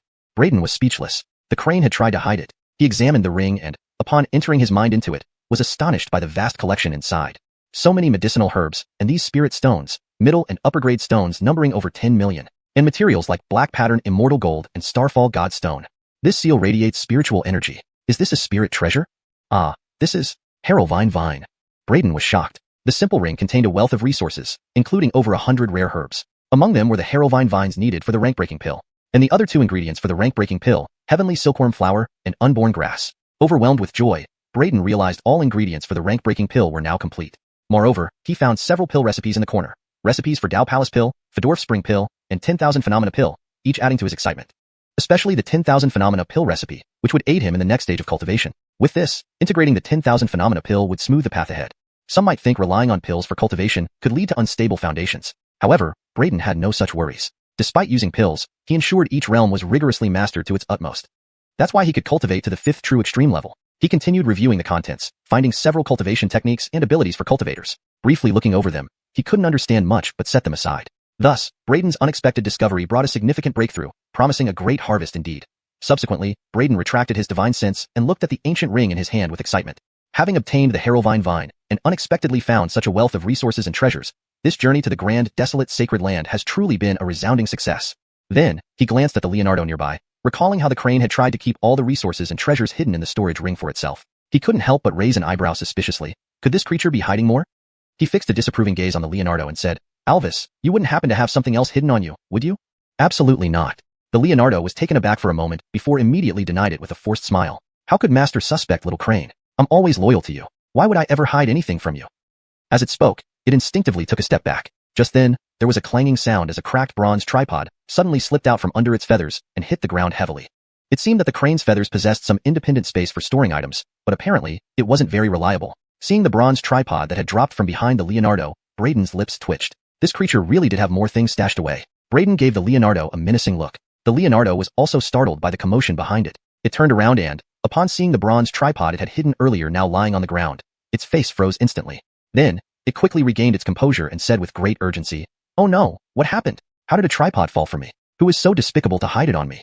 It hurriedly picked up the seemingly heavy bronze tripod, forcing a laugh as it handed it over to Braden, saying, Ahem, master, this bronze tripod must be something you accidentally lost before. Such precious treasures should never be misplaced. Here it is, back to its rightful owner. Please take it back. Braden was momentarily speechless. His eyes fell on the bronze tripod, and he was immediately struck by its material, recognizing it from the rare treasures catalog distributed by the Shacking Sword sect. This is Chaos Immortal Gold? Braden exclaimed in surprise. With Master's keen eyesight, you recognized the material right away. It seems this tripod really belongs to you after all. The Leonardo laughed awkwardly. Braden glanced at the Leonardo, and then closely examined the bronze tripod. He noticed that it had no trace of spirituality left, as if the spirit within had long since vanished. You hid this tripod because it means something to you? Braden asked the Leonardo directly. The Leonardo blinked and replied, So this tripod was indeed yours? Braden stared deeply at the Leonardo and said, Since you are with me, I won't treat you unfairly. If something is useful to you, you can take it. However, you cannot hide things without permission. Since you want this tripod, go ahead and take it. As for the treasures in this storage ring, I wouldn't mind sharing with you originally. But since you attempted to keep everything to yourself, you shouldn't blame me for not giving you your share. Consider it a punishment. The Leonardo hesitated for a moment and then earnestly replied, Fedortal Crane understands. Master is magnanimous and kind-hearted. Fedortal Crane feels ashamed. Rest assured, if I find any treasure in the future, I will not hide it. Braden nodded, feeling a bit satisfied. However, just then, he heard the Leonardo muttering under its breath. I was too careless. In my haste to dig out those medicinal herbs, I didn't realize the storage ring came along. I should store valuable items separately next time to avoid such incidents. Hearing the Leonardo's mumbles, Braden felt a series of question marks pop up in his mind. Chapter 155. Instantly Slain Cultivator. Chapter 155. Braden did not rush to leave. Although the Great Void's sacred land had turned into ruins, it had been sealed off for a long time, allowing for an extraordinarily dense accumulation of elemental essence. It was an ideal place for seclusion and cultivation. With such a perfect environment and ample supplies of Fedorf spring pills, Braden's cultivation advanced rapidly. In just over half a month, he broke through to the peak Fedorf spring realm, standing merely one step away from the myriad phenomena realm. However, Braden did not hastily attempt to break through to the myriad phenomena realm. Instead, he planned to further solidify his foundation, fully cultivating within the Fedorf spring realm until he reached the true apex stage before making that leap. It's time to return. Once I'm back, I'll go through trials at the Martial Tower, cultivate to the Fedorf spring true apex stage, and when I reach this level, with 6 true apex stages combined, my strength will become even more formidable. Braden stood up, leading Hale out of the ruins of the Great Void sacred land, preparing to return to the Shaoqing sword sect. Meanwhile, as Braden made his way back to the Shaoqing sword sect, panic spread across the entire Deqian kingdom. Even the 6 major sects were on high alert. The king of the Daiyin kingdom, accompanied by his state master, personally arrived at the Daiqian kingdom. This state master was none other than the newly ascended cultivator from the Daiyin kingdom, respectfully known as Janna. At this moment, the king of Daiyin and his state master Drew hovered in the sky above the capital city of Deqian, looking down upon the many powerful figures from Deqian and the 6 major sects below them. They sneered disdainfully and arrogantly declared, King Terence, how dare you defy the order of the immortal master and refuse to pay homage to the Daiyin kingdom, along with refusing submission. Do you think you can protect yourself and your kingdom with just these people around you? The Daiyin king was full of spirit and vigor, glancing at Joshua and others before sneering coldly. Before cultivators, all of you mere mortals are like ants. Do you foolish mortals really dare to defy the will of a cultivator? Truly laughable. Beside him, Drew opened his eyes, similarly glancing at Joshua and others with disdain, saying in a cold, heartless tone, I have just entered the realm of cultivation and do not wish to commit senseless massacres, so I give you one last chance. If Deqian submits to Daiyin now, I shall spare your lives. Otherwise, I will wipe out your entire nation. The king of Deqian and the heads of the 6 major sects, including Joshua, all paled in shock, their gazes filled with terror as they looked at Drew. They originally thought that Daiyan's claim about someone advancing to the cultivator realm was just a lie to intimidate and unify the world under its rule. To their astonishment, the Daiyin king truly brought a cultivator here. Powerful auras radiated from Drew, instilling fear and dread in those present. But true to form, the king of Deqian quickly regained his composure. Although cultivators were strong, this one had only recently ascended.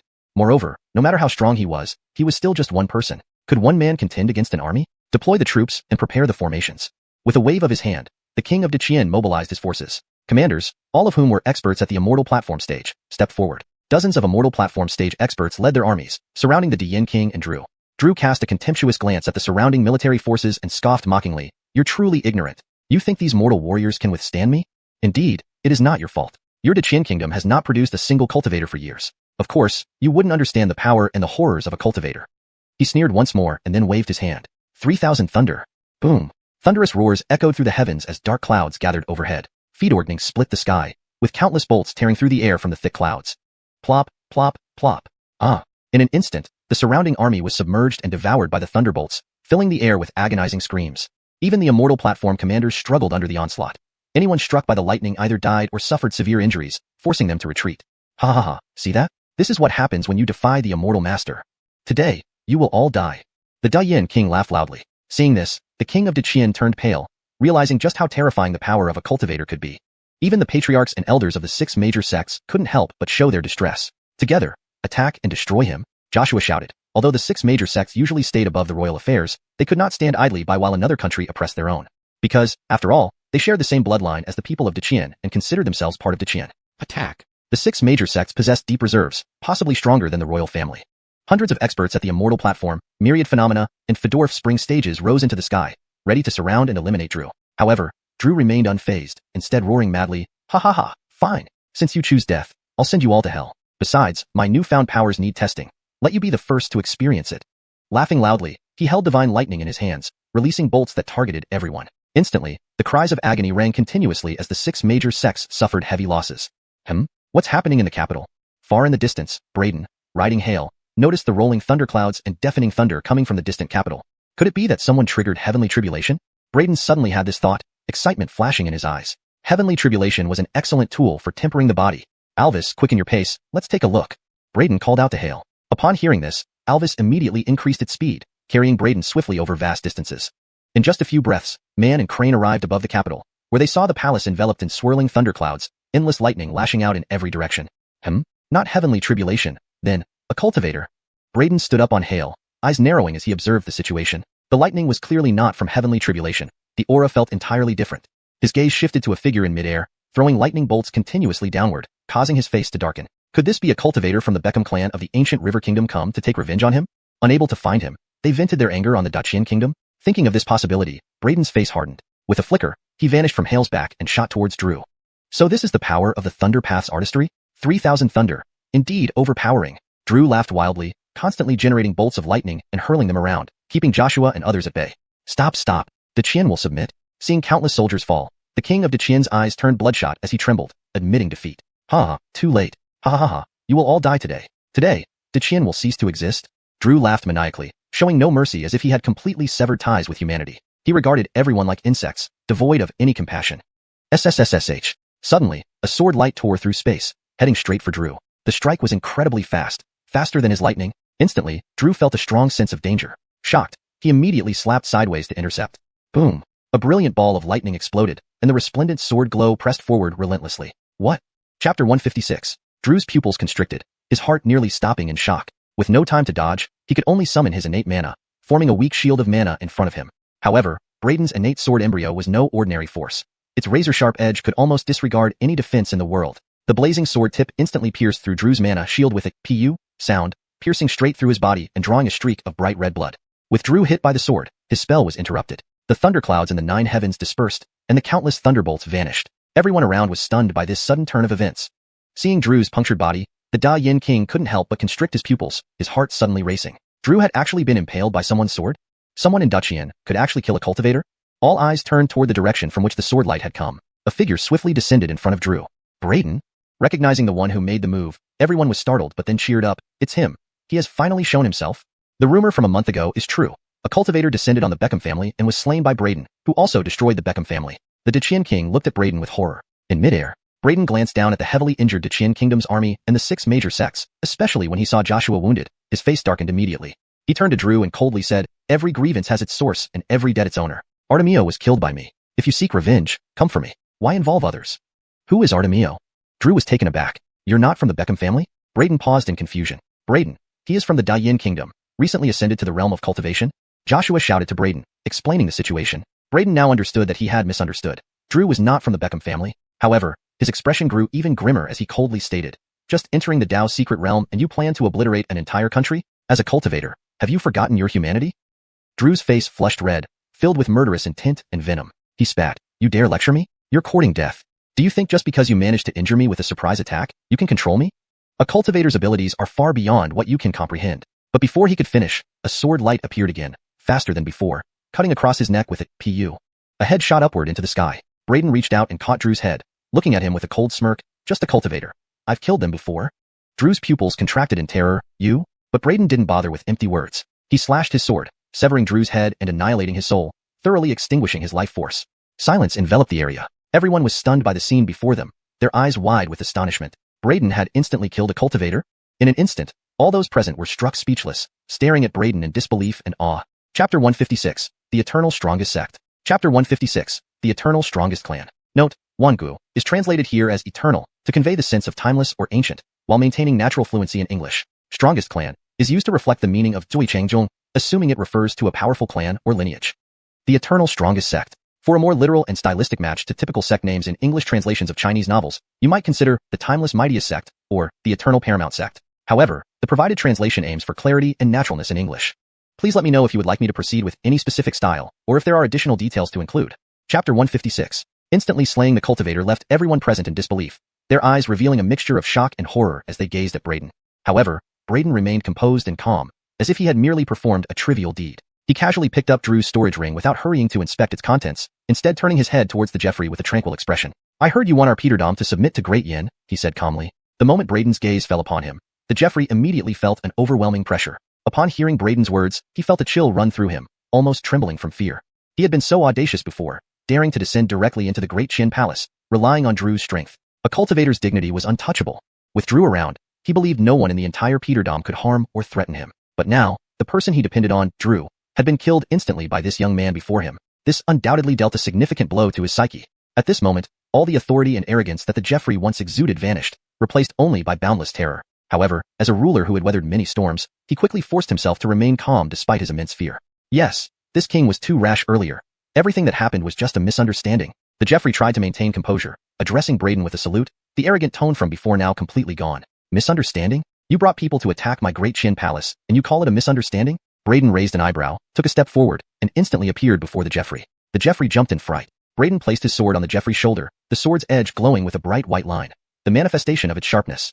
Finally losing his composure, the Jeffrey's heart pounded wildly, his fear rising as he cried out in alarm.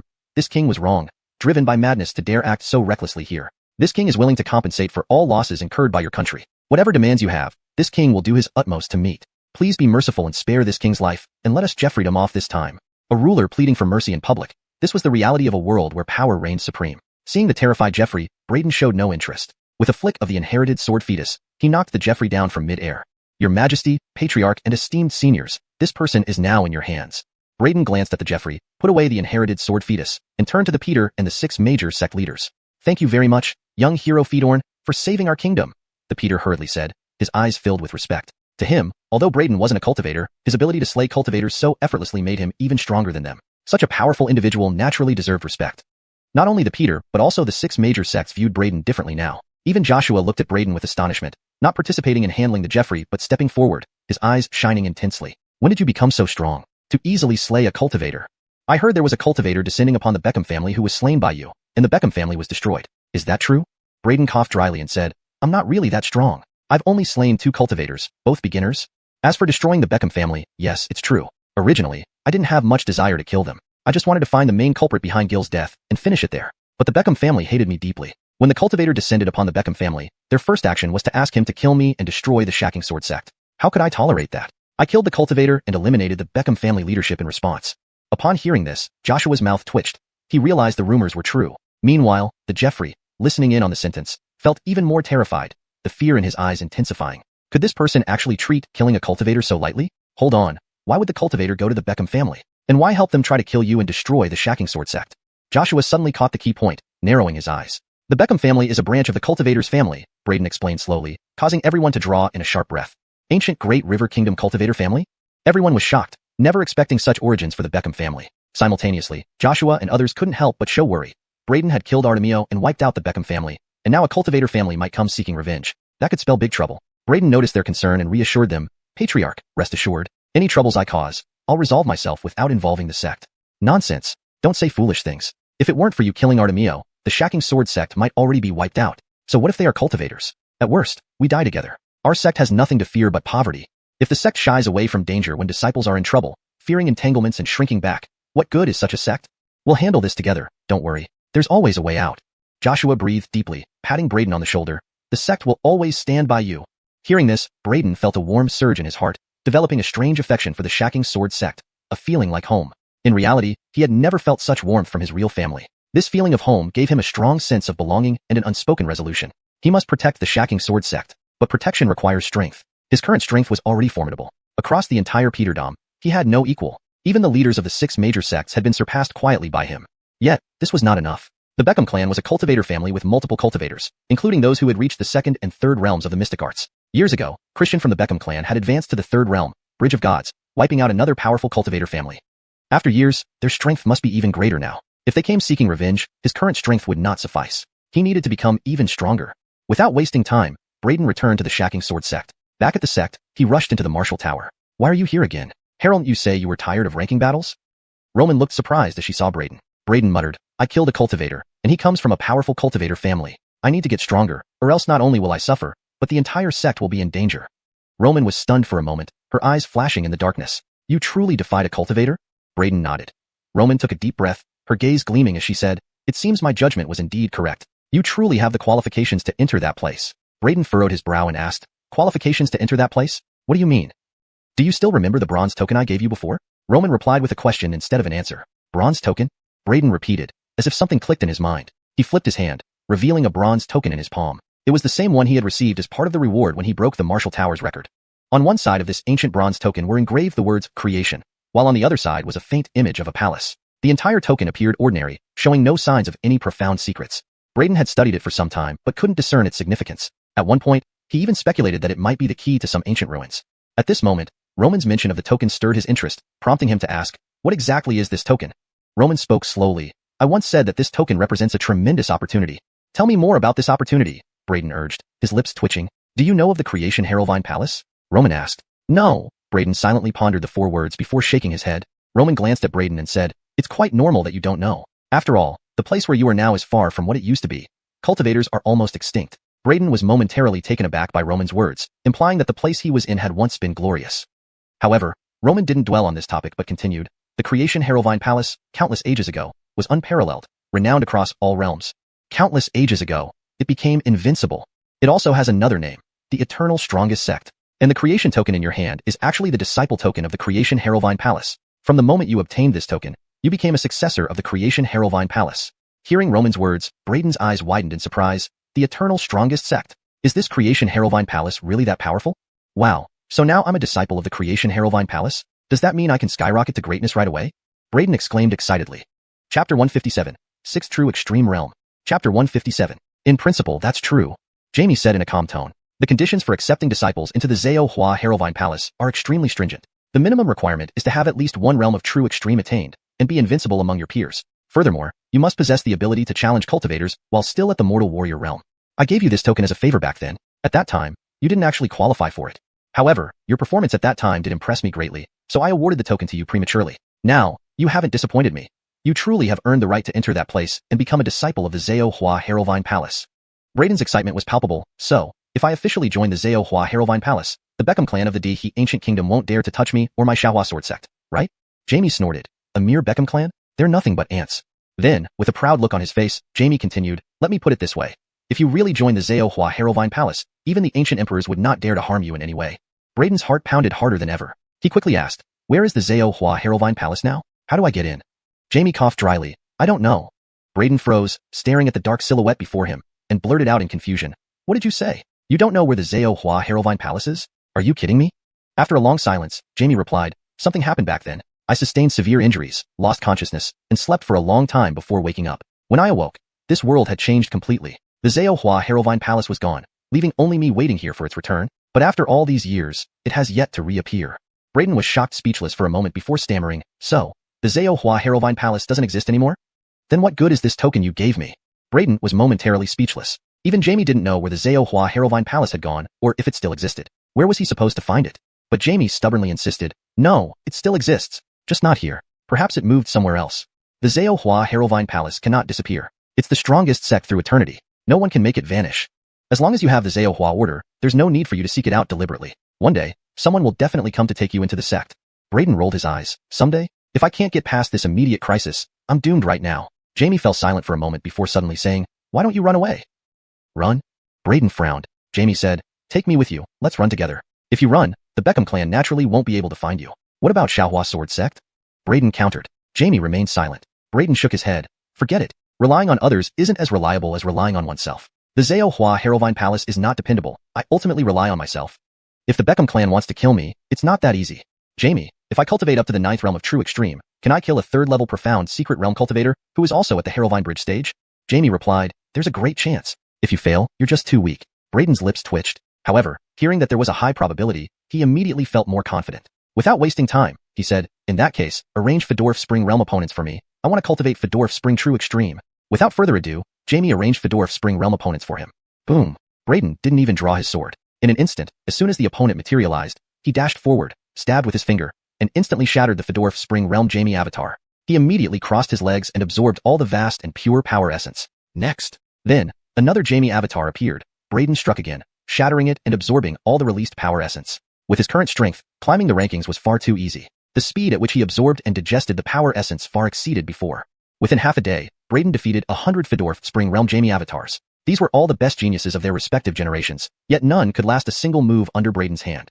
The main reason was that Braden's current strength was just too abnormal. With 5 realms of true extreme and a heaven-swallowing devil body transformed by integrating several unique constitutions, combined with the cultivation methods and top martial arts techniques of the heavenly demon Shane, who once ruled the god realm, he was unparalleled within his realm. Time flew by over 7 days. During these 7 days, Braden fought and cultivated incessantly, rapidly advancing in strength. He could clearly feel the progress of his transformation, experiencing new changes every day. Faster, the 6th transformation. Braden's eyes glittered. At this point, he had already entered the top 300 on the Fedorf Spring chart.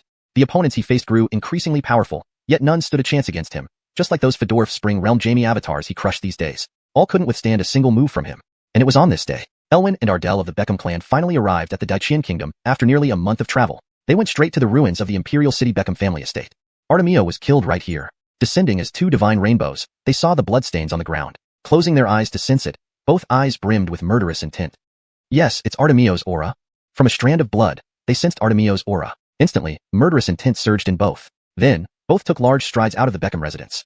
Not far off, someone was secretly watching the Beckham residence. Elwyn and Ardell immediately sensed the prying gaze. With a cold snort, Elwyn reached out and pulled the person into his palm. Spare me, I am a member of the Beckham family. My name is Beckham Hong. The young man, unkempt and filthy, looked utterly disheveled. Sensing the strong aura different from mortal warriors emanating from them, Beckham Hong didn't seem frightened but instead seemed incredibly excited. When drawn into the other's palm, he hurriedly declared his identity. Because he already guessed that the two people in front of him might be investigators from the Beckham clan's main branch concerning Artemio's death.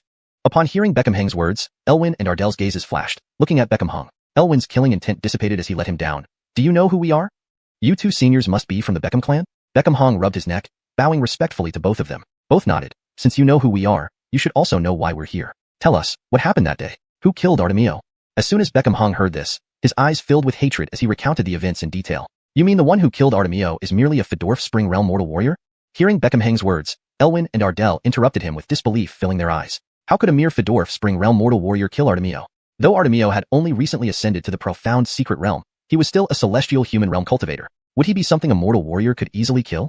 It's true. Seniors, I am part of the Beckham family. I would never lie about this. That Braden is indeed in the Fedorf Spring realm, but this person possesses extraordinary talent and incredible strength beyond ordinary standards. Seeing their disbelief, Beckham Hong rushed to explain everything regarding Braden.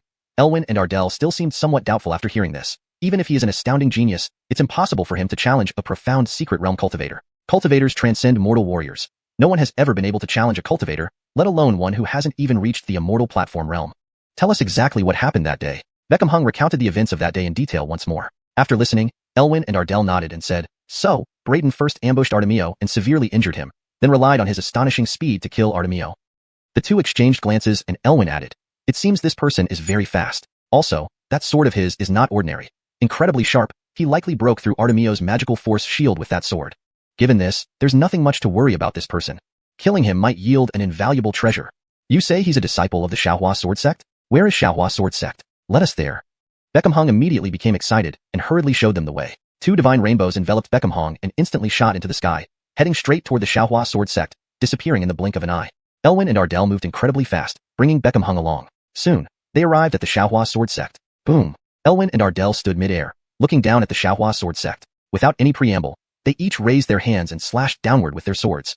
Rumble! The void roared and then abruptly split, as though torn apart by the terrifying blade light. The gates of the Xianhua sword sect immediately shattered. The powerful blade light sliced down, cleaving several peaks in half in an instant. Fortunately, Joshua had been prepared and had already sent most of the disciples back to their respective families beforehand. Otherwise, this single slash would have caused severe casualties among the Xianhua sword sect. Joshua and the sect elders' expressions drastically changed. Joshua hurriedly ordered, It must be people from the Beckham clan. Two of them came at once. Quickly, notify Braden and get him out of here. He hadn't expected the Beckham clan to send two cultivators this time. Moreover, these two cultivators were clearly much stronger than Drew, the newly ascended cultivator Braden had killed in Daiqian Kingdom. Braden could kill Drew, but he might not be able to handle these two formidable Beckham clan members with their thick aura. After giving the order, Joshua and the other elders rushed forward and bowed to Elwyn and Ardell, saying, I don't know which two celestial immortals are visiting, but why have you attacked the Xianhua sword sect? Originally, Joshua had hoped Braden could deal with the Beckham clan's revenge party since he had killed Drew, but now, feeling the overwhelming power and presence of Elwyn and Ardell far surpassing Drew, his heart sank. They definitely couldn't fight this battle. They could only buy time to give Braden a chance to escape. At this moment, inside the martial tower, Braden finally completed his Fedorf Spring True Extreme transformation. He had cultivated 6 realms of True Extreme. Now, his aura was surging, and his strength had doubled again compared to before. Chapter 158, 2 Punches to Death. This true transformation process is indeed excruciating, but the explosive increase in power after the transformation is completed feels incredibly exhilarating. Braden couldn't help but sigh, even feeling an urge to let out a long roar. With your current strength, you should be more than capable of handling second layer of the Herolvine Art Secret Realm cultivators with ease. Jamie's voice echoed from the darkness. Hearing this, Braden clenched his fists, sensing the overwhelming power surging through his body. He felt an intense surge of ambition and said, If that's the case, I'm actually looking forward to having an opponent who can give me a good fight. At that moment, Jamie seemed to remember something and said, Right. While you were cultivating the 6th level of the true Apex realm, I sensed 2 cultivator presences descending into the Imperial capital. They then headed in the direction of your Shaoying sword sect. It should be the Beckham clan people you mentioned earlier. You'd better go check now. What? The Beckham clan is already here? How could you not tell me earlier about something so important? Braden's gaze instantly sharpened as he stood up immediately. You were at the critical stage of transformation just now. Telling you about this would have only distracted you, risking the failure of your transformation. It should still be in time if you go now. Jamie replied. As soon as he finished speaking, a force of teleportation enveloped Braden, teleporting him out of the martial tower. Inside the division tower of the Shaoying sword sect, a beam of light flashed, and Braden appeared right from it. I ask one last time, where's Braden? In midair, Elwin coldly looked down at Joshua and others, his tone icy. He's not here. Joshua replied. Not here. Elwin's eyes flashed with a glint of coldness. That's not the answer I want to hear. In the next moment, a terrifying sword light erupted from Elwin's finger, slicing through space, transforming into a colossal blade dozens of yards large, ruthlessly heading towards Joshua and the others, filled with relentless killing intent. Boom. Just as he appeared inside the division tower, Braden immediately sensed the commotion outside. His expression changed as he dashed out of the tower, seeing 2 figures in the distant sky glowing with divine light, like deities above, condescending and incomparably proud. Then, seeing the blazing sword light strike down, a ferocious aura surged in Braden's eyes. His figure blurred, bursting forth with extreme speed akin to teleportation, instantly appearing before Joshua and the elders. Raising his hand, he fiercely punched towards the sword light. Heaven-dominating fist. The golden fist slammed mercilessly into the enormous sword light. Crack! In the stunned gazes of everyone, that colossal sword light shattered instantly under Braden's punch. Elwin's strength was indeed overwhelmingly powerful, far beyond Artemio's. But, Braden's current strength had also surpassed his previous self. He had already cultivated to the 6th level of the true Apex realm. His combat power had doubled. Even without a sword, his raw power was on par with first layer of the Herolvine Art Secret Realm cultivators. Boom! The fiery fist utterly shattered the sword light. Braden stood stoically, blocking Joshua and the elders with his tall, imposing figure. Looking up at the 2 condescending figures in the sky, his eyes were filled with killing intent. Turning back to Joshua and the elders, he asked, Patriarch Cullens, are you all alright? We're fine, Braden. Quickly leave. These 2 cultivators are not easy to deal with. They're much stronger than the cultivator Drew from the Yin dynasty whom you subdued before. Joshua was shocked by Braden smashing Elwin's sword light in one punch, but quickly regained his senses and urged Braden, yes, Braden, flee quickly. We will try to hold them off to buy you some time. Though Braden had shattered Elwin's sword light, Elwin clearly hadn't used full strength. Moreover, Ardell, who was no weaker than Elwin, was watching closely nearby. No matter how strong Braden was, could he handle one person while another waited? Together, they might overwhelm even Braden. Upon hearing Joshua's words, Braden smiled reassuringly and said, sorry for making you worry, Patriarch and Cullens. There's no need to fear. They're just 2 cultivators. I'll kill them. With these words, the tiles beneath Braden's feet shattered, and his figure vanished from sight. Fedorn. Joshua and the elders widened their eyes in shock upon Braden's sudden disappearance. Just as they wanted to say something, they saw Braden already rushing towards Elwin and Ardell. Their faces revealed anxiety and concern. In midair, seeing Braden block his attack, Elwin was slightly startled. This man does have some skills. Though he's at the Fedorf Spring realm, his raw power seems extraordinary. Ardell remarked. Elwin nodded. Indeed, that blow of mine was casual and didn't use much spiritual energy, yet it's not something an ordinary martial artist could withstand. To block it shows he's not simple. But what's the point? No matter how exceptional in front of us, he's still just a mere mortal, insignificant as an ant. Ardell remained unconvinced. They watched Braden shoot towards them but showed no panic. Elwin calmly said, you are Braden? You actually didn't hide. Quite courageous, unfortunately. However, before Elwin finished speaking, Braden suddenly appeared before him, crossing the distance in an instant. A flaming fist slammed forcefully towards his face, shouting, too bad for you. Boom. The scene unfolded too suddenly. Before Elwin could react, Braden's fist struck his face, hurling him backward, blood spraying everywhere. The heaven-dominating fist was extraordinarily tyrannical, especially after Braden perfected it, adding hidden power and immense piercing force. The hidden power exploded, causing Elwin's head to burst open, blood splattering. This single punch directly blew Elwin's head apart, his soul unable to escape in time and being obliterated by Braden's punch. What? Seeing this, Ardell's expression changed dramatically, eyes filled with horror. You actually killed Elwin. Ardell stared at Braden in terror, his entire body trembling. He had been casually talking with Elwin, belittling Braden as merely a mortal martial artist, not taking him seriously. Yet, in an instant, Braden had punched Elwin to death. This stark contrast deeply shook him, impacting his psyche immensely. Don't worry, you'll soon join him, Braden told Ardell. In the next moment, Braden's figure flashed, attacking Ardell. Ardell's pupils contracted, turning pale as he immediately retreated, shouting loudly and summoning a spirit sword to slash at Braden. However, Braden's speed was unmatched, dodging Ardell's strike effortlessly. In the next moment, he caught up, reappearing before Ardell, and his golden fist once again shone, slamming into Ardell's chest. Ardell screamed as his physical body was blasted apart by Braden's punch, his soul fleeing in terror, shrieking, "Stop! Don't kill me! Should I spare you to let you report back to the Beckham clan?" Braden's eyes were filled with coldness. With a snap of his fingers, a sword beam instantly chased down Ardell's soul and destroyed it on the spot. Braden reached out, collecting both Elwyn and Ardell's magical treasures and storage rings before returning to Joshua and the elders. From a corner nearby, Beckham Hung, the Beckham clan disciple who had led Elwyn and Ardell, witnessed this scene and was frightened into sitting down hard. No, it can't be. How could he be so strong? His face was full of horror. He never imagined that Braden's strength would be terrifying enough to directly and powerfully kill two cultivators. He quickly got up and scrambled away in panic. Braden immediately noticed him, letting out a cold snort. He pointed his finger, and a sword beam flashed out, instantly killing Beckham Hung. Then, the sword light curled back, landing in the scabbard at Braden's waist. At that moment, Joshua and the elders stared dumbfounded at the blood rain in the sky and Elwyn's falling corpse, as if they had turned to stone, frozen in shock.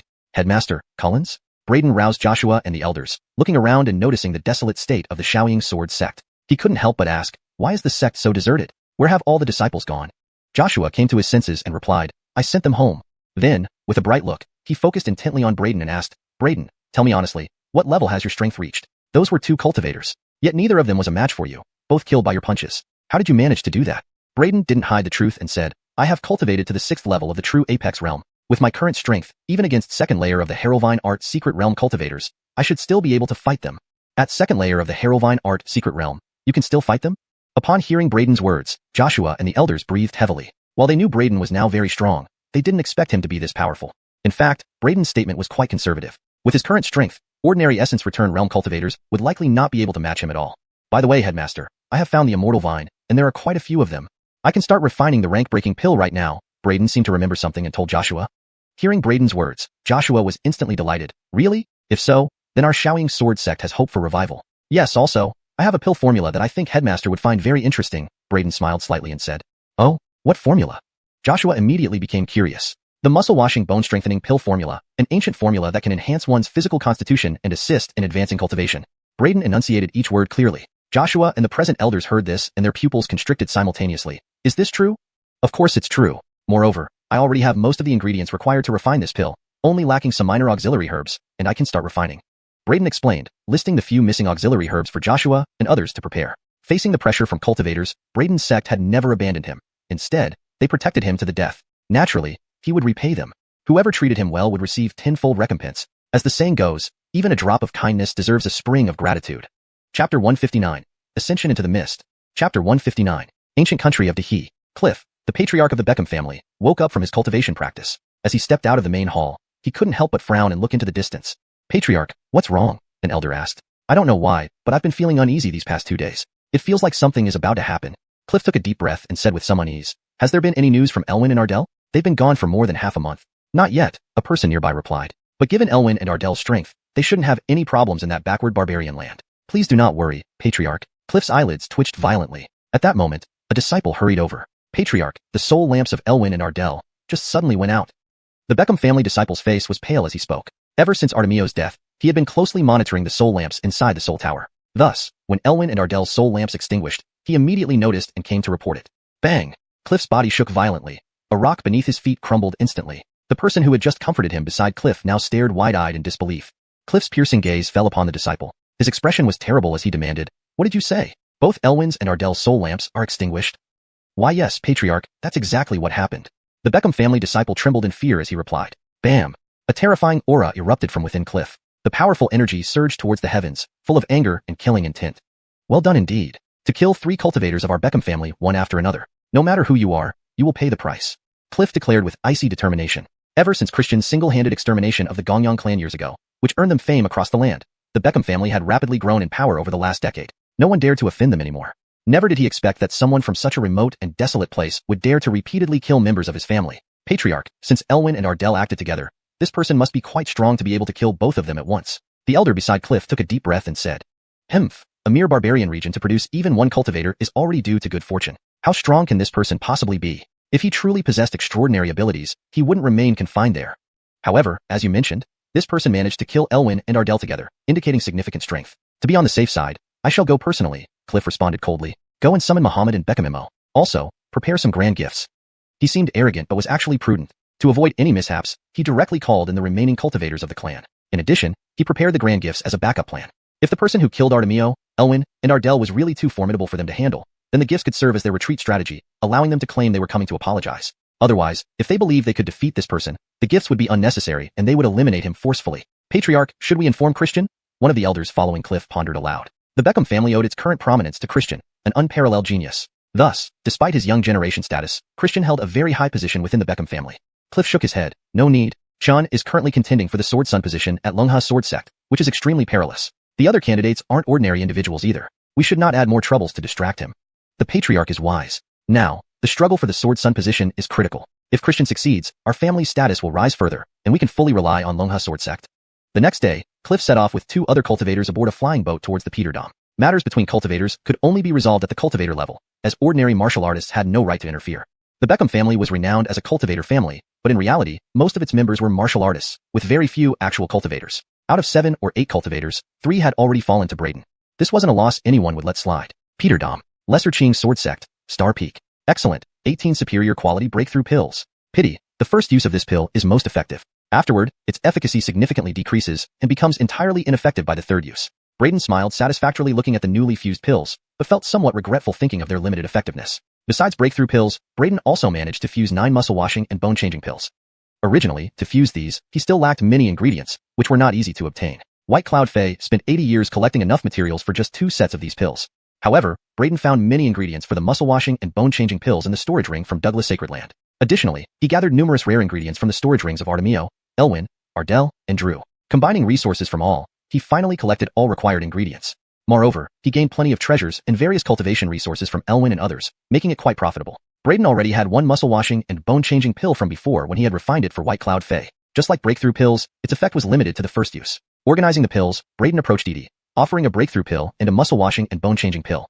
He remembered everyone who had treated him well. When he first arrived at Lesser Qing Sword Sect, Edie silently protected him. Though he never voiced it, he always remembered this kindness. Edie looked at the offered pills, shaking his head. Too precious, I cannot accept them. Braden earnestly said, just 2 pills compared to your genuine care and protection mean nothing. This is my humble gesture. If you refuse, it would hurt me deeply. Edie looked at Braden, her eyes softening as she smiled. You're a good child. I appreciate your sentiment, but you need these more than I do. Take them back. Braden quickly said, I have plenty more of these pills.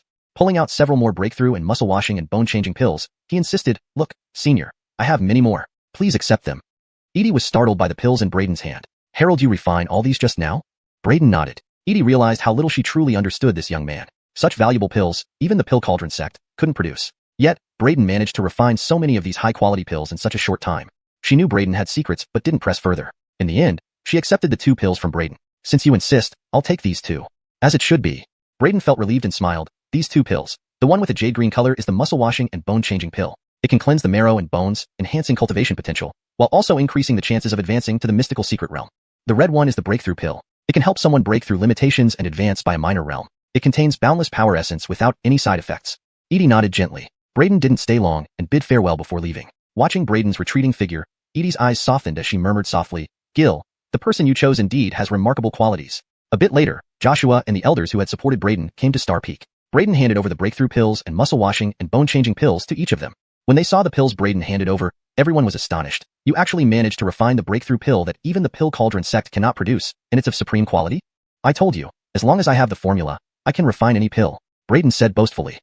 You're quite a big talker, Joshua chuckled scoldingly, then sighed with emotion. To think our Lesser Qing Sword sect could obtain a disciple like you must be a sign of our ancestors' blessing. The elders all began flattering him, holding the pills in their hands and grinning from ear to ear. Lord Sect Master, Cullens, I hope these 2 pills can help you break through your long-standing barriers and successfully reach the next level. Braden bowed respectfully to Joshua and the elders. He chose this moment to refine and hand over the pills because he hoped these pills could assist Joshua and others in breaking through their previous barriers and advancing to the mystical secret realm. Whether it was Joshua or the masters of the various peaks, they had been at the peak of Immortal Platform Realm or Perfect Immortal Platform Realm for a long time. Their accumulation was already sufficient, but they could never break through the barrier. The breakthrough pill could elevate one to a minor realm. Although its effect on the Perfect Immortal Platform Realm was minimal, when combined with the muscle washing and bone changing pill, success was not impossible. If Joshua and the others could break through to the mystical secret realm, the strength of the Lesser Qing Sword sect would undoubtedly soar unprecedentedly. At that time, facing the Beckham family's retaliation, they wouldn't be completely helpless. Chapter 160. Forbidden Land Anomaly. The Forbidden Land began to undergo strange changes. Chapter 160. Good. With the help of this breakthrough pill and the muscle-washing sinew-changing pill, we have a good chance of advancing to the mystical secret realm. Joshua and the elders all showed an excited gleam in their eyes. Let's go into seclusion right now and attempt the breakthrough to the mystical secret realm. Everyone was eager to start their seclusion immediately, but was stopped by Braden. Hold on. I have something else here that might also be of assistance. Oh, what is it? Everyone looked at Braden with curiosity. Braden rummaged through his storage ring and produced 2 ancient notebooks. These are cultivation diaries that I found in the storage rings of the two cultivators from the Beckham family. They explain some secrets about how ordinary martial artists advance to the mystical secret realm. I've already read them and benefited greatly. You can look through these before attempting your breakthrough, which should increase your chances of success. As Braden spoke, he handed over the two cultivation diaries to everyone. Upon hearing this, everyone was first taken aback, then delighted, realizing that these cultivation diaries were undoubtedly valuable. The information inside would be highly beneficial for them. With these diaries, they wouldn't feel lost during their attempt to reach the mystical secret realm. At least they would have a direction. After receiving the diaries, they made copies and returned the originals to Braden before preparing for seclusion. However, just at this moment, everyone suddenly felt a massive explosion coming from deep within the Xianhua sword sect compound, like a bolt of lightning striking before them. The entire ground shook violently. What's going on? Is there an earthquake? Everyone was startled by the commotion from afar. The disturbance is coming from the restricted area deep within our Xianhua sword sect. Sect Master, what's down there? Braden reacted immediately, turning his gaze toward the restricted area, unable to hide his shock and doubt. Joshua and the elders all changed expressions upon hearing this. Let's go and see, Joshua said with a serious expression, then immediately rushed towards the restricted area. Braden followed closely behind. A short while later, they arrived at the restricted area of the Xianhua sword sect. This was Braden's first time entering this restricted area. He surveyed the surroundings carefully but found nothing unusual except for a huge cemetery in front of him. The previous noise seemed like an illusion, leaving the place eerily quiet and undisturbed. However, the massive cemetery still caught Braden's attention. Is this restricted area of Xianhua sword sect actually a cemetery? Braden was somewhat surprised and stepped forward to take a closer look but was stopped by Joshua. Braden, don't approach. Joshua signaled Braden to stop, shaking his head as he stared at the large cemetery ahead, his expression grave and eyes flickering uncertainly. Braden glanced at Joshua in surprise, refraining from moving any closer. But his vision was sharp. Even without getting close, he could observe the details clearly. Inside the vast cemetery, numerous grand tombs stood silently. Each tomb appeared ancient, as if they had existed for countless years. Braden frowned. The existence of these tombs seemed extremely ancient, possibly even older than the history of the Xianhua sword sect itself. He turned to Joshua and asked, Sect Master, are these tombs in the cemetery the graves of our ancestral masters? Joshua shook his head. These are not the tombs of our ancestors. In fact, the generations-old tradition of our Xianhua sword sect is to protect these tombs, ensuring no one approaches or damages them. Braden's mind raced upon hearing this. So these weren't the tombs of their ancestors, and even Joshua didn't know who was buried in these graves. This was surprising indeed. Moreover, the sect's ancestral decree required them to guard these tombs. What could possibly be the origin of these graves? Boom. Just then, the ground shook again. Simultaneously, a deep, resonant sound, akin to a heartbeat, rang out, causing everyone present to shudder. What's happening? I heard a heartbeat. An elder exclaimed, looking terrified at the cemetery. Whose heartbeat could cause such a tremor, making it seem like an earthquake? Next to him, the Fitzroy rolled his eyes. But I definitely heard it. Boom. Before he could finish, another powerful heartbeat echoed, shaking the ground once more, instantly making everyone uneasy. Could someone in these tombs be resurrecting? Someone gasped. These tombs have been here for untold years. Anyone buried inside should long since have decayed. There's no way it's resurrection, Joshua reprimanded. It's not resurrection. It's treasure. There's treasure down there. I smell the aura of treasure. Suddenly, Bray emerged, its eyes glowing with excitement. Treasure? Hearing Bray's words, Braden's eyes narrowed. You really think there's treasure beneath us? Herald, the earlier sounds come from that treasure? Definitely. I can smell the aura of treasure, and it's not just one. It's a lot of treasure. Bray exclaimed enthusiastically. Everyone couldn't help but be startled. Fitzroy stared at Bray, recognizing him suddenly. His eyes widened as he pointed and exclaimed, It's you. You're the thief from the Spirit Medicine Garden, that bald-faced mountain chicken. Upon hearing Fitzroy's words, the other Peak Masters' gazes shifted to Bray, their expressions turning intense. What? This bald-faced mountain chicken is the one who ransacked our Spirit Medicine Gardens? Joshua, visibly shocked, asked, Spirit Medicine Garden thief? Sect Master, this bald-faced mountain chicken destroyed all the spirit herbs in our Peak's medicinal gardens. Fitzroy explained with evident anger. What? Joshua's eyes narrowed sharply as he glared at Bray. Bray, realizing someone recognized him, quickly hid behind Braden. Braden, what's the relationship between you and this bald-faced mountain chicken? Herald, you instruct it to raid our medicine gardens? Fitzroy asked Braden. Braden was speechless, never expecting Bray to be exposed so easily. Maintaining composure, he replied blankly, Spirit Medicine Gardens? Cullens, I'm a bit confused by what you're saying. You don't know? This bird somehow sneaked into our medicinal gardens and destroyed all the herbs and medicines, further impoverishing our already struggling Xianhua sword sect. The Peak Masters expressed their anguish. Just as Braden was at a loss for how to respond, the cemetery ahead erupted into chaos. Boom. A loud explosion interrupted the accusations against Bray. Everyone immediately turned to the source of the sound, their eyes widening in shock. One of the grand tombs in the vast cemetery exploded. Dark smoke rose from it. Then, a faint streak of dark energy emerged from beneath the exploded tomb. That dark energy exuded an overwhelming sense of dread, evoking deep-seated loathing and unease. Braden questioned in alarm. What's happening? Why did this tomb explode? Joshua seemed to recall something, his eyes filled with horror. Could the legend be true? What legend? Braden asked Joshua, equally perplexed. Joshua took a deep breath and said slowly, The ancestral decree of Xiaohua Sword Sect mentions that beneath this cemetery lies the entrance between the demon realm and our world. So, the mission of our Xiaohua Sword Sect is to guard this cemetery, preventing anyone from getting close or causing damage to it. Upon hearing this, Braden was immediately alarmed. Look, something is coming out from under that exploded tomb. Just then, an elder suddenly exclaimed in surprise. Braden's gaze immediately swept over, seeing a monstrous creature with bone spikes all over its body and a green face with fangs suddenly burst out from the cracked large tomb. This green-faced, fanged monster emitted waves of black energy, obscuring its form intermittently within the dark aura. It's out, finally out, ha ha ha. The green-faced, fanged monster let out an excited roar, lifting its head skyward. Then, its eyes fell on Braden and the others, revealing a greedy gleam in its wicked eyes, as if wolves had suddenly spotted a tasty lamb. Humans, such tempting flesh and blood. I want to eat you all. The eyes of the green-faced, fanged monster suddenly shot a beam of excited red light, and in the next moment, it lunged toward the group.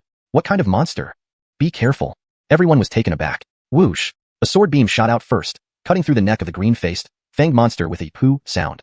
The green-faced, fanged monster froze for a second, its severed head wide-eyed, seemingly not believing that someone among these humans could so easily sever its head. But there was no time for thought. Its consciousness quickly dissipated, and the previously excited eyes turned dull. Its body hit the ground, and then directly disintegrated into a cloud of black smoke. TCH, I thought it would be some formidable creature, but it's just that? Braden glanced at the black smoke formed by the monster he had killed, flicked his hand, and the spirit sword returned to his grasp. This spirit sword was called Zue Feng Sword, originally belonging to Elwin. It was agile and fast, perfectly complementing Braden's sword control technique, allowing him to move even faster. As for the innate sword embryo, he kept it hidden as a trump card. Chapter 161, Demon Clan Creatures. Chapter 161. This is the treasure you mentioned? Braden glanced at the Jude. The Jude frowned and said, it shouldn't be this way. I clearly smelled the aura of a treasure. Master, believe in me. There's definitely a treasure down there. Braden rolled his eyes and remarked, I don't know if there's any treasure down there, but there are definitely monsters. With that, he vanished from the spot, reappearing instantly with a sudden sword slash towards the front. Ahead, another monstrous creature with green face, fangs, and covered in spikes emerged from beneath the cracked mausoleum, charging at everyone before being instantly killed by Braden, turning into a puff of black smoke. What on earth is this thing? Braden frowned, gazing at the swirling black fog before him. He had slain 2 monsters already, yet neither left behind any blood. Instead, they dissipated into black smoke upon death. These must be creatures of the demonic realm recorded in our ancestors' teachings. Riggs spoke gravely. Master, I know what these are. They are the Underworld Demon Clan. Within Braden, the spirit of the innate sword fetus Cedric explained directly in Braden's mind. The Underworld Demon Clan is an extremely wicked creature that feeds on all flesh and can also absorb the emotions of living beings for nourishment. The appearance of these Demon Clan creatures will inevitably cause chaos and endless disasters. However, these creatures were supposed to have disappeared a long time ago. Why are they appearing here? Cedric sounded puzzled. Upon hearing Cedric's words, Braden's eyes narrowed. So, this isn't anything good at all. They're coming again. At this moment, an elder exclaimed in shock. Braden coldly observed as dense black smoke surged up from the cracked mausoleum, and over 10 Underworld Demon Clan creatures burst out. Haha, after so many years, the sealing power has finally weakened enough for us to tear it apart. The Underworld Demon Clan has returned. Tremble, you puny insects. More demons continuously erupted from the mausoleum, roaring excitedly, one figure radiating particularly strong energy, giving off an oppressive presence comparable to cultivators. Sealing? Could it be that this cemetery is actually a seal suppressing the entrance between the underworld demonic realm and the mortal world? Feeder-stinning to the excited roars, Braden immediately realized that the few Clarity Sword Sect's ancestral teachings might be true. There could truly be an entrance to the demonic realm below.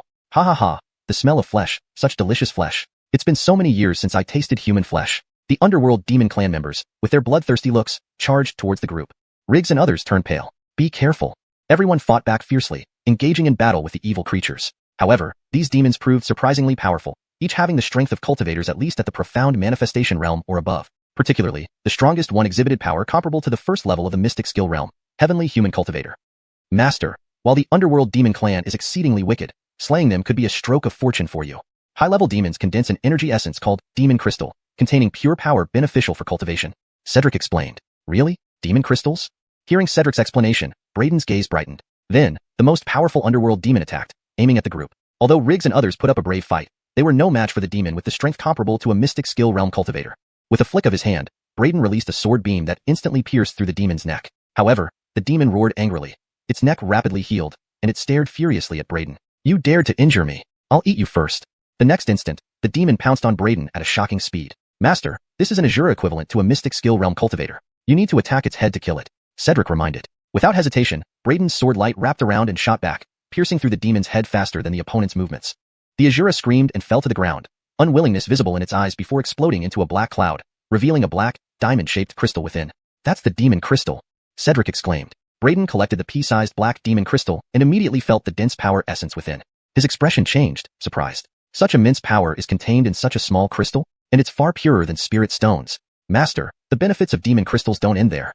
In some high-level demon crystals, they even contain the underworld demon clan's insights into mystic skills. Absorbing and refining them can help martial artists understand the mystic ways and assist cultivators in comprehending mystic arts. So, I say that while the underworld demon clan represents calamity, it also offers opportunities. Cedric chuckled. Braden was increasingly astonished. Does the demon crystal in my hand contain insights into mystic arts? How come I didn't feel it? The one in your hand doesn't. The Azura you killed was just the lowest level. Its understanding of mystic arts wasn't deep enough to imprint on the demon crystal. A demon crystal that contains profound mystic insights would at least be a third stage one. Cedric shook his head. Third stage demon crystal? Braden asked in confusion. It's akin to the demon crystal produced by a great Azura equivalent to the Harrowvine Bridge Realm cultivator, Cedric explained. Braden's mouth twitched, realizing that facing a great Azura of the Harrowvine Bridge Realm would be beyond his current abilities. This made him worry. Are there higher-level demon creatures underground? If there were great Azuras of the Harrowvine Bridge Realm underground, they would need to flee immediately or risk certain death. There must be. Otherwise, these lower-level demons wouldn't have broken through the seal, Cedric said. But the seal hasn't completely collapsed. It seems only a crack has appeared. The more powerful beings should still be unable to get through, otherwise, we would be facing more formidable foes. Cedric added. Nodding, Braden watched as more underworld creatures emerged, joining the battle. 2 more Azuras appeared among them. Swiftly reacting, Braden slashed and obtained 2 more black demon crystals. He continued fighting, eliminating the other demons. But the underground demon population seemed endless, increasing in number rapidly, causing Riggs and others to look grim. We can't keep this up. We'll eventually run out of strength. Exhaustion meant death awaited them. Braden also recognized this. They couldn't stay and slaughter demons indefinitely and would tire eventually. Baldy and Cedric, do you have any methods to repair the seal? Looking at the ever-emerging demons from the cracked tomb, Braden asked the Jude and the Sword Spirit. Both entities were mysterious and knowledgeable, likely knowing more solutions than him. The Jude blinked its eyes and said, Master, I only know how to steal treasures. I have no clue about repairing seals. As it spoke, it stared at the large tomb, its expression conflicted. It sensed that there were treasures below, and quite a few of them. But now, it seemed like the area below was a den of demons. Knowing there were treasures beneath, but being unable to retrieve them left it extremely frustrated. The Sword Spirit Cedric then spoke up, Master, I also don't know how to repair this seal. However, Cedric knows some sealing techniques, but they require mana to set up. With your current cultivation, you wouldn't be able to arrange them. After pondering for a moment, Cedric suddenly remembered something and exclaimed excitedly, Oh, right. I remember now, there's a sword formation that doesn't require mana. An ordinary martial artist can set it up, but it needs spirit swords to deploy. Translation completed while maintaining the original paragraph structure and line breaks. The names and terms are kept consistent with the previous context. Chapter 162. Suppressing the Underground Demon Clan. Please note that without the full context of the previous chapters, I'm providing a translation based on this title alone. The chapter title suggests a conflict or action taking place against an underground demon clan. If you have more text from this chapter, please provide it for a fuller and more accurate translation. Chapter 162. Oh, how many spirit swords are needed to set it up? Hearing that Apsel had a solution, Braden hurriedly asked. As he spoke, he once again swung his sword, slaying several of the subterranean demons. Apsel said, This sword formation is called the xianxia Demon Suppressing Sword Formation. It requires 6 spirit swords to unleash its maximum power. 6 spirit swords? Where am I supposed to find 6 spirit swords? Braden frowned upon hearing this. Though he obtained several spirit swords from Elwyn and others, he only had 4 in total. Among these, Artemio's fiery cloud sword spirit had already merged with the innate sword fetus, thus reducing it from the rank of spirit sword. As for the innate sword fetus, it was Braden's ace in the hole, and could not be used for setting up the formation. He looked at Joshua and said, Patriarch, do we still have any spirit swords in our shacking sword sect's treasure repository? These underground demons are endless. This situation can't continue. We must find a way to suppress this crack and stop them from emerging continuously. Spirit swords? Yes. To Braden's surprise, Joshua immediately nodded and said, I have 1 spirit sword, obtained when our sect explored an ancient ruin long ago. I also have 1. My Heavenly Thunder Sword should be a legacy spirit sword. The Peak Master of Legion Peak also spoke up. Among the elders, another person affirmed owning a spirit sword as well, surprising Braden. Spirit swords were tools of cultivators, something only they could refine into a spiritual treasure. Ordinary mortals had no means of obtaining them. However, everyone indicated that these spirit swords came from a certain ancient ruin. This made Braden recall the seal on the huge mausoleum before him. Such seals were clearly beyond martial artist capabilities. The underground demons weren't something they could suppress either, confirming they must be the work of cultivators. Therefore, the Great Gone Kingdom likely had cultivators in the past. But something happened that led to their disappearance, leaving only vague legends about them. Could this be related to the disappearance of the Stewart Holy Land? Braden didn't dwell on it further. He addressed the group, Patriarch, esteemed elders, I know a sword formation that can barely suppress this crack. However, it needs 6 spirit swords. I can provide 3. For the remaining 3, I'll need to borrow yours. As he spoke, he took out the 3 spirit swords he possessed. Without hesitation, Joshua, Shania, and the elder with a spirit sword agreed. If this can seal the crack and resolve the immediate crisis, feel free to use our spirit swords. With that, everyone handed over their respective spirit swords to Braden. Nodding, Braden focused and directly maneuvered the 6 spirit swords toward the crack, killing all the newly emerged demons. Apsel, quickly tell me how to set up this formation. Communicating with Apsel, the spirit of the innate sword fetus, Braden asked earnestly. Apsel promptly transmitted the method to him. Braden comprehended it swiftly, and immediately began arranging the Xuanhuan demon suppressing sword formation according to Apsel's instructions. Roar. The damned brat wants to reseal the gap. Rush out and kill him. The subterranean demons below immediately noticed Braden's intent and charged out madly. Braden snorted coldly, driving the innate sword fetus into the crack with a powerful strike. Shriek. Powerful sword light gushed out, tearing apart numerous demons into black smoke. Seizing this opportunity, Braden rapidly completed the sword formation. However, the demons below rushed out relentlessly without fear of death. Use mental assaults. Don't let him reseal the gap. A formidable will swept through countless demonic beings, followed by waves of mental attacks against Braden, causing disorienting illusions and direct spiritual assaults. Braden felt dizzy as if struck by a hammer but quickly regained his senses, fortifying his mind with his refined Dao heart and strong mental power to withstand the assault. In that instant, the swallowing heaven devil gourd emitted a faint glow, absorbing all the incoming mental attacks like a void. Ah, my spiritual energy is being drained. Quick, retract our mental forces. That boy is strange. He's consuming our mental energy. Horrendous screams echoed directly in Braden's mind as the demons panicked. The swallowing heaven devil gourd, it's consuming these mental attacks? Braden was taken aback. Not just defending, it's actively absorbing their spiritual energy. Braden realized those attacking demons were being completely drained of their spiritual power by the swallowing heaven devil gourd, resulting in their soul dissipation and death, unable even to retract their mental force. Master mentioned weak remnants needing rest. Could the devil gourd be absorbing this energy to mend Master's fragmented soul? Braden pondered but soon pushed aside distractions, taking advantage of the moment to complete the formation per Apsel's instructions. The moment the Xuanhuan demon suppressing sword formation was complete, a brilliant sword light surged heavenward, connecting the underworld with the heavens. Then, the light dimmed, leaving the 6 spirit swords hovering over the crack, emitting terrifying sword chi continuously into the fissure. Any demon approaching the crack immediately triggered the formation, which would descend infinite sword chi, instantly destroying them. It worked. This formation operates independently. Impressive. Braden marveled. Naturally, the formation I taught you isn't ordinary. Created by my first master specifically to combat demons, it appears simple but is quite extraordinary. It absorbs natural energies after activation, requiring no additional mana. As long as the world's essence remains, it can theoretically run indefinitely.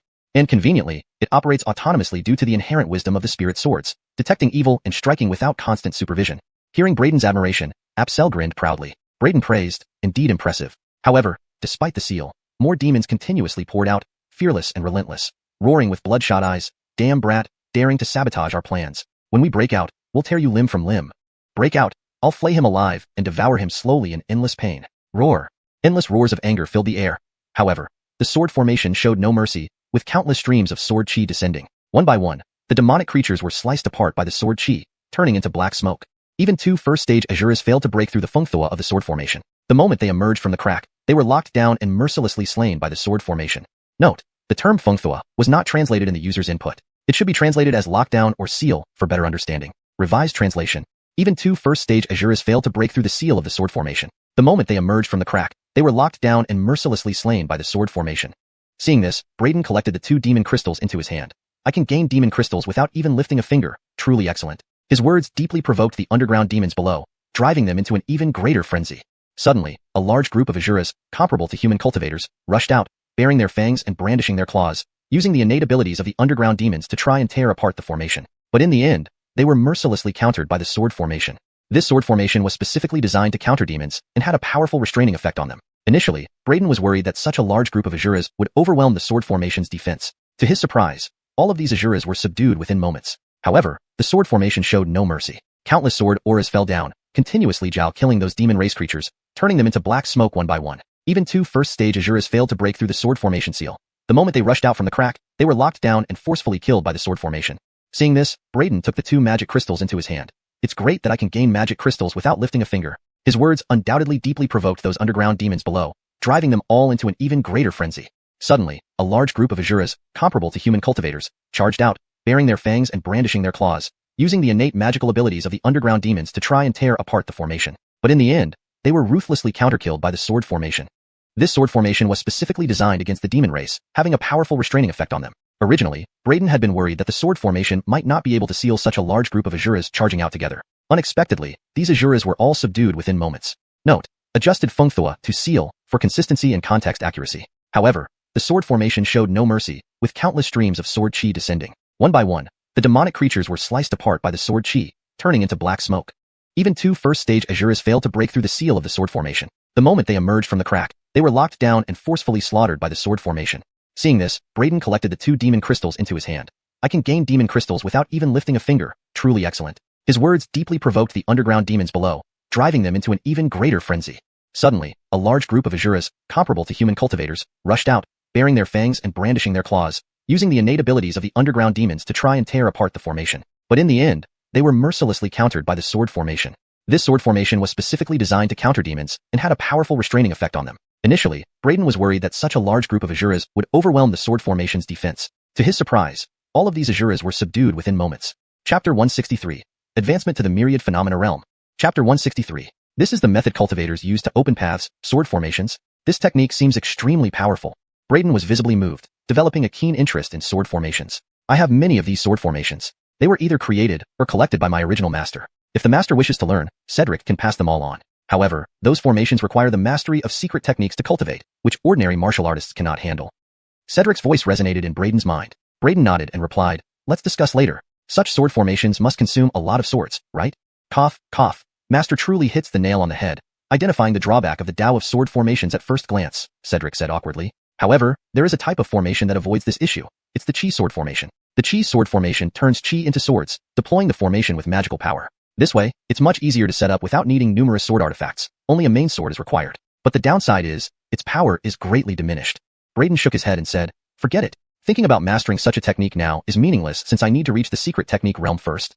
Roar, brat, die. Suddenly, an Azura broke free from the sword formation and lunged toward Braden. It was one of the escapees from the earlier batch that attacked the formation. The sky-suppressing demon-subduing sword formation indeed had impressive power but was only a basic-level formation. With numerous high-ranking demon species attacking together, while most were killed by the formation, occasionally a few slipped through. "Be careful, Braden." Joshua and others immediately shouted in alarm. Braden had already reacted, letting out a cold snort as a powerful aura circle appeared beneath his feet. A true extremity 6th stage field. With 6 overlapping fields, time and space around Braden seemed frozen, turning the void into a swamp. The rushing Azura immediately became bogged down, moving incredibly slowly. It panicked, exclaiming, "True extremity field. You've cultivated the true extremity field, and such a powerful one at that." Without wasting words, Braden casually slapped his palm forward, yet it carried overwhelming martial suppression and formidable pressure, directly assaulting the Azura's spirit. The powerful willpower crushed its resolve, leaving it momentarily dazed, even forgetting to resist. Even if it tried, it would have been futile. Puff! In the next moment, the Azura exploded into black mist, leaving behind a small, thumb-sized rhombus-shaped demon crystal floating in the air, which Braden caught. Turning to Joshua and the others, he said, "Patriarch Cullens, you should return and meditate, striving to reach the secret technique realm and enter the realm of cultivators. Although this sword formation can contain most underground demon creatures, some might still escape. I must stay here to prevent more demons from breaking out. Also, contact the other 5 major sects and the royal family for reinforcements. I sense that this sword formation alone might not hold them back indefinitely. One day, they could break through, and we must prepare early." Joshua looked at the formation sealing the fissure, took a deep breath, and said, "Fine. I'll inform the other major sects and the royal family as soon as possible. Stay cautious." Braden nodded. "We will return to meditate then. Once we reach the secret technique realm, we'll come relieve you immediately." Xianxia and others chimed in. Their current strength was ineffective in guarding this place. Without Braden, a single Azura at the secret technique level could breach the formation, and they wouldn't be able to stop it. Originally, I thought the immortal platform stage was the pinnacle of martial arts. Now, it seems like even the immortal platform stage remains within the realm of ordinary martial artists. Without entering the realm of cultivators and mastering secret techniques, one isn't enough when facing true powerhouses.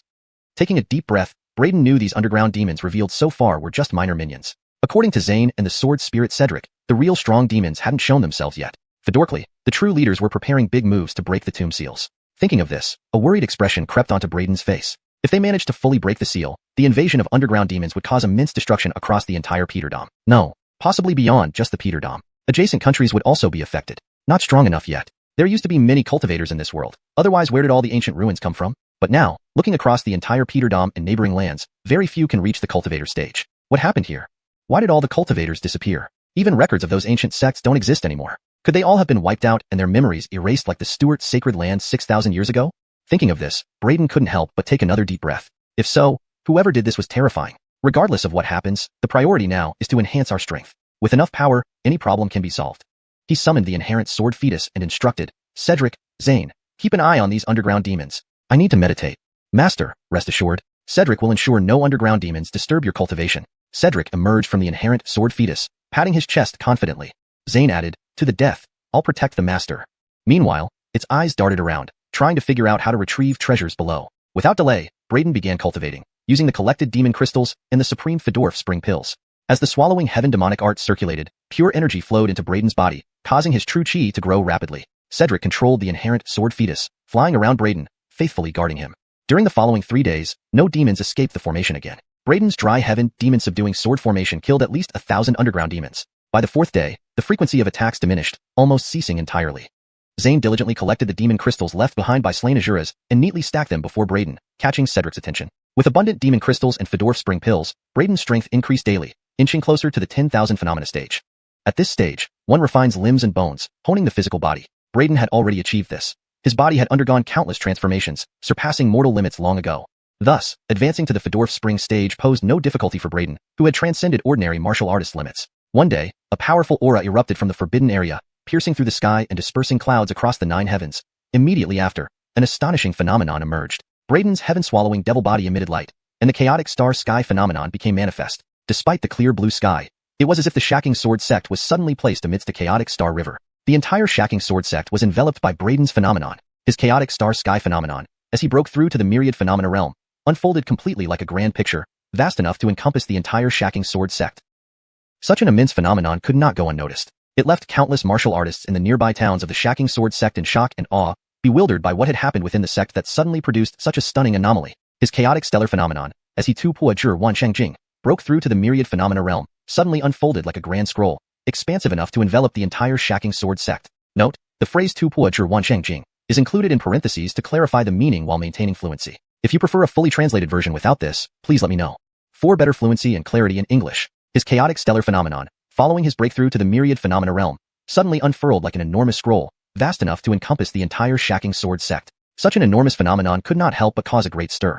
Countless martial artists in the nearby towns of Shacking Sword sect were left shocked and awestruck. They couldn't understand what was happening within the Shacking Sword sect, wondering why such a stunning phenomenon had suddenly appeared. The original meaning is preserved while ensuring it reads naturally and fluently in English. The translation maintains consistency in terminology and style, aligning with the context provided.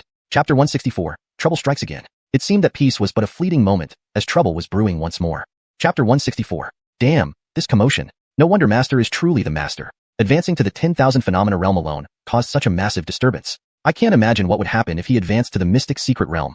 The Leonardo and Ridge, who were guarding Braden, exclaimed in shock as they observed the astonishing chaotic star-sky phenomenon in the heavens, their expressions filled with awe. Fatty witnessed countless geniuses and powerhouses when following the first-generation master back then. I've seen many great storms, but never a manifestation as immense as this. Alvis, what kind of special treasured body does our master have? Why can't I figure it out? The spirit entity of the Ridge, Franklin, shouted. Ridiculous. You dare call me Alvis? Call me Lord Crane. The Leonardo shot a disdainful glance at Franklin. A powerful mental illusion enveloped Franklin, causing him to widen his eyes in shock as he perceived the Leonardo transforming into an unfathomably powerful existence. Seeing Franklin frightened, the Leonardo wore a satisfied expression and then turned to look at Braden. Even Lord Crane can't fully comprehend the constitution of the master, let alone you. Without doubt, the constitution the master awakened must be incredibly formidable. Franklin deeply agreed. Observing the enormous chaotic star-sky phenomenon above, feeling the immense and terrifying pressure emanating from it, he was overwhelmed by admiration. To manifest such a powerful phenomenon, the master's constitution is undoubtedly extraordinary. Such a phenomenon might only compare to the legendary chaotic body. Franklin murmured. Outside Shacking Sword sect, a magical boat sped through the air towards the sect. It was Cliff, the clan leader of the Beckham clan, along with 2 cultivators from the clan, Beckham and Muhammad, rushing over. On their magical boat, numerous precious gifts were loaded. These were Cliff's prepared fallback plan. However, they had already investigated in the Imperial capital just now. Those who killed Artemio and others were merely mortal martial artists. This discovery shocked them but ignited even more anger. A mere mortal martial artist dared to kill members of the Beckham clan. No matter how extraordinary this mortal martial artist was, he must die today without a place for burial. The magical boat raced straight towards Shacking Sword sect. Before approaching Shacking Sword sect, the 3 saw a blazing divine light suddenly burst through the clouds ahead. Then, a radiant river of stars appeared, enveloping hundreds of miles around. Clan leader, that's the direction of Shacking Sword sect? On the magical boat, Muhammad and Beckham looked astounded, gazing into the distance. Cliff's expression turned bewildered. What's happening there? Why such a stunning phenomenon? Could it be that a treasure is emerging? He didn't dare consider it as a treasured body phenomenon. Even a divine body wouldn't cause such a grand spectacle. Only the emergence of a unique treasure could cause such a scene. Could it be that this boy relied on this treasure to kill Artemio, Elwyn, and others? The trio exchanged glances, a bright light appearing in their eyes, finding their guess plausible. Only this explanation could justify why a lowly mortal martial artist could repeatedly challenge cultivators. No matter how powerful a treasure is, it depends on who wields it. Even with treasure assistance, a mortal martial artist cannot exert much power. He might have been able to kill heaven-person realm cultivators, but can't pose any threat to our clan leader. Cliff sneered, accelerating the magical boat towards Shacking Sword sect. Shacking Sword sect. In the restricted area, Braden slowly opened his eyes, retracting the chaotic star sky phenomenon. His body shimmered brilliantly, emitting godly radiance that surpassed even cultivators. Soon after, the divine glow around him retracted, entering his body, returning to calmness. Finally reached the 10,000 phenomena realm. The resources consumed during the breakthrough were truly vast. Fortunately, there were plenty of high-quality Fedorf spring pills and these demon crystals to assist. Otherwise, normally absorbing heaven and earth essence to accumulate power would take dozens or even hundreds of years to reach this realm. Braden sighed, then a smile appeared on his face, because he clearly felt his strength was now stronger than before. Congratulations, Master. Successfully advancing to the 10,000 phenomena realm brings you one step closer to the mystic secret realm. The Leonardo and the spirit entity of the Ridge, Franklin, immediately congratulated him. Braden shook his head. I've only just advanced to the 10,000 phenomena realm. The mystic secret realm is still far away. Someone's coming? At this moment, Braden suddenly raised his head and looked into the distance. Reflected in his eyes was a magical boat bathed in brilliant divine light, like a streak cutting through the sky, rapidly approaching, its momentum formidable. When did my perception become so strong? Noticing the magical boat was still quite distant, Braden realized his perception had significantly improved, becoming sharper and covering a wider range than before. Shortly after, the magical boat descended directly to Shacking Sword Sect. Where is Braden? A booming voice, like a resounding bell, echoed in Braden's ears. Is it someone coming for me? Braden's gaze sharpened. He had already guessed the identity of the visitors. He was somewhat surprised because, after killing Artemio last time, it took the Beckham clan a long time to send someone. Yet, after killing Elwyn and Ardell, someone came so quickly.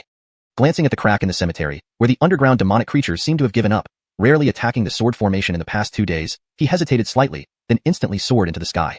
I am here. Who are you, and what do you want? Braden did not stray far from the restricted area, rising into the air and looking at the distant magical boat indifferently. Swoosh! 3 glaring gazes instantly locked onto Braden. Then, the magical boat tore through space and instantly appeared before Braden. You are Braden?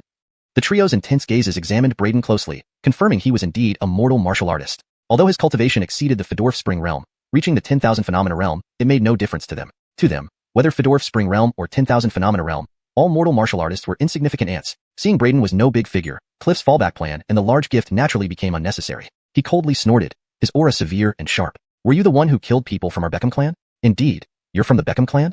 As the trio inspected Braden similarly observed them. Finding their auras fierce but sensing no significant threat, he breathed a slight sigh of relief. It seemed the legendary powerhouse from the Beckham clan, who had long entered the 3rd level of the Mystic Secret Realm's Harrowvine Bridge stage, hadn't come. He calmly said, they tried to kill me, so I killed them. That's all. If you seek revenge for them, go ahead. But I can't guarantee the consequences. Chapter 165. Second stage of Harrowvine power. Return to Origin Realm. Chapter 165.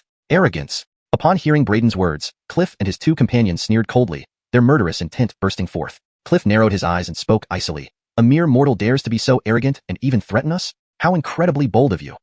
I know that you, as a mortal warrior, were able to kill Artemio and others because you must possess some treasure. But do you really think that relying on the treasure in your hands allows you to defy all cultivators under heaven? Ignorant. Foolish. Cliff said, his face full of murderous intent. I give you one chance. Hand over the treasures on your body immediately and commit suicide as an act of admitting guilt. I may show mercy and leave your body intact. Braden was momentarily stunned before he looked curiously at Cliff and asked, why do you think I have any treasures on me? If it wasn't for some aid from treasures, could a mere mortal like you kill Artemio and others? Even if Artemio and others were less capable, they are still cultivators who have stepped into the mystical realm. Normally speaking, it is impossible for them to be killed by a mortal. Cliff sneered, if you didn't have assistance from treasures, Artemio and the others could crush you to death with just one finger. That only proves how ignorant and short-sighted you are. Braden shrugged, daring to speak arrogantly when death is upon you. According to what you mean, did you independently kill Artemio and the others without depending on any treasure?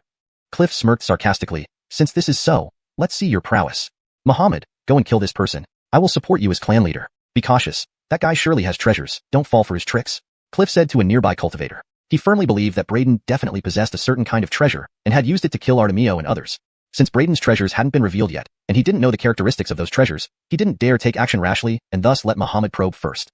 Although he talked boldly earlier and completely disregarded Braden, he didn't dare be careless now that he faced him directly. From his perspective, Artemio and the others were likely too careless, which led to them falling prey to Braden.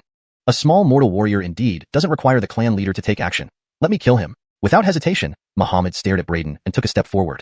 In that instant, his figure flickered and vanished from the spot. The next moment, his figure appeared in front of Braden like lightning. Muhammad's face showed a cold smile as he smashed down a punch toward Braden. This punch was filled with surging magic power, showing no sign of holding back.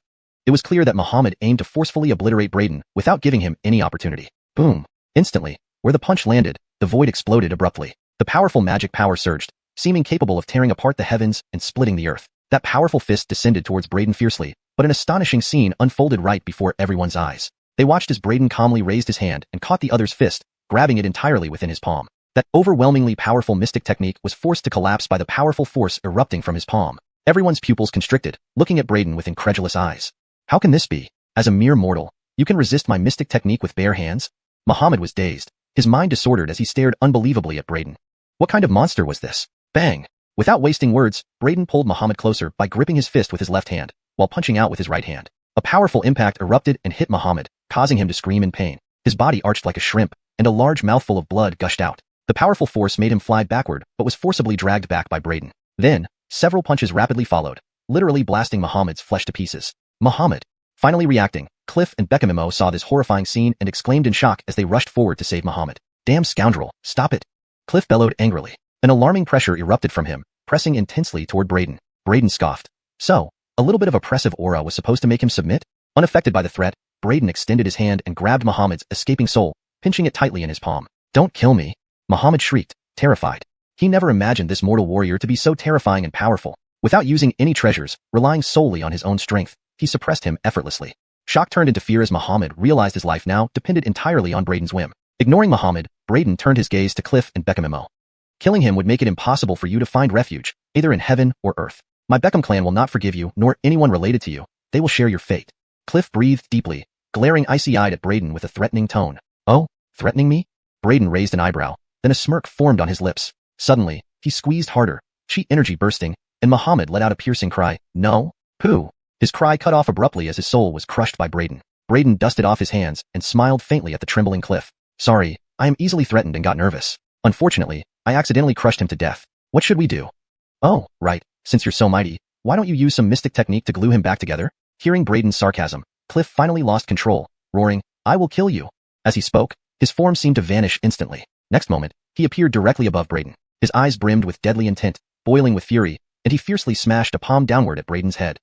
Boom! This palm was incomparably stronger than Muhammad's earlier punch. Instantly, the sky split and the ground shattered. The terrifying wave of force roused distant meditators like Riggs, waking them up as they all rushed out. Seeing the distant midair scene, everyone's faces changed dramatically. Oh, Braden is in trouble.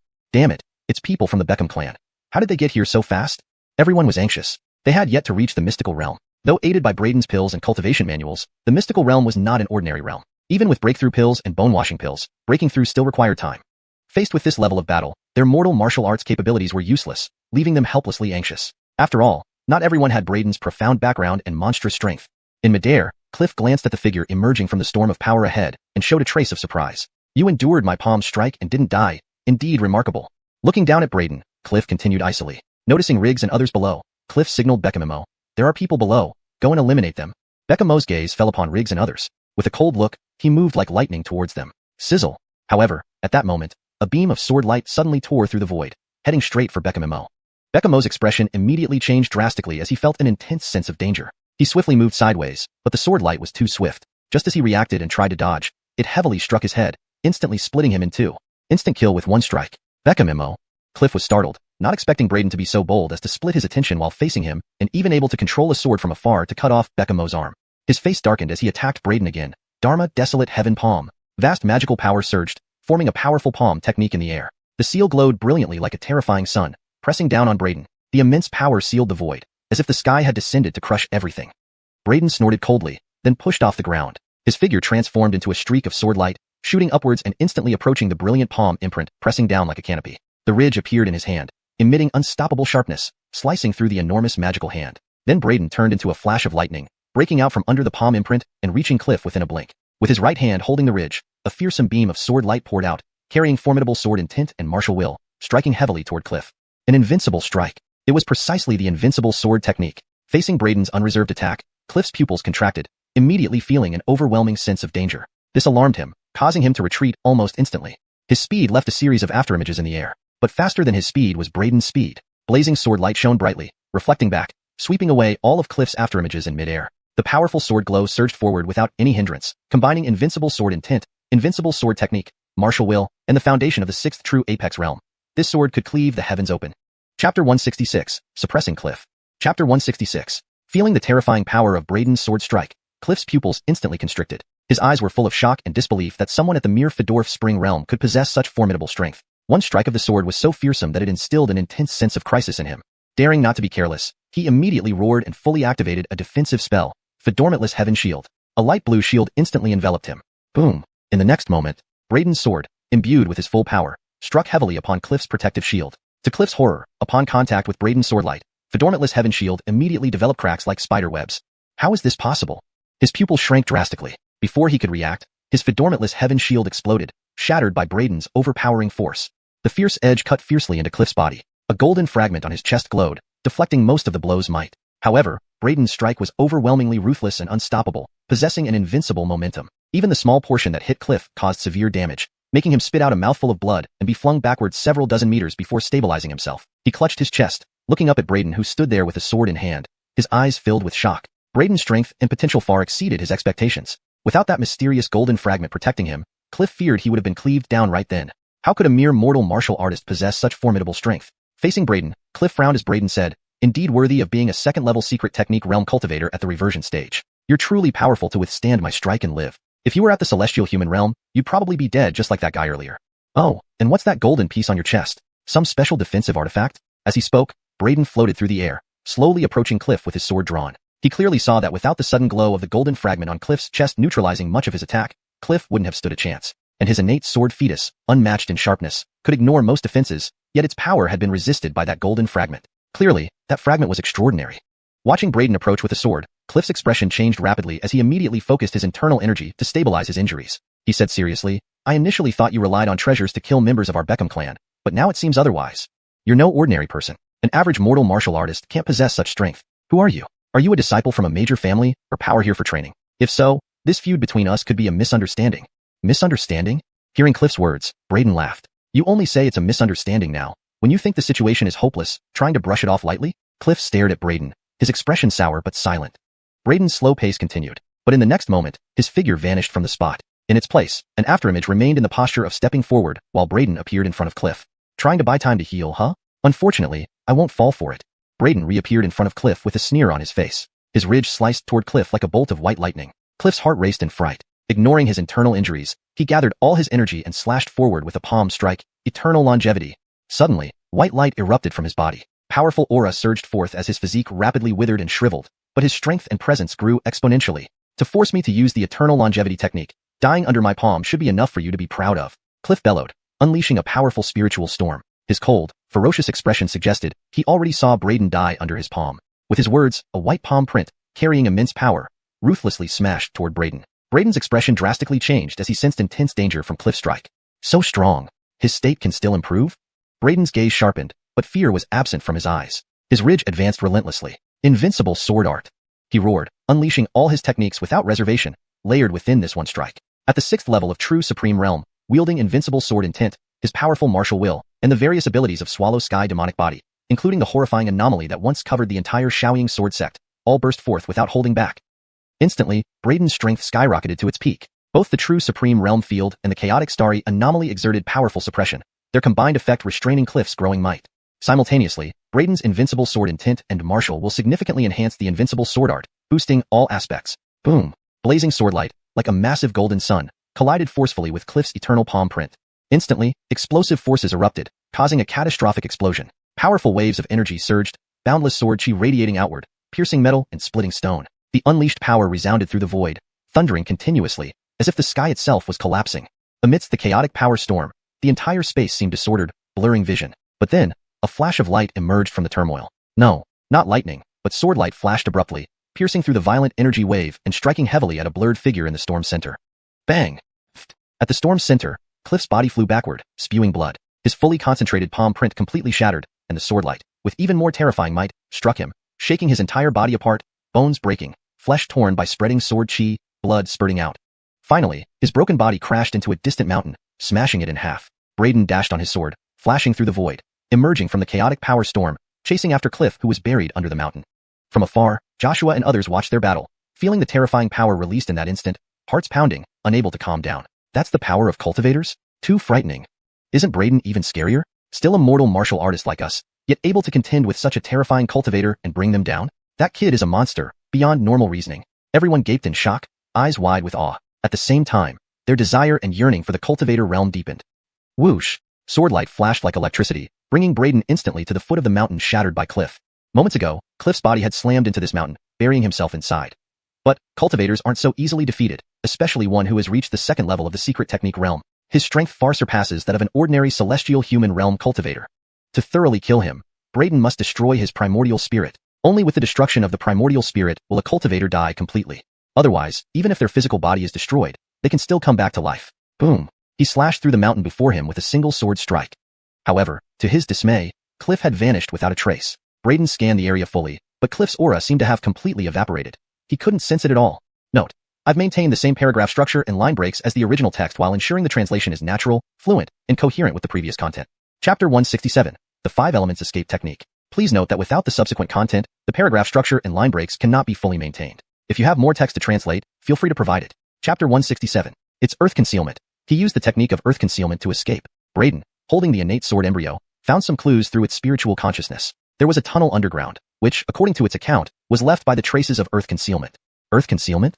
Braden's expression darkened. He never expected the opponent to escape even in such a battered state. Earth Concealment is a form of concealment art, one of the 5 elements concealments. Besides Earth Concealment, there are Water Concealment, Fire Concealment, Wood Concealment, and Metal Concealment. For cultivators at the Mystic Arts realm, the 5 elements concealments are considered the most basic techniques. However, while they are fundamental, they are not easy to master. Perfecting them is especially challenging.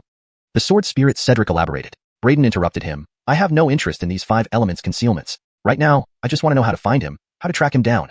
Cedric replied, there's no way. He has already escaped. Although your current combat power is astonishing, you are still a mortal warrior with limited means. It's nearly impossible to track down a second-stage return-to-origin cultivator who knows the 5 elements concealments and wants to flee. Braden didn't say anything but glanced at the underground tunnel before dashing off in the direction it led. But after chasing for a while, he saw no sign of the enemy. It's useless, Master. Since this person has mastered Earth Concealment, he likely knows the other types of concealments as well. Apart from Earth Concealment, he can use Wood Concealment, Water Concealment, etc., to change his path. Unless you've practiced a specialized tracking technique, it will be hard to catch up with him. Cedric added. Braden sighed after hearing this. It was my negligence. I didn't expect the enemy to have such means, allowing him to escape. But he suffered heavy injuries this time, and he should not recover in a short period, right?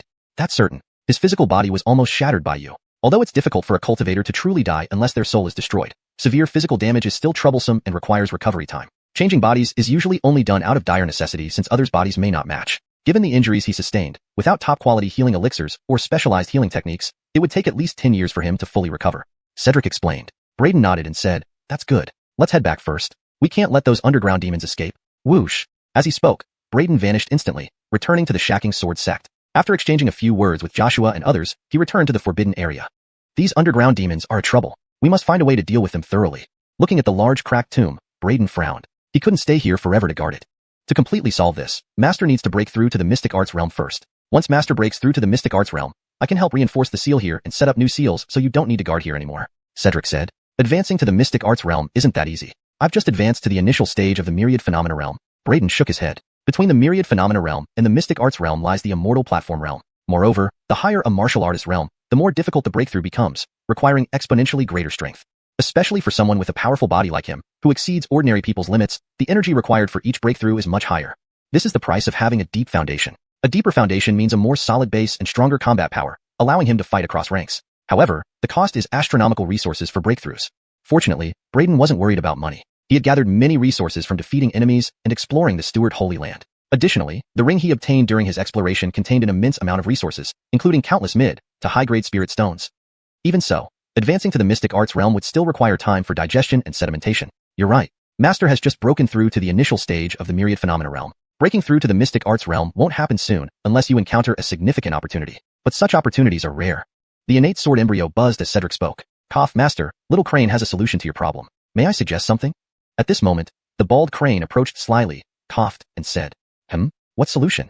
Braden immediately looked at the bald crane upon hearing this. Fedortal Crane smirked. Master, we could launch an offensive, go below, and wipe out all the underground demons. This way, you won't need to stay here. This could be a permanent solution.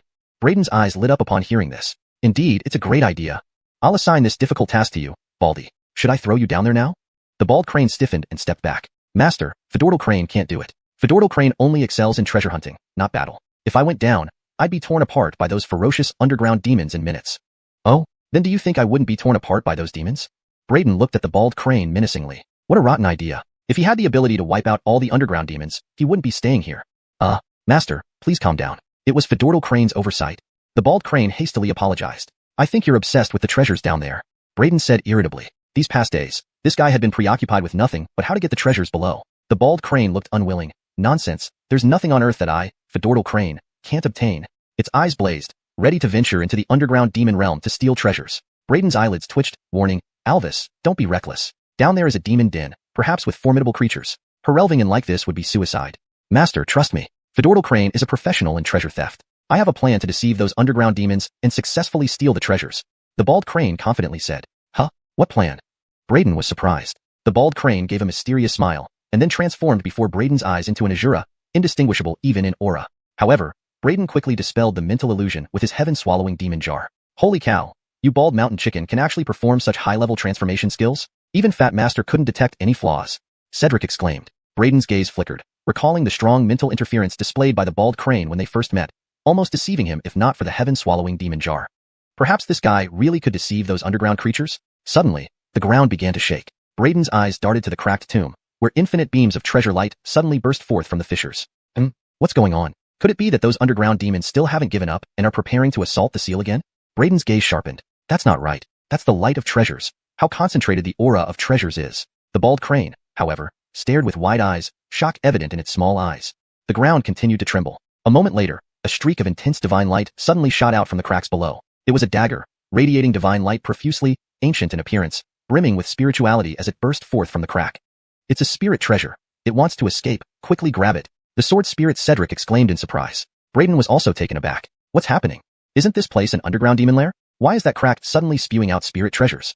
But his reaction was swift, immediately acting to seize the divine light, subduing it. However, at that moment, a large amount of black gas suddenly arose from within the spirit treasure. A fierce monster instantly aimed for Brayden's forehead. Brayden had been suspicious and remained vigilant all along. The instant the monster appeared, he reacted, striking it heavily with a punch. The fierce monster let out a mournful cry before being obliterated by him. I see why the underground suddenly started spewing out treasures. These underground demon creatures were trying to use these treasures to avoid detection by the Xianxia demon-suppressing sword array, using them as a means to escape. I underestimated these underground demons. They actually thought to use this method to deceive the sky and slip past the Xianxia demon-suppressing sword array. Brayden coldly chuckled. Chapter 168. Advancement to the Mystic Secret Realm.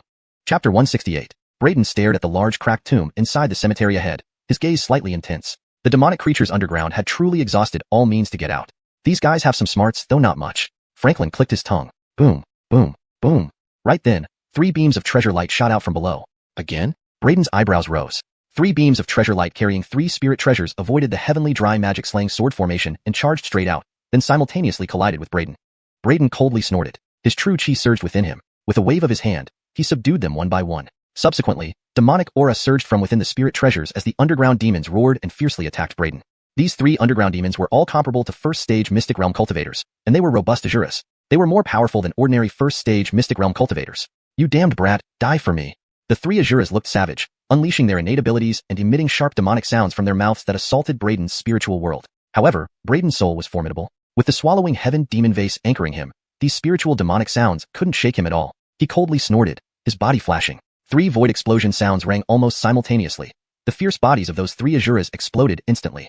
The 3 afterimages merged into Brayden's form. He reached out and grabbed 3 demon crystals into his hand. At the same time, he also grabbed the 3 spirit treasures. Hee, thank you all for your spirit treasures. More is better, so bring it on. Brayden came to the side of the sword formation, looking at the crack beneath the sword formation and speaking toward the surging demonic aura below. Boy, you truly deserve death. Below the crack, that demonic aura suddenly went wild. Icy gazes appearing within it, along with furious curses. Strong killing intent continuously surged from the crack. These underground demonic creatures clearly hated Brayden to the bone. Yet, Brayden didn't care at all. These underground demons had been yelling about eating people since they emerged, making them deadly enemies of humanity. For such races that viewed humans as food, he naturally had no sympathy and wouldn't pay attention to their attitude toward him. Hearing the curses of the underground demons, Brayden smiled lightly, saying, I like how you hate me so much yet can do nothing about it. Those underground demons exploded in anger upon hearing this. Humph, don't be so smug. Just a mortal, daring to challenge us, you're digging your own grave. Once we get out, we'll eat you first. The underground demons roared angrily. Is that so? Unfortunately, you may never come out. Brayden said indifferently. But the underground demons laughed coldly. Boy, do you really think that a mere sword formation can completely trap our kind? You're naive. Dream on. You underestimate our race too much. We advise you to flee now, as far as you can. It won't be long before this place's seal will completely collapse. Then, when our demon world fully descends, you'll have no hope left. Brayden's eyes flashed. He was deliberately provoking these demonic creatures to extract information and understand the situation. He sneered. Flee? If you can break the seal here thoroughly, why wait? You want me to leave because my presence might hinder your exit, right? What do you know? Our powerful beings are working hard to unlock this seal. Once the time is ripe, we will break this seal entirely. When that happens, our world channel will descend fully, and this little sword formation of yours can be shattered with a snap of our fingers. The demonic creatures sneered. Is that so? Then I'll wait for your breakthrough day. Braden remained expressionless. The underground demons stopped talking and retreated, because they discovered that this human boy outside, although low in cultivation, even not reaching the cultivation realm, was incredibly strong. Even high-level Azura-grade demonic creatures weren't his match and could be destroyed easily. Now, with the higher-than Azura-level demonic creatures preparing to break the final seal, the ordinary Azuras, no matter how many appeared, would only be slaughtered by Braden. Moreover, using treasures to help them escape was too costly. Thus, these underground demons became cautious again, not making any rash moves. But Braden felt increasingly uneasy. A premonition told him that perhaps this seal wouldn't hold for long. If these underground demons could create a crack, they might be able to destroy the entire seal. According to Franklin, the sword spirit, the seal here had existed for too long, and its effects were continuously weakening. Now, with another crack appearing, its effect might further weaken. His heavenly dry magic-slaying sword formation was ultimately too simple, capable of stopping lower-level underground demons, but perhaps not higher-level ones. What a headache. Braden felt troubled but had no choice. He could only guard temporarily while enhancing his cultivation and strength to handle whatever happened. Using the swallowing heaven demon vase and various medicinal herbs and treasures in his storage ring, Braden refined many top-grade 10,000 phenomena pills to assist in his cultivation. The effectiveness of the 10,000 phenomena pill surpassed that of Fedorf's spring pill, containing immense power. Moreover, it included special blood essence medicine that significantly benefited physical tempering and refinement. After all, the 10,000 phenomena realm mainly focused on reinforcing limbs and bones, enhancing the physical body. Thousands of miles away from Xiaoyang's sword sect, in a secluded cave, a bloody figure emerged. He stared at Xiaoyang's sword sect in the distance, eyes filled with hatred. Braden, I won't let you off. This person was none other than Cliff, the patriarch of the Beckham family who was heavily injured by Braden and managed to escape. Back then, Braden shattered his body and almost broke all his bones. If he hadn't used the 5 elements earth escape technique, he likely wouldn't have survived. Thanks to a healing elixir, he stabilized his injuries quickly and regained mobility. Even so, he suffered massive damage and his strength dropped significantly. To fully recover, it would take at least a month. Thinking about Muhammad and Beckham Mo, who both died at Braden's hands, Cliff felt deep anguish. He never imagined that Braden, merely a mortal martial artist, could be so powerful. Whoever you are, whatever background you have, anyone daring to oppose our Beckham family must die. His eyes turned red. Swoosh. Leaves rustled in the forest. Cliff immediately alarmed. Who's there? Birds flew up from the forest. Seeing just birds, Cliff breathed a sigh of relief, initially thinking Braden was coming for him, making him break out in a cold sweat. Still, he dared not stay here long and immediately threw out a magic boat, swiftly returning to the Beckham family. 7 days later, Cliff's magic boat entered the Great River ancient country, home to the Beckham family. It's the Patriarch's magic boat. The Patriarch has returned. Only the Patriarch? What about Cullen's Muhammad and Beckham Mo? The Beckham family welcomed Cliff's boat, but saw only him covered in blood and extremely disheveled. Everyone paused momentarily, rushing forward. Patriarch, what happened? You? Cliff's face was ashen, and he said, contact Chinner, and tell him something has happened in the clan. At the Xiaoyang sword sect, Braden was suddenly awakened by a huge commotion. In the Xiaoyang heavenly palace, a beam of rainbow light shot up into the sky, followed by 3,000 auspicious signs rising. Powerful spiritual storms swept in from all directions, surging towards the Xiaoyang heavenly palace. Riggs laughed heartily and stepped onto the rainbow, emitting a powerful aura. Miracle Secret Realm. I never thought that I, Riggs, would have the hope of advancing to the Miracle Secret Realm in my lifetime. Riggs's disheveled hair flew wildly, his booming voice echoing in all directions as torrents of heavenly power continuously flowed into his body. The sect leader has advanced to the Miracle Secret Realm? Braden stood up and looked towards the distant mid-air, where Riggs had ascended to the Miracle Secret Realm. An unmistakable look of pleasant surprise appeared on his face. Chapter 169, Bloodsword Paolo. Chapter 169, Bloodsword Paolo. Note, Xianxuan is translated as Paolo, assuming it's a character name, with Chun being the family name and Xiaojian the given name in pinyin. If Xianxuan has a specific meaning or alternative established translation, please provide additional context. Please provide the full text for a more accurate and complete translation. Chapter 169. After advancing to the secret technique realm, Joshua immediately went to the forbidden area. Congratulations, Patriarch. You have finally fulfilled your wish and stepped into the secret technique realm. Braden congratulated Joshua sincerely, genuinely happy for him. Haha, thanks to those 2 pills you gave me and the 2 cultivation diaries. Without your help, it would have been extremely difficult for me to reach the secret technique realm and enter the realm of cultivators in this lifetime. Joshua laughed heartily, looking at Braden with eyes full of gratitude. Braden shook his head and said, the pills and cultivation diaries are just auxiliary tools. If Patriarch's foundation was not solid enough, even with these aids, it would be impossible to step into the secret technique realm and transform into a true cultivator. Joshua smiled but didn't say much more. Some things don't need words to express them, they naturally reside in the heart. He looked towards the cemetery ahead and asked, has there been any unusual activity around this tomb recently? As they got to business, Braden's expression turned serious. Recently, the underground demonic tribes have been relatively quiet, not making many attempts to break the sword formation seal. But I always feel that they are brewing something bigger. Moreover, I've always felt uneasy, as if something ominous is about to happen. Joshua's smile also faded, and he spoke gravely, no matter what, we must not let the underground demons out. That's our Shacking Sword sect's ancestral precept. And even without considering the precepts, we cannot allow these demonic creatures to emerge. Otherwise, it will lead to widespread devastation and chaos in the world. You're right, but I fear that with just our strength, it won't be enough to suppress these underground demons long term. Hearing this, Braden nodded in agreement, then suddenly thought of something and turned to Joshua. Patriarch, now that you've advanced to the secret technique realm, perhaps you can try strengthening the seal here. Strengthening the seal? Do you have a way? Joshua asked hurriedly. Braden immediately communicated with Franklin, the spirit inside the inborn sword embryo. Previously, Franklin had mentioned that if Braden reached the secret technique realm, he could set up a more powerful sword formation. However, Braden was still only at the 10,000 phenomena realm, far from the secret technique realm. Now, since Joshua had reached the secret technique realm, he should be able to arrange a sword formation too. Master, techniques of the secret technique realm are usually not taught outside. Franklin hesitated slightly. Braden said sternly, he is my elder, not an outsider. Though he hadn't been in the Shacking Sword sect for long, Joshua had cared for and protected him on multiple occasions. Because of this, Braden felt the warmth of family within the sect. To him, Joshua wasn't just the patriarch. He was more like family and an elder. Hearing Braden's words, Franklin stopped speaking and quickly searched his memory, finding an advanced sword formation which he transmitted to Braden, who then passed it on to Joshua. The Heavenly Fire Sword Formation. So profound and so overpowering. This is a sword formation that can only be set up by cultivators. How did you come to possess such a profound formation technique? Joshua was amazed after absorbing the information about the sword formation that Braden had transmitted into his mind. I obtained it through some fortunate encounters. Patriarch, please see if you can master this sword formation skill and strengthen the seal as soon as possible, Braden explained briefly. Joshua nodded and immediately began meditating to seriously comprehend the Heavenly Fire Sword Formation. This formation was far stronger than the heaven-suppressing demon sword formation that Braden had previously arranged, as it was a technique only cultivators could deploy. On another note, haven't the other 5 major sects sent anyone over yet? Joshua frowned, suddenly asking. He had already sent messages to the 5 major sects, but they had not replied at all. No. Braden was also puzzled, having previously thought Joshua was so focused on seclusion that he forgot to notify the 5 major sects. Upon hearing this, Joshua's expression darkened. Something's not right. The appearance of the underground demons is a big deal. It's impossible that the 5 major sects wouldn't respond to the message. Forget about them for now. Let me first comprehend this sword formation and strengthen the seal. We'll contact the 5 major sects later. With such a large demonic nest sealed beneath the Shacking Sword sect's restricted area, it was like a time bomb, and no one knew when the seal might be completely breached by the underground demons. Therefore, the immediate priority was to strengthen the seal and stabilize the situation. Meanwhile, while Joshua diligently comprehended the sword formation, the other 5 major sects were discussing the matter. Grandmaster, shouldn't we really support the Shacking Sword sect? If the underground demons truly appear, it could be a disaster for our great Dryan kingdom.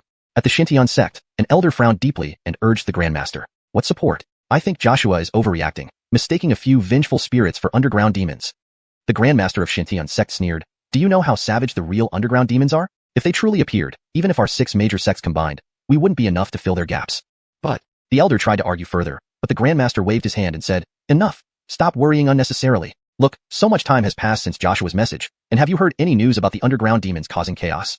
Besides, not only our Xianxia sect, but the other sects also haven't paid attention to the Shacking Sword sect. In the ancient country of Long River, at the xuanhuan Sword sect. The xuanhuan Sword sect was one of the 3 sects and 6 halls of the Long River ancient country, one of its top 3 sects and a renowned sect in the eastern wilderness. On a towering spirit peak, an elder from the Beckham clan waited nervously. Shortly after, a rumbling sound came from a nearby cultivation stone room, and the stone door opened. A stern-faced young man, holding a sword, walked out. This was Christian, the genius of the Beckham clan, known for slaughtering the entire Gongyang family 18 years ago. Master Chun, you're finally out of seclusion. Something terrible has happened to the clan. Seeing the stern-faced young man, the Beckham clan elder immediately became agitated and quickly approached the youth. Even though he was an elder, he still seemed uneasy in front of the youth, showing deep respect in his eyes. Christian waved his hand, and immediately servants brought a table, cushions, and tea water. Sitting cross-legged on the cushion, Christian sipped his tea and looked at the elder calmly. Tell me what happened in detail.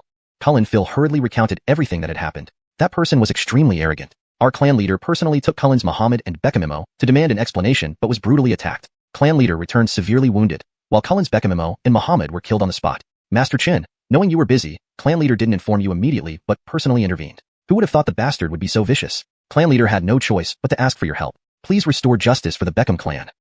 Cullen Phil said hatefully. However, upon hearing this, the teacup in Christian's hand shattered suddenly. He suddenly raised his head, his gaze turning cold as he looked at Cullen Phil. They're just a minor mortal martial artist, and you dare to come to me for help? Christian snorted coldly, stood up, walked to the cliff edge, and gazed into the distance with his hands behind his back. A mere mortal martial artist can cause such a calamity to our Beckham clan? Have all my efforts to support the clan been wasted? Cullen Phil immediately felt ashamed upon hearing this and quickly tried to explain, young Master Chun. Although that guy is just a mortal martial artist, However, before he could finish, Christian interrupted him. Enough. No need to say more. Only the weak make excuses for their incompetence. He gave Phil a faint, disdainful glance and said, "You go back. Figure out how to resolve this matter yourselves. I will not intervene. A mere mortal martial artist isn't worth my personal involvement. If you can't even handle such a trivial matter, then there's no point in me continuing to support you." Cullen Phil's face turned pale at this. He wanted to say more but was cut off by Christian's cold snort and a chilling glare that made his hair stand on end. Daring not to utter another word, he hurriedly bid farewell and left. Chapter 170, The Netherworld Hall. The name, Netherworld Hall, evokes an ominous and mysterious atmosphere. Chapter 170. Phil glanced from afar at Christian's retreating figure, then descended the mountain with a worried expression. Back at the Beckham clan, Cliff immediately asked Phil, "How was it? What did Chun say?" Phil sighed and said, "Clan leader, young Master Chun doesn't wish to intervene and has instructed us to handle this on our own. He even said that if we can't resolve such a small matter, he won't continue supporting our clan." "What? Harold Chun really say that?" Hearing Phil's words, Cliff froze in surprise. Then his expression became solemn. The Beckham clan's current status owed much to Christian. Without his support, the Beckham clan would never have risen so high. Losing Christian's protection would reduce them to just another second-rate family in this vast Great River ancient kingdom. Especially now, when nearly all of the Beckham clan's cultivators had been wiped out by Braden, leaving only Cliff gravely injured. Without Christian's intimidating presence, other families would soon replace the Beckham clan in this brutal cultivation world. "Clan leader, what should we do now?" Phil asked anxiously. Cliff's expression fluctuated as he said, "Xian is unwilling to act, and that young man is exceptionally formidable. Even I am no match for him. At this point, we have no choice but to ask the Yellow Spring Hall for help." "Yellow Spring Hall?" Phil was startled. "Clan leader, you want to ask the Yellow Spring Hall to deal with that young man? The cost of hiring them will be enormous. If we hire the Yellow Spring Hall, our clan's accumulated resources over the years might be depleted." Cliff took a deep breath and asked, "Do you have a better suggestion?" He added coldly, "You said it yourself. Chun expects us to solve this ourselves. This shows his dissatisfaction with our clan. If we don't eliminate that young man, and Chun stops supporting us, the many forces we've offended will swiftly devour the Beckham clan. Do you want to see our clan exiled again?" Upon hearing this, Phil's face flickered with uncertainty before he nodded. "All right, I'll contact the Yellow Spring Hall right away. Go ahead." Cliff waved his hand. The Yellow Spring Hall was an extremely mysterious assassin guild in the Long River ancient kingdom, one of the 3 sects and 6 halls. It was said that the Yellow Spring Hall had countless experts specializing in assassinations, striking fear even into other same-level sects and halls within the Long River ancient kingdom. Great River City, Yellow Spring Pavilion. This was one of the Yellow Spring Hall's task acceptance points. "Do you mean your target is just a mundane warrior?" In the Yellow Spring Pavilion, after listening to Phil's instructions, the liaison frowned, looking at Phil before speaking. "Yes, he's at the early stage of myriad phenomena realm, named Braden, a mundane warrior from a minor country in the eastern wilderness," Phil replied with a polite smile. The liaison nodded. "Our Yellow Spring Hall rarely accepts tasks involving mundane warriors. Though this target is only a mundane warrior, to ensure success, we will still send at least a first-level secret technique realm assassin. Therefore, the fee will not be low. Do you understand?" "Understood, understood." Phil quickly responded, handing over the prepared deposit. "Chad, here's the deposit. The remaining payment will be made upon completion." Chad accepted the storage ring, giving it a brief glance, and couldn't help but be surprised by Phil's generosity. He didn't expect Phil to pay such a hefty price for a mere mundane warrior assassination. This deposit alone equaled the reward for assassinating a typical first-level secret technique realm celestial human realm cultivator. With such a generous client, Chad's attitude became noticeably more courteous, smiling at Phil and nodding. "Once the task is completed, we'll notify you. It shouldn't take too long, probably within half a month." He spoke nonchalantly, not taking the task seriously. To him, assassinating a mere mundane warrior was like receiving money for doing nothing. There was no difficulty at all. Assassination tasks on mundane warriors are rare. We can use this task to train some of our younger members. Chad chuckled lightly. Seeing Chad's underestimation, Phil couldn't help but remind him, "Chad, though Braden is just a mundane warrior, his strength far surpasses that of an ordinary one. Please do not underestimate him." He intended to tell Chad about the losses the Beckham clan suffered at Braden's hands to warn against carelessness. But Chad waved his hand dismissively, looking displeased. "Enough. A mundane warrior, no matter how extraordinary, can't possibly compare to a secret technique realm cultivator. Every assassin of the Yellow Spring Hall has the ability to strike above their rank. Assassinating a mere mundane warrior should be effortless." "Well, go home and wait for news." Phil opened his mouth, but swallowed his words. He had warned them. If the Yellow Spring Hall suffered any setbacks due to underestimating Braden, it wouldn't be his fault. Watching Phil leave, Chad turned and entered the Yellow Spring Hall, writing down the task. The task was to travel to the Dakian Kingdom in the eastern wilderness and assassinate Braden. When it came to assessing the task's difficulty, Chad marked it with half a star without hesitation. Difficulty, simple, easy. Just as he finished writing the task announcement, a figure walked into the Yellow Spring Pavilion. "Fintan, do you have any new tasks lately?" A graceful youth swaggered into the pavilion. "Master Yang, why did you come out again?" Chad frowned at the sight of the youth. "Cut the nonsense. It's not easy for me to get out. Quickly, tell me if there are any suitable tasks for me. Being cooped up every day is driving me mad," Bradford said. Chad felt helpless. Bradford was highly favored by Cullen Dark Knight, who didn't want him on the path of assassination. He had been pampered and indulged, so Chad dared not assign him tasks, fearing any mishap he couldn't handle. But before Chad could speak, Bradford coldly interrupted. "Fintan, if you don't assign me a task this time, I'll have your Yellow Spring Pavilion torn down tomorrow." Chad's lips twitched. Recalling the task Phil posted earlier, he suddenly thought of something. A simple, easy task? With Bradford's celestial human realm prowess, assassinating a mere mundane warrior should be effortless and safe. Thinking this, Chad smacked his head. Oh yes, look at my memory. Master Yang, there is indeed a task available. Interested? Huh? What kind of task? Tell me quickly, Bradford exclaimed eagerly. Chad handed him the written task details. Bradford scanned it, raising an eyebrow. The target is just a myriad phenomena realm mundane warrior? Half a star difficulty? His lips twitched, glaring at Chad. I'm a mighty celestial human realm cultivator. Yet you want me to assassinate a mere mundane warrior? Though a spoiled brat, Bradford was incredibly strong and talented, which is why Cullen Dark Knight doted on him so much. However, now Fintan was actually recommending such a low-level task to him. In his view, this was nothing short of an insult. Fintan, feeling embarrassed, hurriedly explained, Young Master Yang, although the target of this mission is just a mundane warrior, according to the employer, this target possesses extraordinary strength, far beyond the ordinary. This will be young Master Yang's first mission, and this person would make for excellent practice. How about this? If young Master Yang completes this task excellently, I'll arrange more advanced tasks for you in the future. What do you think? Hearing this, Bradford's brows slightly raised, somewhat displeased as he said, All right, remember your words. When I return, you'd better have those high-level tasks ready for me. Certainly, certainly. Fintan nodded quickly, only wanting to get through this current situation smoothly. As for future matters, he'd leave them for his future self to worry about. Upon hearing Fintan's confirmation, Bradford's face broke into a smile. Holding Braden's portrait, he left the Yellow Spring Hall directly. This portrait, naturally, had been provided by Cliff. Lowering his head to glance at the portrait in his hand, Bradford sneered, Who would have thought that my first target would be a mere myriad phenomena realm mundane grunt? But then again, it's quite the fortune for you to be the first soul to perish at my hands. Note, the last line indicates a pause or an unspoken reaction from the character. Chapter 171. The Underworld Demon Clan's Open Plot. The Underworld Demon Clan had always been notorious for their devious schemes, but this time, it seemed they were taking a more direct approach. Chapter 171. Just 3 days after Bradford left the Great River Ancient Country, heading for the Peter Dom. Over the Peter Dom, a fearsome divine light pierced the sky, shaking the heavens. In an instant, the treasure light illuminated 30 million miles. Above the entire Peter Dom, countless rays of rosy dawn appeared, presenting a terrifying scene. And this unprecedented and fearsome disturbance not only shook the entire Peter Dom, but also startled the entire Eastern Wasteland. In a distant sacred land somewhere in the Eastern Wasteland, the Tai Damon Holy Land. 3,000 red dawns and 30,000 purple chi. Such astonishing phenomena. Could it be that an ultimate Dao weapon has appeared? The location is the farthest east of the Eastern Wasteland. Send people immediately to the extreme eastern region to investigate the source of such phenomena. If it truly is an ultimate Dao weapon appearing, we must seize it at all costs. In a certain place within the Eastern Wasteland, a towering divine mountain, an old man with white beard suddenly opened his eyes, and 2 beams of lightning shot out from his pupils, piercing the sky, cutting towards the far eastern region. Amidst his eyes, purple chi and red dawn rose up. He calculated on his fingers, and instantly his gaze became intensely bright. Send someone immediately to the far eastern region? Compared to the various ancient holy lands in the Eastern Wasteland, the 3 sects and 6 temples of the Long River Ancient Country could only be considered minor players. However, this did not prevent major forces like the Great River Sword Sect from having their share. At this moment, at the Long River Sword Sect, countless cultivators were all focusing their attention on the far eastern region. The anomaly covers 30 million miles. This kind of phenomenon is extraordinary. You all should set off immediately to the far eastern region, find out what's going on, and report back to the sect as soon as you discover anything, said the sect master of the Long River Sect with a wave of his hand.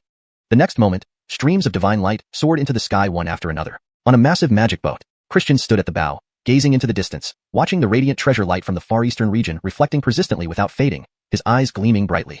For cultivators, the appearance of such anomalies often signifies opportunities and encounters. Therefore, he volunteered to go to the far eastern region to investigate the situation. I'm just 1 step away from reaching the Yin-Yang realm of the Secret Art Realm's 4th level. I hope this trip will be successful and help me break through to the Yin-Yang realm. Christian murmured to himself. Peter Dom. Outside the restricted area of the Shaoking Sword Sect, Braden frowned deeply, his eyes fixed on the front forbidden cemetery. What is the underground demonic race plotting? After being silent for so many days, they are now causing such a commotion. What do they intend to do? Braden stared at the cemetery ahead, his expression fluctuating. He looked up at the sky, which had been illuminated by the intense light emitted from the cracks beneath the cemetery, making it as bright as daylight even though it was midnight. Arg, those damned underground demons, how infuriating. Master, they are using such precious treasures to tempt Elmo. This is blatant temptation. The bald crane squawked, such intense light and this heavy aura of treasure. Whatever's down there is at least on par with an ultimate Dao weapon level, the legendary Dao weapons. It's unimaginable that there's actually an ultimate Dao weapon down there. At first, Elmo felt the treasure below was significant, but didn't expect it to be an ultimate Dao weapon. Arg, no, I can't hold back anymore. I want to go down. Even if I die, Elmo must bring out the ultimate Dao weapon. The bald crane excitedly shouted and dove toward the ground, scaring Braden, who quickly pulled it back, irritably saying, Are you worried that the underground demons haven't eaten flesh in too long and are feeding themselves with your body? With your puny body, you wouldn't even fill their teeth. Stay put, don't act rashly, or rather than let the underground demons benefit, I'll roast you and eat you.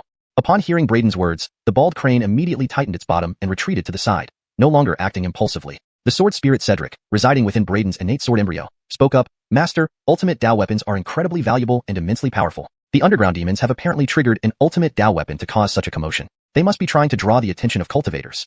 Hearing this, Braden's expression changed, and his eyes sparkled as he said, so these underground demons have run out of tricks. Relying on their own strength, they cannot break out. So they ultimately chose this method, hoping to borrow external power to help them break the seal and escape the demon prison. Definitely.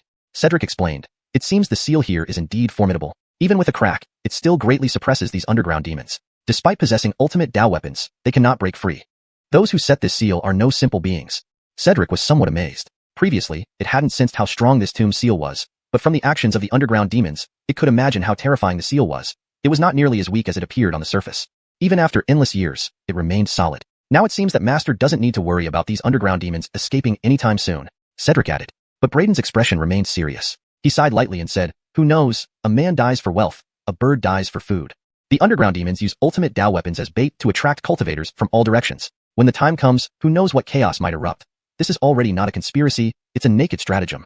Cedric was taken aback. Master is worried that cultivators attracted here will try to break the seal to snatch the ultimate Dao weapon? Braden nodded, exhaling a deep breath and said, that's possible. As you mentioned, ultimate Dao weapons are extremely significant, exerting great attraction over cultivators.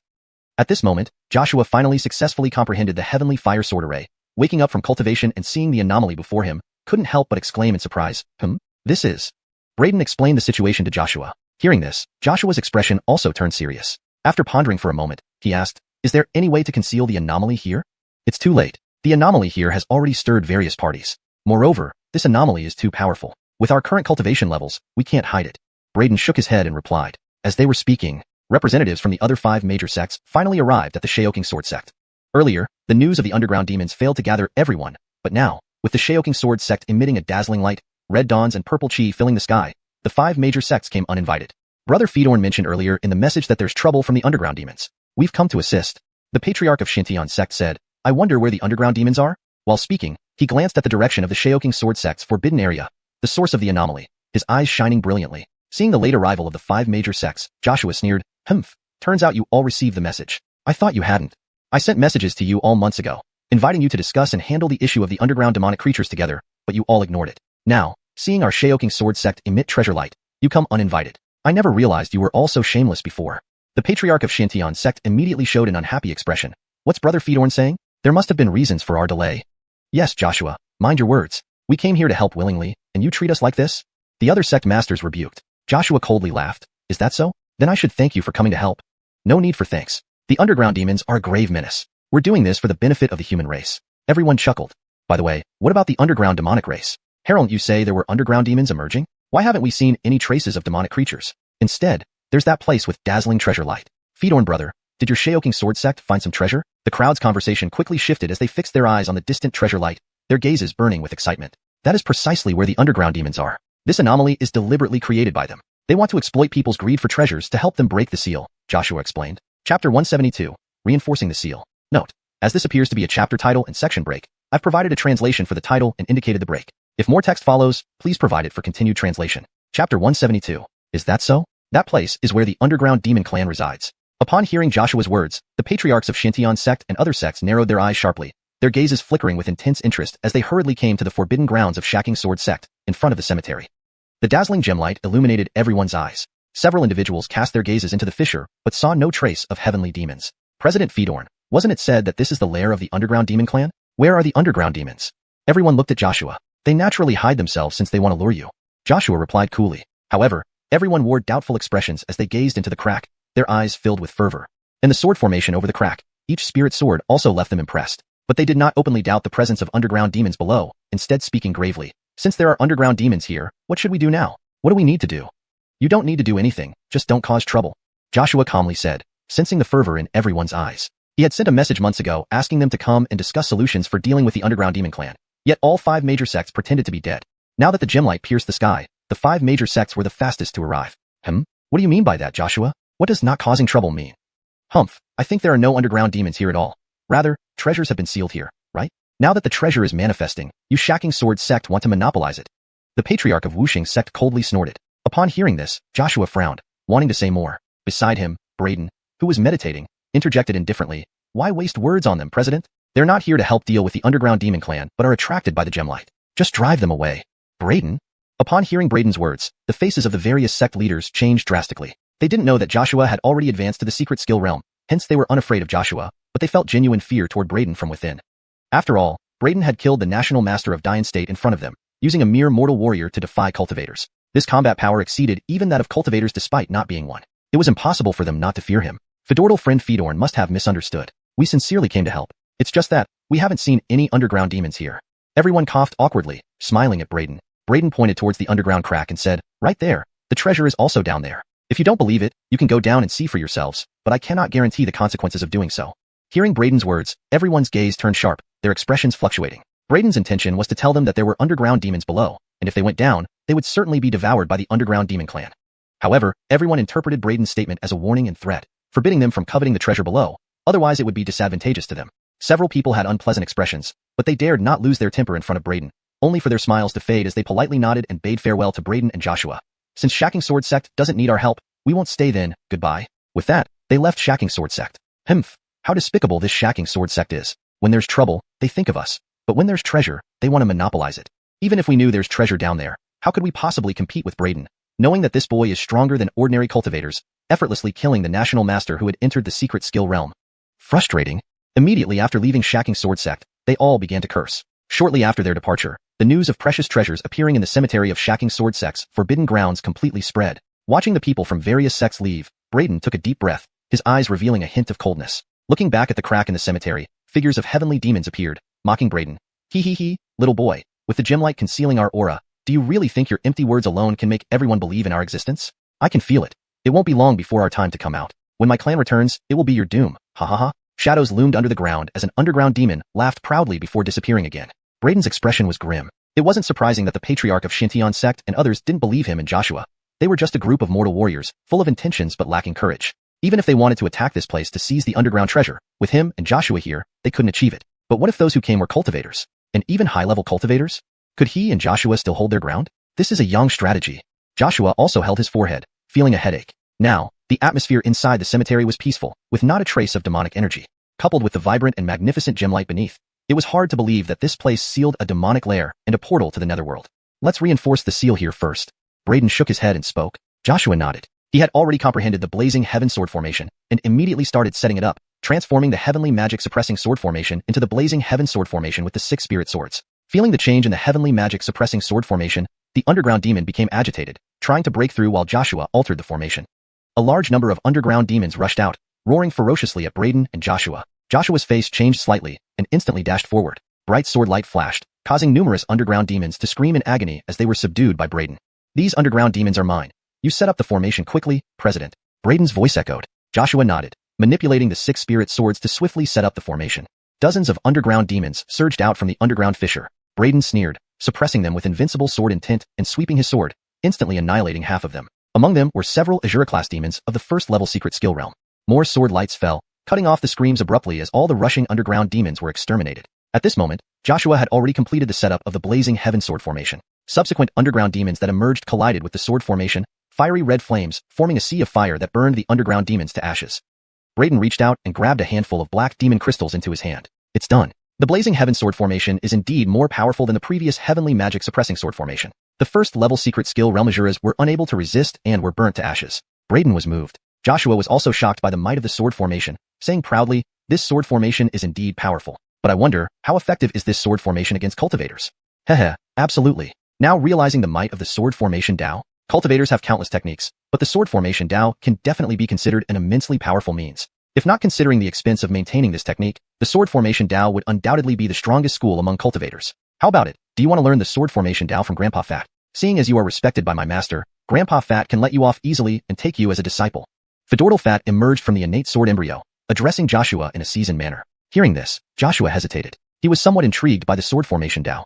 However, upon hearing Fedortal Fat say that practicing the sword formation Dao was extremely costly, Joshua immediately shook his head like a rattled drum, resolutely saying, no, I don't want to learn.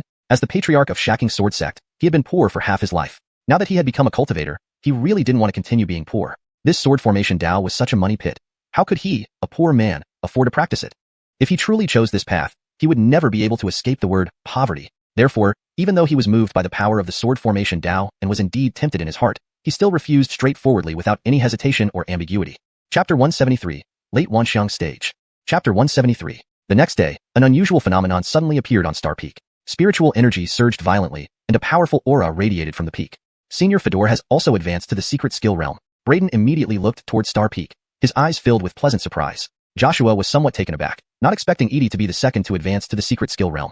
Initially, he thought that the next one to reach the secret skill realm would be the Edifier, because the Edifier had always been the strongest existence among the various peaks of Shaoqing sword sect. Moreover, he was also a genius in his youth, with a very deep foundation. Just as Joshua was surprised, a beam of divine light suddenly shot up into the sky from Thunder's Sword Peak. The Edifier had also entered the secret skill realm at this time, causing an extraordinary phenomenon. Then, a third beam of light shot up into the sky, and the Seamus also advanced to the secret skill realm. This scene left Braden and Joshua staring at each other, unable to believe that everyone had managed to advance to the secret skill realm on the same day. Do the combination of sinew-transforming pill and rank-breaking pill have such a significant effect? Braden could not help but be deeply moved. However, after Edie, Edifier, and Seamus advanced to the secret skill realm, all the other peak masters and elders failed in their attempts to break through to the secret skill realm. Braden had refined 18 pills in total, 9 sinew-transforming pills and 9 rank-breaking pills. Apart from reserving 1 set for himself, the remaining 17 sets only cultivated 4 people, including Joshua, into the secret skill realm. The secret skill realm is indeed not so easy to break through. Even with the assistance of pills, it's still not 100% guaranteed to succeed. One needs a solid foundation, Braden sighed lightly. Given how low the success rate was even with the aid of these 2 heavenly pills, the sinew-transforming pill and the rank-breaking pill, it was clear that advancing to the secret skill realm without these pills would be even more difficult. After all, the secret skill realm held profound significance. It was the path by which mortal warriors transformed into higher levels of life. Once they successfully transformed, it represented a leap in their level of existence, naturally making it extremely challenging. With the Edifier, Edie, Seamus, and previously Joshua now reaching the secret skill realm, Shaoqing Sword Sect now had 4 cultivators in the secret skill realm.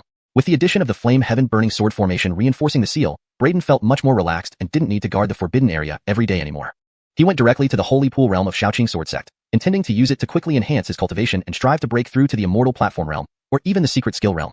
As for the resources needed to activate the Holy Pool realm, Braden already had them and did not need to deplete the sect's reserves. The Holy Pool consumes a lot of resources. I need to prepare plenty, Braden muttered and added more than half of the resources he had with him into the formation of the Holy Pool realm in advance. Subsequently, Braden entered the Holy Pool and began intense cultivation. With the help of demon crystals and all creation pills, along with the power of the Holy Pool, Braden's cultivation rapidly increased. He crazily operated the heaven-swallowing devil art, creating endless power storms within the entire Holy Pool. Massive waves of power essence rushed towards Braden like torrents. If it were anyone else, they wouldn't be able to withstand such enormous power surges. But Braden wasn't just anyone. His body, having undergone multiple transformations, had long become incomparably tough. Coupled with his already formidable heaven-swallowing demon body, he could absorb all the incoming power with the help of the heaven-swallowing devil art. As time passed, Braden's cultivation continuously grew. By the 3rd day in the Holy Pool, Braden smoothly broke through to the mid-stage of the all-creation realm. On the 9th day, Braden's cultivation broke through again, advancing from the mid-stage to the late stage of the all-creation realm. By then, the cultivation resources he had prepared were completely depleted. The power in the Holy Pool had actually run out. Braden was shocked, not expecting that breaking through just 2 minor realms would consume such a massive amount of power and resources. These resources were worth at least 10 billion spirit stones. Master, there's no need to be surprised. The path of cultivation is always like this. As your cultivation depth and potential increase, the required resources will naturally become more. Fedortal Fat spoke. Braden said, but isn't my consumption too exaggerated? He added, ordinary cultivators in the all-creation realm might only need 1/10 of these resources to break through the entire realm, yet I spent the equivalent value of 10 billion spirit stones just to break through 2 minor realms. Fedortal Fat replied, how can Master compare yourself to ordinary cultivators? They consume less resources because their foundation isn't as deep as yours, which means their combat strength is far inferior to yours. Although Master now requires much more power to break through due to your deep foundation, it allows you to possess such formidable cross-realm combat capabilities. There's give and take. Without these foundations, Master wouldn't be able to challenge cultivators above you. Braden nodded and smiled. Indeed, wanting both minimal resource consumption and supreme combat strength is somewhat unrealistic. He stopped grieving over the vast amount of resources consumed, walked out of the Holy Pool, prepared to add more resources, and continue cultivating until he broke through the all-creation secret realm. But as he walked out of the Holy Pool, he suddenly sensed a powerful aura coming from afar. Huh? Cultivators are already here? Braden's gaze sharpened. He put away the resources he had just taken out and disappeared on the spot. A divine rainbow descended right above Shaoqing Sword Sect, accompanied by a loud voice spreading out, where is Braden? The newcomer was none other than Bradford.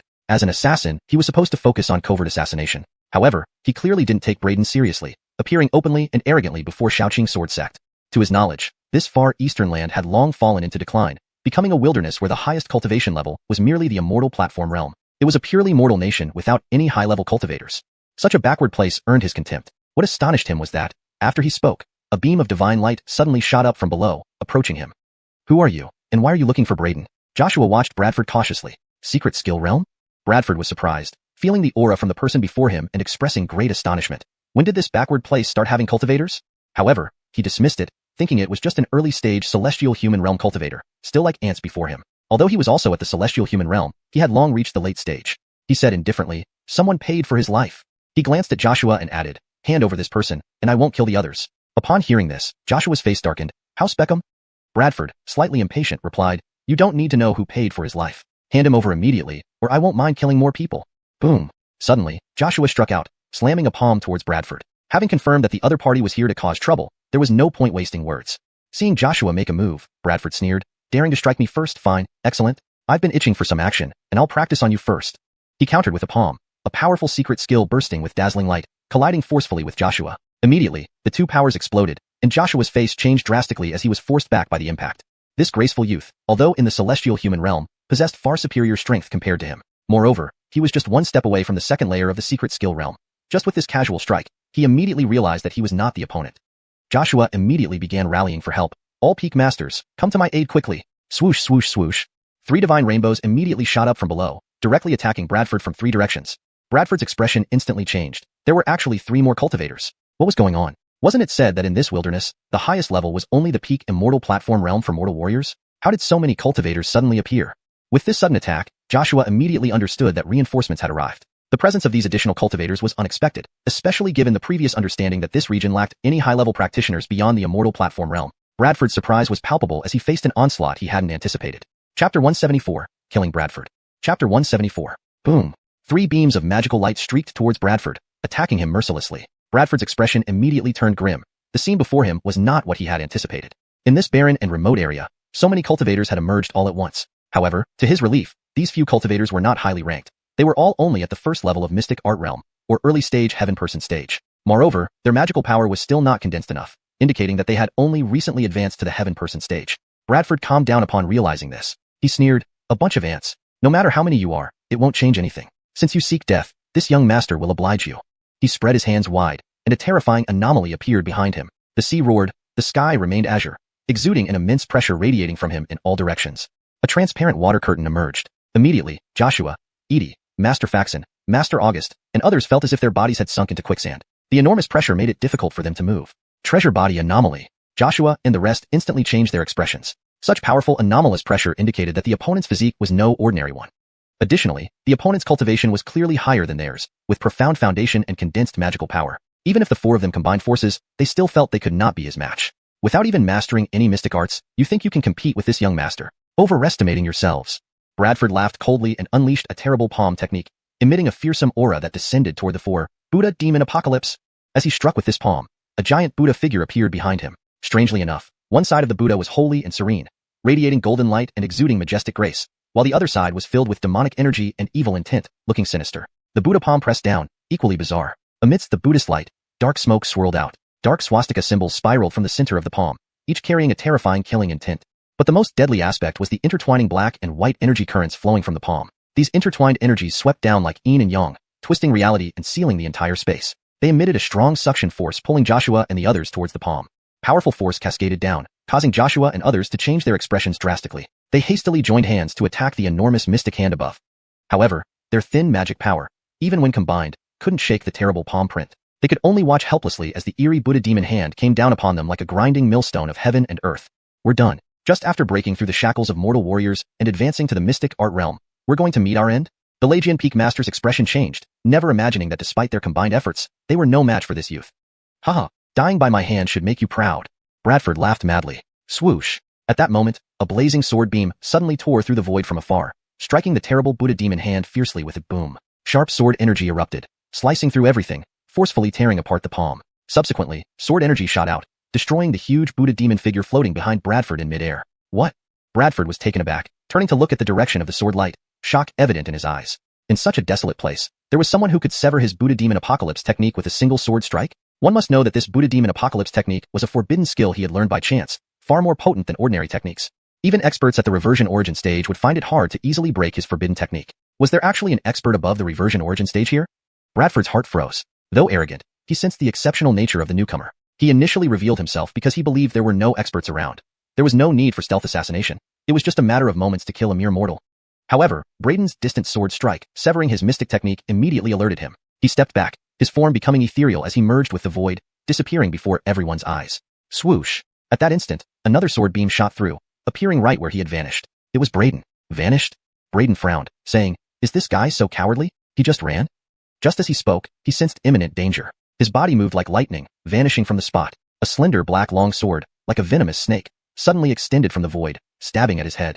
This killing strike was unexpected and extremely fast. However, Braden reacted even faster, dodging sideways at the last second. The black killing sword, with hidden blade glow, stabbed precisely where Braden had been, but only left an afterimage. Bradford missed, pausing momentarily, clearly surprised that Braden managed to dodge his strike. His Hades Hall assassination technique was unpredictable, allowing even average assassins to execute beyond their level. With his cultivation, he could confidently kill even reversion origin experts with a fatal blow. Yet now, a mortal warrior had evaded his strike. "So, you didn't run. You hid in the void to launch a sneak attack. Almost had me."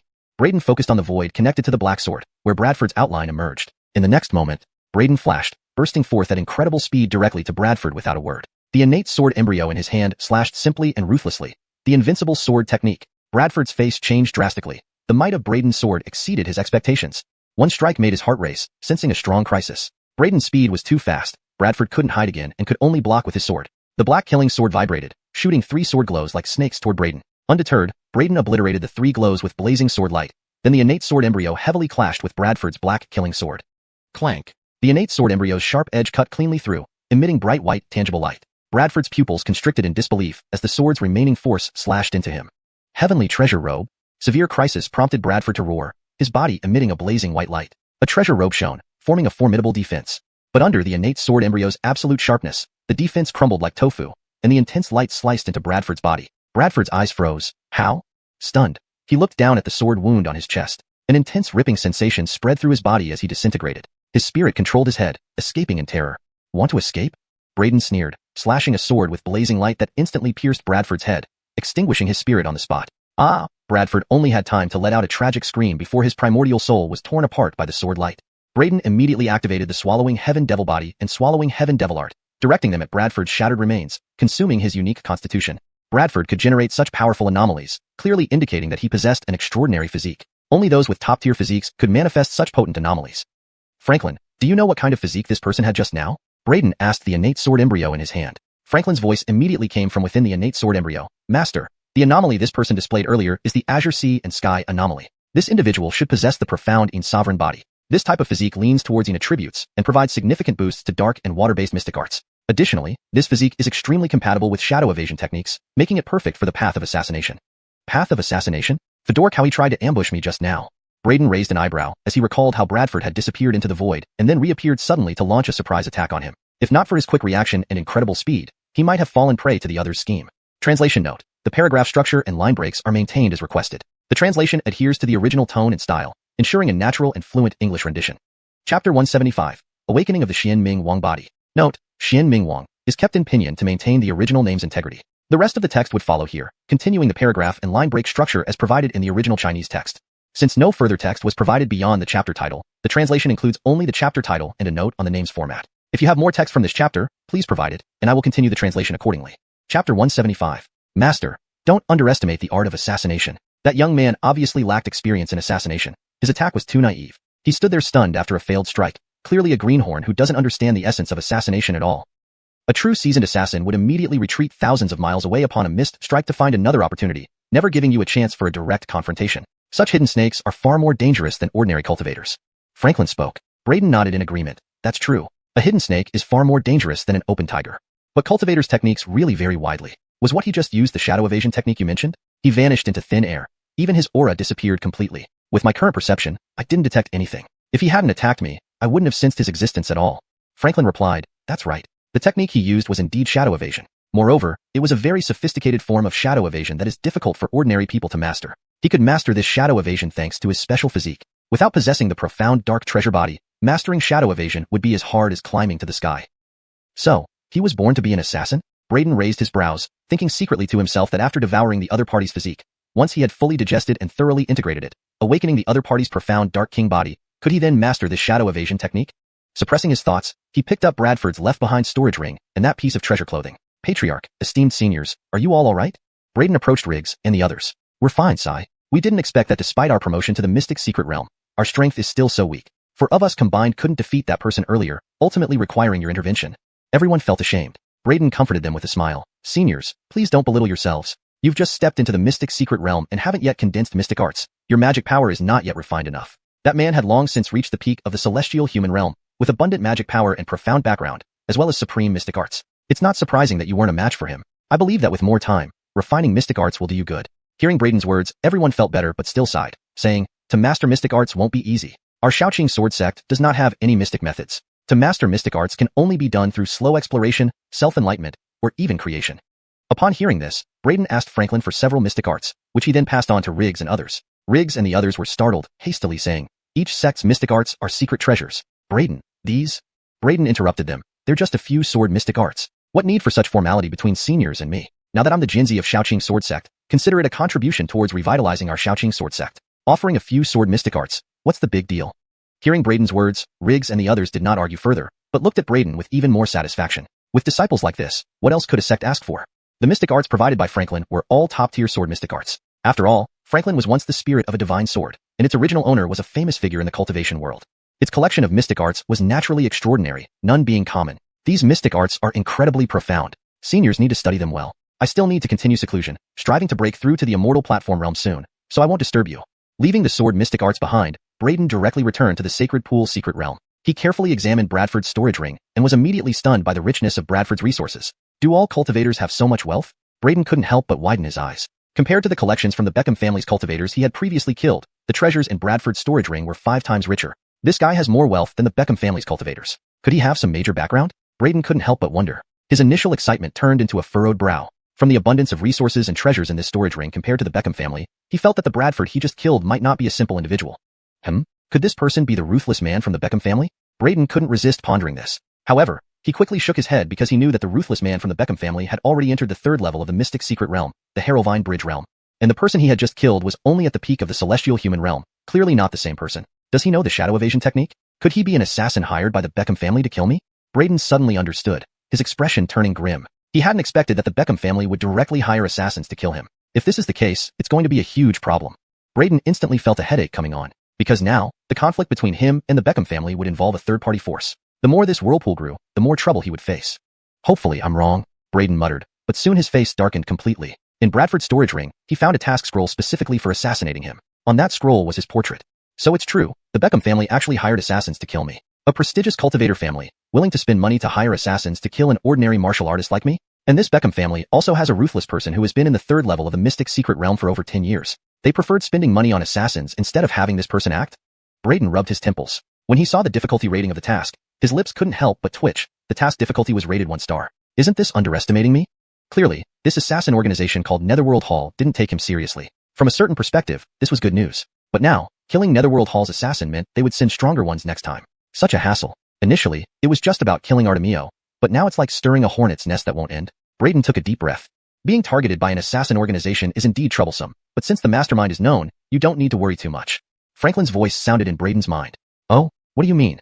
Braden asked immediately. Before the assassination organization sends new assassins, eliminate the Beckham family. Once the patron dies, the assassination organization can't receive the final payment and the contract becomes void. Franklin said, oh, is that how it works? Braden was surprised. Yes, this is the rule most assassination organizations in the cultivation world follow. Franklin explained. But even if that's true, eliminating the Beckham family isn't easy. Remember, they have Harrowvine Bridge realm experts stationed there? Braden shook his head. True, but with your potential, reaching the 7th level true extreme realm might allow you to contend with Harrowvine Bridge realm cultivators.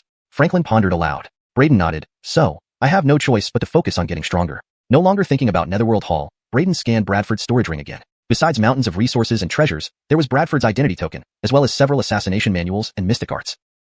This is shadow evasion technique? Braden's attention was immediately drawn to one of the secret arts, which was precisely the shadow evasion technique that Bradford had used earlier.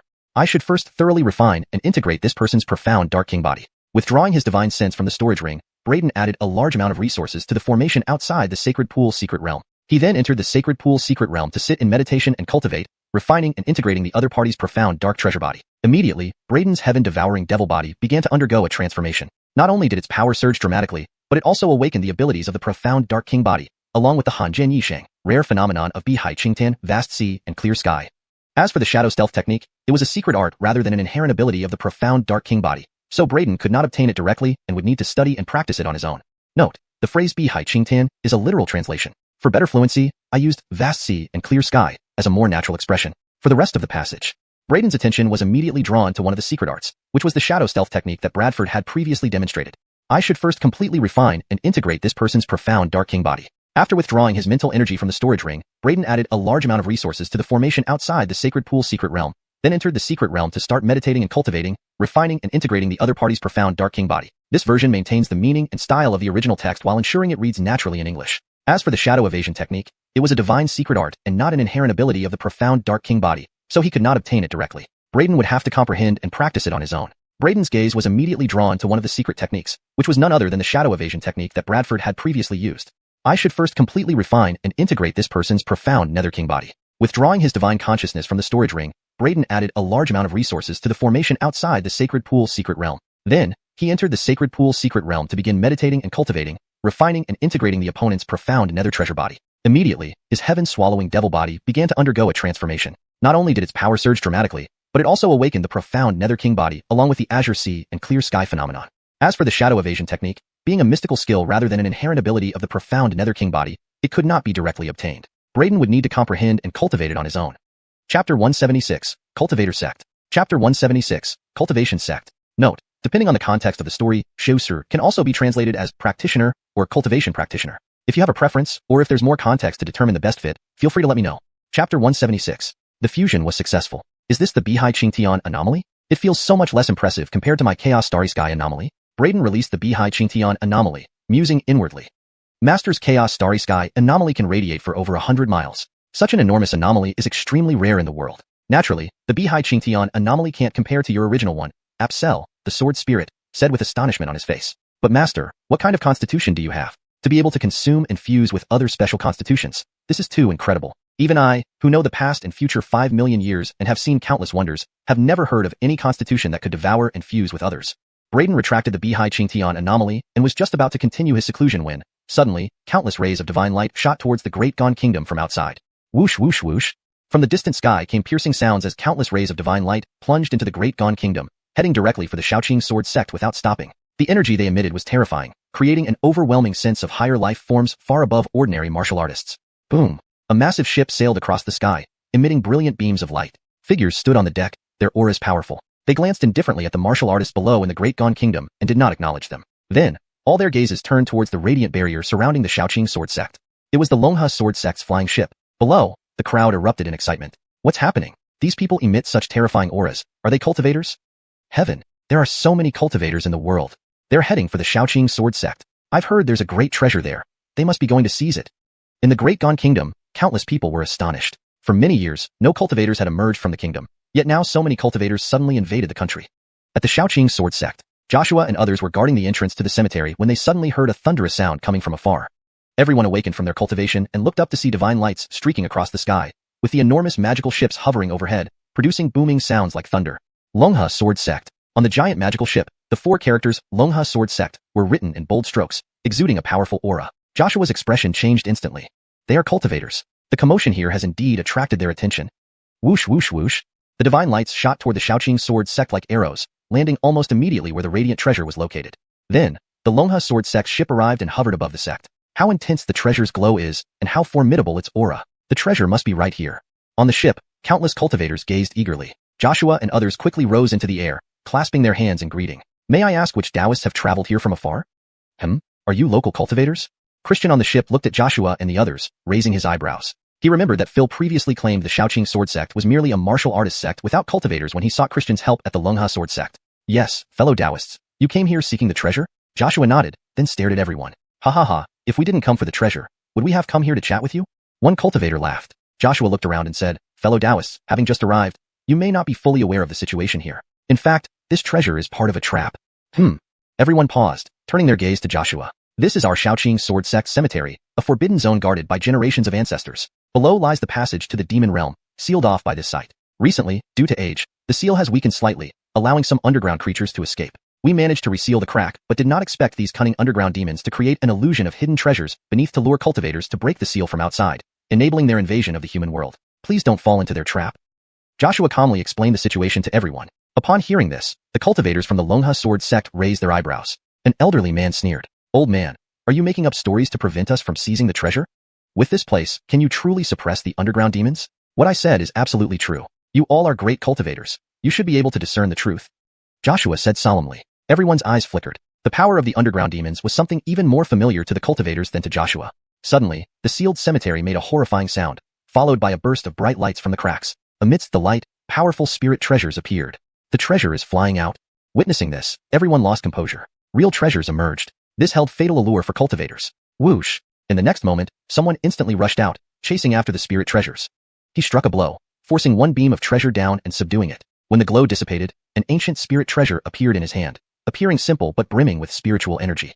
It's an elite spirit treasure. What a treasure, haha. The cultivator's eyes shone with joy. Even for cultivators, spirit treasures were incredibly precious. Elite spirit treasures were even rarer, wielding astonishing power that most cultivators found hard to obtain.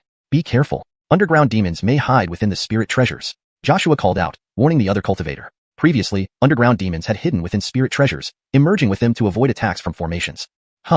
Hearing Joshua's warning, the cultivator became wary but found no signs of anything unusual, even detecting no demonic aura. There's no way underground demons exist here.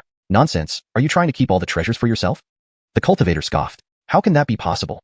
Joshua was shocked. Why weren't there underground demons among the treasures? His expression changed, considering the possibility. He couldn't help but glance at the crack, feeling uneasy. Though the treasures belong to your sect, they far exceed your capability to own or protect. Better step aside and let us handle them for you. Ha ha ha. The Longha sword sect cultivators laughed excitedly before rushing out to subdue the emerging treasures. Joshua and the others watched helplessly. They didn't mind the cultivators taking the treasures but feared they might greedily seek more by breaking the seal and releasing the underground demons, which would put everyone in danger. Headmaster, what should we do now? I hope you enjoyed this translation of Chapter 176. If you need further assistance or have additional content, feel free to share. Kobe and the others watched as many of the cultivators from the Longha sword sect began to seize the treasures one by one, and they couldn't help but speak up. Let them take the treasures. A voice sounded in their ears. Braden? Everyone immediately turned their heads and saw a figure suddenly appear before them. It was Braden. He had been in seclusion within the Sacred Pool's secret realm, focusing on improving his cultivation. However, he heard commotion from here and thought something had gone wrong, so he rushed over immediately. These treasures being taken by them don't matter much, as long as they don't have intentions towards the underground demon lair below, Braden said gravely. However, human greed is immense, and the underground demons are cunning. They deliberately released these treasures. I fear it won't be enough to satisfy their greed. Head to the capital immediately and warn the king to evacuate the people just in case, Braden instructed. Upon hearing Braden's words, Joshua's expression changed slightly. You mean to say they will ultimately attack the seal here and release the underground demons? It's better to be safe than sorry. Human greed cannot be underestimated. Make preparations early. Braden took a deep breath and replied. I hope you enjoyed this translation. If you need further assistance or have additional content, feel free to share. Chapter 177. Clearing the area. Chapter 177. Ha ha ha, what a wonderful treasure. Truly a great find. I never expected such an opportunity in this remote and harsh eastern extremity. Once I refine this treasure, my strength will surely become even greater. A cultivator from the Changha sword sect laughed wildly, his eyes burning brighter as he suddenly looked down at the place where the precious light was surging out. His gaze was intense, clearly unsatisfied with just the spirit treasures that had rushed out. The source of the radiant treasure below, the main event, was where it all lay. Extremal weapon. The crowd's gazes became more intense. One figure dove down first. There are actually 6 spirit swords here. Is this a sword formation? Davis's eyes landed on the crack from which the treasure light burst forth, noticing the burning sky flame sword formation set up there. His eyebrows raised as he reached out to grab the 6 spirit swords. Braden's face immediately turned grim, and in an instant, he flashed in front of him, grabbing the man's arm with one large hand. He said gravely, this sword formation serves as a seal, don't tamper with it. You cannot bear the consequences of releasing the underground demon race below. Braden coldly hummed and shook off the other man's arm. Davis froze, his eyes landing on Braden, surprise immediately surfacing in them. Myriad Phenomena Realm? Then, his expression darkened, and he sneered. A mere Myriad Phenomena Realm mortal warrior dares to obstruct me? You've got some guts. Get out of the way. What seals and what underground demon races? Nonsense. Do you think your few words can stop us from claiming the great treasure? Truly naive. The treasure's here. You can't protect. Get out of the way immediately, or risk being obliterated. His gaze was icy, looking at Braden as if he were a mere ant on the ground, easily crushable. At this moment, the many spirit treasures that had spewed out earlier had already been suppressed and collected by everyone. Everyone's attention turned to the tomb garden below, the source of the treasure light. Seeing a mere mortal like Braden daring to block their path, many snickered. Indeed, this is a wilderness. We heard no cultivators pass through here regularly. It seems the mortals here do not understand the vast difference between our lives. They lack respect for us cultivators. Yes, in our ancient great river nation, no mortal warrior would dare disrespect a cultivator. Many glared coldly at Braden. Braden took a deep breath and said, Gentlemen, beneath us is a seal imprisoning the underground demon race. His words seemed weak and ineffective. Whether intentional or not, no one believed in the underground demons. Perhaps they did believe there were demons, but the importance of the extremal weapon made them choose to ignore it. Before Braden could finish, Davis cut him off. Enough. No more talk about underground demons. I only know there's a great treasure below. This is our destiny and good fortune. A mortal warrior wants to hinder us from exploring our destiny and fortune? Who gave you the courage? Get out of the way, and I don't want to repeat myself. Davis's gaze grew colder, and his aura became sharper. Seeing this, Joshua and others exchanged glances and immediately moved to stand beside Braden. Do you also wish to die? Himph. A group of fools seeking death. Davis narrowed his eyes, revealing killing intent as he slapped heavily toward Braden and his group. Braden was filled with anger and alarm. These people would go to any lengths for treasures. Don't they know that if these underground demons really came out, it would cause widespread suffering? Innocent mortals would suffer greatly. Swoosh. Just as Davis's palm descended, Braden suddenly swept up Joshua and others, swiftly moving away to avoid Davis's palm, without directly confronting it. Though Davis was merely at the second level of the profound secrets realm, return origin stage, Braden, with his current strength, wasn't afraid of him. But while he could handle Davis alone, he couldn't hold off everyone present. These people wore the same attire, clearly members of the xianxia sword sect. With so many around, killing one as a warning was impossible. Killing one would likely invite immediate attacks from all the cultivators. Moreover, several cultivators present emitted terrifying auras, making Braden feel immense pressure. Especially the few elders, whose mere gazes sent chills down his spine. Also, a few youths in pale moon-colored robes exuded astonishing power. Braden estimated that each of them was at least at the third level of the profound secrets realm. Sighing internally, Braden realized the worst-case scenario was unfolding. He knew that with his current strength, stopping this was impossible. Trying would be like hitting stone with an egg. Oh, actually dodged my palm strike. A myriad phenomena realm mortal warrior has such speed, remaining unfazed under my divine skill suppression. Not bad. Davis glanced at Braden, who had carried the others away, slightly raising his eyebrows in surprise. He didn't pursue further. A mere mortal warrior wasn't worth his interest.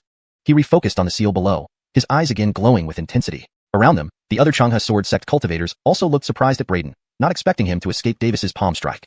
That kid has some skills. Late myriad phenomena realm, yet able to dodge Davis's palm. Even though Davis didn't use full force, dodging is commendable.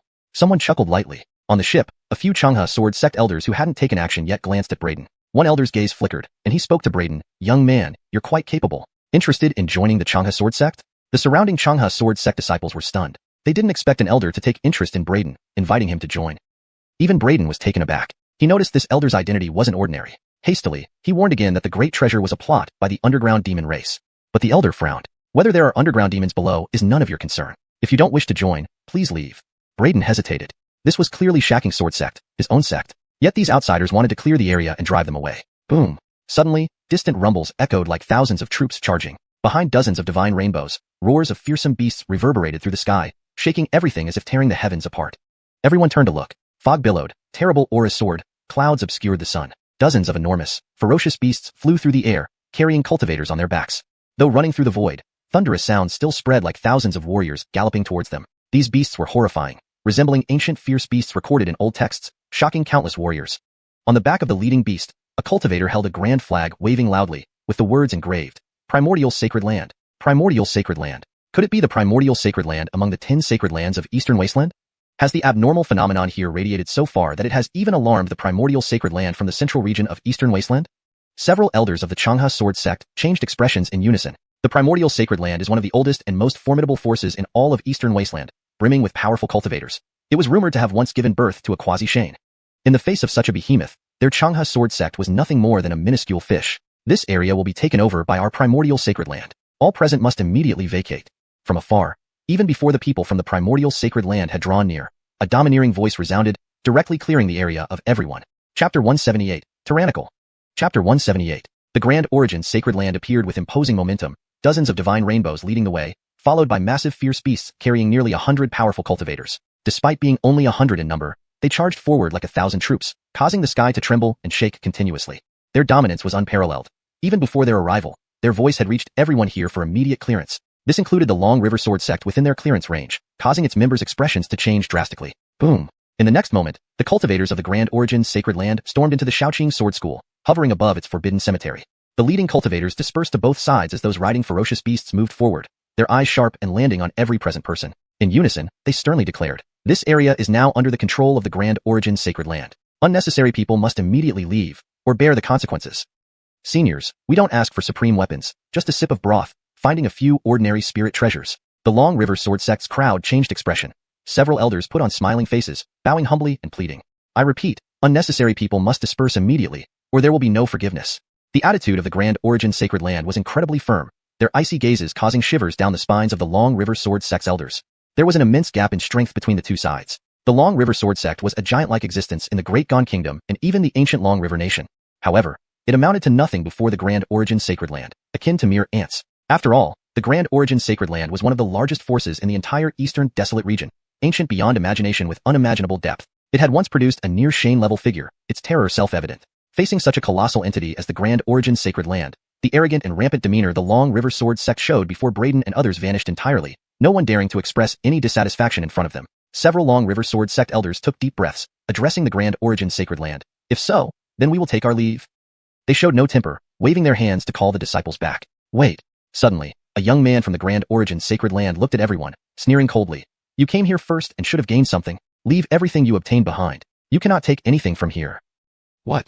Hearing this, the Long River Sword Sect members' faces changed drastically, their expressions turning ugly. Initially, being forced out by the Grand Origin Sacred Land was infuriating enough, but now the other party demanded their previous gains. Not even a sip of broth was given. Too domineering. Everyone, we just arrived and didn't even have time to explore below. We truly haven't found much.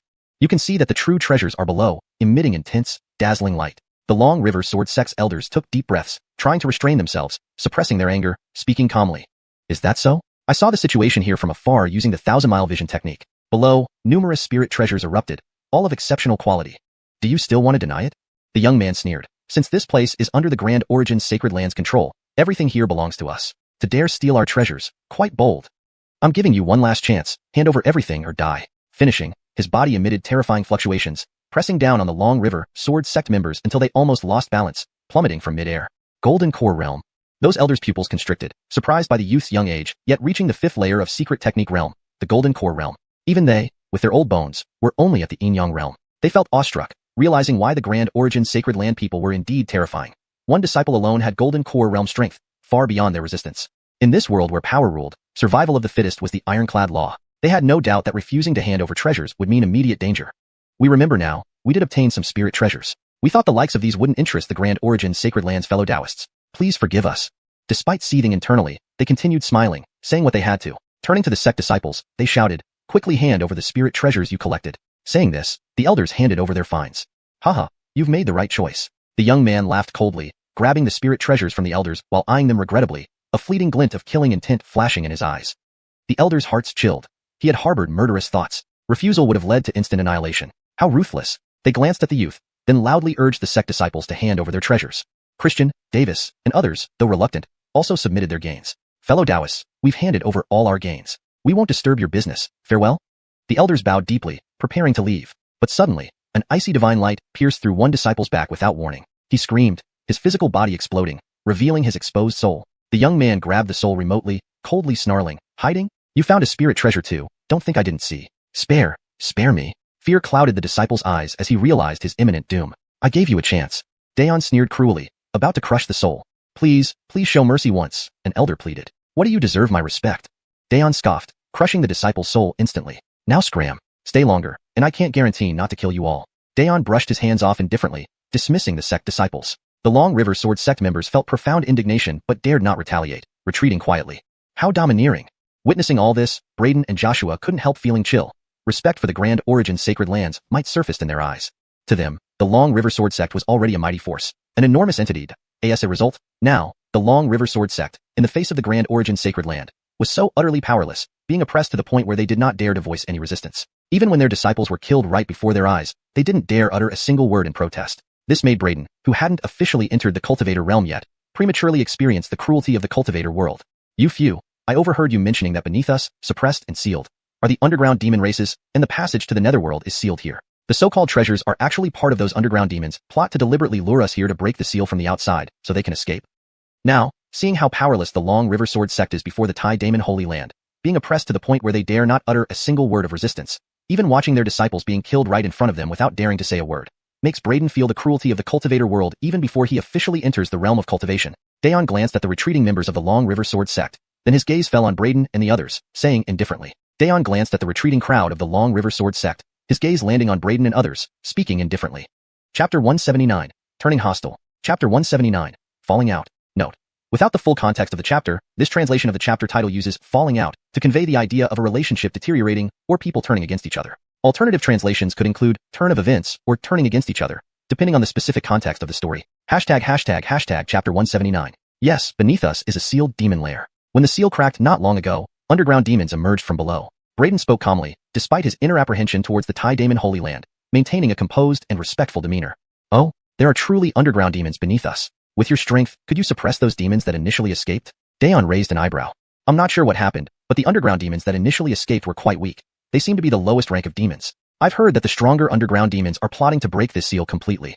Braden pondered and replied. Daeon nodded thoughtfully, eyeing Braden with curiosity. You don't seem very afraid of me? A mere mortal warrior at the myriad phenomena stage could remain so calm and collected in his presence, speaking clearly and respectfully, which was highly unusual compared to other trembling mortals. This surprised Daeon slightly. Sir, you are a true dragon from the heavens, while I am just a mere mortal on the ground. We have no conflicting interests, so there's no reason for you to harm me. Why should I be afraid? Upon hearing Daeon's words, Braden's heart tightened, surprised that the man had focused on him. Yet, he remained outwardly calm and dignified. Ha ha ha ha, a true dragon from the heavens? Ha ha ha, well said indeed, and you're also quite brave.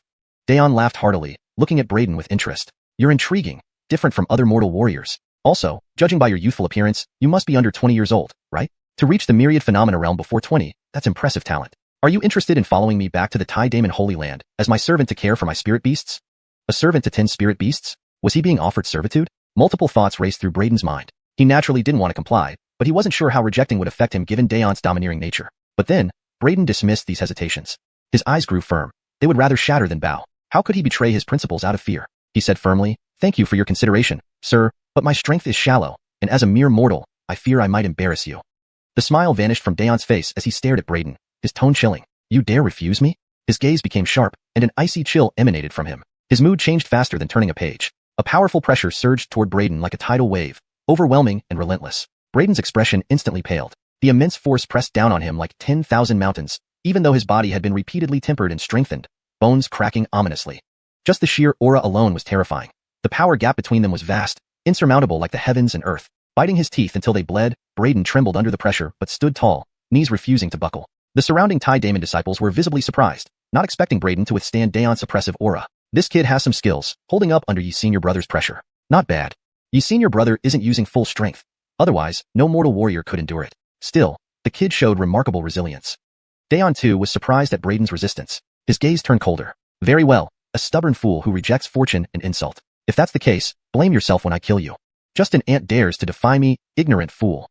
His aggressive nature revealed itself fully, willing to kill Braden for refusing servitude. Boom. Power exploded as Daeon reached out to crush Braden. Fear gripped Braden, igniting anger and desperation. He connected with the swallowing heaven devil flask, ready to fight to the death. Joshua and others blocked him protectively. Their bodies couldn't withstand such pressure, bleeding profusely, yet they shielded Braden resolutely. Go! They shouted in unison, their backs to Braden, forming a barrier of flesh and blood. Hemph, fools trying to block fate. Daeon sneered, unmoved, transforming his claws into a palm, sweeping all of them away with one strike. Leader, elders. Braden's pupils dilated, channeling all his strength into the swallowing heaven devil flask. Stop! Suddenly, a cold voice rang out, halting Daeon. It was a woman, tall and graceful, her face veiled, revealing only mesmerizing eyes. Her skin was flawless, her figure slender, dressed in a light green silk gown. Her voice silenced the area, freezing Daeon mid-strike. He turned to look at Leah. We have important matters to attend to, she said calmly. Daeon shrugged, retracting his hand and turning to Braden, saying indifferently, Lucky for you, since the holy maiden spoke, I'll spare you. Get lost. His arrogance was evident, eyes filled with disdain, never considering them seriously. Even when offering servitude, he merely wanted Braden as a slave. With a wave, he dismissed them as if sparing their lives was a great kindness. Braden's heart burned with anger, but he buried it, vowing to wash away this humiliation someday. Glancing at the mysterious veiled woman, he bowed silently and left with Joshua and the others. Joshua, too, wasn't obstinate. Although defending the tomb was a sacred duty, senseless sacrifice held no meaning here. Even Xianxia's sword sect dared not provoke the Tai Daemon Holy Land and had left quietly. What chance did they stand? Given their strength, they couldn't defend this place. It was better to retreat, preserving their lives for future battles. Ha ha ha, the Tai Daemon Holy Land's grandeur is awe-inspiring indeed. Another direction erupted with laughter, and dozens of ancient bronze chariots appeared, emitting a powerful aura shaking the heavens. That's the ancient family Daemon's bronze war chariots, exclaimed the Tai Daemon members as Braden and his group departed.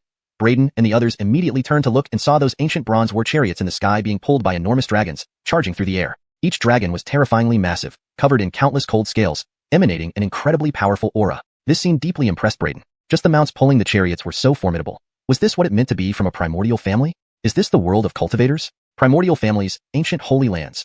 These are the colossal powers in today's world of cultivators. Braden murmured to himself, his understanding of the cultivator world gradually becoming clearer.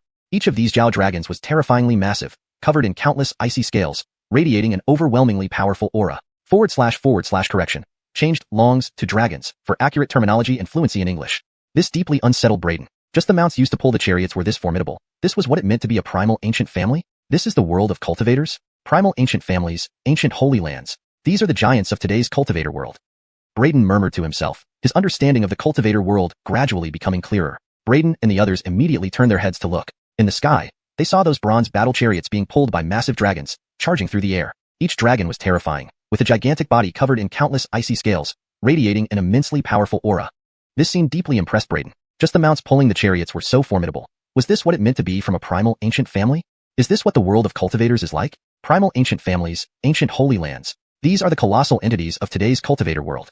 Braden murmured to himself, his understanding of the cultivator world gradually becoming clearer. Braden and the others immediately turned their heads to look, only to see those ancient bronze war chariots in the void being pulled by enormous dragons, charging through the air. Each of these dragons was terrifyingly massive, covered in countless icy scales, radiating an overwhelmingly powerful aura. This deeply unsettled Braden. Just the mounts used to pull the chariots were this formidable. This was what it meant to be a primal ancient family? This is the world of cultivators? Primal ancient families, ancient holy lands. These are the giants of today's cultivator world. Braden murmured to himself, his understanding of the cultivator world gradually becoming clearer. Chapter 180, Treasure. Chapter 180. Indeed, they are from the ancient Demon family of Wasteland. When the people from the primordial Holy Land saw the approaching bronze chariots and recognized the banners fluttering on top, their pupils immediately constricted, their expressions turned grave, and they all braced themselves. A wave of deadly aura soared into the sky, creating a tense standoff. The ancient Demon family is another behemoth in the cultivator world, with a foundation no less formidable than that of the primordial Holy Land. Bloodstains marred the ancient bronze war chariots, marks from various weapons attacks clearly visible. Time had not diminished the terrifying appearance of these traces, nor the desiccated blood that exuded a dreadful majesty, a clear indication of its non-ordinary origins. Yet, even such mighty individuals met their demise on these bronze war chariots. At this moment, atop the leading bronze chariot stood an elderly man dressed in a wide black robe with white trimmings, holding a dragon bone cane. He greeted the crowd from the primordial Holy Land with a hearty laugh. My fellow Taoists of the primordial Holy Land are indeed swift. It's you, Taoist Giselbert. At your age, shouldn't you be enjoying life within the Demon family? What brings you to this gathering? Several elders of the primordial Holy Land regarded the old man coolly. Giselbert laughed, waving his dragon bone cane. Inaction breeds restlessness. When one stays too long in one place, they yearn to wander. As he spoke, his gaze shifted towards the treasure light rising below, his eyes gleaming intensely. It truly is the luster of supreme-grade weapons. Only supreme weapons emit such grandeur. I can even feel its presence. Well, what now? This treasure. He turned back to face the people of the primordial Holy Land. The faces of the primordial Holy Land's elders darkened. They could have cleared out the River Sword Sect's people, but not those of the ancient Demon family. A few elders snorted coldly. May the strongest take it. Haha, perfect. I like this way, Giselbert chuckled. Though frail and bent, his body radiated a fearsome aura, as if containing boundless power. At this point, waves of daunting auras burst forth from the bronze chariots, almost collapsing the void. On the other side, the members of the primordial Holy Land did not back down either, revealing their own formidable auras. The two forces clashed instantly, splitting the sky. Unrelated parties, retreat. Ultimately, both sides retracted their auras simultaneously. Giselbert glanced around at the incoming cultivators with a weary yet commanding voice, which created shockwaves, rippling through the space. All other sects halted at a distance, daring not to approach. Let's go. Braden looked once at the troops of the primordial Holy Land and the ancient Demon family before turning away with Joshua and the others. Staying here would only spell disaster for them, something beyond their control. Everyone retreated into the distance. With a thunderous crash, the confrontation between the primordial Holy Land and the ancient Demon family began. Law lights filled the sky, shooting towards the tomb sanctuary below. Powerful divine abilities shattered the heavenly inferno sword formation set up by Braden and Joshua, causing the 6 spirit swords to fly apart, unclaimed. These low-grade spirit swords were far inferior to the supreme treasures that emerged from the ground, insignificant to the likes of the primordial Holy Land and the ancient Demon family. Their target lay buried underground. The heavenly inferno sword formation disintegrated, without revealing any subterranean demon races. Instead, more intense light from supreme weapons shone brightly, drawing everyone's attention. Yet, the seal on the surface remained intact despite the powerful attack, the tombs trembling fiercely but not crumbling. Such strong restrictions. Giselbert raised an eyebrow, wrinkles creasing his face. Is this perhaps an ancient Shane's array? Even if not in Shane's array, it's probably close. Otherwise, how could it suppress supreme weapons? Someone from the primordial Holy Land remarked calmly. Logical. Giselbert laughed. I wonder whose handwork this is. From appearances, the seal has already weakened significantly due to the passage of time. If not for this, we wouldn't be able to break it now. But let's give it a try. Then, everyone launched again, deploying powerful treasures to suppress downward. With a thunderous boom, heaven and earth trembled. An ear-splitting sound echoed, followed by cracks in another great tomb emitting endless rays of light. Alongside the brilliant light, supreme treasures sprang forth. These are supreme-grade spirit treasures. Both parties were stunned. These supreme treasures were extremely valuable, each possessing power beyond ordinary spirit treasures. Their appearance fueled excitement among both sides, giving the impression of a vast treasure trove beneath. Quick, increase our efforts, break the seal. Beneath might lie a treasure trove left by some mighty Shane, along with supreme weapons and so many supreme spirit treasures. Infused with urgency, both sides redoubled their efforts, assaulting the seal. Elsewhere, Braden and the others observed this scene and drew deep breaths. They exchanged glances, their eyes reflecting despair. These subterranean demons are too cunning. Using greed to manipulate us, the seal might not hold much longer. The emergence of these demons seems inevitable. Patriarch, esteemed seniors, you should immediately proceed to the Great Dry Kingdom Palace and inform His Majesty. Announce this matter publicly and prepare for the worst. The Great Dry Kingdom may not survive this, Braden sighed softly. The emergence of subterranean demons would bring calamity, and with their current strength, there was little they could do except warn everyone and evacuate. Mobilizing armies against the demons held no significance. Subterranean demons were beyond the capacity of mere mortals to handle. Braden had a premonition that even the ancient Demon family and primordial Holy Land could not stop them. Upon hearing Braden's words, Joshua and others also inhaled deeply, replying, "All right, we'll go now. Aren't you coming with us?" Andre asked Braden. "I will leave when the time comes. Don't worry about me. Hurry. Time is running out." Everyone nodded and then ascended into the sky, heading towards the capital. "Wish none of my fears come true," Braden sighed softly. He turned toward the holy pool, intending to retrieve the resources he had stored there. Having prepared for departure, he paused, feeling he had forgotten something. "Fedortal fat, did I forget anything?" He asked the sword spirit Fedortal fat inside his innate sword fetus. "Lord, everything is in the storage ring. You didn't forget anything, right?" Fedortal fat pondered. Braden nodded. "Then I should depart from this place of chaos." Just then, another distant rumble reached his ears. The treasure light above the sealed area intensified, indicating another tomb had cracked open. Immediately after, countless beams of treasure light shot towards the sky as cultivators from the primordial Holy Land and the ancient Demon family scrambled to intercept and claim the spirit treasures within the lights. However, this time, the number of treasure lights was overwhelmingly large, allowing several spirit treasures to escape the interception by cultivators from the primordial Holy Land and the ancient Demon family, rushing out and scattering in all directions. This immediately stirred up the cultivators who were staying at a distance. "Treasures are flying out. Quickly chase them. The ancient Demon family and the primordial Holy Land should share some leftovers with us, right?" In an instant, countless cultivators lunged out, pursuing those escaped spirit treasures. The people from the primordial Holy Land and the ancient Demon family glanced back but didn't chase after the missed treasures. Because the restrictions below were almost entirely broken, and the real treasures lay beneath these restrictions. Naturally, they wouldn't make the foolish mistake of missing the bigger prize for a small gain. What if the other party took advantage of their distraction to break through the last of the restrictions and snatch away the supreme weapons below? It would be too late to regret then. Whoosh! A beam of treasure light shot toward Braden's direction. Braden moved swiftly, grabbing it midair with lightning speed. The intense force nearly pushed him backward. It was a black iron piece that didn't seem like a powerful spirit treasure at first glance, but it was incredibly heavy. Even with Braden's strength, he barely managed to suppress it. "What is this?" Braden furrowed his brow slightly. The black iron piece didn't appear valuable, yet it had emerged from below, bathed in treasure light. However, the light had now faded, leaving it looking ordinary. "Drop what you're holding. These things aren't for you to touch." At that moment, a figure shot over and landed in the air before Braden, speaking coldly. It was none other than Davis, a disciple of the xianxia sword sect. Chapter 181. Slaying Davis. Chapter 181. Braden's expression immediately darkened. In his mind, the swallowing sky devil gourd began to tremble slightly, as if resonating with the black iron shard in his hand. This immediately stirred Braden's curiosity, prompting him to look down at the black iron shard in his hand. The fact that it could resonate with the swallowing sky devil gourd indicated it was no ordinary object. Braden raised his head and glanced at the other disciples of Long River Sword Sect who were at some distance. He then looked at Davis and said, "What will happen if I don't hand it over?" Taken aback by this, Davis sneered sarcastically, "So you're looking for death, are you? Humph. A mere mortal dare defy me so recklessly? Fine then, I'll send you on your way." Without waiting for a reply, he lifted his hand and struck down at Braden with intense malice. His palm strike carried an overwhelming aura of lethal intent. "Wait, I'm just asking. I didn't say I wouldn't give it to you."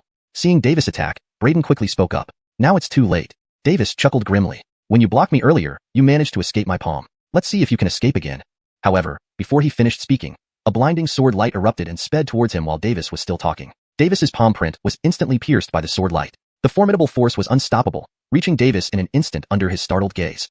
"You." He was utterly shocked. He hadn't expected that this mortal warrior would have such terrifying power, managing to crush his palm print. Immediately leaping into the air, he tried to dodge Braden's sword. However, the moment he moved, the sword stabbed through his forehead with a plop, stopping him dead in his tracks.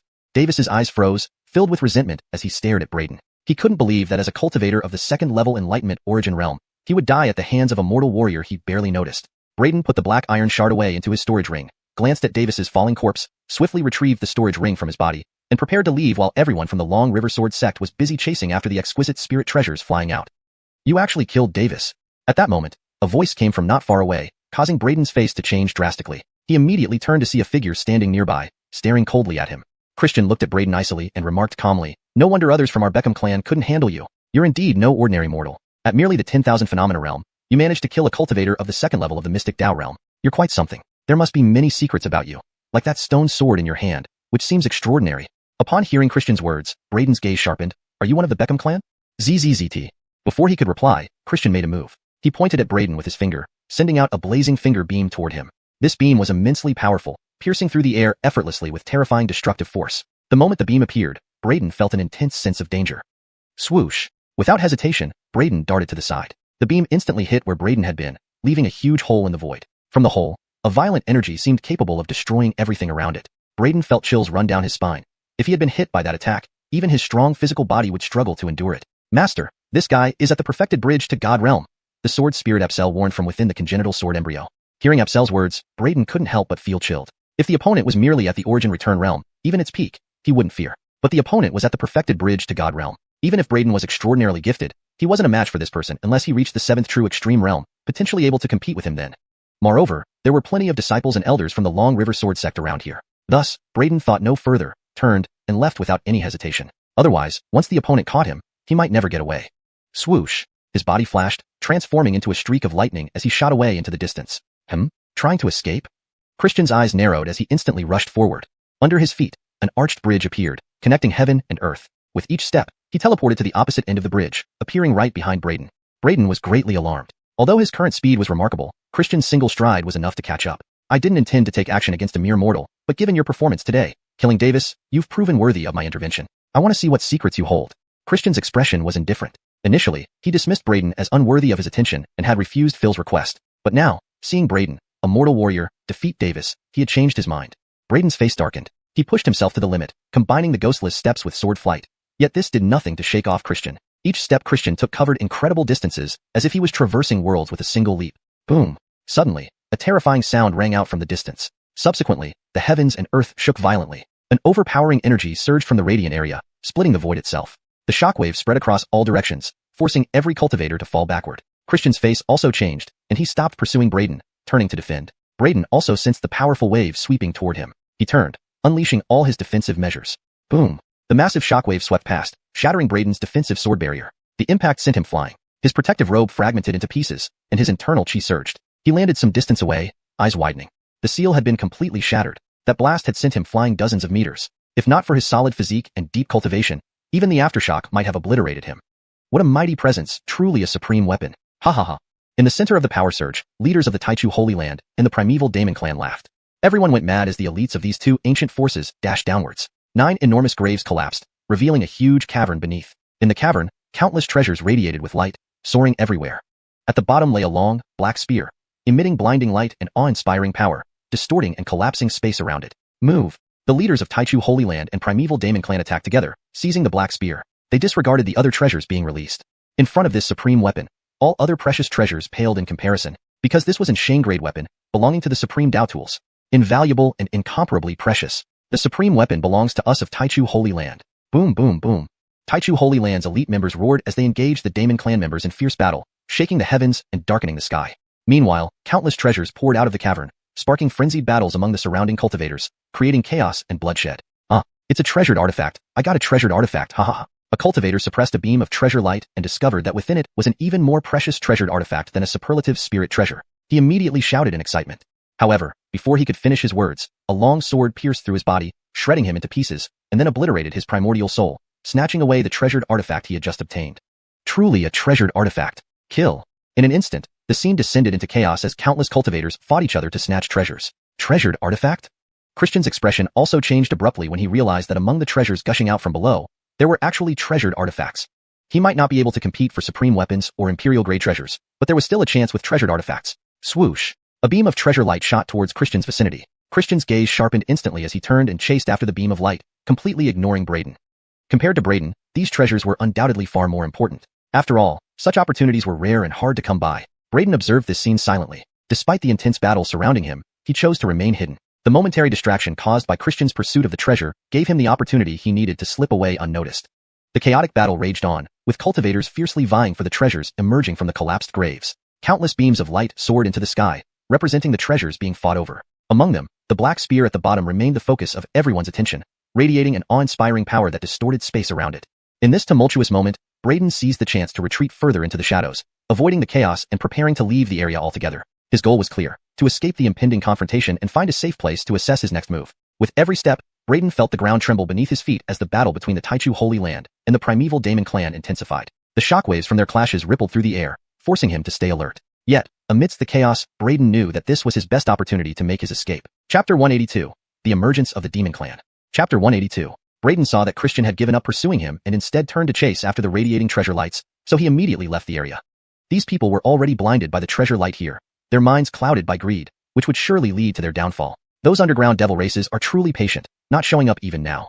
Braden glanced at the distant Qingling Garden Jin of the Xianxia sword sect, where the brightest treasure glow was emanating. The place was brilliant and beautiful, with a holy and peaceful aura. No trace of any underground demons appeared. Note: Qingling Garden Jin seems to be a mistranslation or improper conversion of Chinese characters. I've corrected it to Qingling Garden Jin, translating Jin as restricted area, or simply keeping it as is for context.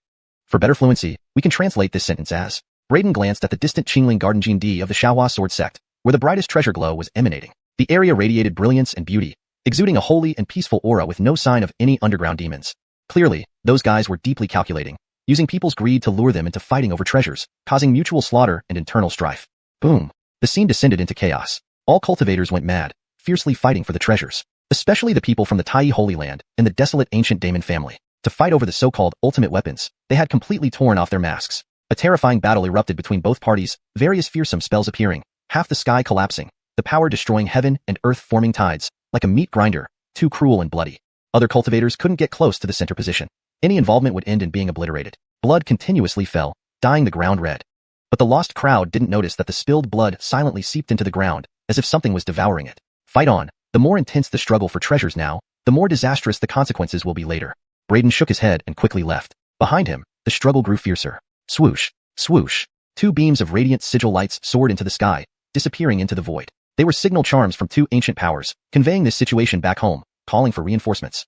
Braden didn't look back. He had no lingering feelings for the treasures here. The underground devils were incredibly cunning, using treasures to incite the cultivators to fight each other, breaking the seal for them. But now, they were still not showing up, clearly waiting for internal exhaustion before striking, when everyone present would be doomed. If he didn't leave now, he might not be able to leave later. Besides, he had killed a disciple of the Xianxia sword sect and been witnessed by Christian. If the Xianxia sword sect and Christian turned around, it would be troublesome.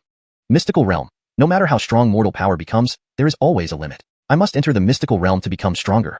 But I'm far from the mystical realm now. The only way to quickly strengthen myself is to reach the true extreme 7th level. Then, the fusion of the 7 levels can make me contend with cultivators at the 3rd level of the mystical realm, Harrowvine Bridge level. To the Imperial Capital. Braden had made up his mind. He planned to go to the Imperial Capital and take the original Wu Tower away. The original Wu Tower was in the Imperial Capital. As for the Wu Towers of the 6 major sects, they were merely branch towers, not the original. Previously, the martial spirit within the Wu Tower expressed willingness to leave with Braden. Just as Braden moved away, another frightening sound came from behind. An old man of the desolate ancient Daemon family named Dan used supreme spells to fend off opponents from the Tai Holy Land and reached out for the ultimate weapon, the unknown black long spear. Ha ha ha, the ultimate weapon belongs to our desolate ancient Daemon family. Dan laughed, grabbing the black spear through the air. However, the black spear suddenly emitted a terrifying aura, causing Dan's face to change drastically. His hand grabbing the spear was crushed by the burst-out aura. Powerful momentum swept across, and Dan let out a cry as he was hurled away. His entire arm instantly dissipated into blood mist, flesh gone. The black spear hummed, its sharp tip revealing layers of collapsing space, tearing a hole in the space it pointed at. So terrifying. Another elder of the desolate ancient Daemon family narrowed his eyes and shouted, "Act together to subdue it." Many elders of the ancient families acted together to suppress the black spear. Yet, even without anyone controlling it, the black spear remained terrifying, filled with imperial dignity, an emperor's supremacy. Everyone's expression changed dramatically as the imperial pressure suppressed them all, unable to lift their heads. All attacks vanished like clay oxen into a pond, unable to suppress the black spear. Braden heard the roar and turned to see this scene, also involuntarily moved by it. A weapon could be so terrifying, unimaginable. If an ultimate weapon is this powerful, Fedortal Fat, how strong was your original form? Braden asked in awe. Fedortal Fat's original form was a 9th-rank divine sword, a divine artifact, 3 levels higher than an emperor-grade treasure. Hearing Braden's admiration, Fedortal Fat said smugly, "Fedortal Fat was very strong back then. That small toothpick in front can't even qualify as my subordinate." "What about now? Can you suppress it?" Braden asked. "Well, cough. It's a bit troublesome now," Fedortal Fat awkwardly explained. "Although I was indeed strong before, my body is broken now, and only this thread of soul remains. My power is a fraction of what it used to be, but Master doesn't need to envy that little toothpick." The innate sword embryo in Master's hand is much better. Although it isn't too strong now, it is a true heaven-blessed treasure. Its potential is boundless, and its effect of ignoring defense is astonishing. With me as its sword spirit, this sword will soon undergo a transformation, weaving Tao and reason, becoming at least a divine sword in the future, minimum. Braden said, I'm not envious of that spear. With my current strength, I can't even get close to it, let alone control it. The aura of that black spear was too terrifying. Even though he was far from the area, he could still feel its terrifying aura. One could imagine how oppressive the center area was. He retracted his gaze and continued to flee. Suddenly, screams and a terrible aura emerged from behind. Ah, what kind of monster? Devils, underground devils. There really are underground devils down here. Innumerable terrified cries of cultivators came from behind. Braden felt the overwhelming demonic aura from behind. He turned sharply and his pupils instantly contracted, seeing endless demonic aura surging from the thoroughly cracked ground, covering the sky. Among the infinite demonic aura, countless demons excitedly roared, attacking all cultivators. Especially, several particularly terrifying auras appeared. One huge demonic shadow took up half the sky, catching the black spear in its hand. In the horrified gazes of everyone from the desolate ancient Demon family and Tai Holy Land, the massive demon swung the black spear. Rip. Space tore open like tofu, terrible power pouring out. The two top human forces, the Tai Holy Land and the desolate ancient Demon family, along with countless experts, were flung away instantly. Devil Shane. It's a Devil Shane. We've done it. We've messed up. This underground is truly a den of devils, a passage to the netherworld. We broke the seal, opening the passage to the netherworld. It's a conspiracy. Everything was a conspiracy. Escape, quickly escape. Suddenly, the originally fiercely battling cultivators all paled, shocked beyond belief. The towering figure, wielding the supreme emperor-grade weapon, Black Spear, was irresistible just by its aura alone. Leave. The experts from the Tai Holy Land and the desolate ancient Demon family were all terrified, their faces pale.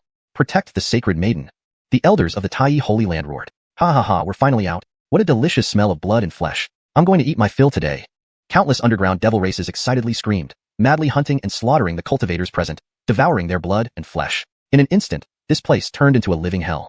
Note: the provided Chinese text has been translated with consideration for maintaining the original tone, style, and paragraph structure as requested. Additionally, character names have been transliterated accurately using pinyin. Chapter 183 Crisis. Chapter 183. The powerful figures from the ancient Demon family and the Tai Demon Holy Land, situated at the center, were instantly enveloped by a dense cloud of demonic aura and surrounded by countless grotesque subterranean demons.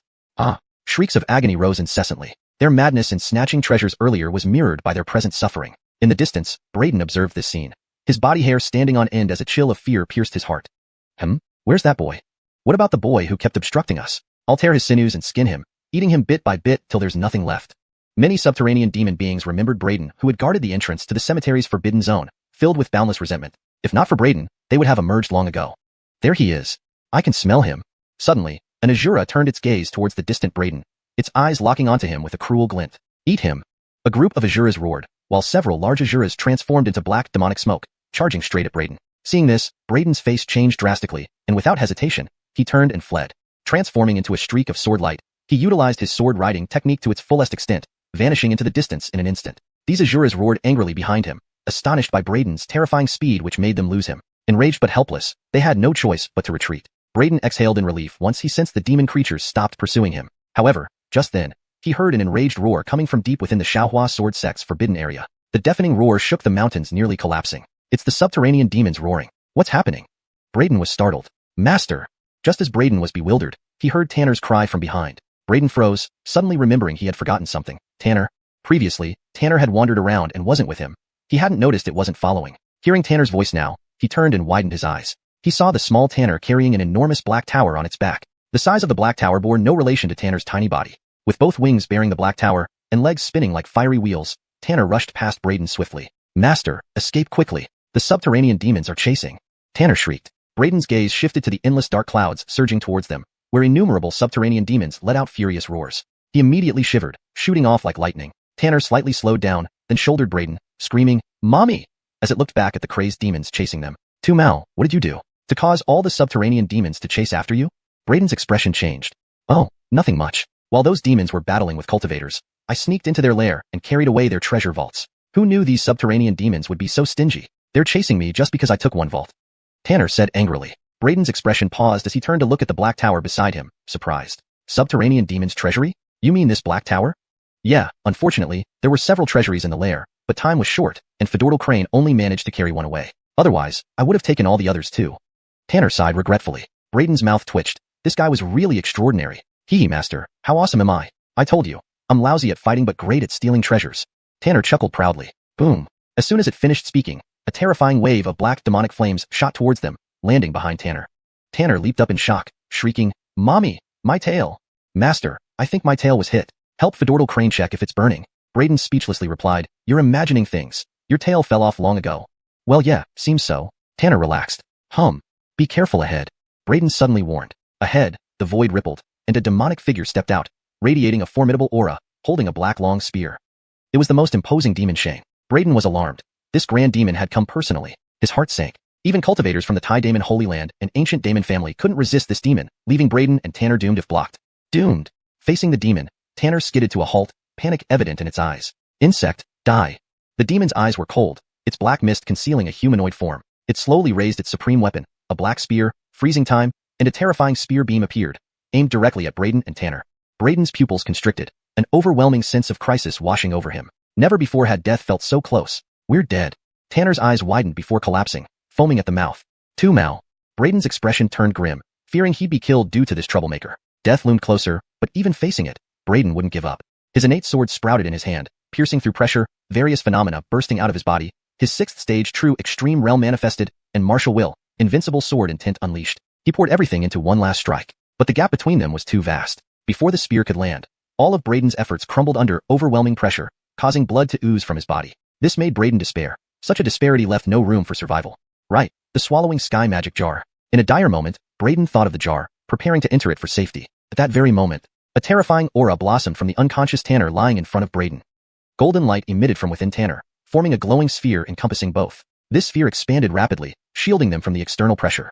Braden froze momentarily. Tanner's eyes snapped open, fierce, sharp, and cold, a stark contrast to its usual self. Its body exuded terrifying blood-colored energy, filling the air with killing intent. SHHRR. The spear finally descended. Tanner slowly stood, wings sweeping the spear beam into a curl. A crack echoed. The spear shattered.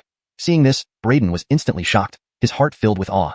He had long felt that the bald crane was highly unusual. Initially, it was sealed within the primordial forbidden land, bound by endless divine source stones. But he never expected that the bald crane was actually so terrifying, capable of withstanding a spear beam from an extremity weapon wielded by the great demon. Holy crap, master. The mountain pheasant you raised is actually this strong? In Braden's hand, the sword spirit Cedric within the innate sword embryo was also stunned, involuntarily exclaiming. At this moment, the bald crane emitted a terrifying aura. Wave after wave of chilling momentum surged like tides. Its body floated up, its cold and savage eyes staring at the great demon ahead. Seeing the bald crane easily withstand his spear beam, the great demon's bloodshot eyes hidden in the demonic aura narrowed slightly, emitting a hoarse voice. To tear apart the spear beam of an extremity weapon barehanded, who are you? However, he never expected that Tanner would be so terrifying, actually able to deflect the spear beam from a grand demon's supreme weapon. Wow, owner, the mountain pheasant you keep is actually this strong. In Braden's hand, within the innate sword embryo, the sword spirit Cedric was also dumbstruck, exclaiming in surprise. At this moment, Tanner's aura was terrifying, emitting wave after wave of formidable pressure like tides. Its body floated up, and its cold, cruel eyes fixed on the grand demon ahead. The grand demon, seeing Tanner effortlessly block its spear beam, narrowed its bloodshot eyes hidden in the demonic aura and let out a raspy voice. To tear apart the spear beam from an ultimate weapon barehanded, who are you? Note, I've translated Yunchujin D as primordial prohibited land, but it seems context specific. If Yunchujin D should be translated differently or kept as is, please clarify. Upon seeing this, Braden was instantly shocked, his heart filled with awe. He had long felt that the bald crane was extraordinary. It was once sealed within the primordial prohibited land, bound by countless divine source stones. But he never imagined that the bald crane was so terrifying, capable of blocking a spear beam unleashed by an ultimate weapon wielded by the great demon. Damn, master. The mountain chicken you raised is actually this strong? In Braden's hand, the sword spirit Cedric within the Shantan Gentai, alchemical sword embryo, was also stunned, exclaiming in disbelief. At this moment, the bald crane emitted a terrifying aura, wave after wave of formidable power surging like tides. Its body floated up, its cold and savage eyes fixed on the great demon ahead. Seeing the bald crane effortlessly deflect his spear beam, the great demon's bloodshot eyes, concealed within demonic energy, narrowed slightly. He spoke in a hoarse voice. To tear apart the spear beam of an ultimate weapon with bare hands, who are you? Note, for Shantan Gentai, a more fitting translation might be primordial sword embryo, or innate sword embryo, depending on the specific context of the story. Chapter 184, Intimidation.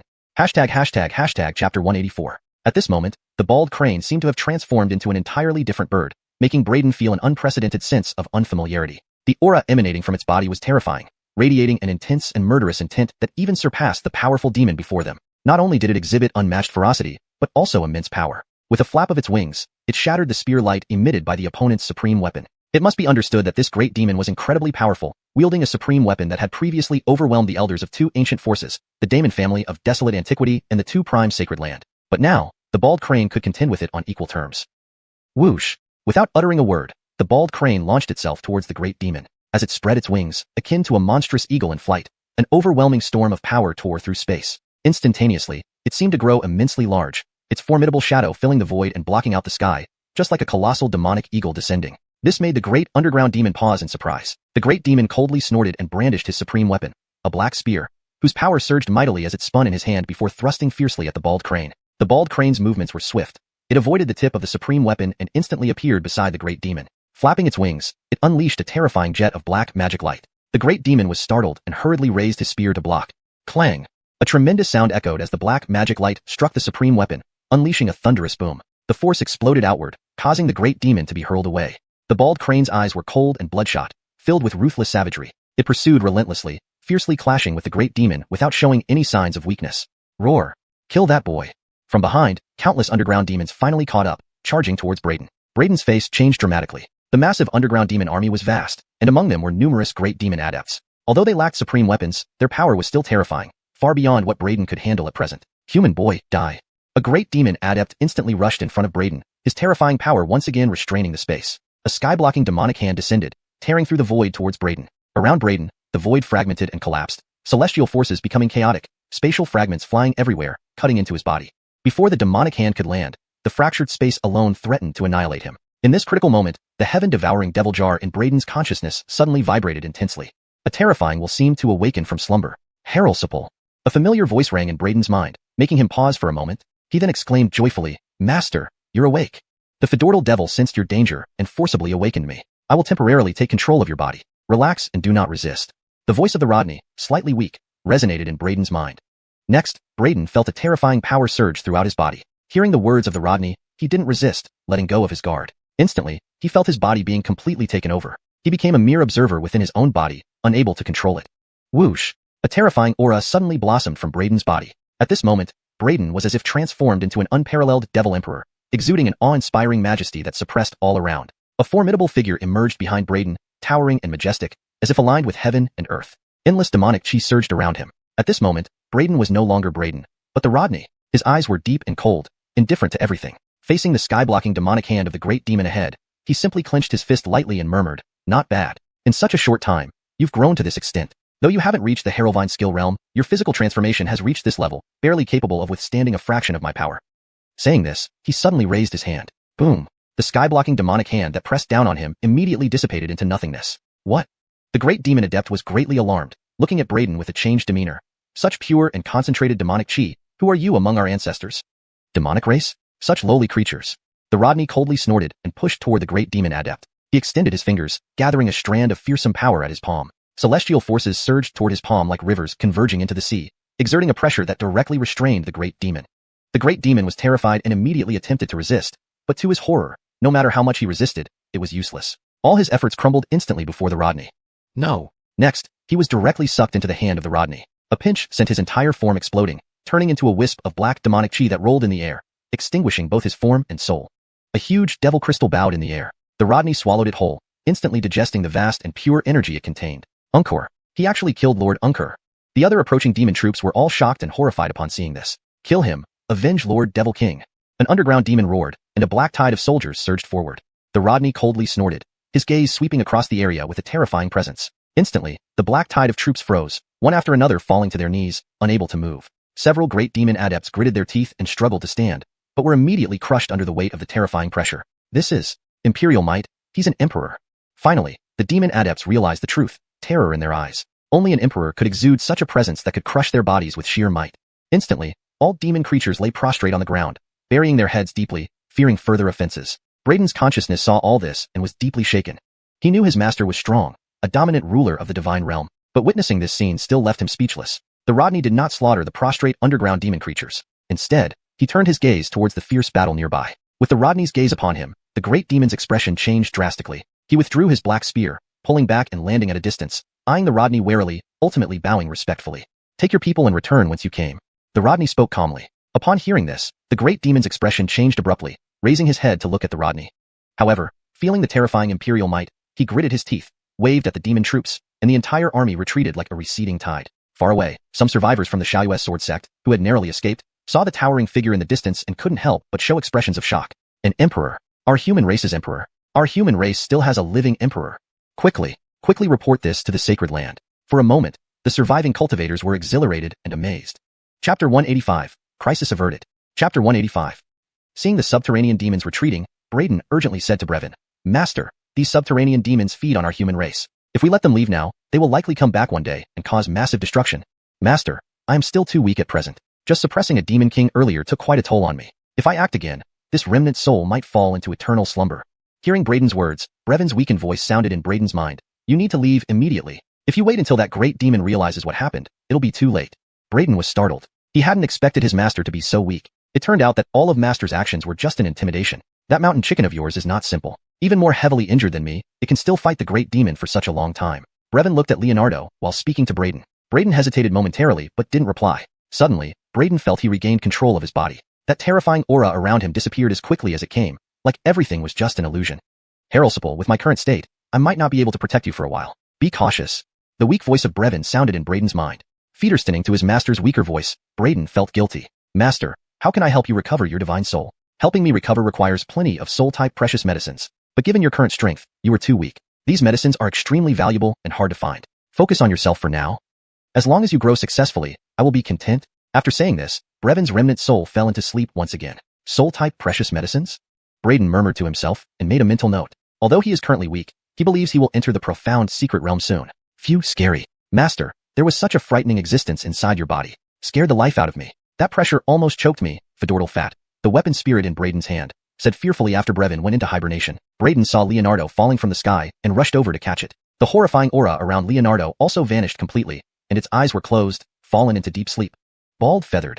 Braden finally woke it up. Leonardo opened its eyes slowly and saw Braden's face. Master, did we die? Is this the netherworld? It looked around bewilderedly, astonished. How can the netherworld be identical to the real world? Where are the Bridge of Helplessness and the Yellow Springs River? Braden smiled bitterly. We're not dead yet. What? Not dead? How can it be possible? Leonardo gazed around again. If we're not dead, then what about those subterranean demons? In that situation, they would never have let us go. You don't remember anything that happened just now? Braden frowned, examining Leonardo closely. It didn't seem like an act. Harold did really not remember? What happened? Leonardo stared blankly. I only remember being chased by demon armies, then a great demon stopped us, and I got scared unconscious. After that, I have no memory. Master, what happened after? Are we really alive? Why did the subterranean demons let us go? Braden shook his head. Forget it. Let's get out of here. We'll be in trouble if those demons chase us again. He quickly left with Leonardo toward the capital city. Due to the intimidating power of Brevin, the subterranean demons had retreated into their lair. Even though the great demon wielded an extreme path artifact, it was not a match for a true Empyrean Shane. Empyreans are unparalleled beings, reigning supreme over all realms. Such powerful entities aren't something one can challenge even with an artifact. In the magic cave, countless subterranean demons roared with resentment. We've broken through the seal, entered the human realm through the gate of hell, only to encounter a human Empyrean who sent us back. It's impossible. There can't be an Empyrean in this era. Something must have gone wrong. A great demonic entity remarked. That human Empyrean seemed off. Although exuding terrifying imperial authority, the strength appeared weak. But we can't take that risk. An Empyrean cannot be provoked. We'd face annihilation. Wait until our own Empyrean awakens. Then we won't need to worry about any resistance. They eventually focused on the great demon, who was thinking silently throughout the discussion. My lord, what do you think? A great demonic entity asked. The great demon named Xavian responded thoughtfully after recalling Brevin. Don't move rashly. If that person is indeed an Empyrean, we can't provoke them right now. However, something feels off. Let's observe for some time. In the imperial capital, many people fled the city fearing another attack from the subterranean demons, despite their retreat back to their lair. Braden headed straight for the Wu Tower. Braden, boss. Just as Braden was about to go to the Wu Tower, he saw Chief Joshua and other senior members of Shacking Sword sect with several disciples flying towards him. Coulter, whom Braden had previously mentored, was among them. Coulter had reached Fedorf Spring's secret realm and had been traveling for training, returning to the imperial capital recently and finding Shacking Sword sect had changed, leading him to search for Braden. Head sect master Cullens. Braden nodded at Coulter and patted him on the shoulder. Back from training. You've advanced to early phenomenon realm. Quite a significant achievement. Coulter laughed modestly. A little gain. Compared to you, boss, my achievements are nothing. I heard you've already killed multiple profound secret realm cultivators. Truly amazing. Braden noticed other Shacking Sword sect disciples looking admiringly at him. Head sect master, why are they here? Braden asked Joshua. These were disciples who had been sent home before, now gathered around Joshua. Joshua explained, Sword sect can't return. We need to relocate and rebuild. We plan to leave here and seek you. Will you join us? Everyone looked at Braden expectantly. Braden pondered for a moment and replied, You all go ahead first. I still have some troubles to deal with for now. We'll talk when I've resolved everything. He had killed Xianxia sword sect's disciple Davis, and Christian had caught him in the act. Additionally, the Beckham clan had hired assassins from a cultivator killing organization to come after him. His current situation was less than ideal. If he traveled with the Shacking sword sect group, he might endanger them. Whether it was Christian, Xianxia sword sect, or that assassin organization, they were formidable adversaries that Shacking sword sect could not possibly challenge. Upon hearing Braden's words, Joshua's expression turned serious as he asked, "Are you worried about retaliation from the Beckham clan? Who cares? We wouldn't have entered the profound secret realm without your help. How can we stand idly by when you're in trouble?" The head of Thunder Sword Peak said directly. The others also voiced their concern. Coulter added, "Boss, even though my strength is weak now, I'm not a coward. Since I recognized you as my leader, I will face any danger without fear." Surprisingly, even Arden, who didn't have much connection with Braden, offered his support, saying he would be willing to help whenever needed. This made Braden feel warmth in his heart. "I appreciate everyone's kindness, but please don't worry. If I truly need assistance, I will definitely ask for it. However, this matter I believe I can handle on my own. You should leave now and focus on enhancing your strength. Although the subterranean demons have retreated for now, they may return at any time, causing chaos. Only powerful strength can ensure survival and enable us to do more during turbulent times." He spoke tactfully. With their current strength, they could hardly provide any substantial help, and following him might only lead to unnecessary sacrifice. Everyone understood this point. Hearing Braden's words, they ultimately did not persist. "Boss, Coulter was unwilling to leave and wanted to stay with Braden. Braden waved his hand. "Go, I'll be fine. If you really want to help me, then focus on improving your strength. In the future, we can fight together as brothers against any challenges." Coulter nodded vigorously, eyes red with determination. "I will work hard to catch up to you, boss." "Definitely." Braden smiled, patting Coulter on the shoulder. "Good luck." Watching everyone depart, Braden turned around and continued towards Wu Tower. It was uncertain when they would meet again after this departure. Chapter 186, Assassination. Chapter 186. Swish. Not long after parting ways with Joshua and others, while Braden was on his way to the capital's Imperial Tower, a cold streak of sword light abruptly emerged from the void beside him, stabbing toward his temple. Braden immediately sensed an intense peril, reacting instantly by sidestepping at the first moment. Boom. The spot where Braden had just been suddenly exploded, fearsome sword energy spreading out with overwhelming force. Who? Appearing from a distance, Braden looked back, only to see a cold sword shadow slowly retreating into the void before vanishing. Swish. Braden pointed with his fingers together, a streak of sword light instantly shooting out, slicing toward the place where the sword shadow had disappeared. But there, only nothingness remained. "This is the shadow evasion technique. It must be an assassin from the Netherworld Palace," exclaimed the spirit within the inborn sword embryo. Braden's eyes narrowed. He too had already guessed the intruder's identity. Only an assassin from the Netherworld Palace could approach him so silently without being detected. "Be careful, he hasn't left yet."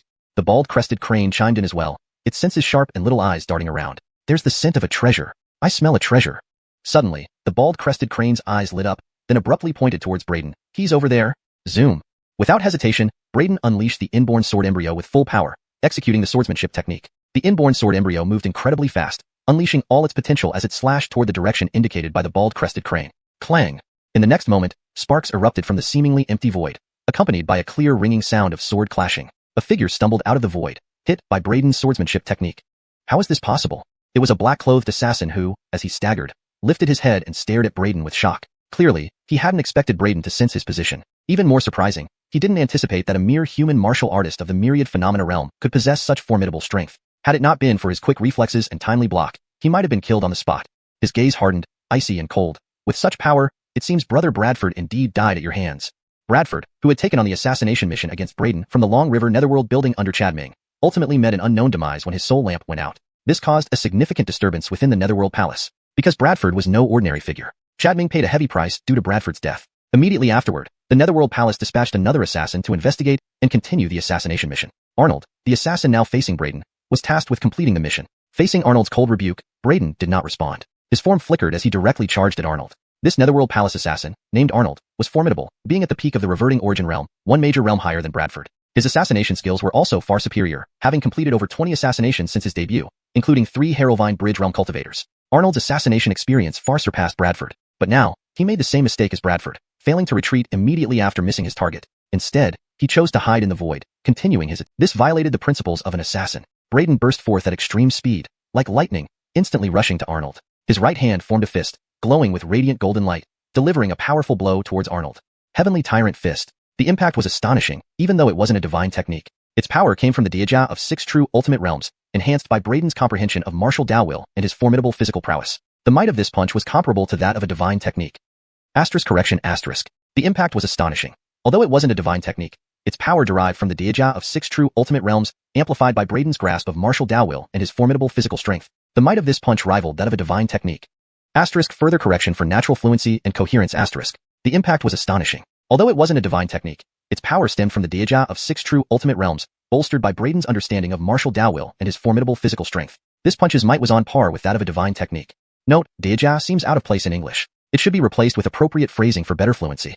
Final edit. The impact was astonishing. Although it wasn't a divine technique, its power stemmed from the Deja of 6 true ultimate realms, bolstered by Brayden's understanding of martial Dao will and his formidable physical strength. This punch's might was on par with that of a divine technique.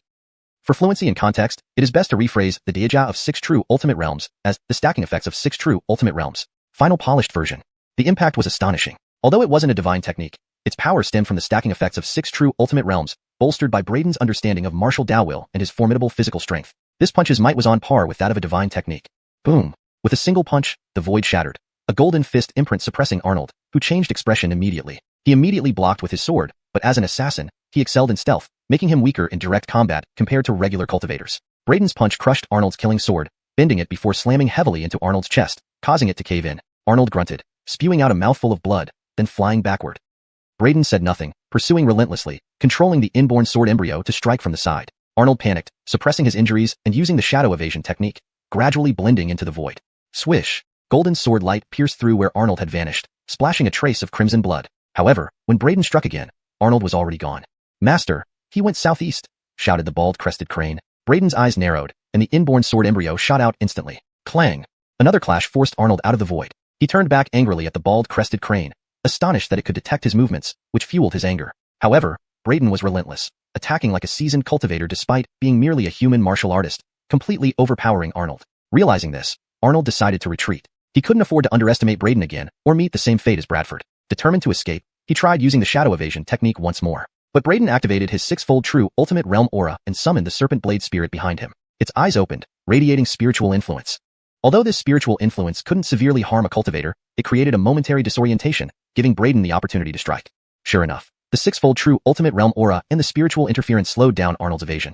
Brayden stepped forward, moving like lightning, and thrust the inborn sword embryo downward. Arnold's face paled, blocking with his sword, but Brayden's strike was overwhelmingly powerful, cutting through Arnold's sword and splitting him in two. His primordial spirit fled in terror, only to be obliterated by the inborn sword embryo. Brayden caught Arnold's storage ring, preparing to leave. Master, watch out! Just then, the bald-crested crane warned. A massive streak of sword light shot from the horizon, slicing through the void toward Brayden. It was enormous, several dozen feet long, carrying destructive energy. Brayden's hairs stood on end, swiftly dodging just in time. A figure quickly descended in front of him. It was Christian, standing with his sword, long hair flowing. He glanced at the dead Netherworld Palace assassin and then at Brayden. Even Netherworld Palace assassins are falling to you. You've really been hiding deep. It seems the secrets you carry are more complex than I imagined. With that, Christian vanished from sight, launching another attack on Brayden.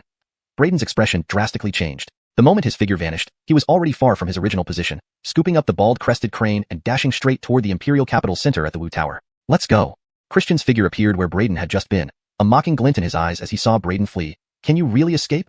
His form dissipated like a wisp of blue smoke, reappearing only as a rainbow bridge stretching endlessly through the void. Damn, didn't this guy also chase after those spirit treasures that day? How did he not die at the hands of those underground demon clans?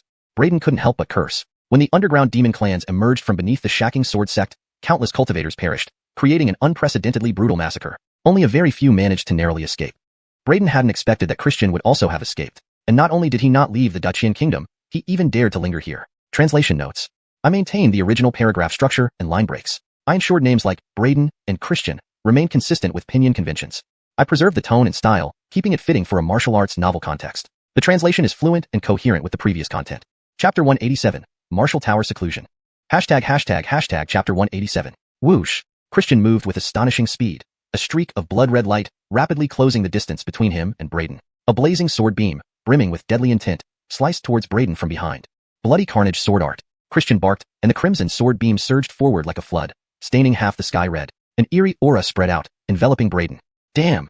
The bald-crested crane couldn't help but scream in alarm, struggling free from Brayden's grip and flapping its wings fiercely. Master, get on quick! Brayden immediately leaped onto the crane's back. The bald-crested crane let out a roar and its wings buzzed like a small engine as it suddenly burst into an astonishing speed, vanishing instantly from where they stood and reappearing far away. Christian's formidable strike missed its target. Ha ha ha, even in fleeing, your crane master is a professional. The bald-crested crane laughed, turning its head to look back. Watch out ahead. Brayden quickly warned. The bald-crested crane turned around just in time to see a towering structure looming before them, almost colliding head-on. It immediately braked, circling around the giant tower and then diving down. Go inside. Braden ordered, and they immediately rushed into the martial tower. Behind them, Christian was astonished by the sudden increase in the crane's speed. Seeing that both man and bird had entered the martial tower, he coldly snorted and swiftly followed. Standing midair, he stared at the giant tower and chose not to chase in. Instead, he raised his spiritual sword high and slashed it through the air with immense power toward the martial tower.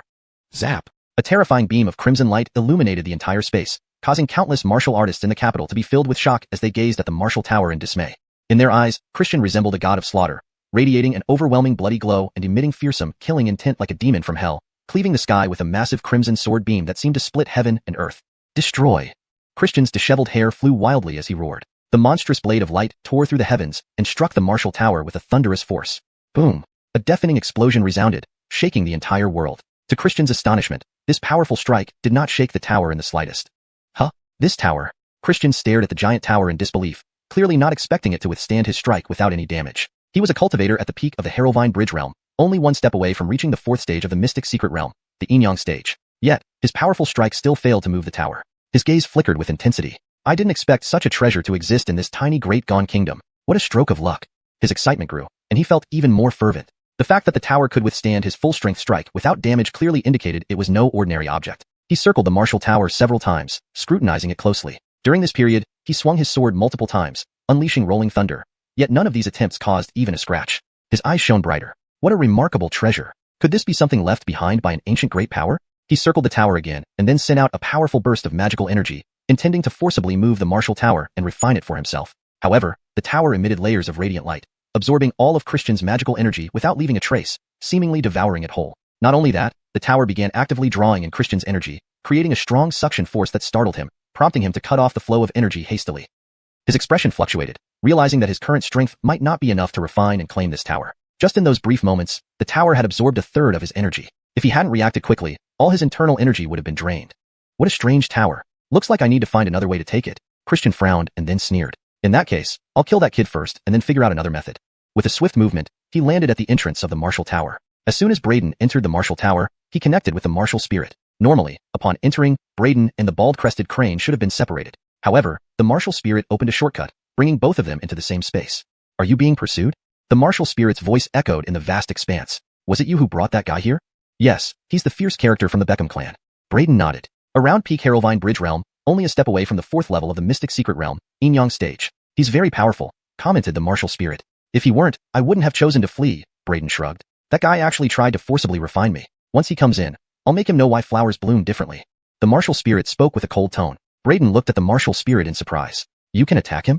I can't touch him outside, but if he enters my world, it's within my control, the martial spirit said indifferently. Understanding dawned on Braden. As the artifact spirit, the martial spirit was the absolute ruler within the martial tower. The kid has stopped. Why isn't he coming in? The martial spirit's voice suddenly sounded. Outside the tower, Christian halted abruptly at the entrance. He instinctively sensed a threat emanating from the tower. As he prepared to enter, an inexplicable unease overcame him. It was a gut feeling that had saved him from many dangers before. Sensing this unease, he paused. Is there a trap inside? Christian's eyes gleamed as he stepped back, his spiritual sword glowing faintly, magical energy surging within him, ready for action. He's quite vigilant, the martial spirit remarked gravely. Though Braden couldn't see Christian's movements, he guessed the latter wasn't entering based on the martial spirit's words. How about I lure him in? Braden suggested. That guy is too cautious. Trying to lure him deliberately won't work, the martial spirit replied directly. Braden nodded, deciding not to waste time on Christian. Hidden in the martial tower, he felt safe. You mentioned earlier about helping me leave. How do we do that? Braden asked. In the darkness, the martial spirit glanced at Braden, and a gem emerged from the wall, floating before him. Refine this gem, and you will gain control of the martial tower. The martial spirit explained. Without delay, Braden took the gem and began refining it. However, he soon realized the difficulty far exceeded expectations. His true chi struggled to penetrate the gem. After 7 days of continuous effort, he managed to refine only a small part of it. That's enough. With just this much, you can initially control it. By focusing, you can store the martial tower within your body. The martial spirit assured him. Really? That's it? Braden was surprised but then focused inwardly, discovering a new connection to the tower. That guy is still guarding outside. You won't be able to leave until you deal with him, the martial spirit noted. Braden was unperturbed. Once I reach the 7th level of true extreme realm, I won't have to fear him. Speaking thus, he pulled out a large amount of precious cultivation resources, extravagantly refining them. As the swallowing heaven demon art circulated, torrents of spiritual energy surged into his body, rapidly enhancing his true chi and cultivating prowess. Chapter 188. The 7th True Extreme Realm. Note, the provided text is a chapter title. Typically, these are not paragraphs of ongoing story content, but rather headings for sections of the novel. If you have further text from this chapter that you would like translated, please provide it, and I will continue to assist you. Chapter 188. Time flew, and half a month passed in the blink of an eye. During this period, Braden had been relentlessly honing his skills nonstop. The cultivation resources he carried were being consumed at an alarming rate, but his strength was also increasing visibly.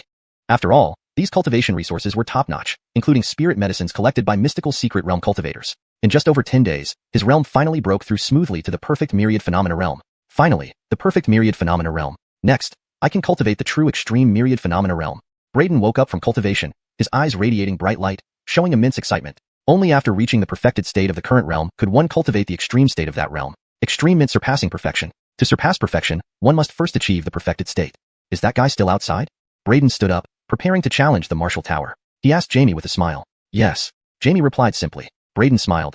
It's been so long, yet he is still waiting outside. It seems this person doesn't lack patience. Jamie, arrange a myriad phenomena realm challenge for me. I want to cultivate the true extreme myriad phenomena realm. Jamie didn't waste any words, immediately arranging a myriad phenomena realm opponent for him. A myriad phenomena realm Jamie projection appeared before Braden. Challenge me, you. Before the Jamie projection could finish its attempt to boast, Braden punched it brutally, instantly shattering it. Next, Braden activated the heaven devouring demon art, swallowing the powerful and pure essence emitted by the fallen opponent. With his current strength and foundation, he had already subdued several second-layer mystical secret realm cultivators.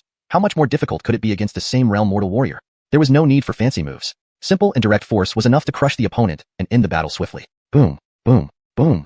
More Jamie projections kept emerging within the martial tower. Braden continuously attacked, and none of his opponents could withstand even a single move. The Jamie projections knew they were no match for Braden and understood his formidable physique. After each defeat, without wasting any time, another opponent would be arranged instantly for Braden. In this way, within a short span of half an hour, hundreds of myriad phenomena realm Jamie projections crumbled before Braden. This included the time it took for Braden to absorb and refine their energies. Otherwise, merely defeating them wouldn't have taken nearly as long. As Braden devoured more and more power, his realm grew increasingly stable. The perfect myriad phenomena realm, which he had just attained, now stood solidly like a mountain. Not only that, but his internal strength continued to accumulate, pushing toward the breaking point. Boom! Another myriad phenomena realm Jamie projection disintegrated before him, its vast essence absorbed by Braden. Suddenly, Braden felt an abnormal surge of energy within his body, prompting him to sit cross-legged urgently, preparing for the first transformation of the myriad phenomena realm. Having experienced 6 layers of true extreme realms previously, Braden was extremely familiar with the process of cultivating the 7th layer, the true extreme myriad phenomena realm. Within moments, Braden completed the first transformation of the myriad phenomena realm. Then, he continued challenging until the 230th opponent crumbled, bringing on the second transformation of the myriad phenomena realm. 3 days flew by quickly. During these 3 days, Braden had consecutively defeated 990 opponents. At this moment, he sat cross-legged, veins popping out, sweating profusely, and blood seeping through his skin. A picture of brutal determination. Is this the legendary transformation process of the true extreme realm? Truly terrifying. No wonder so few among countless geniuses can achieve the true extreme realm. Even my original master, a world-renowned hero, failed to reach it. My master's perseverance indeed isn't something ordinary people can compare to. No wonder he, despite only possessing the myriad phenomena realm strength, could calmly slay cultivators from the first and second layers of the mystical secret realm. There's always a price to pay. Inside the inherent sword fetus, the artifact spirit Cedric couldn't help but marvel, seeing Braden turn into a bloody mess, his heart stirring slightly. Yet, even in such excruciating pain, Braden did not cry out. He had endured such agony countless times before. Each level of the true extreme realm required enduring this kind of pain 9 times. This was now his 7th true extreme realm cultivation. This was the 63rd time experiencing this painful transformation. For such torment, he had grown accustomed, almost numb. Finally, the 9th transformation of the myriad phenomena realm ended. A powerful aura suddenly erupted from within Braden. The various cultivation resources piled before him burned furiously, pouring endless spiritual chi into his body to stabilize his realm. An invisible and overwhelmingly strong domain expanded outward from him. This true extreme domain was far stronger and more terrifying than the previous 6. Even Dai couldn't help but squawk in distress. Oh no, too heavy. Master, please retract your power. Fedortal, he is about to be flattened.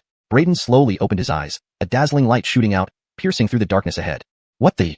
From the sudden silence, an angry shout rang out. It was Jamie. I assisted you in cultivating the true extreme realm, and you repay me by trying to murder me? Jamie stomped his feet in fury within the darkness. Braden was startled, hurriedly explaining, misunderstanding. I didn't know you were there. This is the innate chi condensed during cultivation, beyond my control. Embarrassed, Braden sweated profusely. Forget it. Knowing you did it unintentionally, I won't hold it against you. Jamie took a deep breath, suppressing his frustration, and said, So, how does it feel now that you've cultivated the true extreme myriad phenomena realm? Braden sensed himself briefly, then smiled. I feel better than ever. Whoosh.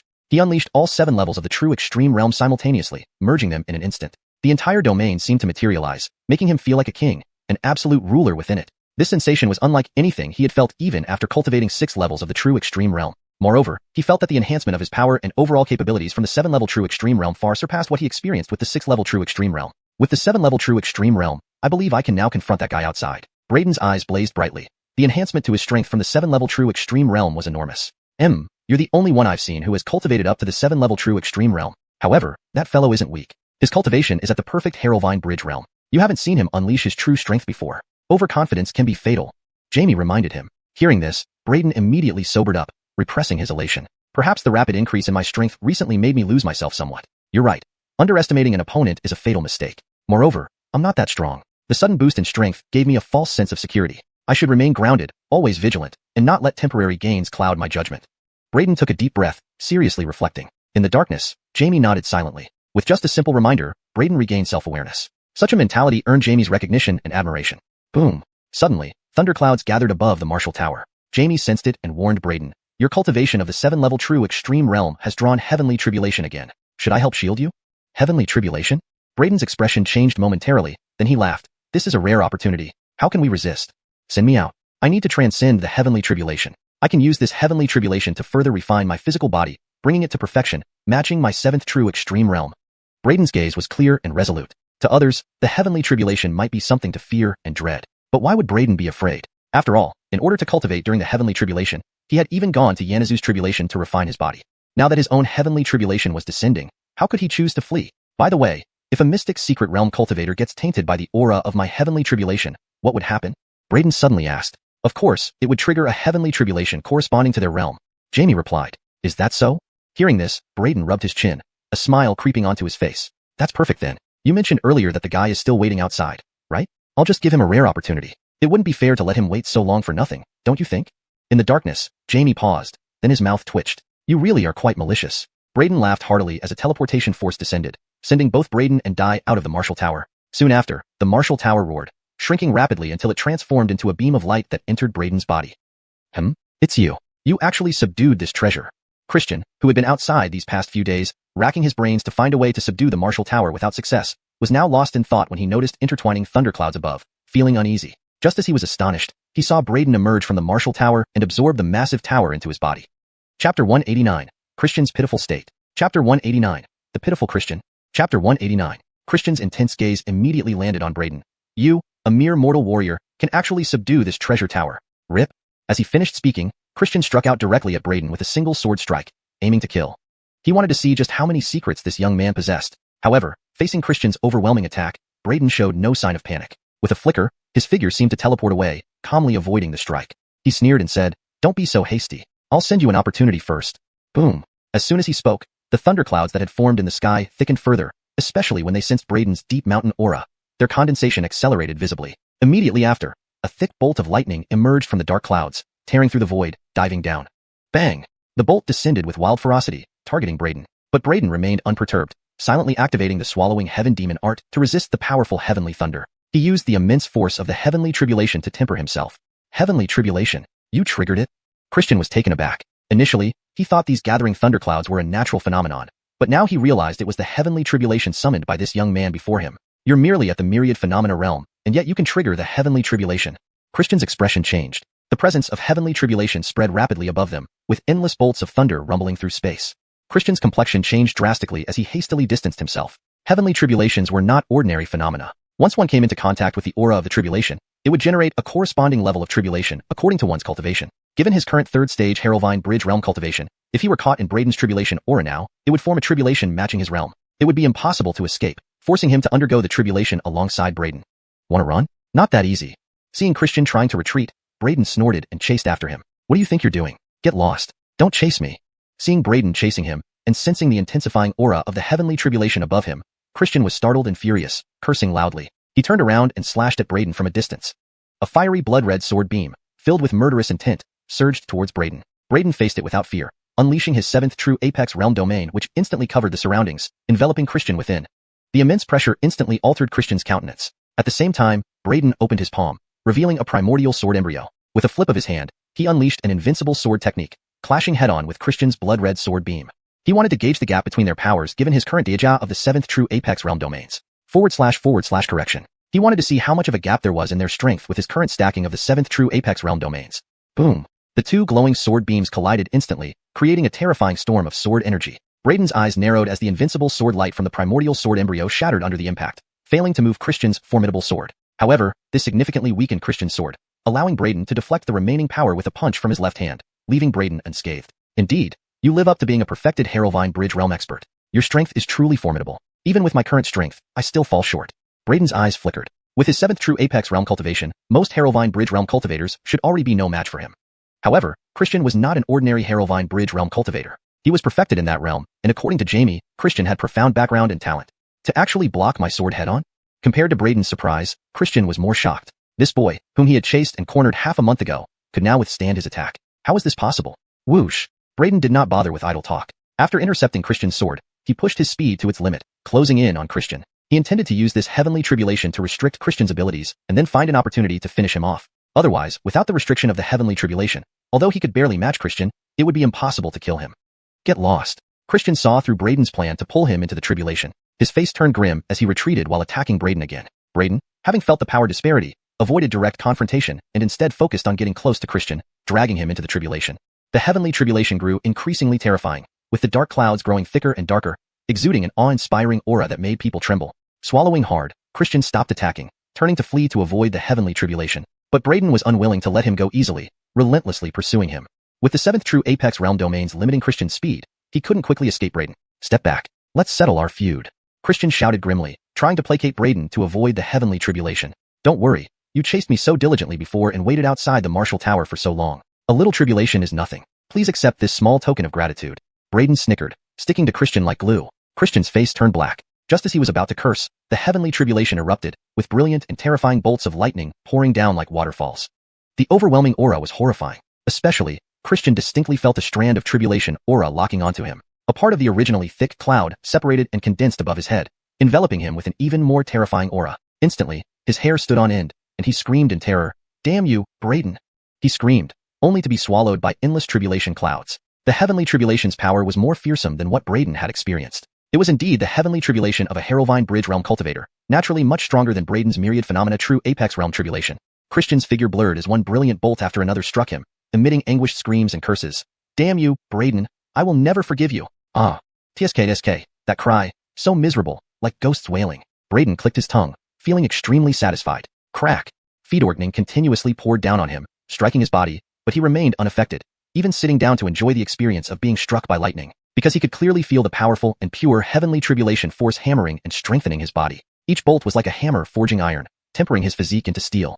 The bald-headed crane, watching from afar, shivered at the sight of Christian suffering under the tribulation and continuously screaming. Turning to see Braden enjoying it all, the stark contrast made the crane whisper, "This guy is really bizarre. Undergoing tribulation to temper his body at the mortal realm is already monstrous. If he reaches the secret realm, it's unimaginable."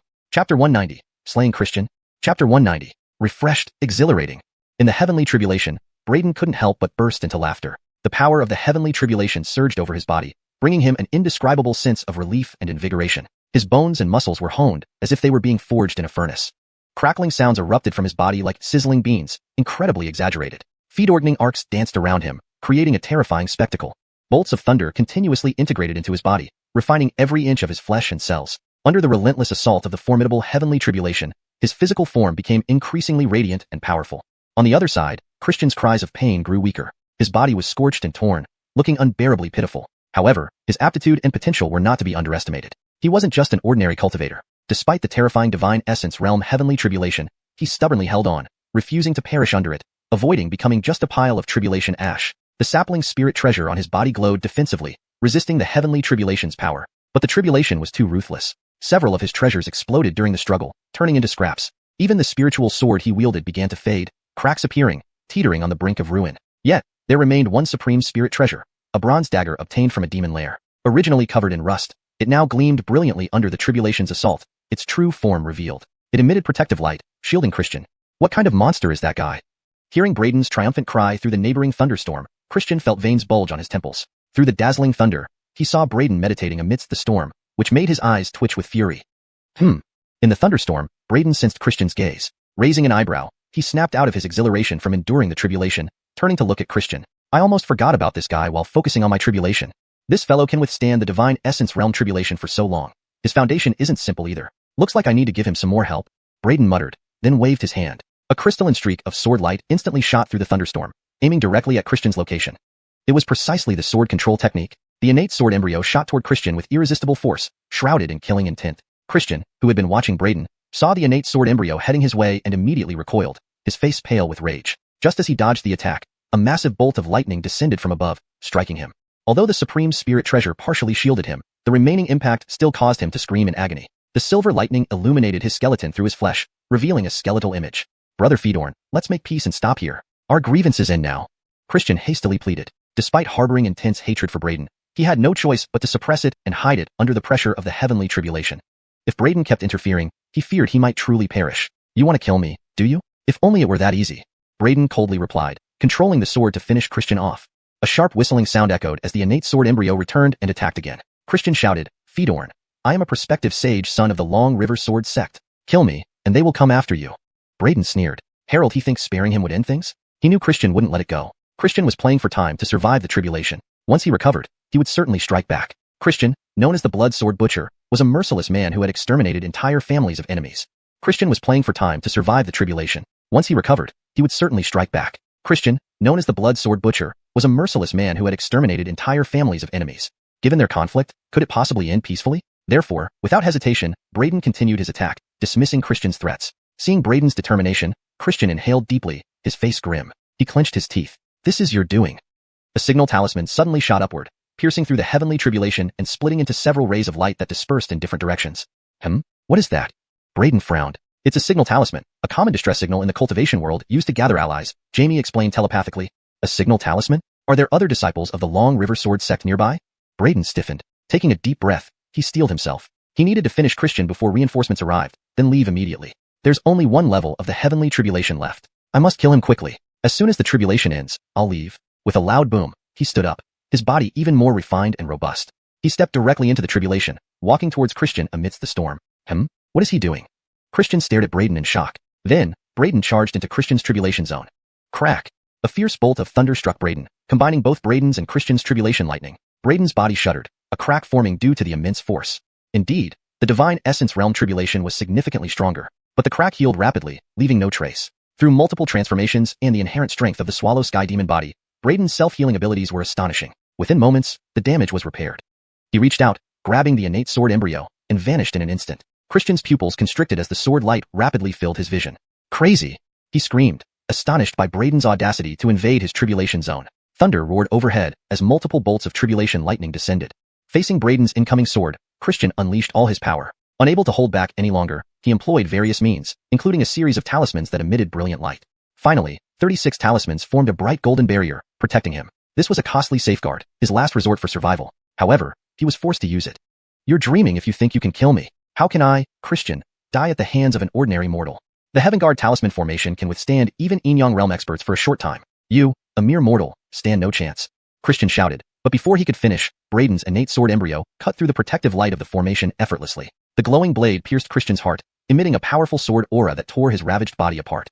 His soul exposed in the void, his pupils shrunk to pinpricks, disbelief etched on his face. Impossible, how could you break through my Heaven Guard talisman formation? It's this sword. His eyes fell on the innate sword embryo in Braden's hand, filled with regret. Correct answer. Reward you with a little sword light. Braden smiled coldly, slashing his sword across Christian's soul, annihilating it instantly. Subsequently, he snatched up Christian's storage ring and the bronze dagger.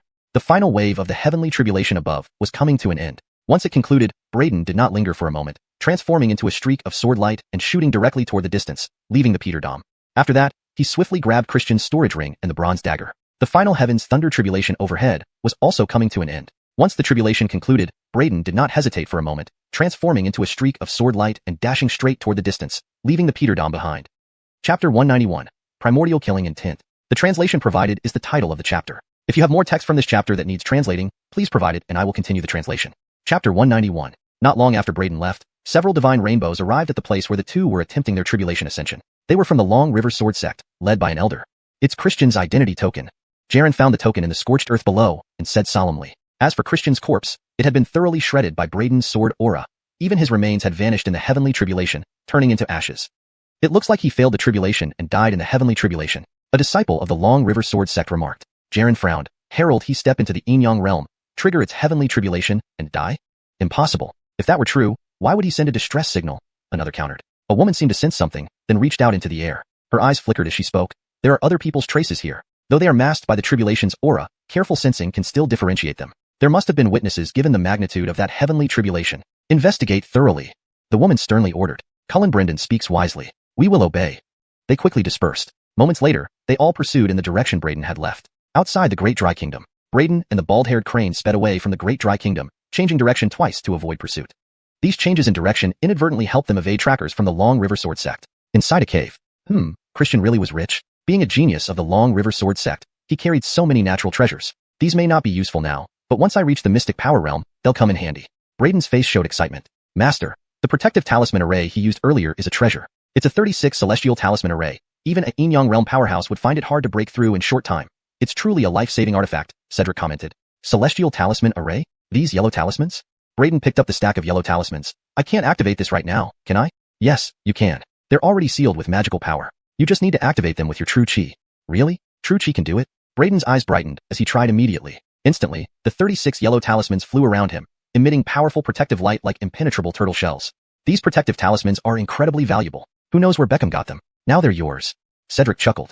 Braden put away the celestial talisman array, then briefly inventoried Davis's and Arnold's storage rings, gaining more precious resources. Especially from Arnold's ring, the cultivation resources inside were comparable to Christian's. This is a scabbard? Braden suddenly noticed a bronze scabbard in Arnold's storage ring, causing surprise.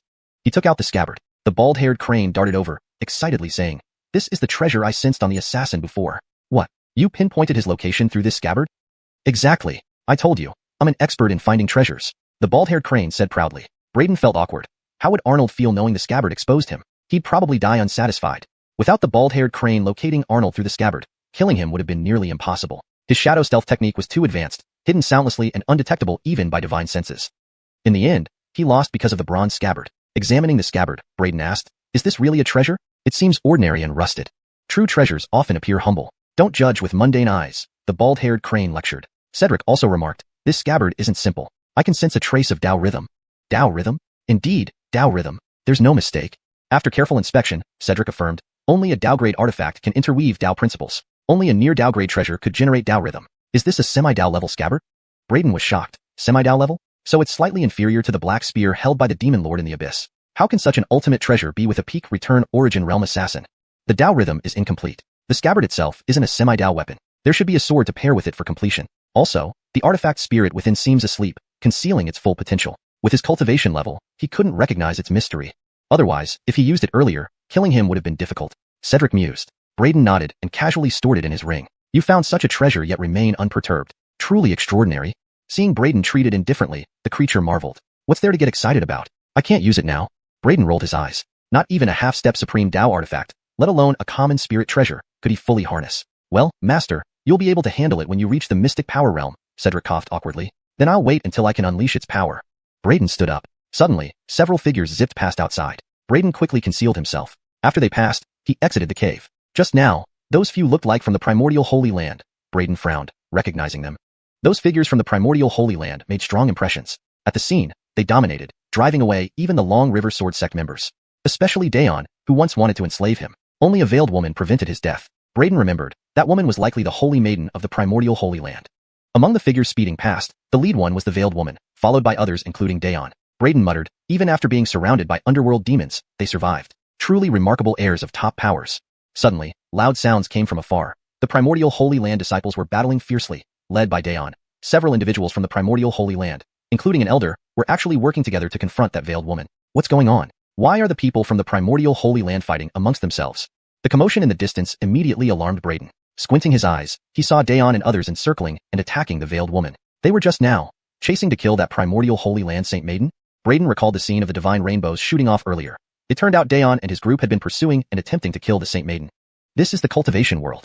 In this realm, such incidents aren't rare. Master, we should quickly leave. If those people from the primordial Holy Land finish their killing and notice you, they will undoubtedly try to eliminate any witnesses.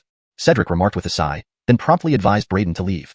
Chapter 192, Magical Duel. Note: without the subsequent content, I can only translate the chapter title. Please provide the full text of the chapter for a complete translation. Chapter 192. Upon hearing the small fatty's reminder, Braden's heart grew wary. Matters like this indeed needed to be kept at a distance. Otherwise, once entangled, it would lead to immense trouble. The Supreme Origin Sacred Land wasn't comparable to the Long River Sword Sect. This was one of the most formidable ancient powers in the eastern desolate region. While angering the Long River Sword sect still left room for maneuver, if he offended the Supreme Origin Sacred Land and caught their attention, there would probably be no place on earth where he could hide. However, when Daeon harbored murderous intent toward him, it was precisely this Annika who stopped Daeon, sparing him from being suppressed by Daeon. Brayden had always been clear about rewards and retribution. With the other party in trouble now, turning a blind eye was beyond his capability. Leaving now might make his conscience uneasy, and recalling it in the future might also haunt his heart. What are you afraid of? With Fedordal Crane around, what is the mighty Supreme Origin Sacred Land? The Leonardo glanced sideways at the crowd from the Supreme Origin Sacred Land, its eyes gleaming with craftiness. These guys from the Supreme Origin Sacred Land must be much wealthier than the cultivators of the Long River Sword sect. After all, they are an ancient power. And these few don't seem like ordinary disciples either. Their possessions must be extraordinary. If we could plunder them, Master, we would definitely gain a lot. Plunder them? You really dare to think? Brayden was speechless. Don't you have any sense of our combat strength? Anyone from those people from the Supreme Origin Sacred Land could kill us 1,000 times over effortlessly. Even though they were far away, Brayden still felt a strong sense of threat from them. Their cultivation levels were all higher than Christian, at least experts of Inyang realm. It's not impossible. As long as the pheasant exhibits its previous demonic state, it can surely suppress them. The spirit within Brayden's innate sword fetus, Little Fatty, said. Hearing this, Brayden's eyes brightened, recalling how, when the underground demon army pursued them and a great demon attacked, the Leonardo exhibited a frighteningly different side that managed to block that great demon. Can you enter the demonic state now, bald-feathered? Brayden looked at the Leonardo. What demonic state? I'm a bit confused. What are you talking about? The Leonardo said, bewildered. It seemed to have no memory of what happened on that day. Perhaps only under desperate circumstances would the demonic state of bald-feathered appear. Fedordal Fatty spoke, then had a sudden thought. Why not directly throw it into the fray? In extreme situations, maybe its internal demonic state will emerge. Though the Leonardo didn't understand what the demonic state meant, upon hearing Little Fatty suggesting it be thrown in front of the Supreme Origin Sacred Land members, it widened its eyes and immediately scolded, Fatso, do you dare try to harm Colin? Do you believe I won't let Master erase your spiritual intelligence? Enraged, it was puzzled by this foolish suggestion. Cough, don't get worked up. It was just a casual remark. Isn't it for your potential? Little Fatty cleared his throat. The Leonardo snorted and then turned to Brayden, saying, Master, did you forget that besides stealing treasures, I also possess a unique skill? Hearing this, Brayden's expression changed. Are you talking about mental interference? Exactly. No wonder you're my master. Indeed, incredibly smart. Taking the opportunity to flatter Brayden, the Leonardo puffed out its chest confidently. We wait for them to weaken each other first, then I will seize the chance to perform mental interference on them. At that moment, I'm sure I can subdue them. After elaborating its detailed plan, Brayden's eyes sparkled and hurriedly agreed, okay, let's do this, but during critical moments, don't mess up. Otherwise, we'll both be doomed. Don't worry, Master. Leave it to me, the Leonardo promised, tapping its chest. I feel this pheasant isn't very reliable. Fedordal Fatty muttered. Dead Fatty, who are you calling unreliable? Hearing Little Fatty's muttering, the Leonardo exploded in fury, sounding unfriendly. Fedordal Fatty feared the demonic state of the Leonardo despite it not being in that state now. Afraid of holding a grudge against it, he hurriedly coughed dryly. You heard wrong, I didn't say anything. Humph, Grandpa Crane has a big heart and is unwilling to deal with such a small brat, the Leonardo harumphed arrogantly. Boom. The battle far away intensified. The Annika was unbelievably powerful, facing multiple opponents including Daeon and several disciples, led by an elder of the Supreme Origin Sacred Land, yet remained overwhelmingly strong, not falling immediately. Conversely, her prowess was unmatched, her white arms swinging, sparkling beams of magical light emanated. Mysterious runes spun rapidly, harboring terrifying power that easily shattered space, suppressing all around her. That part of the space collapsed continuously, with a large number of space fragments shooting everywhere, piercing metals and rocks, shattering everything.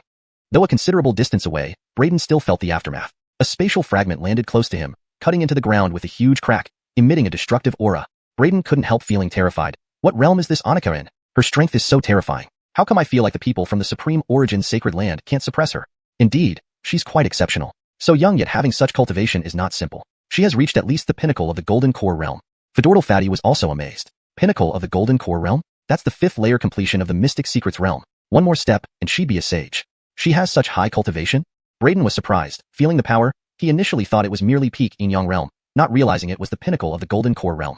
Such cultivation, he could hardly imagine. A young and beautiful woman possessed such high cultivation. How do these people cultivate? I thought my cultivation speed was fast, but compared to them, it seems insignificant. Brayden remarked in awe. She looks to be about my age, right? Hearing this, Little Fatty was speechless. She is much older than you. Although her cultivation level is considered young in the cultivation world, she is at least 100 years old. Master, you are barely 20. Cultivators have much longer lifespans than ordinary people, aging much slower. So, even though she appears close to your age in reality, she could be old enough to be your grandmother. Brayden felt embarrassed upon hearing this. But reaching the pinnacle of the Golden Core realm at 100 is impressive. However, being the holy maiden of an ancient force is not surprising. After all, these ancient forces have profound foundations and vast influence, attracting countless outstanding talents. The ones they choose as holy sons or maidens must be top-tier geniuses among 10,000, naturally unparalleled. If things go as expected, she hasn't exerted full strength and has reserved some. Fedortal Fatty seemed to know a lot about ancient forces and commented. Hearing this, Braden's heart stirred, never expecting the Annika to be such a peerless genius among 10,000. Boom. Just as little Fatty finished speaking, a terrible boom echoed from afar. Next moment, a horrifying palm emerged from the void, grasping toward Spencer and the disciples of the Supreme Origin Sacred Land. Its power was so terrifying, akin to a divine hand descending, instilling fear deep into one's soul, trying to destroy the belief from within and disperse the mind. It's the void nether deity palm imprint. Be careful. The elder of the Supreme Origin Sacred Land was alarmed, shouting while unleashing a treasure seal forcefully. Daeon was also taken aback. She indeed has more tricks up her sleeve. To have perfected this legendary great spell, humph. No wonder she is the great Tao immortal body. He drew a deep breath, and the long spear in his hand blazed brightly as he swiftly maneuvered it. His figure moved like a dragon, dashing and racing through the void. Boom. The void nether deity palm imprint pressed down, and two disciples of the Supreme Origin Sacred Land screamed in agony. The magical treasures they summoned were flung away by the terrifying palm imprint, and the overwhelming force struck them, annihilating both their bodies and spirits. The remaining few were also hurled back, spitting blood from their mouths. Chapter 193, Scared Off. Note: the original Chinese text provided is just the chapter title. There is no additional content to translate. Chapter 193. Daeon grunted, his figure recoiling into the void. His face flushed slightly, and a trickle of blood leaked from the corner of his mouth. He wiped away the blood with his hand, his gaze turning gloomy. In the next moment, he released the long spear in his hand and said to the elder, Xuanhuan, it seems that we cannot capture our holy maiden today without paying a price. Don't hold back anymore, use it. The elder of Tai Damon's sacred land stiffened upon hearing this, and he no longer held back. You're right.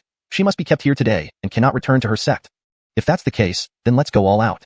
Xuanhuan took a deep breath, pulling out a black pill from his robe. This black pill was interwoven with red streaks, exuding an intense, wild aura. Without hesitation, Xuanhuan swallowed the black pill.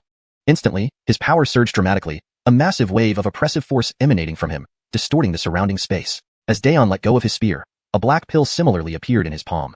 Indeed, you are truly insightful, young master. It turns out we ultimately have to resort to this. Daeon murmured, his eyes turning cold as he popped the pill into his mouth, causing his power to surge likewise. Kill.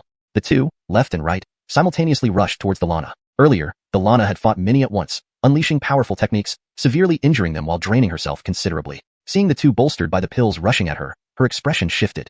She spoke icily, what benefits did Stewart offer you to make you so desperate to kill me? You'll ask Lord Yama underground. Daeon roared, his figure shooting forward like a bloody lightning bolt. Boom. A huge spear pierced through the void, aiming straight for the Lana's forehead. The Lana halted the spear with a powerful force from both hands. Harel. At the same time, Xuanhuan also rushed forward with a grotesque expression, imprinted with a black rune on his withered palm that struck forcefully into the space before her. Seeing their enhanced strength, the Lana felt increased pressure from their combined assault. Meanwhile, the two previously scattered disciples of Tai Damon's sacred land were also attacking her from behind, leaving her beleaguered on all sides.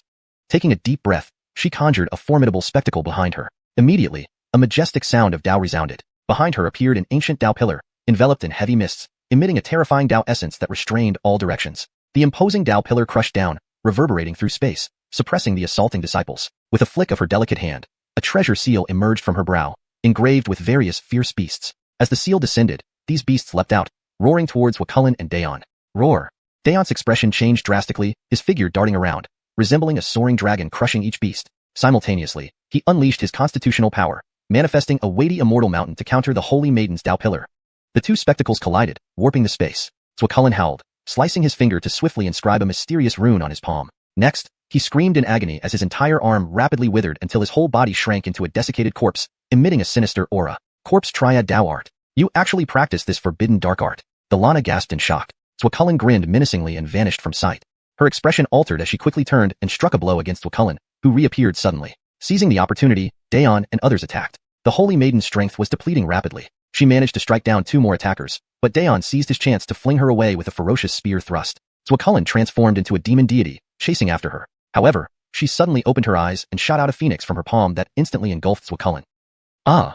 Xuanhuan screamed horrifically as the pill's effects wore off, reducing his power significantly. Combined with the backlash from the dark art, he plunged into absolute weakness, helpless against the fire phoenix's refinement, burning to ashes even as his soul could not escape. Roar!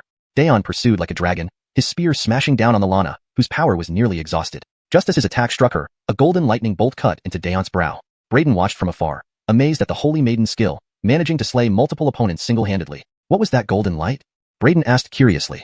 Probably a direct attack on one's divine spirit. Very dangerous with considerable cost, Cedric explained. Braden marveled at the myriad of skills cultivators possessed, especially such unpredictable attacks. So, is Daon's divine spirit destroyed? Braden pondered aloud. Before he finished, he saw Daon staggering up after hitting the ground, clutching his head but still advancing towards the fallen holy maiden. He's not dead? Braden gasped, wondering if he could take advantage of Daon's weakened state. It's difficult. He's at the Golden Core realm. There's a significant difference in life levels. Even now weakened, you can't defeat him, Cedric replied. Braden was astonished. He couldn't overcome someone so weakened? He sighed. Then only Featherless will do. Featherless, proceed as planned. No problem. Leave it to Fedortal Crane. Featherless Crane excitedly transformed into an ominous-looking underworld demon race, matching the large demon exactly in appearance and aura, though it was merely an illusion induced by his spiritual interference. Injured as Daon was, he didn't fear the illusion much and charged forward. Haha, the scent of human elite's flesh is enticing indeed. Daon froze, turning back to see rolling black clouds in the sky, swarming with underworld demon soldiers, led by a terrifying large demon racing forward. Underworld demon? That large demon? Daon's hair stood on end. Hadn't they retreated? He didn't have time to think further. Without any hesitation, instead of delivering the final blow to the Taichu Holy Maiden, he immediately turned around and exerted his utmost speed to flee into the distance. The underworld demon race was pursuing. The Taichu Holy Maiden would surely have no chance of survival. Seeing Daon fleeing without looking back, Braden seized the opportunity at once. Transforming his body into a sword, he instantly rushed to where the Taichu Holy Maiden had fallen, scooped her up, and then shot off in another direction. Zane, after scaring off Daon, did not follow immediately. Instead, it swiftly collected all the storage rings and treasures left behind by the members of the Taichu Sacred Land, before hurriedly catching up with Braden and quickly disappearing from sight. In the distance, feeling no pursuit behind him, Daon turned back only to find everything quiet. There was no sign of the underworld demons. He couldn't help but pause for a moment, his expression filled with suspicion. Then, as if realizing something, his face suddenly changed. He hurriedly returned to the previous location and saw nothing but an empty expanse around him, his face turning deathly pale. Damn it! With a heavy punch, he shattered a nearby mountain, his expression dark and gloomy. Chapter 194, Awakening. Note: since there is no further content provided after the chapter title, the translation only includes the chapter title and a section break to match the original text structure. Please provide the subsequent text for a more comprehensive translation. Chapter 194. Who could it be, to possess such profound mastery of illusions? He must not be an obscure individual. Daon's expression darkened. His gaze flickered as he dared not linger any longer and swiftly vanished from the spot. At present, he was seriously injured, compounded by the backlash from consuming the forbidden pill, which had left him in an extremely weakened state. Given the other party's formidable skill with illusions, confronting them in his current condition would surely result in his demise. However, if they used the illusion to take him away, it seemed they didn't intend harm towards him. Moreover, since the person hadn't revealed their true form, it indicated they weren't willing to involve themselves too deeply, fearing reprisals from those connected to Daon.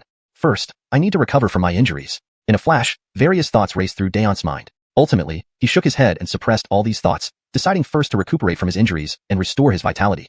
The aftereffects of the forbidden pill were significant, damaging his foundation for cultivation, a critical aspect for cultivators that determined their ultimate potential. If one's foundation was damaged, their future achievements would be severely affected, lowering their potential ceiling. For instance, if someone originally had the potential to reach the Great Sage Realm, they might not even achieve the ordinary Sage Realm after sustaining damage. In more severe cases, their cultivation might stagnate entirely, preventing further progress. And in the worst scenarios, their cultivation might even regress, something that demanded his utmost attention.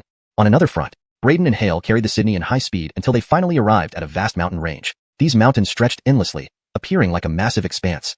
He probably didn't follow us. Let's rest here for now. Braden glanced behind and saw no pursuers. His figure flashed into the mountains, and with a thought, he unleashed the ridge, cleaving the rock to create a rudimentary cave.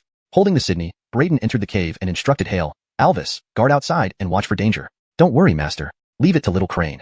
Hale promptly agreed, remaining at the cave entrance while tallying the resources looted from the storage rings of the dead disciples from the Taichu Holy Land. His eyes gleamed with excitement. We've struck it rich. The people from the Taichu Holy Land are so wealthy. It would be great to plunder the treasury of the Taichu Holy Land. Counting the resources, Hale couldn't help but marvel at the wealth of the Taichu Holy Land's disciples. Just thinking about the treasures within their treasury made him yearn even more. Even just the disciples possessed considerable wealth. The treasures in the Taichu Holy Land's treasury must be astounding. Braden glanced at Hale daydreaming by the entrance and sighed inwardly. This guy was truly obsessed with wealth. Once, he had risked everything to steal the treasure trove of the underground demons, leading to a full-scale pursuit by the demon army. Now, Hale was eyeing the Taichu Holy Land's treasury. What audacity! Braden did not ask for the storage rings Hale had looted, but instead gently placed the Sydney on the ground.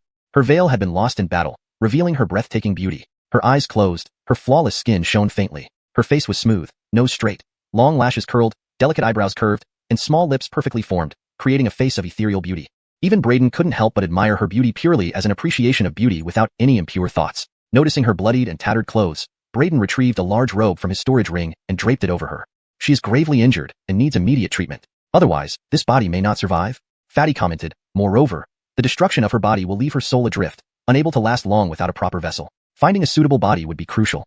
Her injuries were too severe, especially given her final desperate attack on her enemy's spirit, causing substantial damage, resulting in her unconsciousness. Without hesitation, Braden retrieved a healing pill from his storage ring and placed it in her mouth. But just as he was about to feed her the pill, her tightly shut eyes snapped open, startling him. In shock, he accidentally stuffed his finger into her mouth along with the pill. Both froze. Then, regaining composure, Braden quickly withdrew his hand, saying, "It's a healing pill." Feeling the intense life force emanating from the pill, the Sydney swallowed it. However, its effects were minimal due to its low grade. "Please fetch a healing pill from my storage ring." Ignoring the incident, the Sydney weakly requested. Braden nodded, finding a bottle of pills from her storage ring. "Is this Heaven Heart Rebirth pill?" Braden read aloud. Unable to move, she only blinked in affirmation. Opening the bottle, Braden fed her the pill. Instantly, a strong fragrance filled the cave, releasing powerful life force that even stirred Braden's cells, making him feel rejuvenated. "This is what class of pill, with such potent effects?" Braden exclaimed in surprise. "This is a treasure grade pill, specifically a 5th class treasure grade pill. Of course, it's extraordinary." Fatty explained telepathically. "Treasure grade pill?" Braden's eyes sparkled at the new term. "Yes, treasure grade pills surpass spirit pills. Only cultivators can refine them, making them incredibly precious. These pills are exceedingly difficult to refine. Even experienced alchemists require at least a year to produce a simple 5th class treasure grade pill. And refining a healing, treasure grade pill requires at least 5 years of preparation." Fatty elaborated. "Refining treasure grade pills is so complicated?" Braden couldn't help but be amazed. "Of course, you'll understand when you reach the cultivator stage," Fatty said. Braden nodded silently, wondering if his swallowing sky magic pot could fuse such treasure grade pills, potentially saving time. But reaching the cultivator stage remained distant. Suppressing his thoughts, Braden looked at the recovering Sydney. After consuming the 5th class treasure grade healing pill, her wounds stabilized rapidly and began healing. Yet, she remained weak, likely from exhausting her energy in battle. Though her physical injuries were mending, her strength and mental state needed recovery. But at least she was no longer in mortal danger. "At the Shacking Sword sect earlier, you stopped Daeon from killing me. Now, I've saved your life. We're even. Since you're out of immediate danger, I'll leave now. Rest and recover here." With that, Braden prepared to depart, watching her stabilize. Chapter 195. Repaying Kindness with Enmity? Chapter 195. Wait. Just as Braden was about to leave, the Maxine suddenly sat up and called out to him. What is it? You saved me once, and now I've saved you. We're even, so you don't have to offer yourself in return." Braden looked at the Maxine, puzzled. The Maxine froze upon hearing this, then her lips twitched. What on earth was going through his mind? With a dark expression, she replied, "You're quite brave. A mere mortal dares to jest with me, a saintess." "Just a joke, let's get serious," Braden said, shrugging. The Maxine gazed deeply at Braden, bewildered how an ordinary mortal could be so calm and composed before someone of her cultivation realm. In the world of cultivators, cultivators were always high above mortals who could only look up in awe. Facing a cultivator of the mystic realm, mortals felt nothing but reverence and would never dare offend their dignity. They were mostly trembling with fear when facing them. However, Braden differed from other mortal warriors. Not only did he show no fear towards them, he even dared to tease her. "How did you save me from Daeon?" the Maxine asked curiously. Previously, although she hit Daeon using a primordial secret art, he should not have died. Given Daeon's cultivation and strength, even if gravely injured, he was certainly no match for Braden. Braden replied, "You don't need to know the process. Just remember that I saved you, and you're safe now." He wouldn't reveal all to her. Seeing Braden's reluctance, the Maxine realized there must be secrets he harbored and did not press further, instead saying, "I still need your help." "We are even." Braden frowned, not wanting deeper ties with her. The Supreme Sanctuary was a huge entity, and having deep connections with its Haley might not be good. Especially considering that the Haley had been besieged by people like Daeon, this suggested some complex issues within these major powers. If he got entangled, he could lose his life at any time. Rescuing her this time was already repaying her for stopping Daeon from attacking him previously. "I can pay you a reward." The Maxine spoke. "No thanks." Braden refused outright, rising and walking toward the cave entrance. "I'm leaving. Take care. Goodbye." He didn't want further entanglements, hoping not to meet her again. But the Maxine said, "All right, if you refuse my request, that's fine. But since you saved me, I must give you something in return. This ancient jade will be given to you. It has the effect of calming the mind. With it, not only can you avoid heart demons, but it can also enhance your cultivation efficiency. Moreover, it can help you establish a perfect immortal platform, greatly increasing your chances of advancing to the mystic realm in the future." Saying this, she presented a piece of ancient jade to Braden. The jade, wrapped in a strand of power, floated to Braden, emitting a glow with intricate patterns inside, looking extraordinary at first sight. "Great treasure." Leonardo turned to see the jade, eyes lighting up, immediately coming closer. Hearing about the jade's benefits, Braden felt tempted but shook his head and declined. "I saved you because you helped me earlier. Now we are even, and you don't need to give such a valuable gift." Braden left the jade behind, calling Leonardo, and left without delay, instantly turning into a streak of sword light heading far away. The Maxine was surprised at Braden's strong willpower to resist such temptation. Her face fell, and just as Braden rushed out of the cave, a blazing barrier suddenly appeared, blocking him back inside the cave. "What do you want?" Braden turned around, alarmed and alert. The Maxine stood up, looking at Braden coldly. "Since you refuse a peaceful way, don't blame me for forcing you." She walked toward Braden, despite still being weak, still possessing immense power as a full-circle golden core cultivator. "What do you really want?" Braden calmed down, staring at her, and said sternly, I just saved you. Aren't you ungrateful? But you said we are even, owing nothing, didn't you?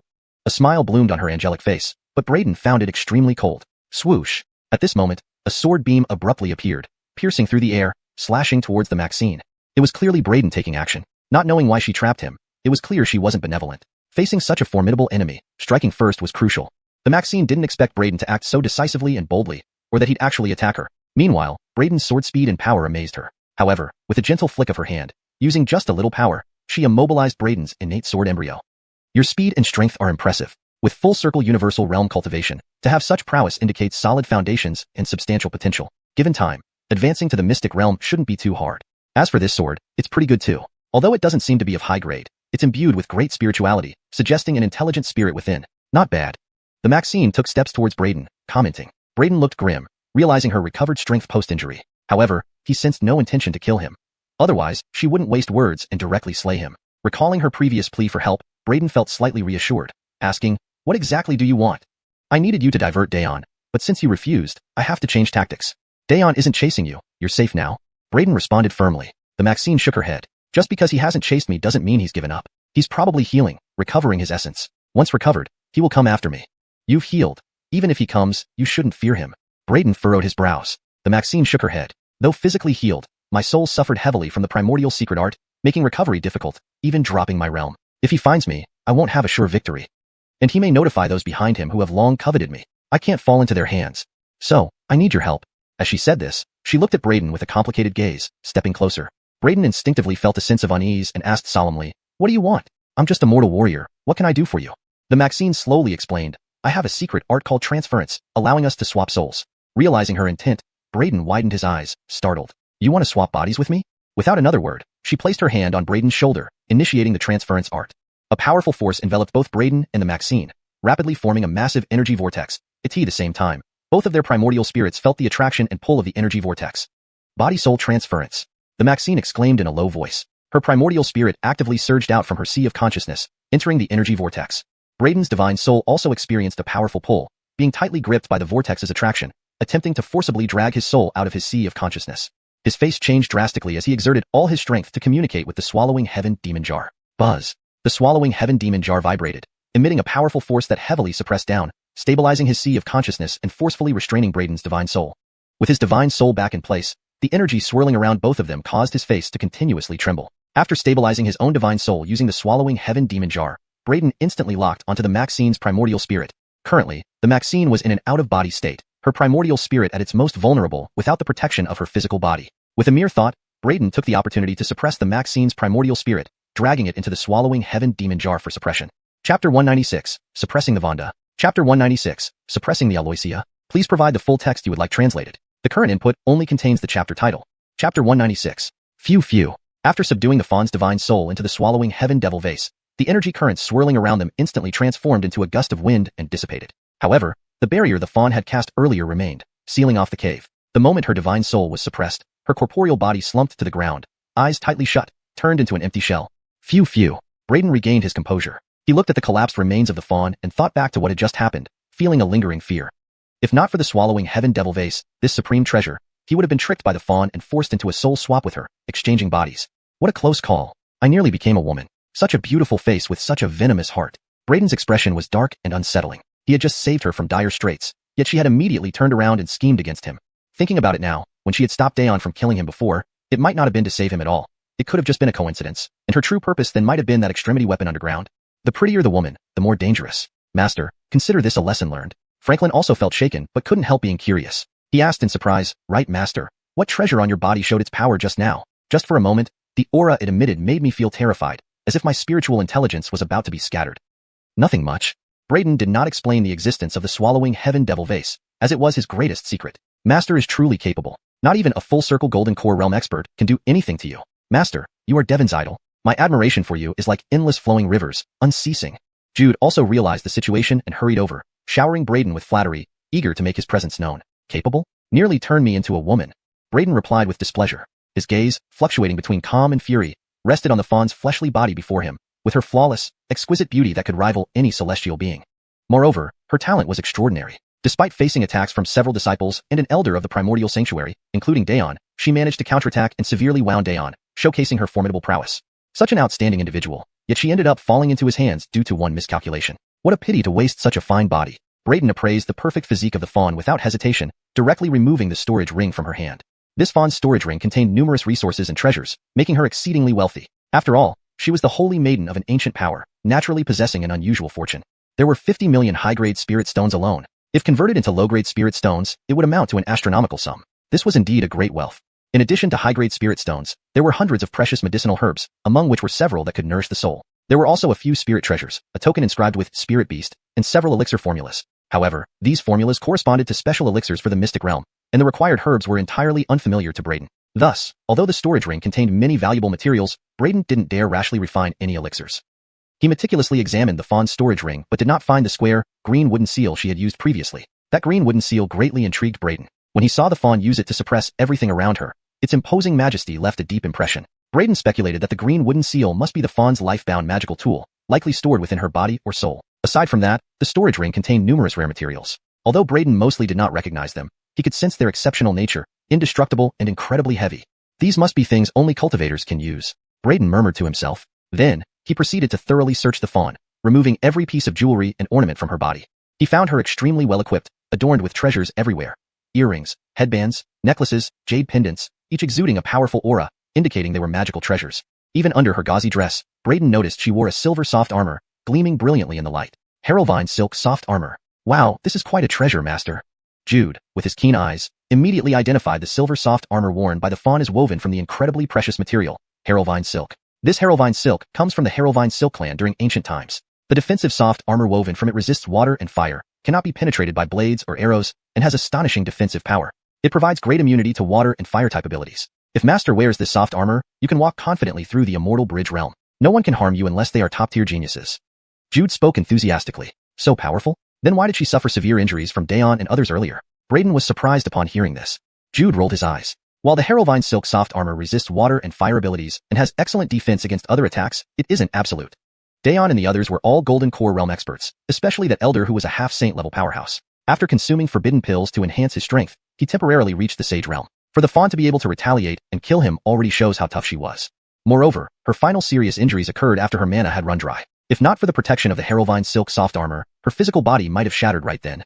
Brayden was taken aback. You're right, but this armor is clearly designed for women. Brayden was momentarily speechless. However, he quickly calmed down and, with a straight face, said, Heraldvine silk soft armor is a sacred protective gear. There's no gender difference. It's just that I'm attached to form. Immediately, he extended his hand and stripped off the fawn's Heraldvine silk soft armor, which still carried a faint fragrance. As Brayden plundered the fawn's possessions, inside the swallowing heaven devil vase, her divine soul raged. Scoundrel, what are you doing? Inside the vase, the fawn's divine soul went berserk, trying desperately to escape and slap Brayden to death. Her face flushed scarlet as blood rushed to it. Though separated from her physical body, with both souls so close, she could vividly feel Brayden's hands searching her body. As the holy maiden of the primordial sanctuary, she had always held an exalted position since the beginning of her career, respected and revered, never allowing anyone to offend her. Her unparalleled beauty and outstanding talent meant she had countless admirers, yet she never allowed anyone any form of intimacy. She was pure and untainted. But now, she clearly felt Brayden's hands exploring her body. First, he grasped her soft, smooth palm, removed the storage ring from her finger, then took away her headband, hairpin, earrings, necklace, and jade pendant. That was bearable. But what truly drove her mad with rage was that this scoundrel actually lifted her clothes and stripped off the Heraldvine silk soft armor she wore underneath. Her entire body shuddered as if hit by electric currents, her skin involuntarily covered in goosebumps, trembling in shame and fury. She kept cursing inside the swallowing heaven devil vase, trying to stop Brayden, but unfortunately, her voice couldn't transmit out. She could only go mad inside the vase. Her divine soul raged within, attempting desperately to escape and retaliate against Brayden, yet all her efforts were in vain. Though separated from her physical body, with both souls so close, she could vividly feel Brayden's hands searching her body, which filled her with a mix of shame and fury. Chapter 197. Strip the Haley naked. Chapter 197. Huh? What's happening? The physical body of the Allison is actually reacting? Brayden suddenly exclaimed, sharply noticing that goosebumps had risen on the smooth and fair skin of the Allison. Moreover, her complexion had turned rosy. He was startled. She can't be trying to break free from the restraints, her primordial spirit returning to awaken. Can she? He grew serious. If the Allison were to truly awaken with her primordial spirit returned, even in less than perfect condition, her cultivation would still make her unbeatable by him. Relax, her primordial spirit hasn't returned. This is just an empty shell. Otherwise, she would have gone berserk long ago. The Jude glanced at the Allison calmly and helped remove her boots while grinning at Brayden. Master, do you want this pair of boots? If not, Fedortal Crane will take them. Brayden cast a disdainful look at the boots. I didn't expect you to be such a mountain pheasant. The Jude's expression stiffened momentarily. If you want them, go ahead. I have no interest in women's boots, Braden replied. The Jude's face lit up as he took the boots, claiming that the materials of these boots were special, with unique divine patterns enhancing speed. He planned to resize them for his own feet. Do you really think you'll run faster with boots? Braden couldn't help but feel amused, eyeing the Jude oddly. He had never seen a mountain pheasant wear boots. Barefoot people can't outrun those wearing boots, right? With these boots, I'll definitely run faster, the Jude said proudly. Oh, right, master. Could you give me these socks too? I see humans wear socks with boots. It would be strange if I wore boots without socks. As he spoke, the Jude eyed the holy maiden's socks covetously, sweet-talking Braden. Braden twitched his lips, ignoring the peculiar behavior of the mountain pheasant wearing boots. Seeing Braden didn't refuse, the Jude eagerly removed the socks. Braden carefully searched the holy maiden's body for any other treasures before stopping. Master, this belly wrap? The Jude's eyes landed on the holy maiden's intimate belly wrap, but Braden cut in, grimacing. You're not thinking of wearing that on yourself, are you? The Jude laughed sheepishly. How could I? I just thought Master might appreciate it, being so close to the holy maiden. This Allison must have many admirers. Her belly wrap could fetch a high price at auction, maximizing our profit. Braden scowled. Jude, we shouldn't stoop so low. Besides, wouldn't her admirers tear you apart if you tried to auction it? The Jude shuddered. Master is wise indeed, considering everything. Stop. Braden interrupted the impending flattery. Braden then looked at the holy maiden's physical form, communicating with the swallowing heaven devil jar. Inside, the holy maiden raged, cursing at him profusely. Damn you. How dare you treat me like this? When I get out, I'll kill you, Infuriated, she felt violated as a mere mortal inspected her, looted her treasures, and even took her shoes and socks. Utter disgrace. Maybe you'll never escape. Braden remarked coldly upon hearing her curses. What did you do to my body? She demanded angrily upon recognizing Braden's voice. Nothing much. Didn't you feel it already? Braden responded nonchalantly, intentionally taunting her. Your body feels really good, smooth and delicate. You bastard. Her eyes blazed with fury and shame. Her cheeks flushed. Do you know the consequences? As the Allison, you'll rue this day. Braden retorted. I saved you, and you betrayed me. Now complaining about your plight. To whom are you showing off? Cutting your own web. As for whether I'll survive, I doubt it, but I'll ensure you die first. The holy maiden's face darkened. Let me go, and consider it a misunderstanding. I'll pretend none of this happened. Do you think I'd believe you now? Braden scoffed, offering two choices, immediate death or submission and following me for a life. You return to being a holy maiden. Initially, he planned to kill her, but the influence of the ancient Tai Chi sanctuary was immense. If he killed their holy maiden, it could bring dire consequences. Thus, capturing her seemed the better option, gaining benefits and avoiding enmity. However, hearing this, the holy maiden was incredulous. Follow you? I, the supreme holy maiden, nearly divine, am to submit to a mere mortal? Even the legendary Rani from the Damon family dared not speak thus to me. Braden remained calm. So, you choose annihilation? He seemed indifferent to her decision, ready to destroy her primordial spirit. If so, I'll comply. Killing you may be troublesome, but blaming others could work. A sliver of sword chi formed, aimed at her spirit. Despite her formidable cultivation, her current state made her vulnerable. Seeing Braden's readiness, the holy maiden regained composure. You're naive. Do you really think killing me can resolve this? I am the holy maiden of the Tai Chi sanctuary. My primordial spirit bears a special mark of the Tai Chi sanctuary. If you kill me, the Tai Chi sanctuary will immediately know and track you down. Even if you had 10,000 lives, it wouldn't be enough to compensate. Braden frowned, not expecting the Allison to remain so calm and composed at such a critical moment. The sword chi was poised to strike as Braden spoke. Is that so? If that's true, why did those people from the Tai Chi sanctuary dare to ambush you earlier? Weren't they afraid that killing you would alert your sect? The Allison's eyes darkened. Of course, they would be hunted down for killing me, but they still dared to do it? Braden frowned upon hearing this. The Allison replied, perhaps they had no choice but to kill me. Maybe their fates, including those of their families, were held in someone else's hands, compelled to act against their will. You are different from them. You are free to choose. They had no choice, but you do. Braden's expression flickered with uncertainty. If what the Allison said was true, killing her indeed seemed like a troublesome decision. Chapter 198. Squeezing the Vonda. Chapter 198. Exploitation of the Vonda. Chapter 198. Seeing Braden hesitate, the Allison instantly revealed a look of triumph and said, I advise you to release me. We can pretend that everything that happened before never occurred. It's for both our own good. Witnessing the smug smile on the Allison's face, Braden felt extremely displeased. Now that he had the upper hand, how could he not do something about it? He suddenly thought of something and slightly curled his lips into a smirk, saying, You're overthinking it. Although I cannot kill you, I can keep you suppressed indefinitely. Let me think. For our honorable holy maiden, what if I use a magical artifact to suppress you in a pit latrine? What do you think would happen? I can separate your physical body and soul, placing your physical form in one fecal pit and suppressing your soul in another dimension's fecal pit. Do you think those grandmasters from Tai Chi Sanctuary could find you? Braden's smile grew wider as he added, I bet they'd never imagine their esteemed holy maiden ending up in a toilet pit. Upon hearing Braden's words, the smugness on the Allison's face vanished instantly, replaced by panic. You dare. She clearly lacked confidence but yelled angrily, Fedortal scoundrel, if you dare do that, I, Bridget, will make sure you suffer 1,000 cuts. The premise of making me suffer 1,000 cuts is that you manage to escape first, right? Braden smiled faintly, completely unfazed by her threats. The menace of a captive prisoner. What was there to fear? I'm going now. I should find a pit latrine to deal with your physical body first. Such a pity for the alluring body of our holy maiden, Braden murmured. Scoundrel, come back? Seeing Braden about to leave, the Allison panicked and called out hastily. Why, holy maiden, are you so reluctant for me to leave? Could it be that you've changed your mind and want to be my follower? Braden looked at the Allison, feigning surprise. He sneered inwardly. So, she thinks she can get away easily? Think again. Be my follower? Absolutely not. However, the Allison snorted defiantly, still holding her ground. That's my principle. I, Bridget, will never bow down to anyone or follow anyone. So why did you stop me? Are you thinking of doing some unspeakable things with me? Hearing this, Braden retorted sarcastically. Hearing this, Bridget's cheeks flushed red, and she shouted angrily, shameless. Braden bristled. I haven't even done anything yet, and you call me shameless. If you insist I'm shameless, wouldn't it be pointless if I didn't do anything to you then? You, what are you planning? Don't misbehave. Bridget's face turned pale as she realized something and sounded worried. Braden stopped talking, abruptly withdrawing his consciousness and pulling a feather from the bald-headed crane's sparsely feathered tail as he irritably tickled Bridget's foot. You, master. Why are you plucking my feathers? The bald-headed crane clutched its bottom with its wings, looking aggrieved. But Braden's face twisted into a cruel smile as he used the feather to vigorously tickle Bridget's soul. Bridget, who felt the sensations both in her physical body and soul, couldn't help stomping her feet uncontrollably while being restrained inside the devouring heaven devil jar, laughing miserably.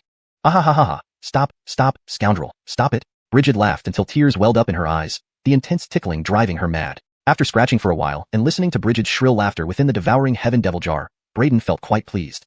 Baldy, take over for me. Don't stop until I tell you to. Braden handed the feather to the bald-headed crane, who poured all his resentment from the pulled feathers onto Bridget, tickling her soles ferociously.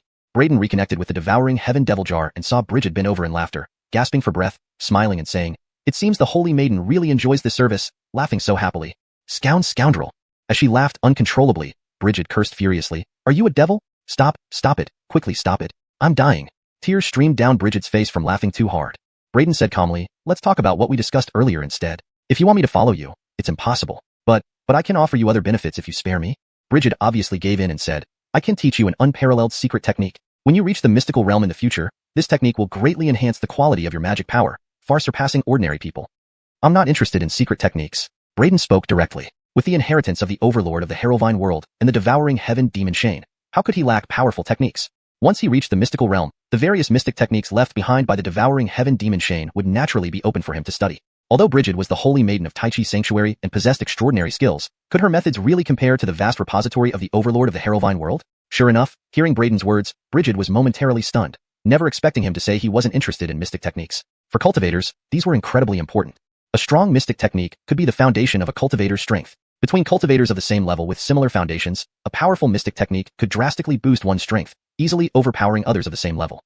Yet Braden claimed disinterest. You please stop, we need to talk, definitely, will satisfy you. Bridget pleaded between laughs. Seeing that continuous laughter hindered communication, Braden instructed the bald-headed crane to pause temporarily. Speak up. If you can offer something tempting, I might consider letting you go. Finally, Bridget stopped laughing, but her eyes remained filled with terror. This guy was truly a devil. Since her debut, she had never experienced such treatment. But now, with herself at his mercy, Bridget had no choice but to concede and said, Your disinterest in mystic technique stems from not having entered the mystical realm. You don't understand their importance. Braden raised his hand to interrupt. There's no reason, just genuine disinterest. If you try to trade safety for mystic techniques, you'll be disappointed. Bridget's mouth twitched as she tried another approach. I can bring you into Tai Chi Sanctuary. Tai Chi Sanctuary is the strongest force in Eastern Desolate region, with millions of disciples. Only the most extraordinary talents can join. If you spare me, I can secure your admission to Tai Chi Sanctuary. As a disciple, your future will be bright and smooth. A place many young cultivators dream of. Braden frowned, equally uninterested. What's the benefit of joining Tai Chi Sanctuary? Of course, there are benefits. As a disciple, every faction across Eastern Desolate God Domain would respect you.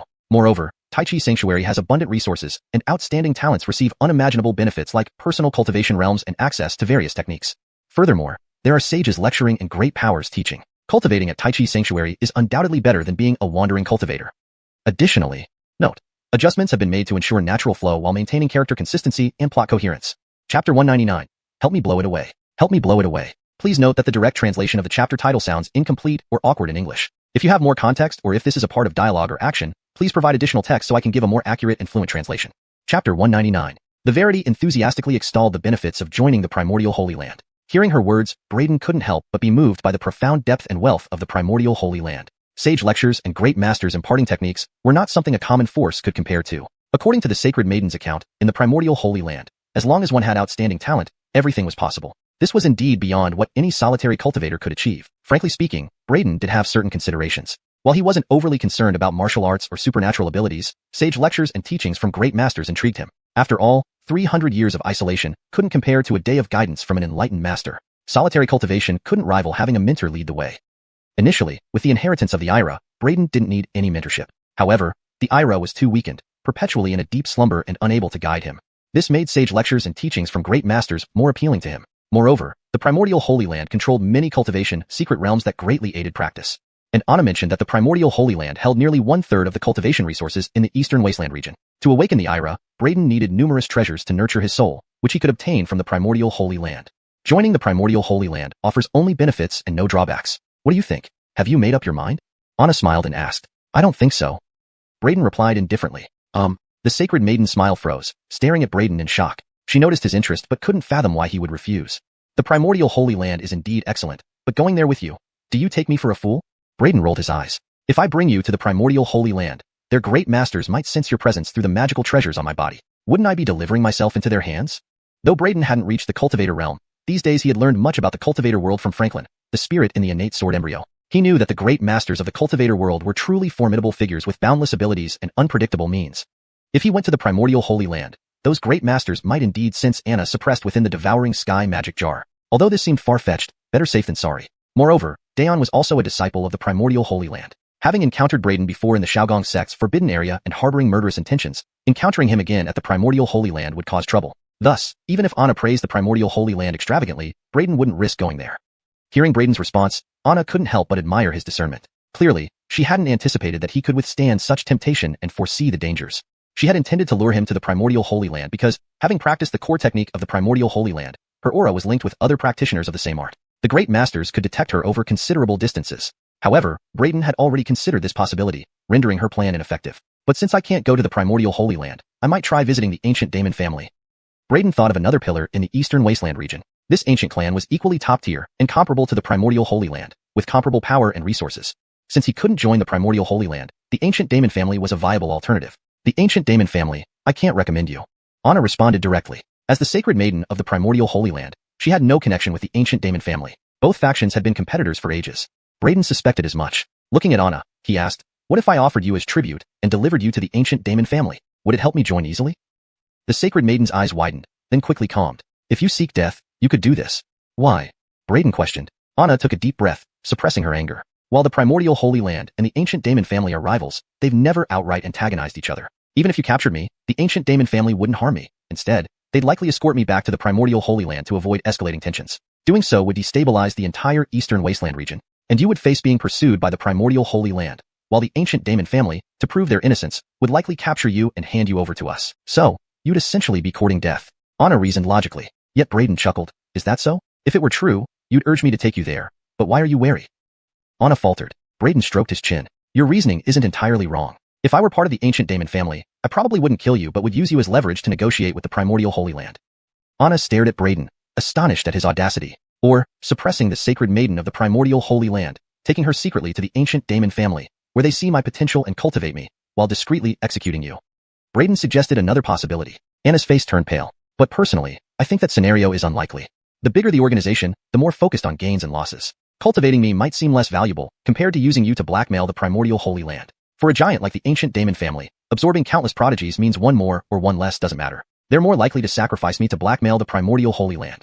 Sigh. These ancient forces, their hearts are truly dark. Braden sighed.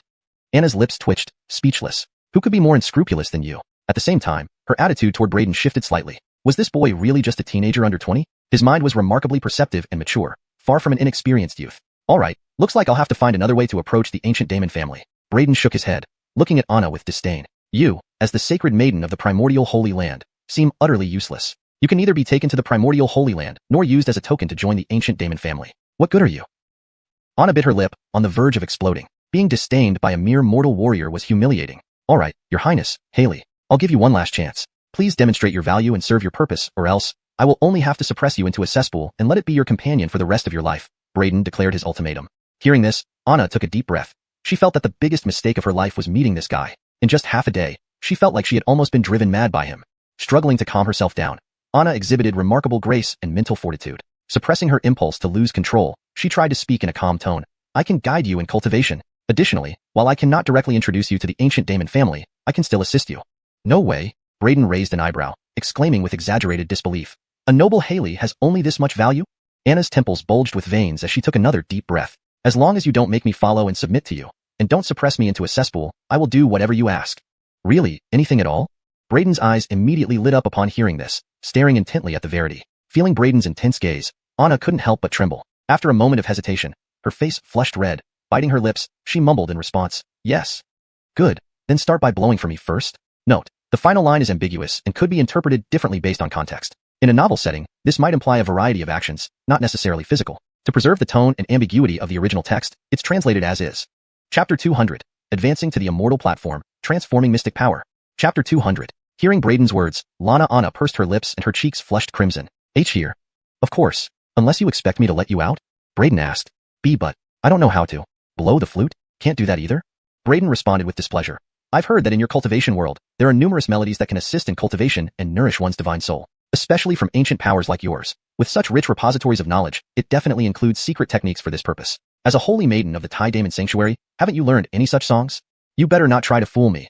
I have checked your storage ring, and within it is a long flute. So you meant blowing a flute? I thought. Anna stood stunned for a moment after hearing his words, then blushed intensely and felt as though steam was rising from her head. Braden frowned and said, what else did you think I meant? And nothing. Anna hurriedly changed the subject, trying to cover her embarrassment. Yes, I've indeed learned some songs that can assist cultivation and nourish the divine soul.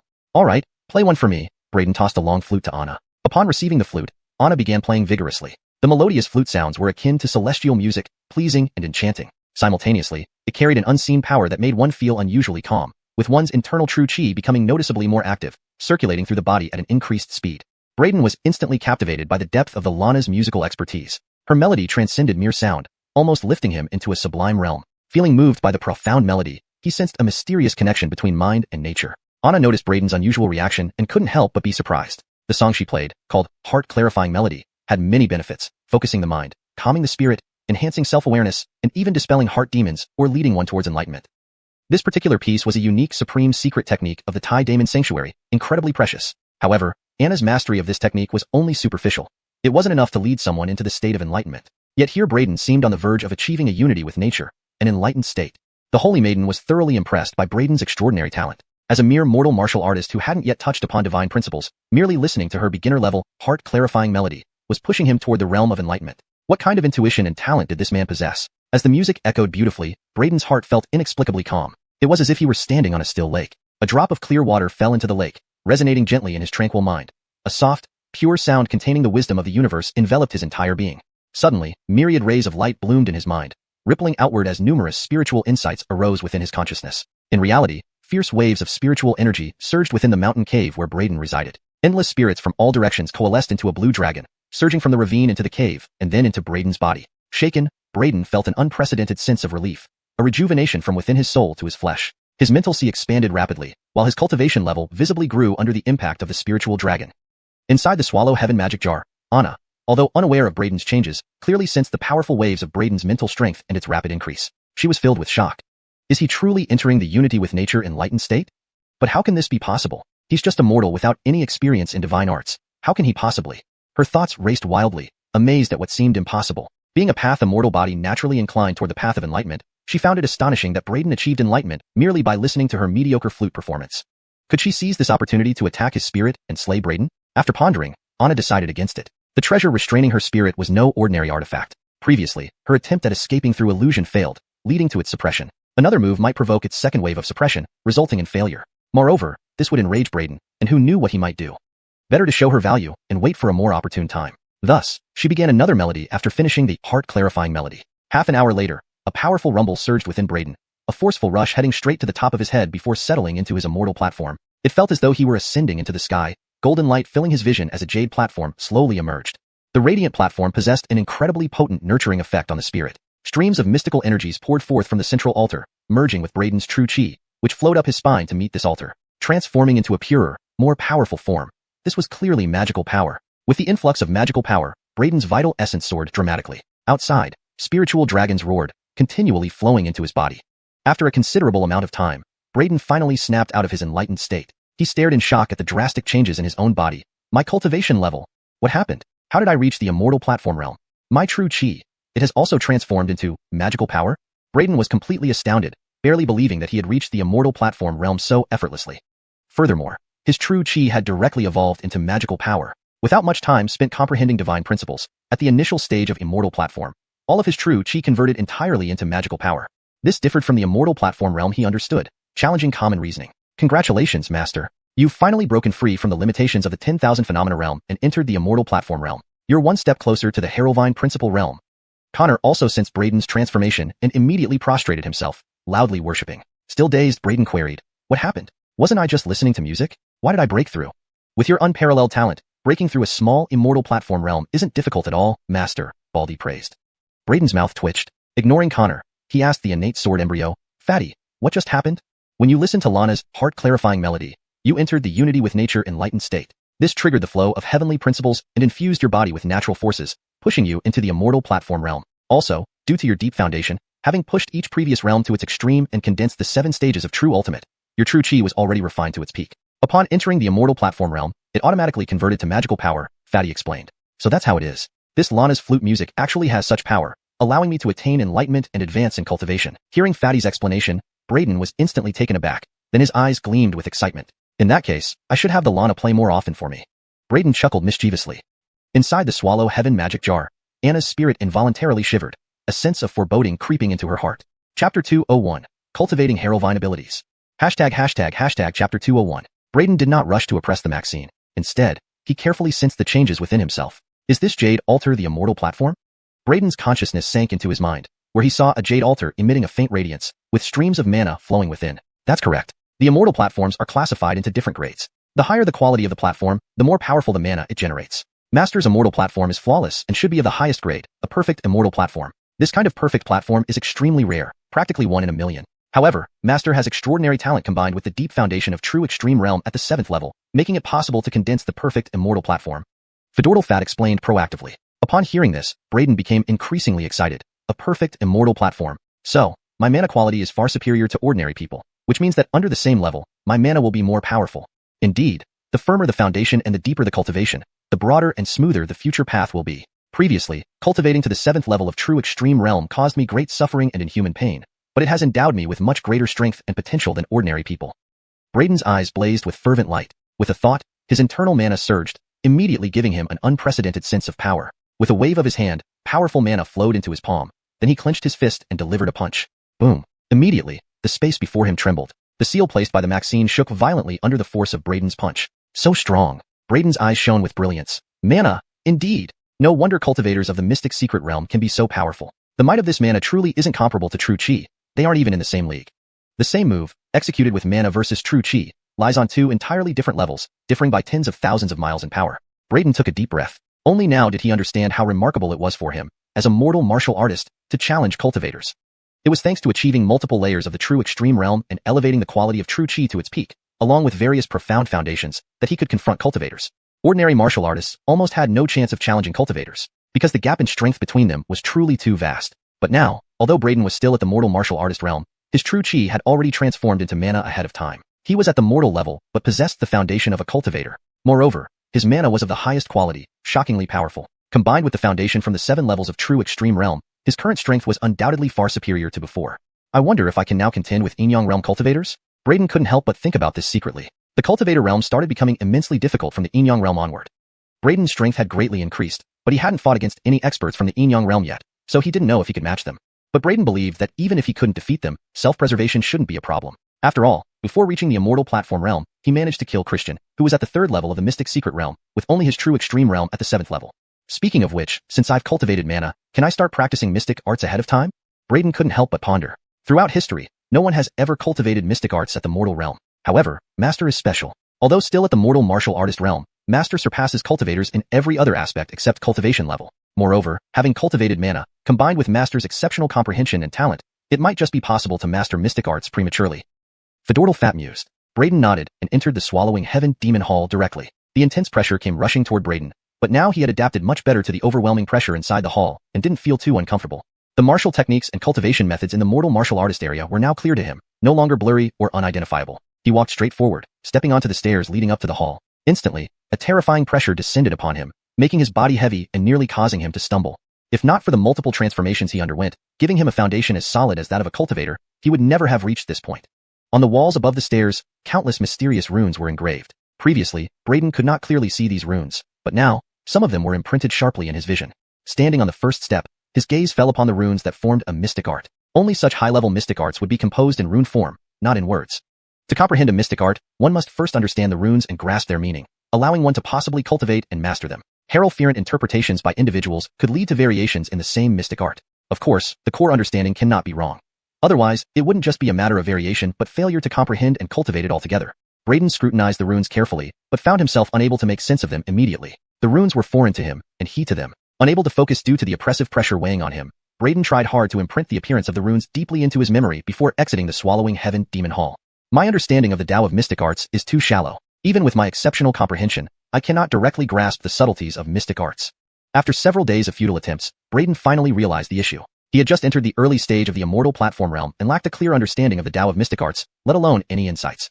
Under such circumstances, trying to comprehend this supreme mystic art on his own was nothing short of delusion. This mystic art composed entirely of Tao runes is too profound. Given my current knowledge, comprehending it is like asking an illiterate person to write a magnificent literary piece. I must start from the basics.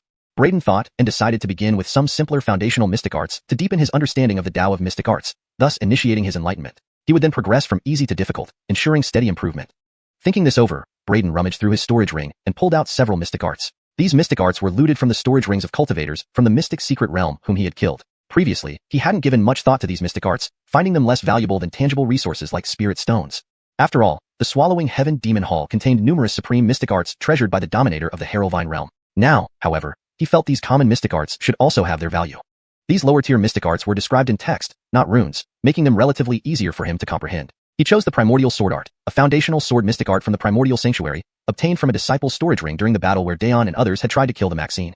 Back then, only Daon survived the confrontation, while the others were killed by the Maxine. After driving Daon away, the bald-headed crane had looted the storage rings from the fallen. Braden hadn't taken the resources from those storage rings but had retrieved all the books and mystic arts from them.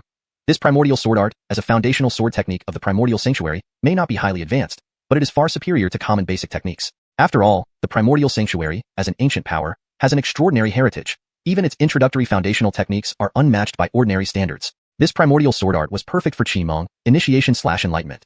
Braden spent 3 days comprehending this Primordial Sword Art. Leveraging his exceptional innate comprehension ability, he managed to grasp the essentials of the art preliminarily within these 3 days. However, there were still some aspects that felt unfamiliar and hard to understand.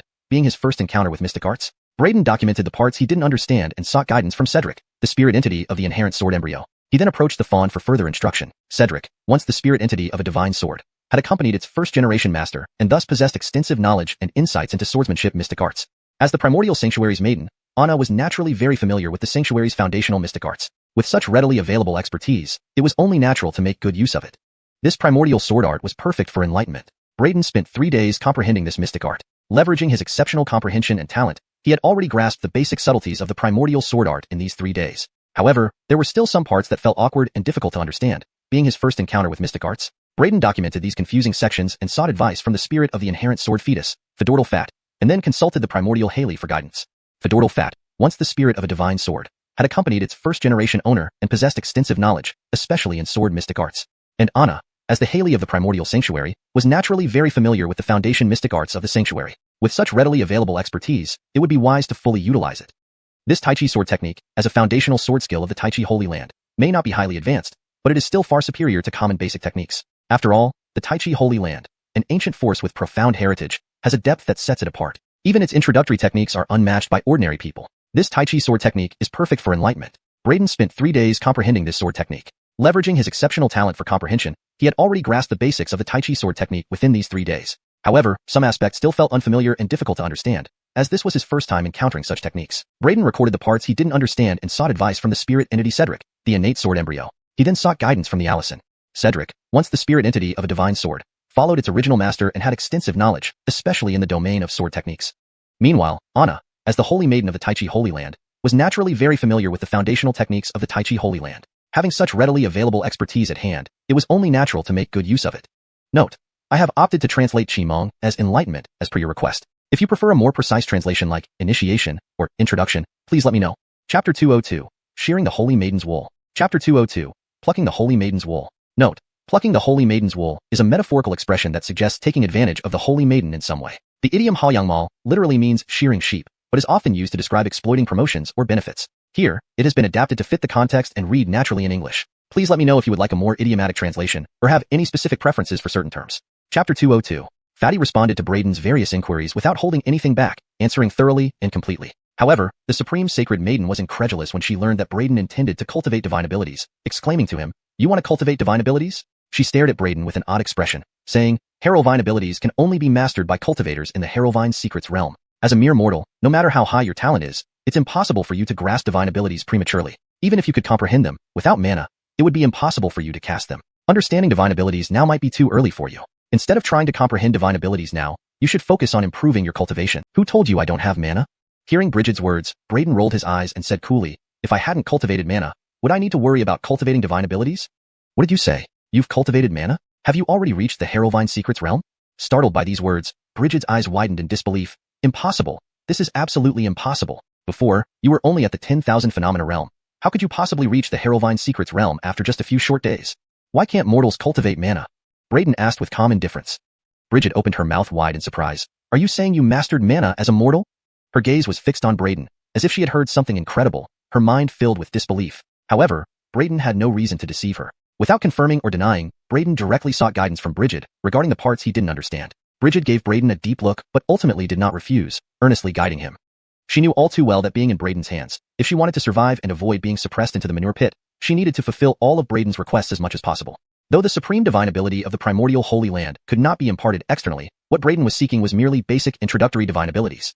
As Braden listened to the Supreme Sacred Maiden's explanations, he pondered silently. Admittedly, Brigid's talent was indeed exceptional, with incomparable comprehension. Otherwise, it would have been impossible for her to stand out among millions of geniuses and become the sacred maiden of the primordial Holy Land. Even though it was just a basic divine ability, Brigid had profound insights, explaining it more vividly than Fatty, the spirit within the inherent sword embryo. Many points previously incomprehensible to Braden became clear under her explanations. While Braden marveled at Brigid's profound understanding of the primordial sword technique, little did he know that she was even more astonished by his comprehension ability. In just 3 days, Braden comprehended and mastered all aspects of the primordial sword technique, successfully cultivating it. With a raised hand, he slashed out, a blazing sword light emitting astonishing power, resembling a grand stream, surging forward irresistibly, breaking through Brigid's barrier. Of course, the primordial sword technique alone couldn't have such power. Braden's sword tore through Brigid's barrier mainly because of the sharpness of the inherent sword embryo, which disregarded all defenses. Added to this was Braden's high quality and profound mana reserves, allowing him to breach the barriers. Indeed, there isn't much difference between divine abilities and martial techniques. The greatest distinction lies in divine abilities being activated by mana and embodying Tao principles. The deeper the divine ability, the more profound the Tao principle embedded within. So, speaking of supreme divine abilities, they are powerful abilities integrating Tao principles. These supreme divine abilities truly surpass martial techniques. Basic divine abilities are not much different from martial techniques. Hence, I could challenge those Herolvine Secrets realm cultivators before because the divine abilities they mastered were ordinary low-tier ones. If they had truly possessed supreme divine abilities containing profound Tao principles, even if I were at the 6th true apex realm, I would find it difficult to counter them. But now, since I have cultivated mana and started practicing divine abilities, along with my 7th true apex realm foundation, my strength far surpasses my former self.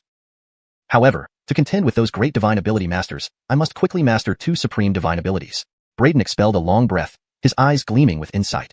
After mastering the basic divine ability of the primordial sword technique, he gained a deep understanding, beginning to recognize the differences between divine abilities and martial techniques. Simultaneously, he felt the gap between supreme divine abilities and low-tier ones. If the Beckham clan members, including Christian, had practiced supreme divine abilities earlier, he might not have been able to challenge them successfully, and the outcome would have been uncertain.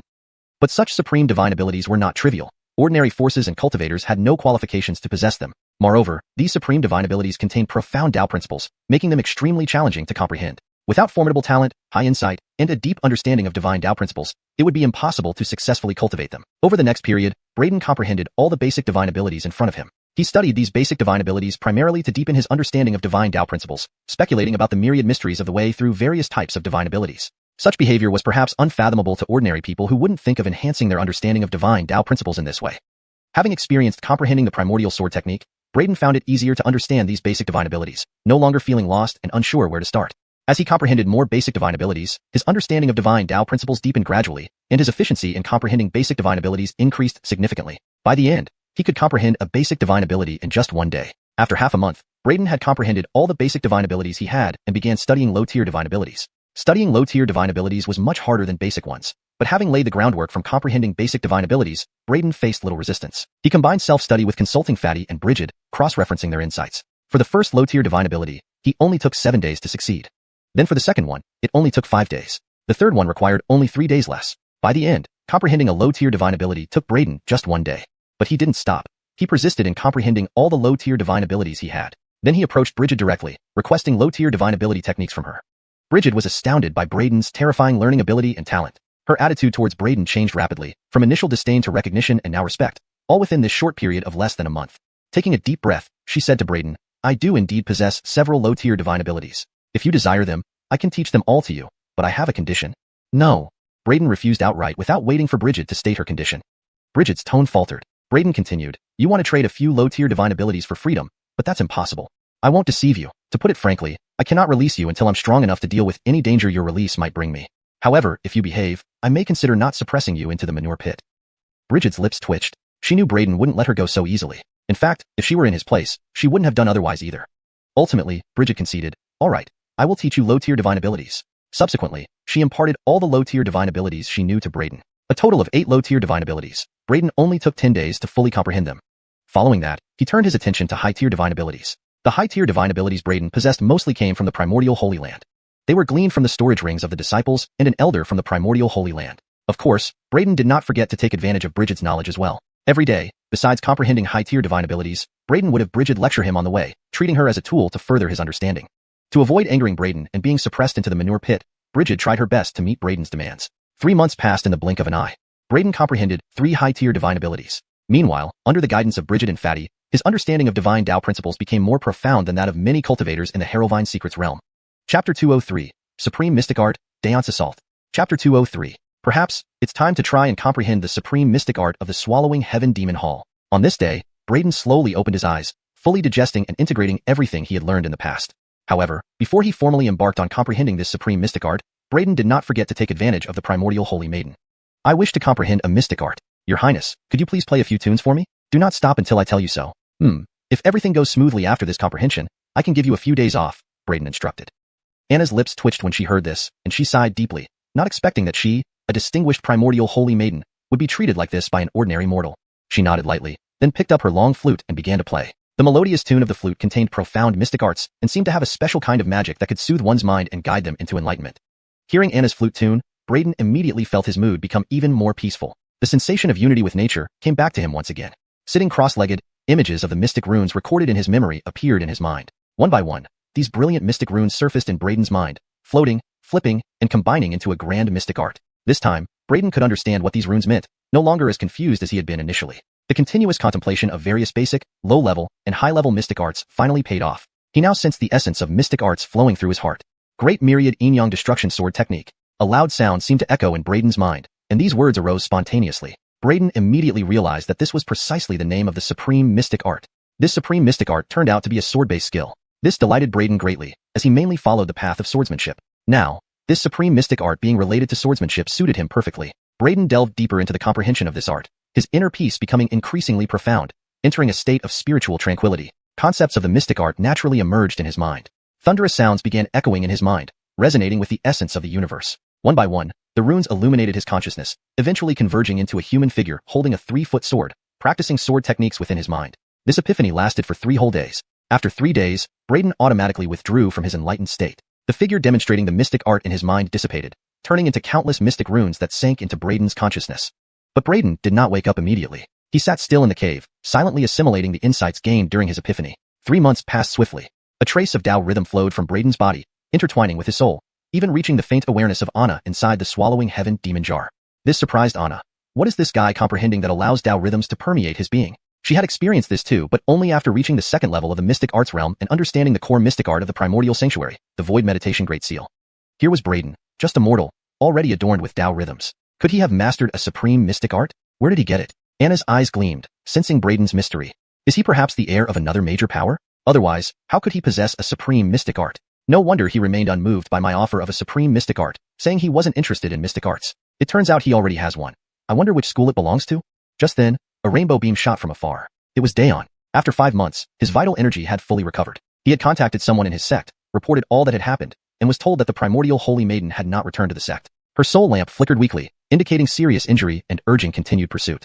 For ease of tracking, the sect elder sent Dayon a secret treasure marked with Anna's aura through a void portal. Using this tracking device, Dayon locked onto Anna's location and headed straight for the cave where Braden resided. Is it here? In moments, Dayon arrived at the cave entrance. He noticed the cave and the restriction previously set by the primordial holy maiden, his eyes shining with excitement. Boom! Without delay, Dayon thrust his spear toward the cave. Powerful energy surged, compressing the surrounding elements into his spear, unleashing a massive lance beam that charged towards the cave. What the? How did he find us? The bald-headed crane, dozing near the entrance, awoke instantly upon sensing danger. It saw the huge lance beam strike the barrier set by Anna. Bang! The barrier shattered. It was set up while Anna was weakened, focusing more on sealing than defense. Dayon's spear shattered the barrier forcefully, sending powerful waves into the cave. It let out a scream and sprang up. Braden instantly opened his eyes, emitting a sharp gaze. He drew Anna's physical body into the swallowing heaven demon hall and summoned the innate sword embryo in his hand. With a swift movement, a radiant sword beam tore through the storm of force rushing in.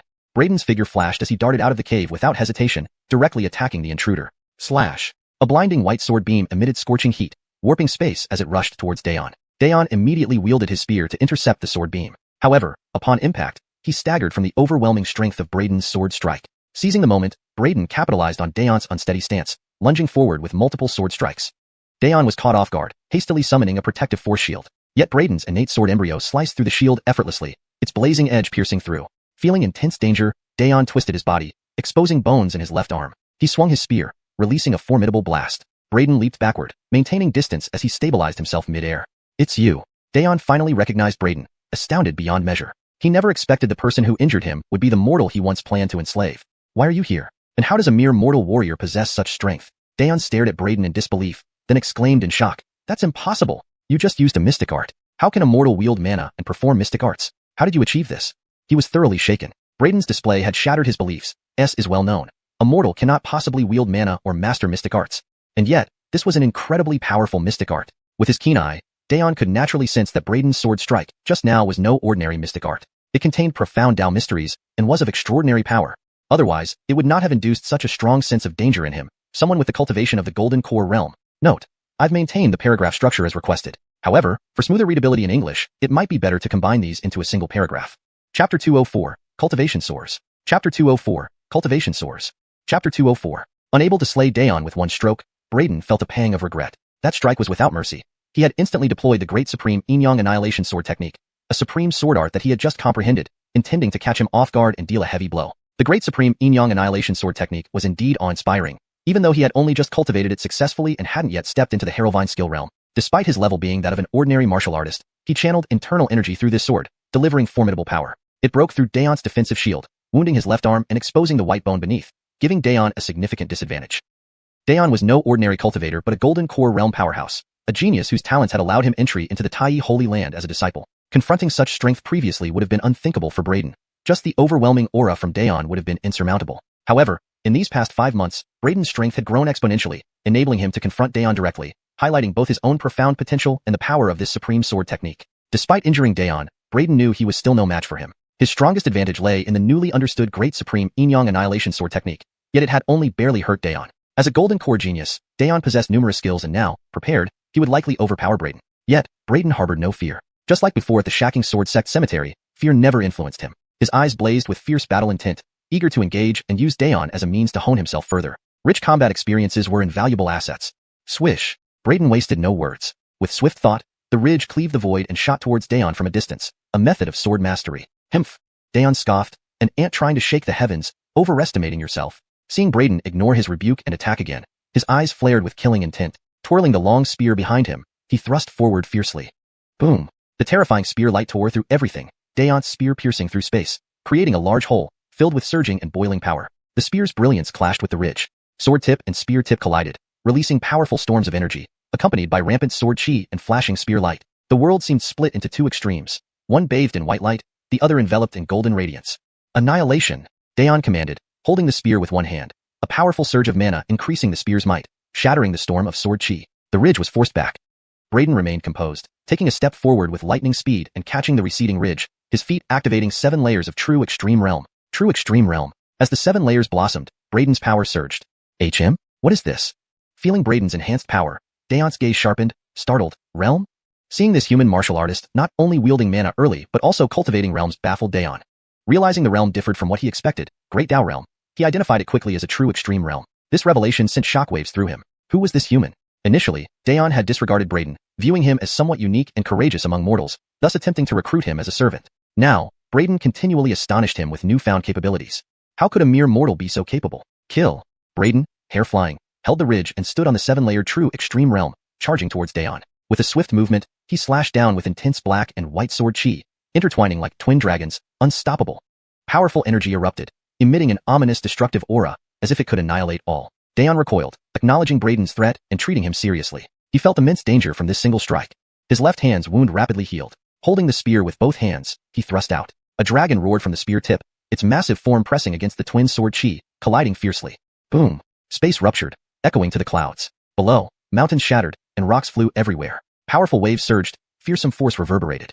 Braden anchored himself within the true extreme realm, controlling chaos inside it, restoring calm. Yet, Dayon's might was too formidable. Peak golden core strength acted as an insurmountable barrier. Mana flowed from Dayon incessantly, bolstering his power. Dragon roars filled the air as the spear tail lashed out. Braden's sublime sword skill, despite its profundity, lacked sufficient force and was gradually nullified by Dayon's vast foundation. The spear swept across, splitting the void into a huge fissure, then struck Braden heavily, instantly blocking with the ridge. Clank! Explosive light flashed, powerful force surged through him, causing his arms to tingle. He was hurled backward, protected mostly by the divine silkworm armor granted by the Tai Haley.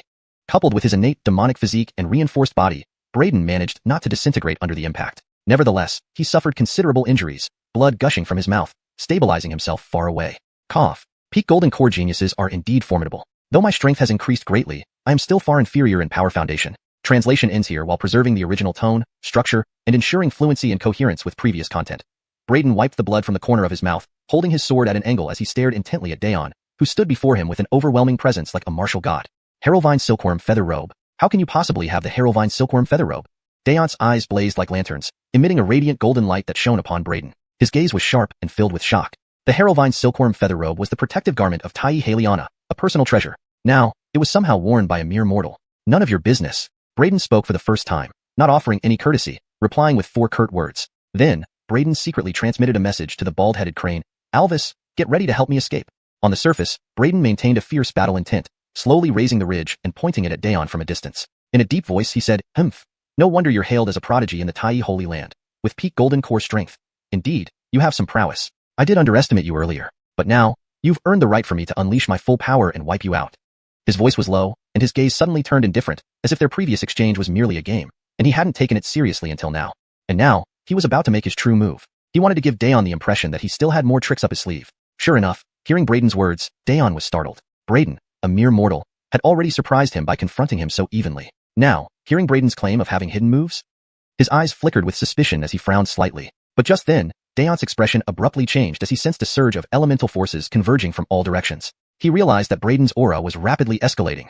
His cultivation level shot up dramatically. Transcendent Mortal Realm, Return to Origin Realm, Heraldvine Bridge Realm, Yin-Yang Realm, Golden Core Realm, and it kept rising, even reaching the Sage Realm, and still increasing. A terrifying celestial manifestation emerged behind Braden, towering over the sky, filling the void with its immense presence. The formidable dignity of a sage spread far and wide. Translation ends here while preserving the original tone, structure, and ensuring fluency and coherence with previous content. Chapter 205, Fedorn the Great Bluffer. Chapter 205, This is the majesty of a sage. Are you at the Sage Realm?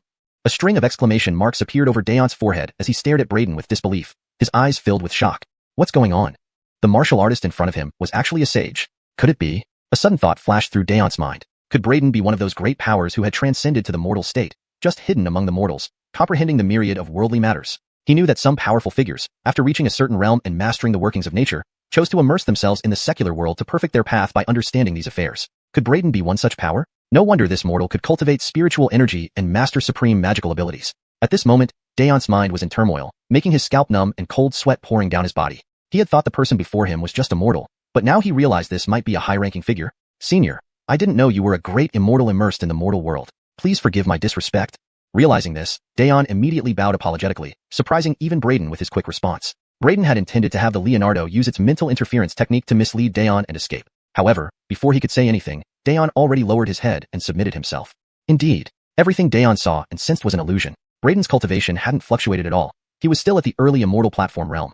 The rapid rise in Braden's perceived cultivation to the Sage realm was merely an illusion created by the Leonardo. Braden hadn't expected that the Leonardo's illusion would be so effective, completely immersing Dayon, a peak golden core cultivator, into the deception without any flaws detected. Seeing Dayon submit so humbly, Braden immediately formed a plan. Putting on an air of authority, he said, "Humph. Herald expects someone at your mere golden core stage to know about the mortal state." His cold snort, amplified by the Leonardo's illusion, sounded like thunder, striking fear into Dayon, causing him to bow even lower, his unease growing, confirming his belief that Braden was a transcendent power. "Please don't hold it against me, Senior," Dayon said nervously. Transcendent powers were beings who manipulated the very fabric of creation, with unparalleled abilities. Despite being a golden core cultivator, he was nothing more than an ant before such a figure, with no means to resist. The world of cultivators was far crueler and bloodier than the martial artist's world, emphasizing absolute power above all else. Thus, mortals dared not offend cultivators, and lower-ranking cultivators dared not challenge higher ones. Having grown up in such an environment, Dayon held great reverence for transcendent powers. Braden snorted coldly, "You disturbed my tranquility during my immersion in the mortal world. Can you simply ask for forgiveness and be absolved?" Dayon trembled upon hearing this, breaking out in a cold sweat as he knelt down and pleaded for mercy. "It was unintentional, Senior. As a great transcendent power, please don't hold it against me. Given your sincere apology, I might consider forgiving you. I see great potential in you. Will you recognize me as your father and call me Dad?" Braden cast a disdainful glance at Dayon and asked casually. Not only did Dayon feel no anger, but also surprise and joy. How could such a good fortune fall upon him? To be chosen by a transcendent power. Being able to rely on a transcendent power meant limitless potential in the cultivator's world. But why did Braden want him to recognize him as a father? Why? You unwilling? Braden's tone grew serious, asserting his authority. Dayon was startled, realizing the quirkiness of this transcendent power, and excitedly kowtowed, calling Braden father. "Good. Now, call me Dad," Braden smiled wickedly, wondering how Dayon would react once the illusion wore off. Without hesitation, Dayon called out, "Dad." "Good boy," Braden laughed heartily. Dayon joined in with a smile as Braden turned to the desolate god spear in Dayon's hand. He remembered clearly how Dayon used it to strike him. Without the divine silk armor, even his tough physique wouldn't have withstood such a blow. Seizing the weapon was equivalent to crippling the opponent's fighting ability. Deeply under the Leonardo's illusion and believing Braden to be a transcendent power, Dayon handed over the spear without hesitation. The spirit within the desolate god spear was similarly deceived, hoping for enhancement under a transcendent power's refinement. However, Braden swiftly suppressed the spear and stored it away. "To refine this, I need materials and time." "Oh, do you have any refining materials in your storage ring?" "Forget it. Hand over your storage ring for me to inspect." Dayon hesitated momentarily, but decided a transcendent power wouldn't covet his meager possessions. Hoping to display trust, he handed over the ring saying, "For Dad's inspection." Braden nodded approvingly. "Good. Since you're trustworthy, let me grant you a grand fortune." Dayon was elated, immediately thanking him. "Thank you, Dad." Braden looked him over and declared, "Your cultivation foundation has issues. Impurities remain within. Let me help purify them and forge you into a flawless celestial body. But it will be painful. Do you have the fortitude to endure it? If successful, within 10 years, you'll reach the Sage realm." "The Sage realm?" Dayon was invigorated by the prospect and vowed, "I can endure whatever pain comes my way. Please, Dad, don't worry." "Haha, well done. You truly have the potential for greatness. This process appears simple, but aligns with the Tao. Forging such a foundation requires tremendous effort. Hold on, and don't disappoint this opportunity." Braden continued his deception, then made Dayon sit cross-legged and close his eyes. Next, he swiftly took out a large club from his storage ring and hammered it down on Dayon's back. Originally, Braden had intended to directly pull out the innate sword embryo and slash it across Dayon's head to finish him off in one strike. However, the bald-headed crane preemptively stopped him, warning that any display of lethal intent within its mental illusion would immediately cause the illusion to collapse, allowing the target to regain awareness. Braden then decided to have Dayon sit cross-legged and close his eyes. Turning around, Braden took out a large cudgel from his storage ring and struck Dayon's back with it. Despite Dayon being currently ensnared in the illusion, his peak golden core realm cultivation base made him immensely powerful. He might also possess protective magical treasures on his person. Braden wasn't confident he could kill or severely injure him in one blow. If Dayon sensed the lethal intent at the moment of attack and snapped out of the illusion, all prior efforts would be for naught. Facing a furious Dayon thereafter, Braden was unsure if he could escape, likely leading to relentless pursuit. Considering this, Braden suppressed his murderous intent, not pulling out the innate sword embryo. Instead, he chose a cudgel, using the pretext of purging impurities from Dayon's body to justify the beating, taking some retribution while he could. However, he was preemptively stopped by the Leonardo, which warned that any display of killing intent within its mental illusion would immediately invalidate the illusion, causing the victim to snap back to reality.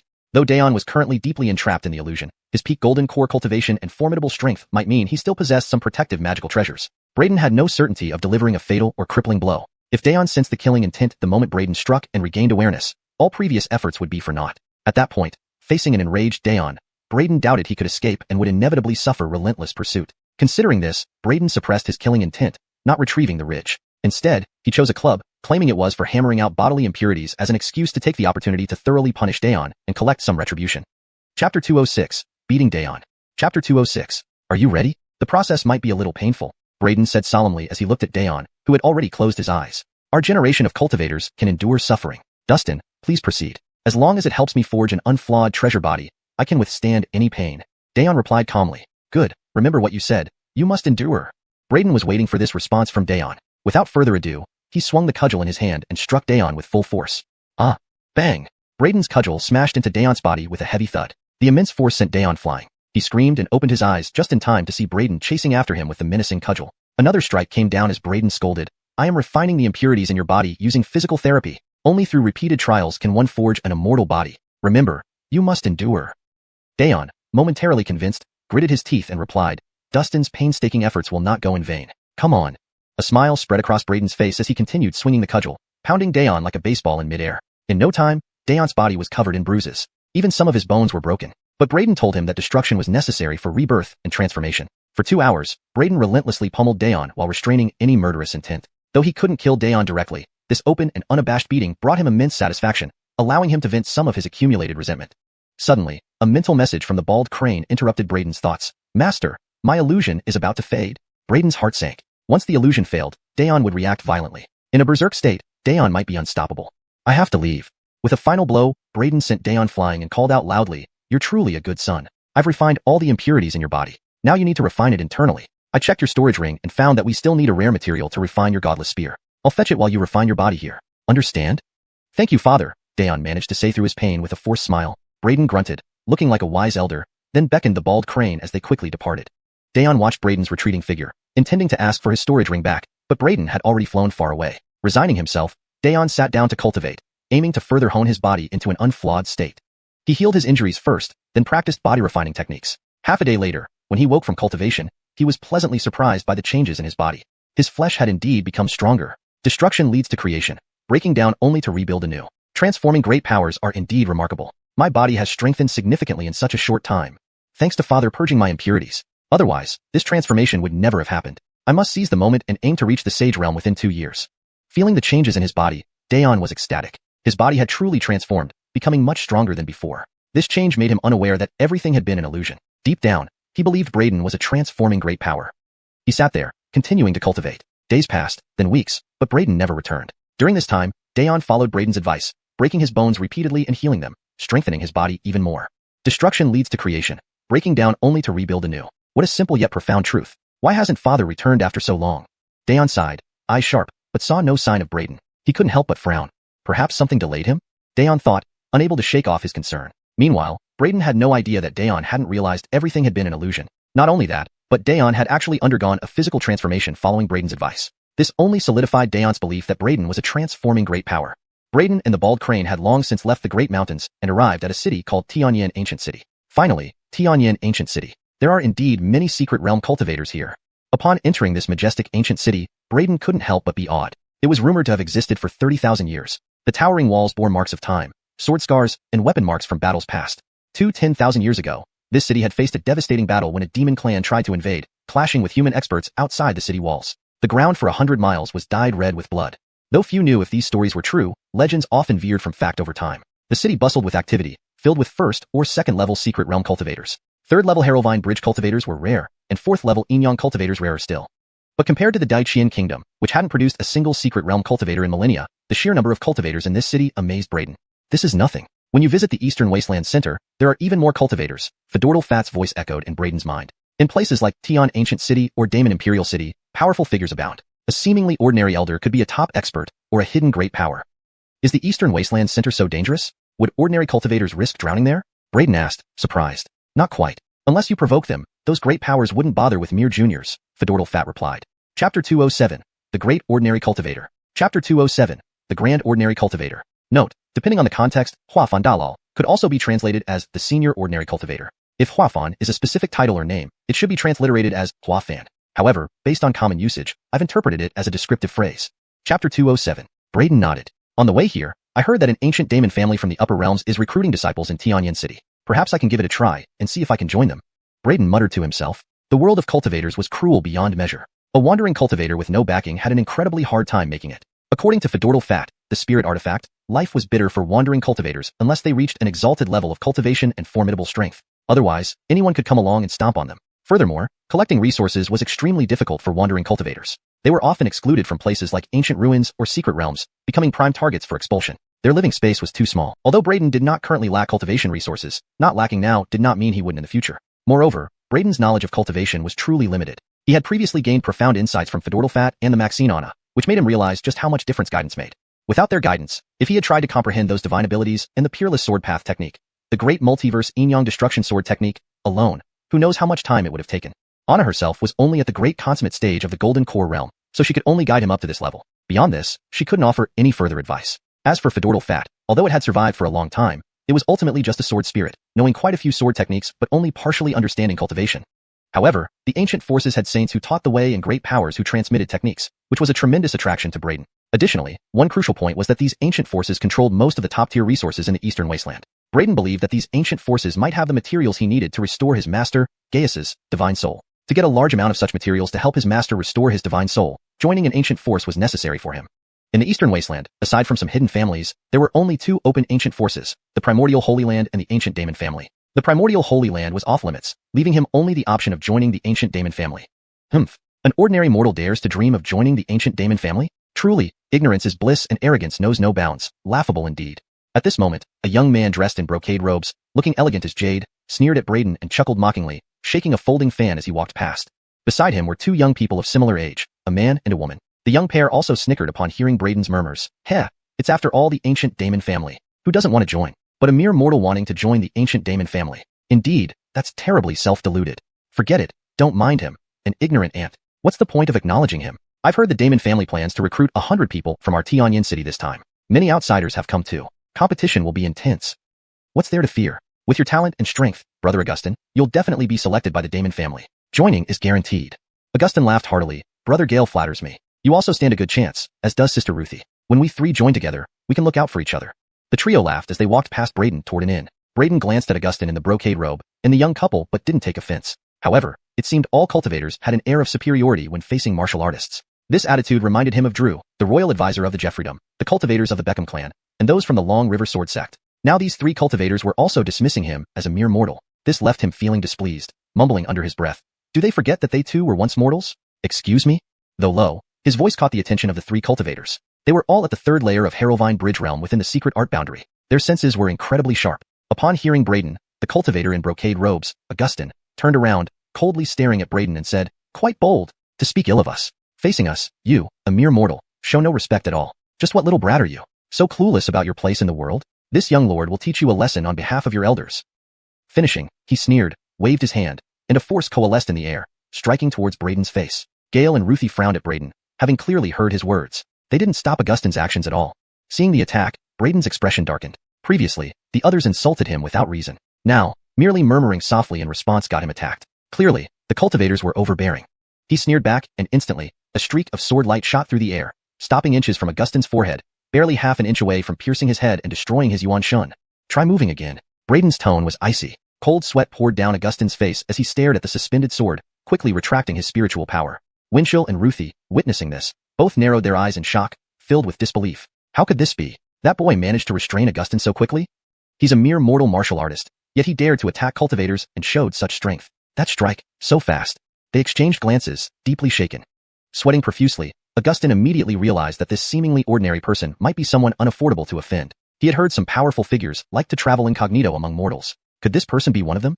With this thought, Augustin shivered inwardly, realizing he might have stumbled upon a tough case. He quickly submitted, Senior, I did not know you were traveling incognito. Please forgive my disrespect. Senior's magnanimity will be remembered. Braden hadn't intended to kill him. There was no deep grudge between them, merely a slight quarrel. Moreover, killing was forbidden in this ancient city of Xuanhuan. Besides, he knew nothing about Augustin's background, and from his attire, he seemed likely from a cultivator clan. Killing him would bring more trouble. Retracting his sword, Braden calmly said, Be more discreet next time. If you encounter someone less patient than me, you might end up dead. Many thanks for sparing me, Senior. Augustin replied sincerely, bowing repeatedly, free of any resentment. After all, if this person was indeed a high-level cultivator incognito, Augustin had no right to bear a grudge. Braden spared him another glance, then turned and left. Watching Braden vanish into the crowd, Augustin wiped the cold sweat from his forehead, patting his chest, saying, Harold didn't expect to find such a senior incognito here. Nearly lost my life today. Must be more careful in the future. Ruthie observed Braden's departing silhouette, commenting, I don't think he looks like the legendary senior incognito. Yes? Augustin was taken aback for a moment and said, You mean he is indeed just an ordinary mortal? Impossible. If he were truly just a mortal, how could I not be a match for him? Moreover, I distinctly sensed a flicker of magical power just now. He can't be an ordinary mortal. Augustin said with conviction. You have a point. Perhaps I overthought it. Or maybe this senior has immersed himself deeply into the guise of a mortal, so I mistook him for one. Ruthie nodded in agreement. Augustin concurred wholeheartedly and looked into the crowd, saying, This time, I've narrowly escaped with my life. Fortunately, this senior has a good temper. Otherwise, I would surely have lost my life. Fedortal Fat, Dayon previously also said I was a high-ranking immortal disguised as a mortal, and that person just now said the same. What exactly does disguised as a mortal mean? Braden asked the sword spirit. Disguised as a mortal refers to those highly accomplished cultivators who have reached the peak of their cultivation. Ordinary cultivation methods can no longer help them advance further. So, they explored a new path, transforming into mortals, returning to simplicity, and seeking enlightenment about the true essence of life and the myriad ways of the world amidst the mundane. This is primarily a method of cultivating one's heart and mind, aiming to achieve a perfect state of mind. Through this perfected mental state, they seek to elevate their cultivation realm, breaking the shackles within their hearts, shedding their mortal coils, and attaining true immortality and eternity, the artifact spirit Fedortal Fat explained. Chapter 208, Borrowing Your Year's Worth of Fortune. Note, the original text provided is the chapter title only. If you have more content from this chapter that needs translation, please provide it, and I will continue the translation accordingly. Chapter 208. So that's how it is. It seems then that cultivators who can understand the myriad ways of the mortal world are all extraordinary and destined to be prominent figures in their own right. No wonder Dayon, and those few people just now, immediately changed their attitude towards me with respect, once they thought I was a powerful figure who had transcended into mundanity. Hearing Franklin's explanation, Braden nodded, understanding what kind of existence these so-called powerful figures who have transcended into mundanity were. Are there many such powerful figures who have transcended into mundanity? Braden asked. Franklin chuckled. How could there be many? Cultivators who reach this stage are as rare as phoenix feathers and unicorn horns. They have truly achieved the pinnacle of creation. There probably aren't many like them in the entire cultivation realm.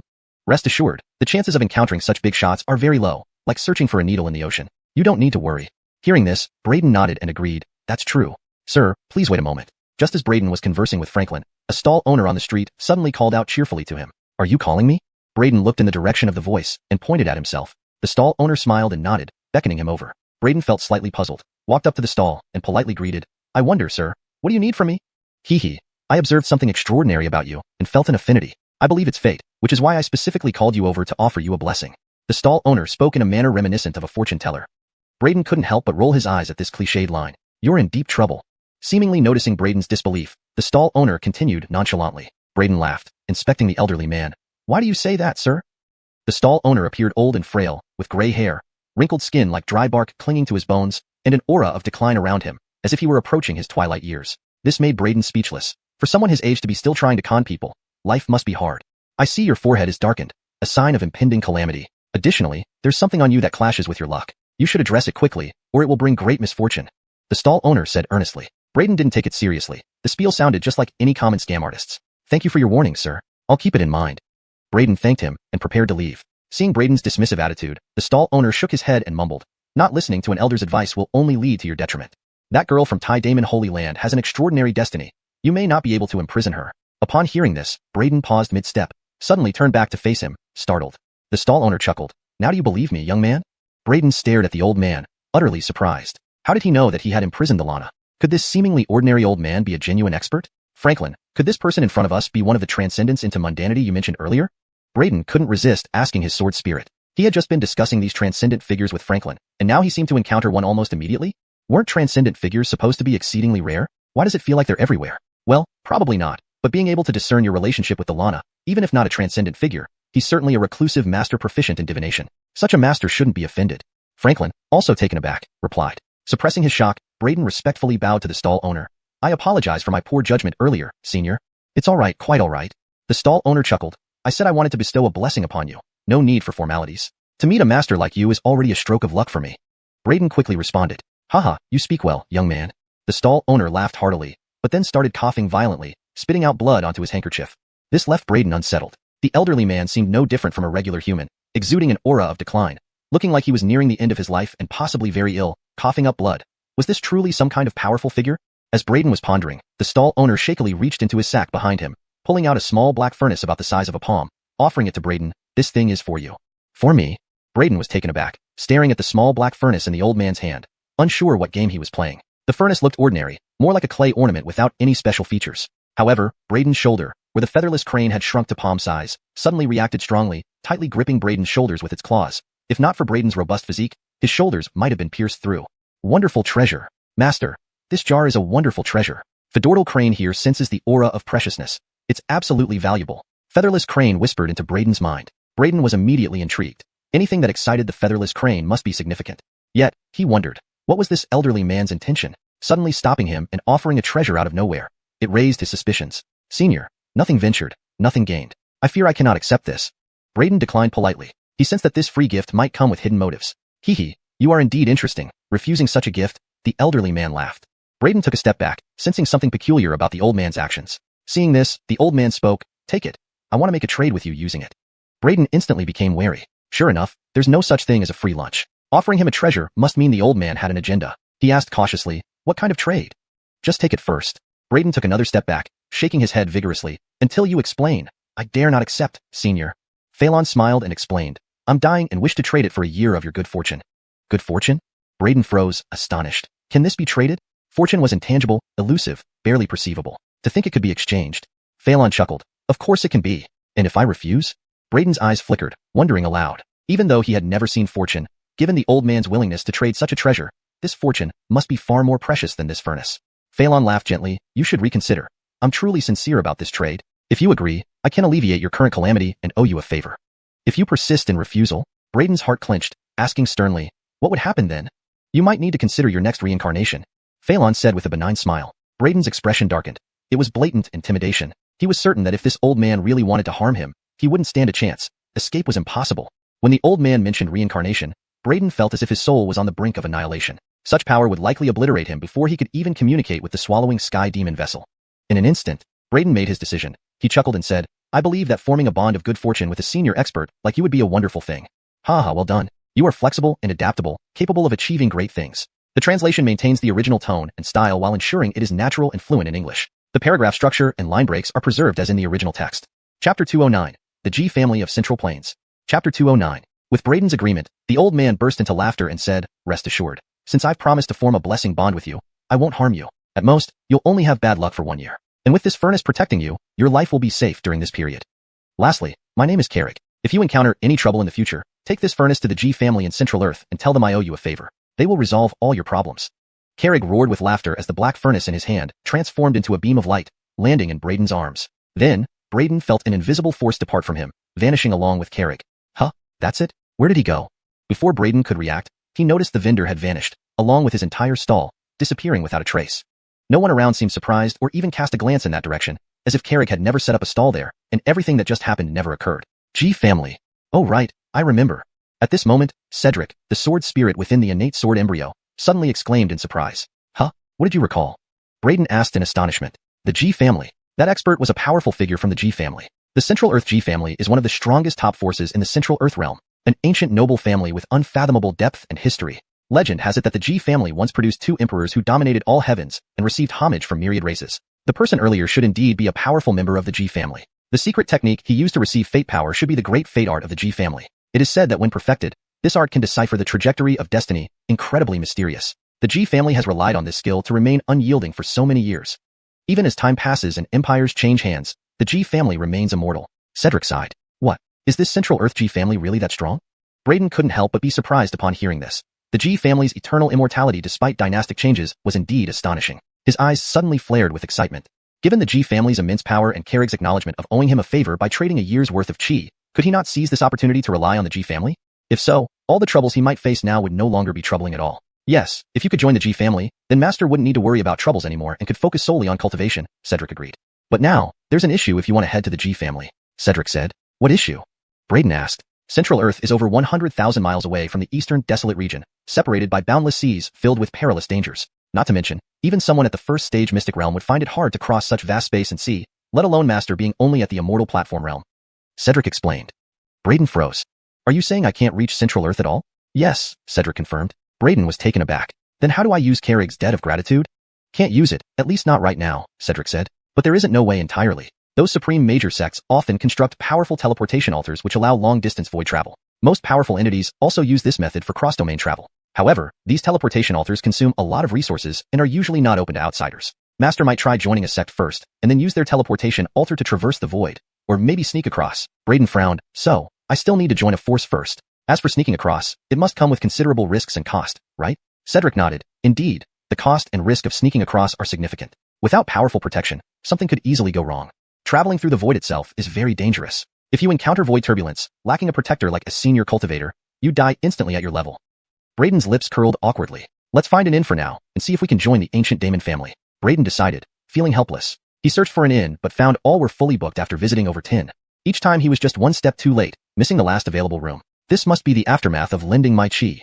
Brayden frowned. Previously, Carrig mentioned he would be unlucky for a year after the trade. It's probably more than that, Cedric warned. I heard those who lend chi via the G family's great fate are experience extreme misfortune, choking even while drinking water. If Master wants to join the ancient Demon family this year, it's best to stay in seclusion. Otherwise, various calamities and disasters might occur. Not that bad, right? Brayden frowned, and suddenly his eye twitched. Suddenly, a whistling sound pierced the air from a distance. Turning around, Brayden's pupils contracted as he saw a sword beam rushing toward him coincidentally. Startled, he quickly dodged, but a giant beast flew overhead and bang, collided into him.